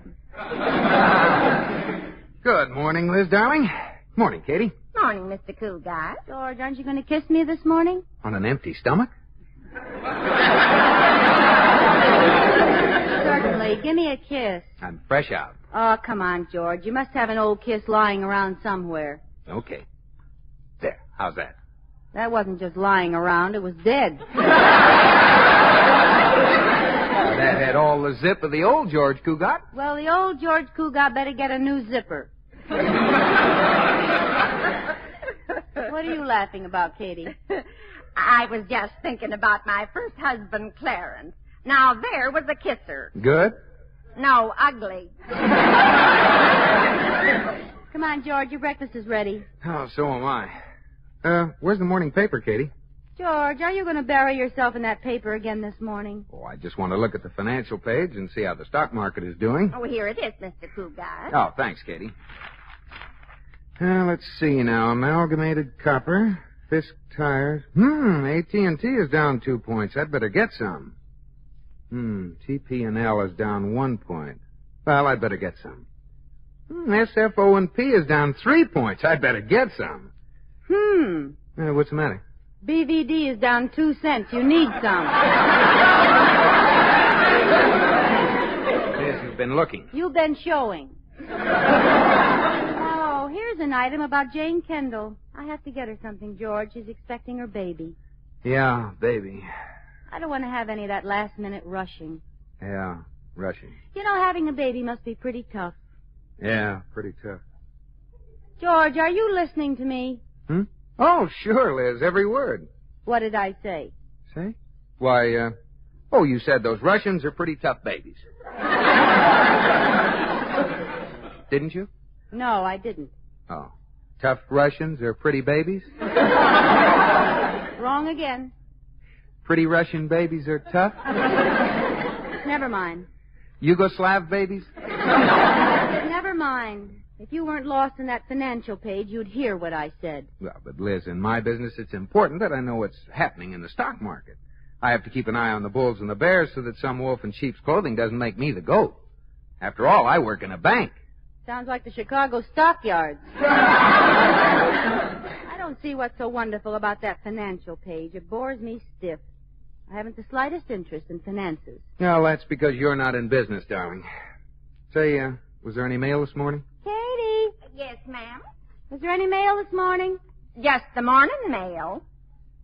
Well, that sounds reasonable. Is that all? One letter? That's all, Mr. Cugat. But the people next door got a lot of mail this morning. Shall I go over and borrow some? Don't bother, Katie. Open the letter, George. It's probably from someone who's on their vacation. All of our friends are out of town. Let's see now. Who do we know that went to the mountains or the seashore? It's from Barclay Brothers Department Store. Oh, it can't be. Why not? Well, who do we know that would spend their vacation at a department store? Nobody. But we do know somebody who would run up a bill there last month of $250, don't we, Liz? Liz? What's new on the financial page, George? Liz. Oh, come on, George. Tell me about the Bears and the Bulls again, George. George, will you, George? Liz, this is serious. You went over your allowance again, didn't you? Yes, George. Oh, Liz. What am I going to do with you? Raise my allowance? I can't raise your allowance. I didn't get that mortgage deal with that real estate woman in Florida. Oh. Old man Atterbury must have found out about it because I didn't get that raise. Well, tell him you can't raise a wife and children on your salary. Well, but Liz, Mr. Atterbury knows we don't have any children. Well, then tell him we're expecting some on the next boat. Boat from where? Well, wherever children come from. Had a talk with your mother lately, Liz? Of course. What did she say? She gave me a book to read. You know, what was the name of it? How to Win Friends and Influence People. Well, that ought to do the trick. Liz, there's only one sensible thing for us to do. I knew you'd think of something, George. We've got to live within our means. Mm-hmm. Stick to our budget. Wonderful idea. It's not only sensible, it's impossible. It's really very simple, Liz. How? Well, just don't charge things we don't need. Sounds simple, doesn't it? Of course. George, from now on, I promise I won't charge a thing we don't need. Good. I'll pay cash for it.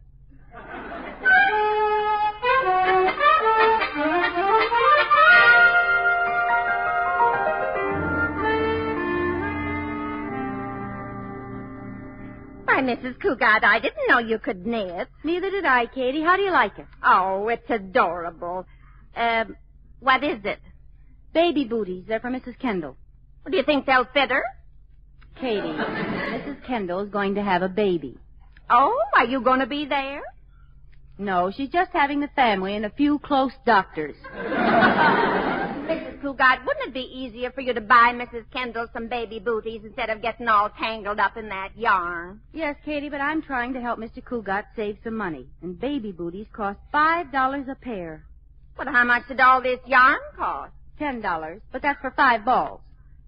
But you won't need 5 balls of yarn to make 1 pair of baby booties. Well, I'm using the rest to make a sweater to match.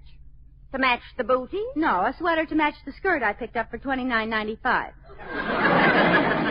I think it's wonderful of you to help Mr. Cougat save that way. Well, the only trouble is I had to charge all this stuff. So I think it would be better if we just didn't say anything about it, Katie. I understand, Mrs. Cougat. He'll probably laugh when he finds out that I've learned to knit. Yes, but he'll stop when he finds out how much it costs. Oh, I better hide this knitting. Hey, anybody home? Oh, it's only Corey. Yes, mankind's gift to womankind. In the living room, Corey. Hi, Liz. It's Corey Cartwright, that gay dog. Throw him a bone, Katie. Oh, I'm not in the mood for jokes, Liz. I'll put your hat in the hall, Mr. Cartwright. What's the matter, Corey? I met the most beautiful girl at a beautiful party in a beautiful penthouse last night. Didn't you have fun? Yes, the beautiful girl and I spent a beautiful evening looking at the beautiful moon. Sounds beautiful. Not quite. Why? She had an ugly husband. What was his name? I don't know. He never did catch me. Corey, what makes you so fickle? Well, I'm not fickle, Liz. I just can't make up my mind. Well, sooner or later, the right girl will come along, and then you'll settle down, and she'll be knitting these. Liz, am I seeing things? Are you knitting baby things? Yes, baby booties. Liz, you mean you? Why didn't you tell me? Well, I didn't know you'd be that interested. Interested? Of course I'm interested. Congratulations. Well, thanks. Why, I had no idea. Neither did I. In fact, I was just telling Katie I didn't know I could do it myself.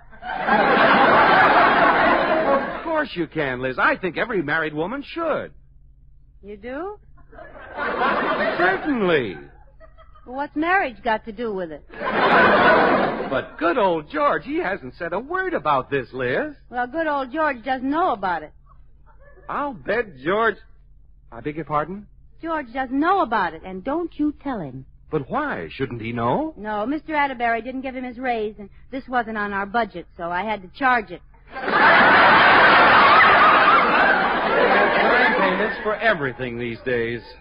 But really, Liz, don't you think you should tell him? No, he'd only worry about the budget. And besides, if George found out about this, he'd want me to take it back.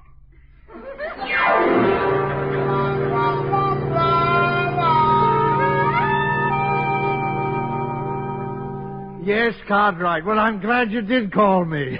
I had no idea Mrs. Cougat was expecting a bundle of joy. No wonder he's been wanting a raise.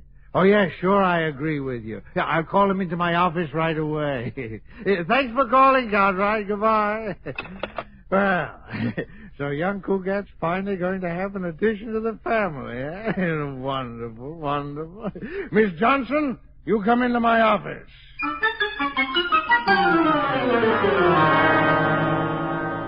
Mr. Cougat, Mr. Atterbury wants to see you right away. Uh-oh. Has he heard about the collapse of that Florida deal? Not that I know of. I didn't tell him. Okay, I'll go right in.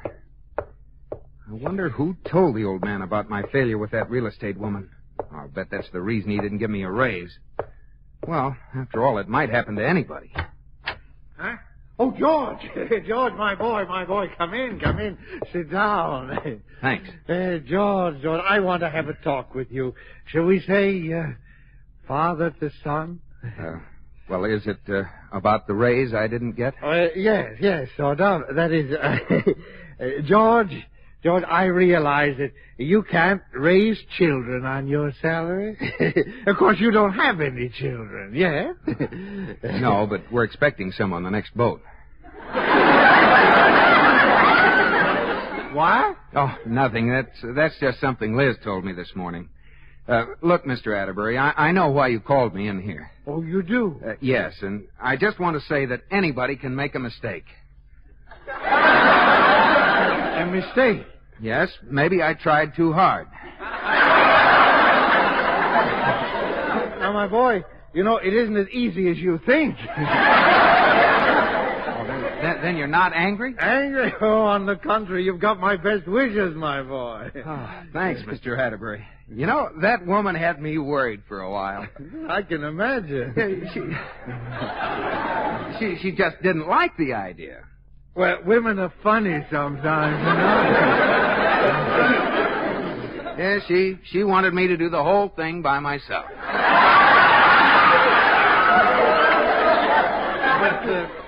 I understood that you both wanted. Oh, I did. She didn't.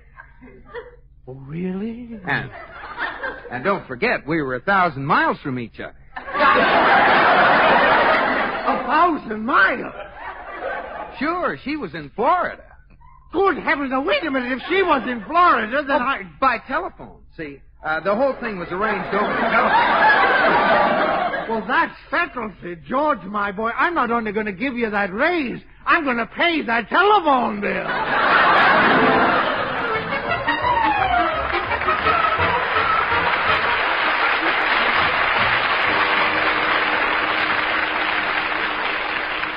Hello, George.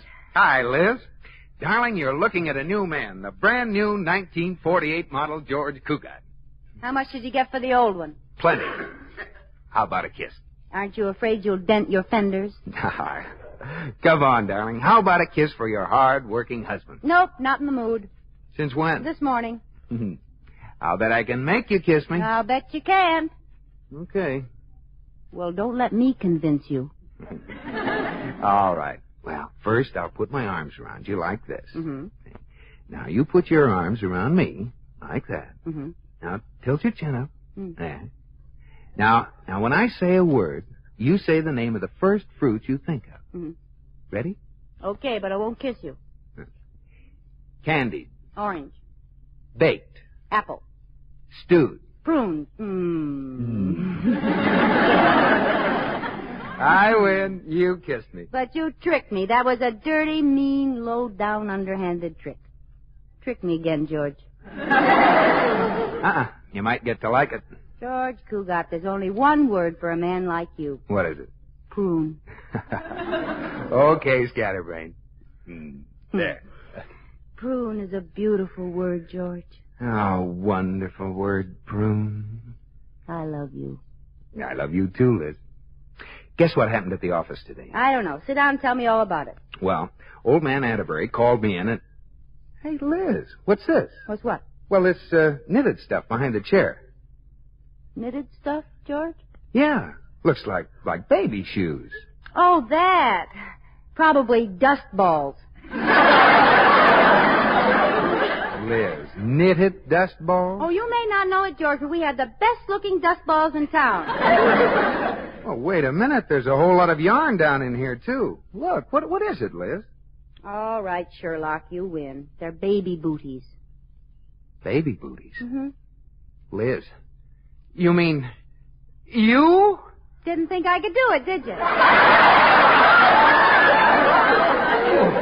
Well, sure, but Liz, darling, this is wonderful. I thought it was pretty good myself. Well, gosh, honey, why didn't you tell me? I was afraid you'd be sore. I charged all that yarn to our account, and I went over our budget again. Oh, all this yarn to make one pair of baby booties? Oh, what are you going to do with the rest of it? Why, Well, what, Liz? Well, make more baby booties. More? Mm-hmm. Oh, good night. How many will you need? Well, you never can tell, George. It might be triplets. Triplets? Mm-hmm. Holy cats. I told old man Atterbury we were expecting some on the next boat. I didn't know the fleet was in. Katie, come quick. Mr. Cougat's fainted. Well, what happened, Mrs. Cougat? I don't know. He said something about the fleet's in, then he sank.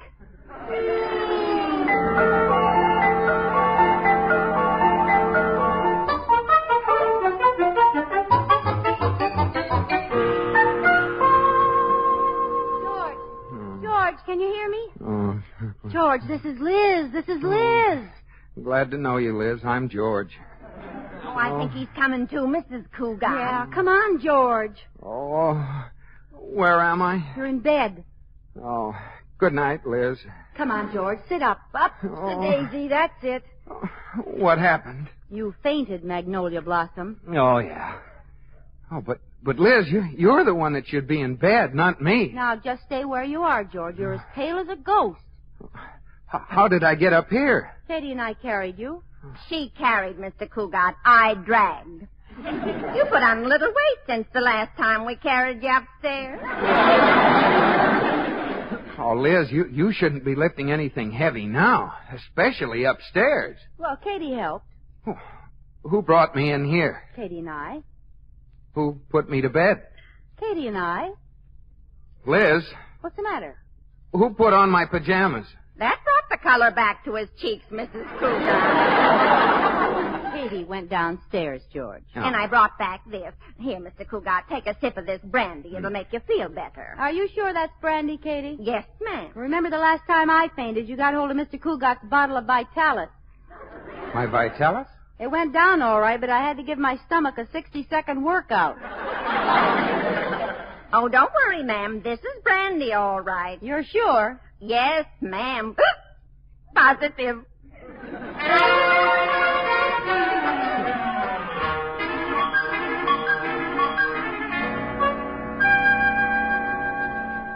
Oh, darn it, Corey. I haven't been able to do any work all day. Look at the stuff piled up on my desk. So Liz finally told you about the baby, huh, George? Well, not exactly, but when I found those baby booties, she could hardly deny it. But she doesn't seem too interested. That's the way women are, George. You have to be very understanding at a time like this. Why don't you try to draw it out of her? Hint around. Maybe she'll confess. Well, I tried that already. But she acted like she didn't even know what I was talking about. Why? What did you say to her? Oh, I told her I understood that women who are expecting a baby get peculiar desires for food. So Liz said, what kind of food? And I said kiddingly, like ice cream and melted cheese poured over and a dill pickle on the top. What did Liz say? Well, she just said, what's peculiar about that? That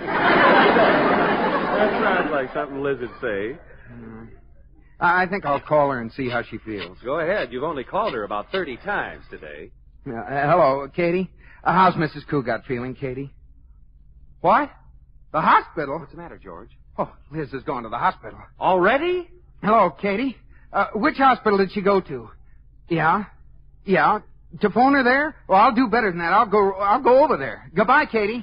Now keep calm, George. Getting excited won't help any. Yeah, keep calm. You're right, Corey. Don't get excited. Where's my hospital? Where's my hat? Now, wait a minute, George. Keep calm. I'll go with you. Now, don't get excited. Okay. I'm calm. Let's go. All right, but you can't go that way. What way? With the telephone on your head. Oh.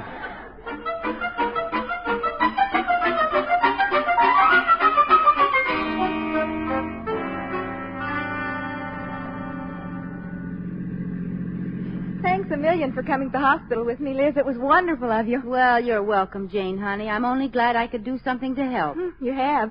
Norman was so worried. He's read so many stories in the paper about taxi drivers having to stop on the way to the hospital because the baby arrived ahead of time. I wonder if they leave the meter running when that happens.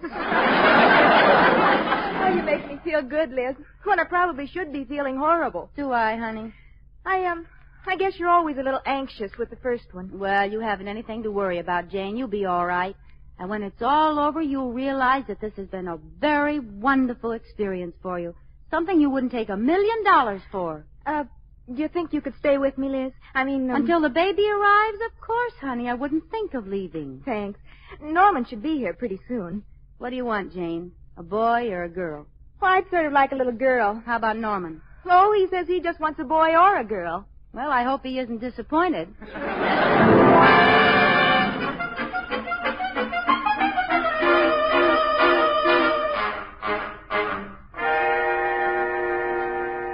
George, are you sure this is the right hospital? I don't know. Wait here, Corey. I'll ask that nurse at the desk. I beg your pardon, nurse. Yes? Do you have babies here? Yes. This is the place, Corey. Okay. Is there something I can do for you? No, thanks. My wife's doing it. Your wife? Mrs. Cougat. I'm Mr. Cougat. We have the same name. That's understandable. Is she here? Yes, she is, Mr. Cougat. But you can't see her now. She left a message for you. Oh, what is it? She said to tell you that she's decided to stay at the hospital until the baby arrives. Oh. Well, will you give her a message for me? Certainly. Just tell her I think that she's made a wise decision.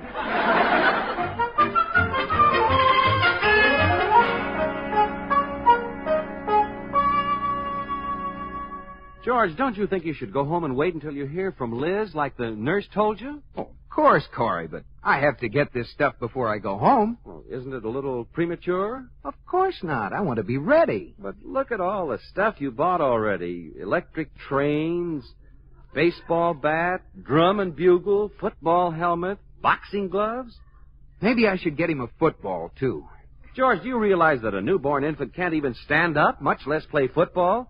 Why don't you get it a rattle? A rattle? Oh, rattles are for kids. My son is going to play right tackle for Princeton. I hope he's in shape. They play their first game next week. Now, Corey, let's not be silly about this kid. No, let's not be that. Obviously, he can't play right tackle with Princeton next week. Oh, obviously. He doesn't know the signals. George, now, suppose it isn't a boy. Suppose it's a girl. Girl? Oh, no, it can't be a girl. Liz wouldn't do that to me. Liz hasn't got anything to say about it. What do you mean Liz hasn't got anything to say about it? She's its mother. Yeah, but how can Liz make the child be a boy or a girl? Well, she has to learn to discipline it sometime.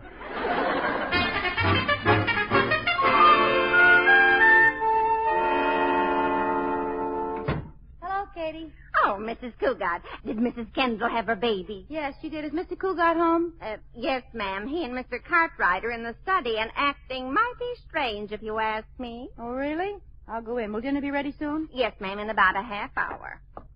George! Oh, George! What in the name of... George! Look out, Corey. Here comes the Eastbound Express.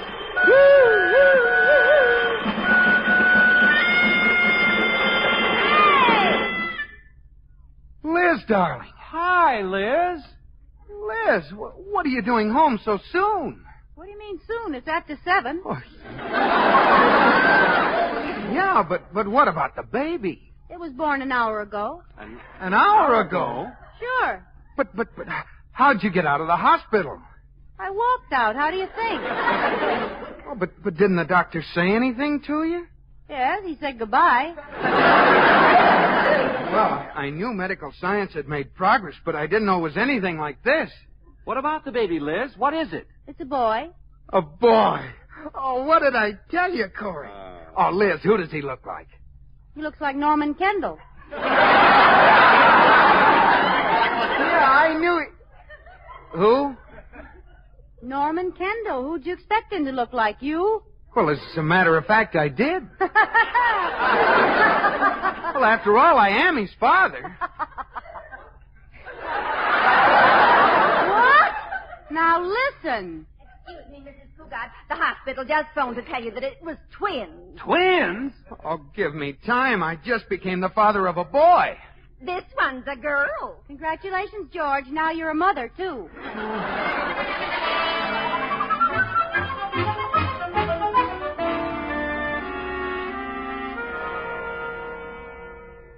Oh, Liz, darling, why didn't you tell me Jane and Norman Kendall were expecting a baby? I told you the other morning at breakfast, but you were too busy reading the financial page. Oh. That reminds me. Where's the evening paper? I'm sitting on it. Sitting on it? Why? Because I want to tell you about Mitzi, and I don't want you to get me mixed up with Mitzi like you did with Jane. All right. What is it? Mrs. Jordan says Mitzi is expecting. Who's Mitzi? Her Cocker Spaniel.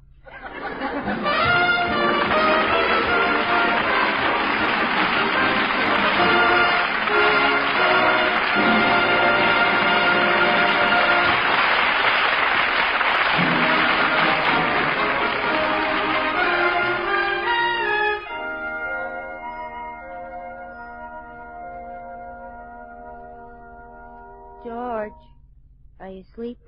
Not yet. Can I sit on the side of your bed? Sure. There. Isn't this cozy? Mm-hmm. George, your bed's higher than mine. Maybe it's because you're sitting on my stomach. Oh, I'm sorry, darling. Is that better? Much. George? Yes, Liz. I'll bet I can make you kiss me. I'll bet you can't. All right. First, I put my arms around you. Mm-mm. But I won't bite on this. I taught it to you. Now, tilt your chin up like this. Now, ready? Yeah, I'm ready, but I won't bite. Candied orange. Mm-mm. Baked apple. Mm-mm. Stewed, oh, darn, what is that other word? Oh, you mean prune?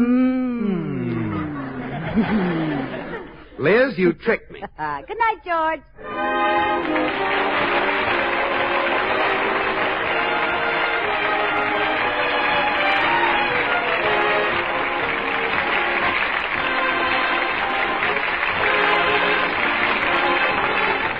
My Favorite Husband has been presented through the worldwide facilities of the United States Armed Forces Radio and Television Service.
You're listening to HOJO Radio. It's time for My Favorite Husband, starring Lucille Ball.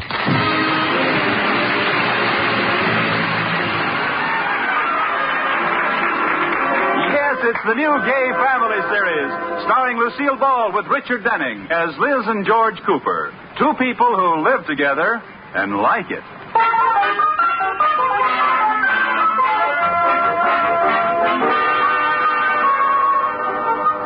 As we look in on the Cooper household, it's a bright, sunshiny morning. Outside, the birds are singing. And inside, Liz Cooper is singing, too. Here comes the bride, here comes the bride. Now, you may think this is an odd song to sing in the morning, but this isn't just any morning. It's the Coopers' 10th wedding anniversary. And just thinking of being married to George for 10 whole years makes Liz feel like singing. Da, da, da, da. Oh, good morning, Katie. Good morning, Mrs. Cooper. What are you so happy about? Don't you know what day this is, Katie? Yes, it's Friday. No, it's something much more special than that. Oh, of course. This is the day they collect the garbage. Oh, Katie. Today is my wedding anniversary. George has been my favorite husband for 10 years. Oh, Mrs. Cooper, it hasn't been 10 years. Well, not exactly. It's really been 9 years, 11 months, 29 days, 22 hours, and 45 minutes. I knew it wasn't 10 years. Just think, Katie, 10 years ago I was an eager young bride of 21. And today I'm an old married woman of 25. Flies. I wonder what George will give me. What is the 10th anniversary, Katie? The 50th is gold and the 25th is silver. Is the 10th diamond or china? It's tin. Tin? T-I-N? That's right, like in C-A-N. Oh. Well, George probably doesn't know anything about it being tin, so let's not tell him. What he doesn't know won't hurt me. You'll be lucky if Mr. Cooper remembers it's your anniversary. Why, Katie, of course he'll remember. I don't know. Husbands have strange memories. They can't remember the day they were married, but they can tell you Ty Cobb's batting average in 1922. Well, George is different. Hey, Liz, where are you? You watch. The first thing he'll say when I walk into the breakfast room is, "Happy anniversary, darling." I'll be listening at the door. Good morning, my wonderful little husband. Oh, morning, dear. What is it, dear? Oh, nothing. Oh, Liz. Yes, dear? This coffee is cold. Well, I'll get some hot for you. George, are you just going to sit there reading the paper? Haven't you something to tell me? No. Oh, certainly. I thought so. Dick Tracy found the jewel. Get your own coffee. Hey, what's the matter with you? Haven't you any idea what this day is? Sure.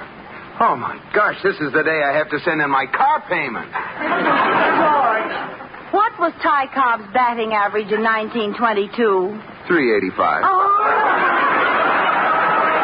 Katie was right. She was. I didn't think she followed baseball. Oh, and I thought you loved me. Oh, well, I do, honey. Hey, what's the matter with you? You're sure acting crazy today. Well, a girl has a right to act crazy on her anniversary. Anniversary? It is. I mean, of course it is. Oh, I knew it all the time, dear. I was just teasing. Oh, you were? Of course. Well, how could I forget our 15th anniversary? Now what's the matter? It's our 10th. It is. Well, it seemed like... I mean, it doesn't seem like so much wonderful fun could be crowded into 10 measly years. Oh, really? Of course. And if you don't believe I remembered our anniversary, look here in this little memo book of mine. There, what does that say? It says, buy anniversary present for Liz. See? Oh, George, you did remember. How could I forget the luckiest day of my life? Say, what are you supposed to give on the 10th anniversary anyway? Don't you know? No. Well, then I do. What is it, the lead, pewter? No, diamond wristwatches. Never heard of that. Well, you wouldn't want to give me just plain old diamonds. They have to be in something. So it might as well be a wristwatch. Liz, I don't have the money to buy you a diamond wristwatch. Well, how about just diamonds? How about just the wristwatch? Well, okay. I'll see if I can find a tin one. Oh, you knew it all the time. Honey, I'm afraid we'll have to buy each other inexpensive little gifts. We'll put a limit on it. All right, George. After all, it's the thought that counts. Shall we say $50? Shall we say $5? Well, let's compromise. I'll spend $5 for your present, and you spend $50 for mine. Sorry, spendthrift. $5 is the limit. Hey, it's getting late. I've got to get down to the bank. Isn't it funny, George? You work at the bank with all that money around, and yet you can only spend $5 for your... Liz? Goodbye, George. Goodbye, Liz. Happy anniversary. Happy Annie. Katie? Here I am. Well, he remembered, didn't he? He had it written down in his book. I can't argue with that. I guess he remembered all right. Now, let's see. I have to buy him a present under the $5 limit. Where can I get $5? I think something's burning in the kitchen. Katie, come here. How much do you need, Mrs. Cooper? Well, I have a little saved. If you'll loan me $4.50, I can make it. I've only got $2.50.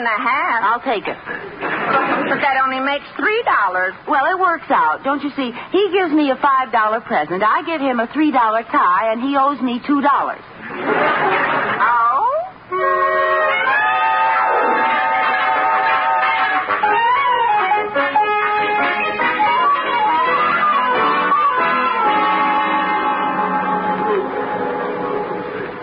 George, boy, it was mighty good of you to come along and help me choose Iris's birthday present. Well, I'm glad you asked me, Mr. Atterbury. I have to buy Liz an anniversary present today. Oh? How long ago was your anniversary? Today. Today? How did you remember? I didn't. I forgot until Liz reminded me this morning. She thinks I remembered, though. You must be a fast talker, boy. No, it's simple. I always carry a special memo book. On one page, it says, get Liz's birthday present. The next page says, get Liz's anniversary present. Another one says, get Liz's Valentine present. That's pretty clever. Sure. No matter when she jumps on me, I can prove I made a note to do it. Well, Iris just keeps mum. Every day that I've forgotten, she adds $10 to the cost of the present I have to buy her. Oh, brother. What are you getting her for her birthday? A mink coat. Mink? Her birthday was last fall. Oh, but mink. It was either the mink skin or mine. Say, here's the fur department. Pardon me, miss, could you wait on us? Well, they asked me to stay here until the regular girl gets here. She's late. I never worked in furs before. If you'd like to wait for her. No, we're in a hurry. Well, I'll try. I don't know my way around in furs. We understand. I know everything there is to know in nightgowns. That's my department. I believe you. I'd like to see some mink coats. Mink? Yes, mink. Oh, yes, sir. Let me see. Oh, here's a lovely one here. A full length. Oh, yes, that's very, very nice. How much is it? Well, let's see. Oh, here's the tag. It's only $3,000. That's a lot of money. Why, I should say that's entirely too much. Let me find you something else. No, let me see this one, please. Why, I should say not. $3,000. Why, I wouldn't let you spend that much. I want to see that. Let's get something cheaper. How about a nice Hudson seal? I don't want Hudson seal. Well, forget about the seal. For that money, you can get a new Hudson. My wife would look pretty silly wearing a new Hudson. She doesn't have that step-down design. Now, would you mind putting that coat on so we can see how it looks? Would I mind? There. How do I look? You look very nice. What do you think, George? Oh, it's a beautiful coat. Oh, I've never worn mink before. Miss, would you stop twirling around, please? Oh, it feels so natural to be wearing mink. La, la, la, la. Miss. Oh, I'd love to run barefoot through this. Do you think it looks natural on me? If it looked any more natural, you'd be a mink. Oh, I love to run my hands over and hold it close to me. Look, Mink. Miss. If you can tear yourself away from that coat, wrap it up. Yes, sir. And send it to Mrs. Rudolph Atterbury, 630 South Lucerne. Yes, sir. Before you wrap that up, miss, I'd like to buy a present for my wife, too. Oh, very well. What did you have in mind? What do you have for about $5? How about one of the buttons from this coat? No, I'm serious. Do you have anything, like a nightgown, maybe? Well, I have a nice nightgown for about $15. Oh, that's size 12. Oh, I'll bet I know what kind you want. Black, sheer, and lacy. Yeah. Wrap it as a gift and send it to Mrs. George Cooper, 321 Bundy. Yes, sir. I'll send both of them this afternoon. Well, come along, boy. We don't work banker's hours, you know. Oh, that's right, we do.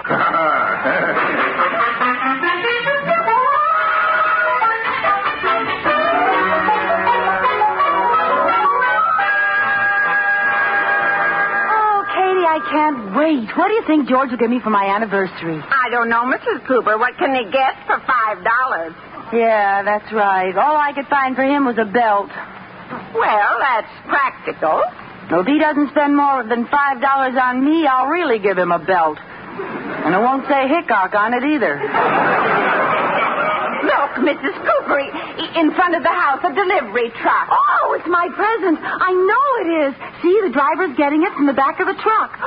Oh, that's an interesting-looking package he's bringing in. It looks like it could be a dress or a robe. I'll get it. Package for Mrs. George Cooper. Oh, thank you. What is it? I don't know. It's wrapped so beautifully I can't bear to open it. Oh, go ahead. Well, I should wait till George comes home. Yes, I'll wait. Well, I'll just take a teensy peek in one corner. Good.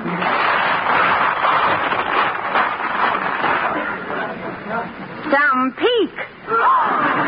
Katie, look!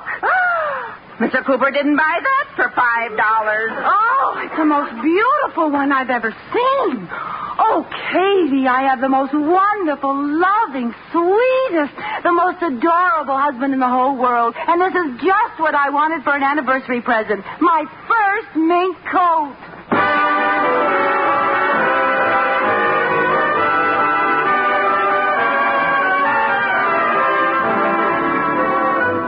Liz Cooper has just had the biggest surprise of her life. Right now, Mr. Atterbury is letting George off in front of his house. Good night, Mr. Atterbury. I hope Iris likes the mink coat. She will. I hope Liz is satisfied with that nightgown. Oh, she'll love it. I'll bet she's opened it already. Night. Good night.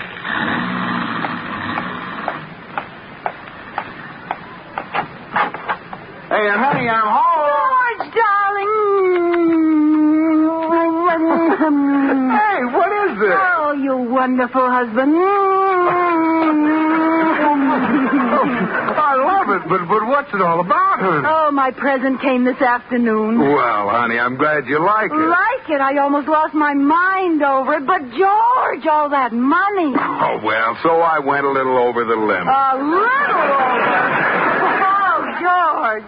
You liked it, huh? I put it on right away. No. Yes, I was so eager to show it off, I wore it down to the market.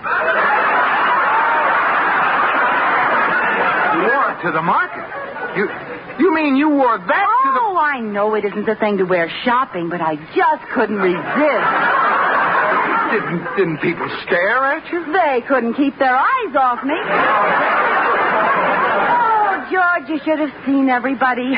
That cute little cashier wouldn't let me alone till I took it off and let her try it on.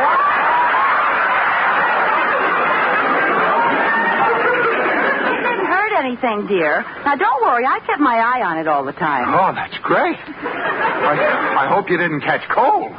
Cold? In this weather? As a matter of fact, on the way home, I was so warm, I took it off and carried it over my arm. I'm losing my mind. Didn't a policeman stop you? No. Well, didn't anybody notice the crowd that was following you? Why should a crowd follow me just because I was carrying my new mink coat? Liz, when you walked out... Your new mink coat? Well, of course. And George is just perfect. The skins are beautifully matched, and the style is just what I would have picked out for myself. Oh. George, you look pale. You better sit down. Oh. Well, you could have waited till I got you a chair. What's the matter, George? Liz, there's something I've got to explain. Now, don't worry, darling. I'm not going to scold you for going over the price limit. It's all right. I saved $2 on your present. Oh, but Liz... Oh, George, how did you know that all my life I've wanted a mink coat? I've dreamed about them at night, but I never thought I'd own one. But, Liz... Are you trying to say something, you dear, sweet, wonderful, generous, thoughtful, marvelous husband, you? Yes, Happy anniversary, dear. Happy anniversary to you, too, darling. I'll get it. No, let me get it, dear. I have a feeling it's for me. All right, I'll put the coat on and model it. Hello? Hello, George, boy. Have you given Liz her present yet? Yes, Mr. Atterbury. And you know the store got the packages mixed up, eh, boy? Yes, sir. Was Iris mad when she got the nightgown? Boy. Not only is she furious that she didn't get the mink coat, but she's not the black lace nightgown type. She's a long flannel girl.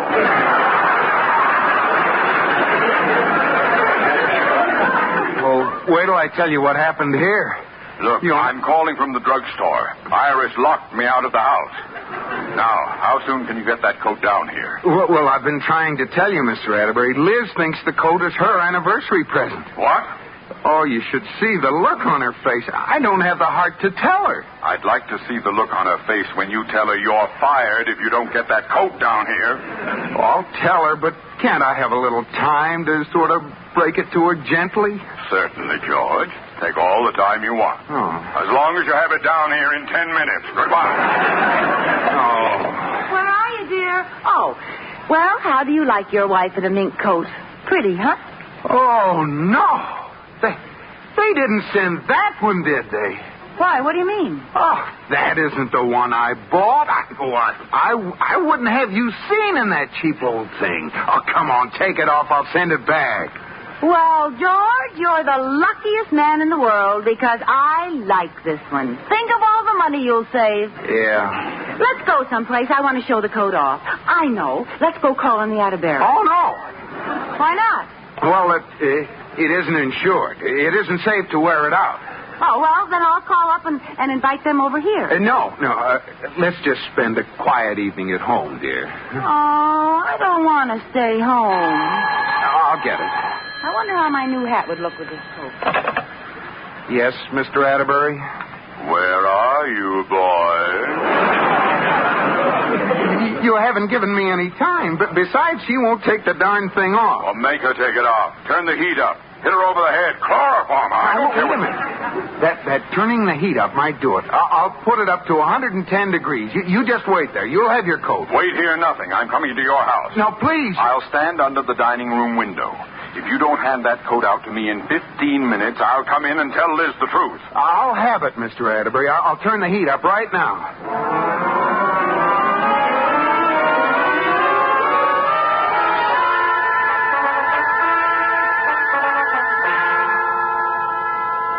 Liz, where are you? Here I am, darling. What are you doing?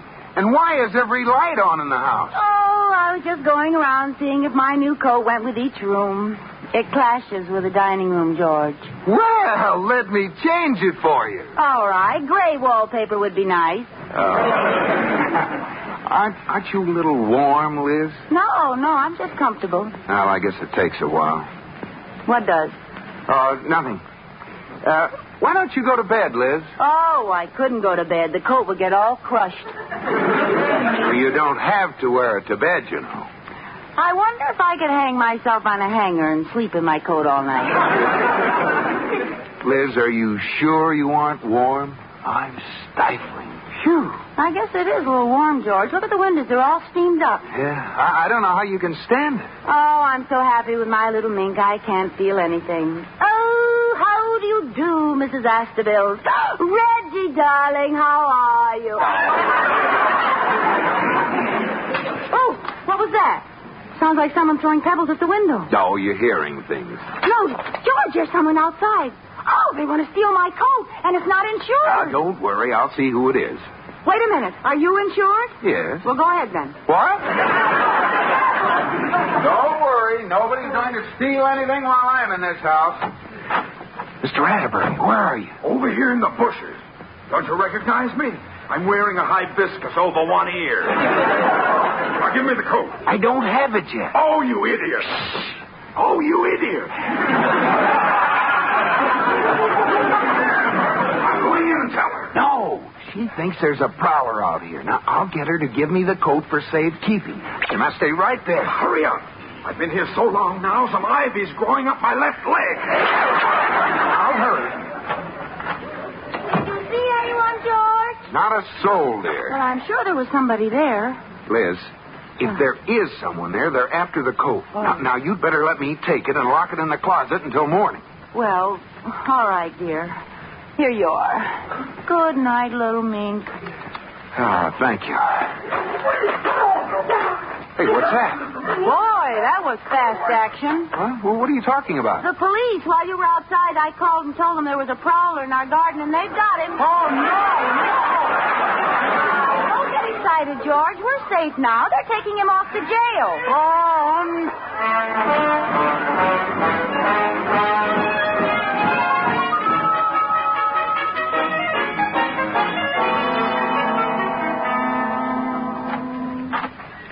Hello, Mrs. Cooper. Is George home yet, Katie?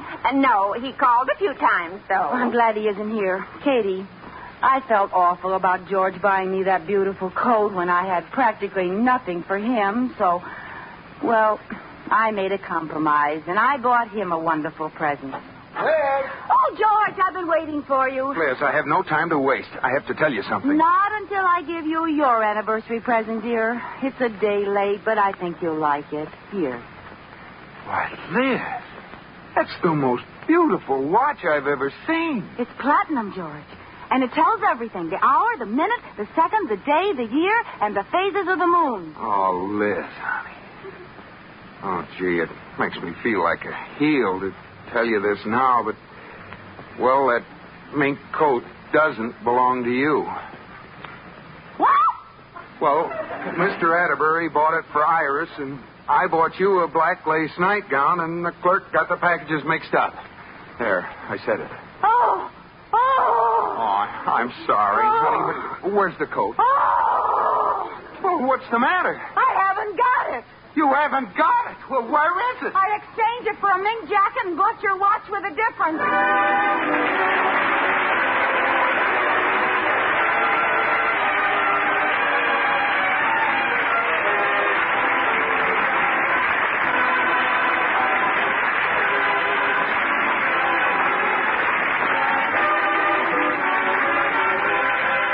My Favorite Husband has been presented through the worldwide facilities of the United States Armed Forces Radio and Television Service.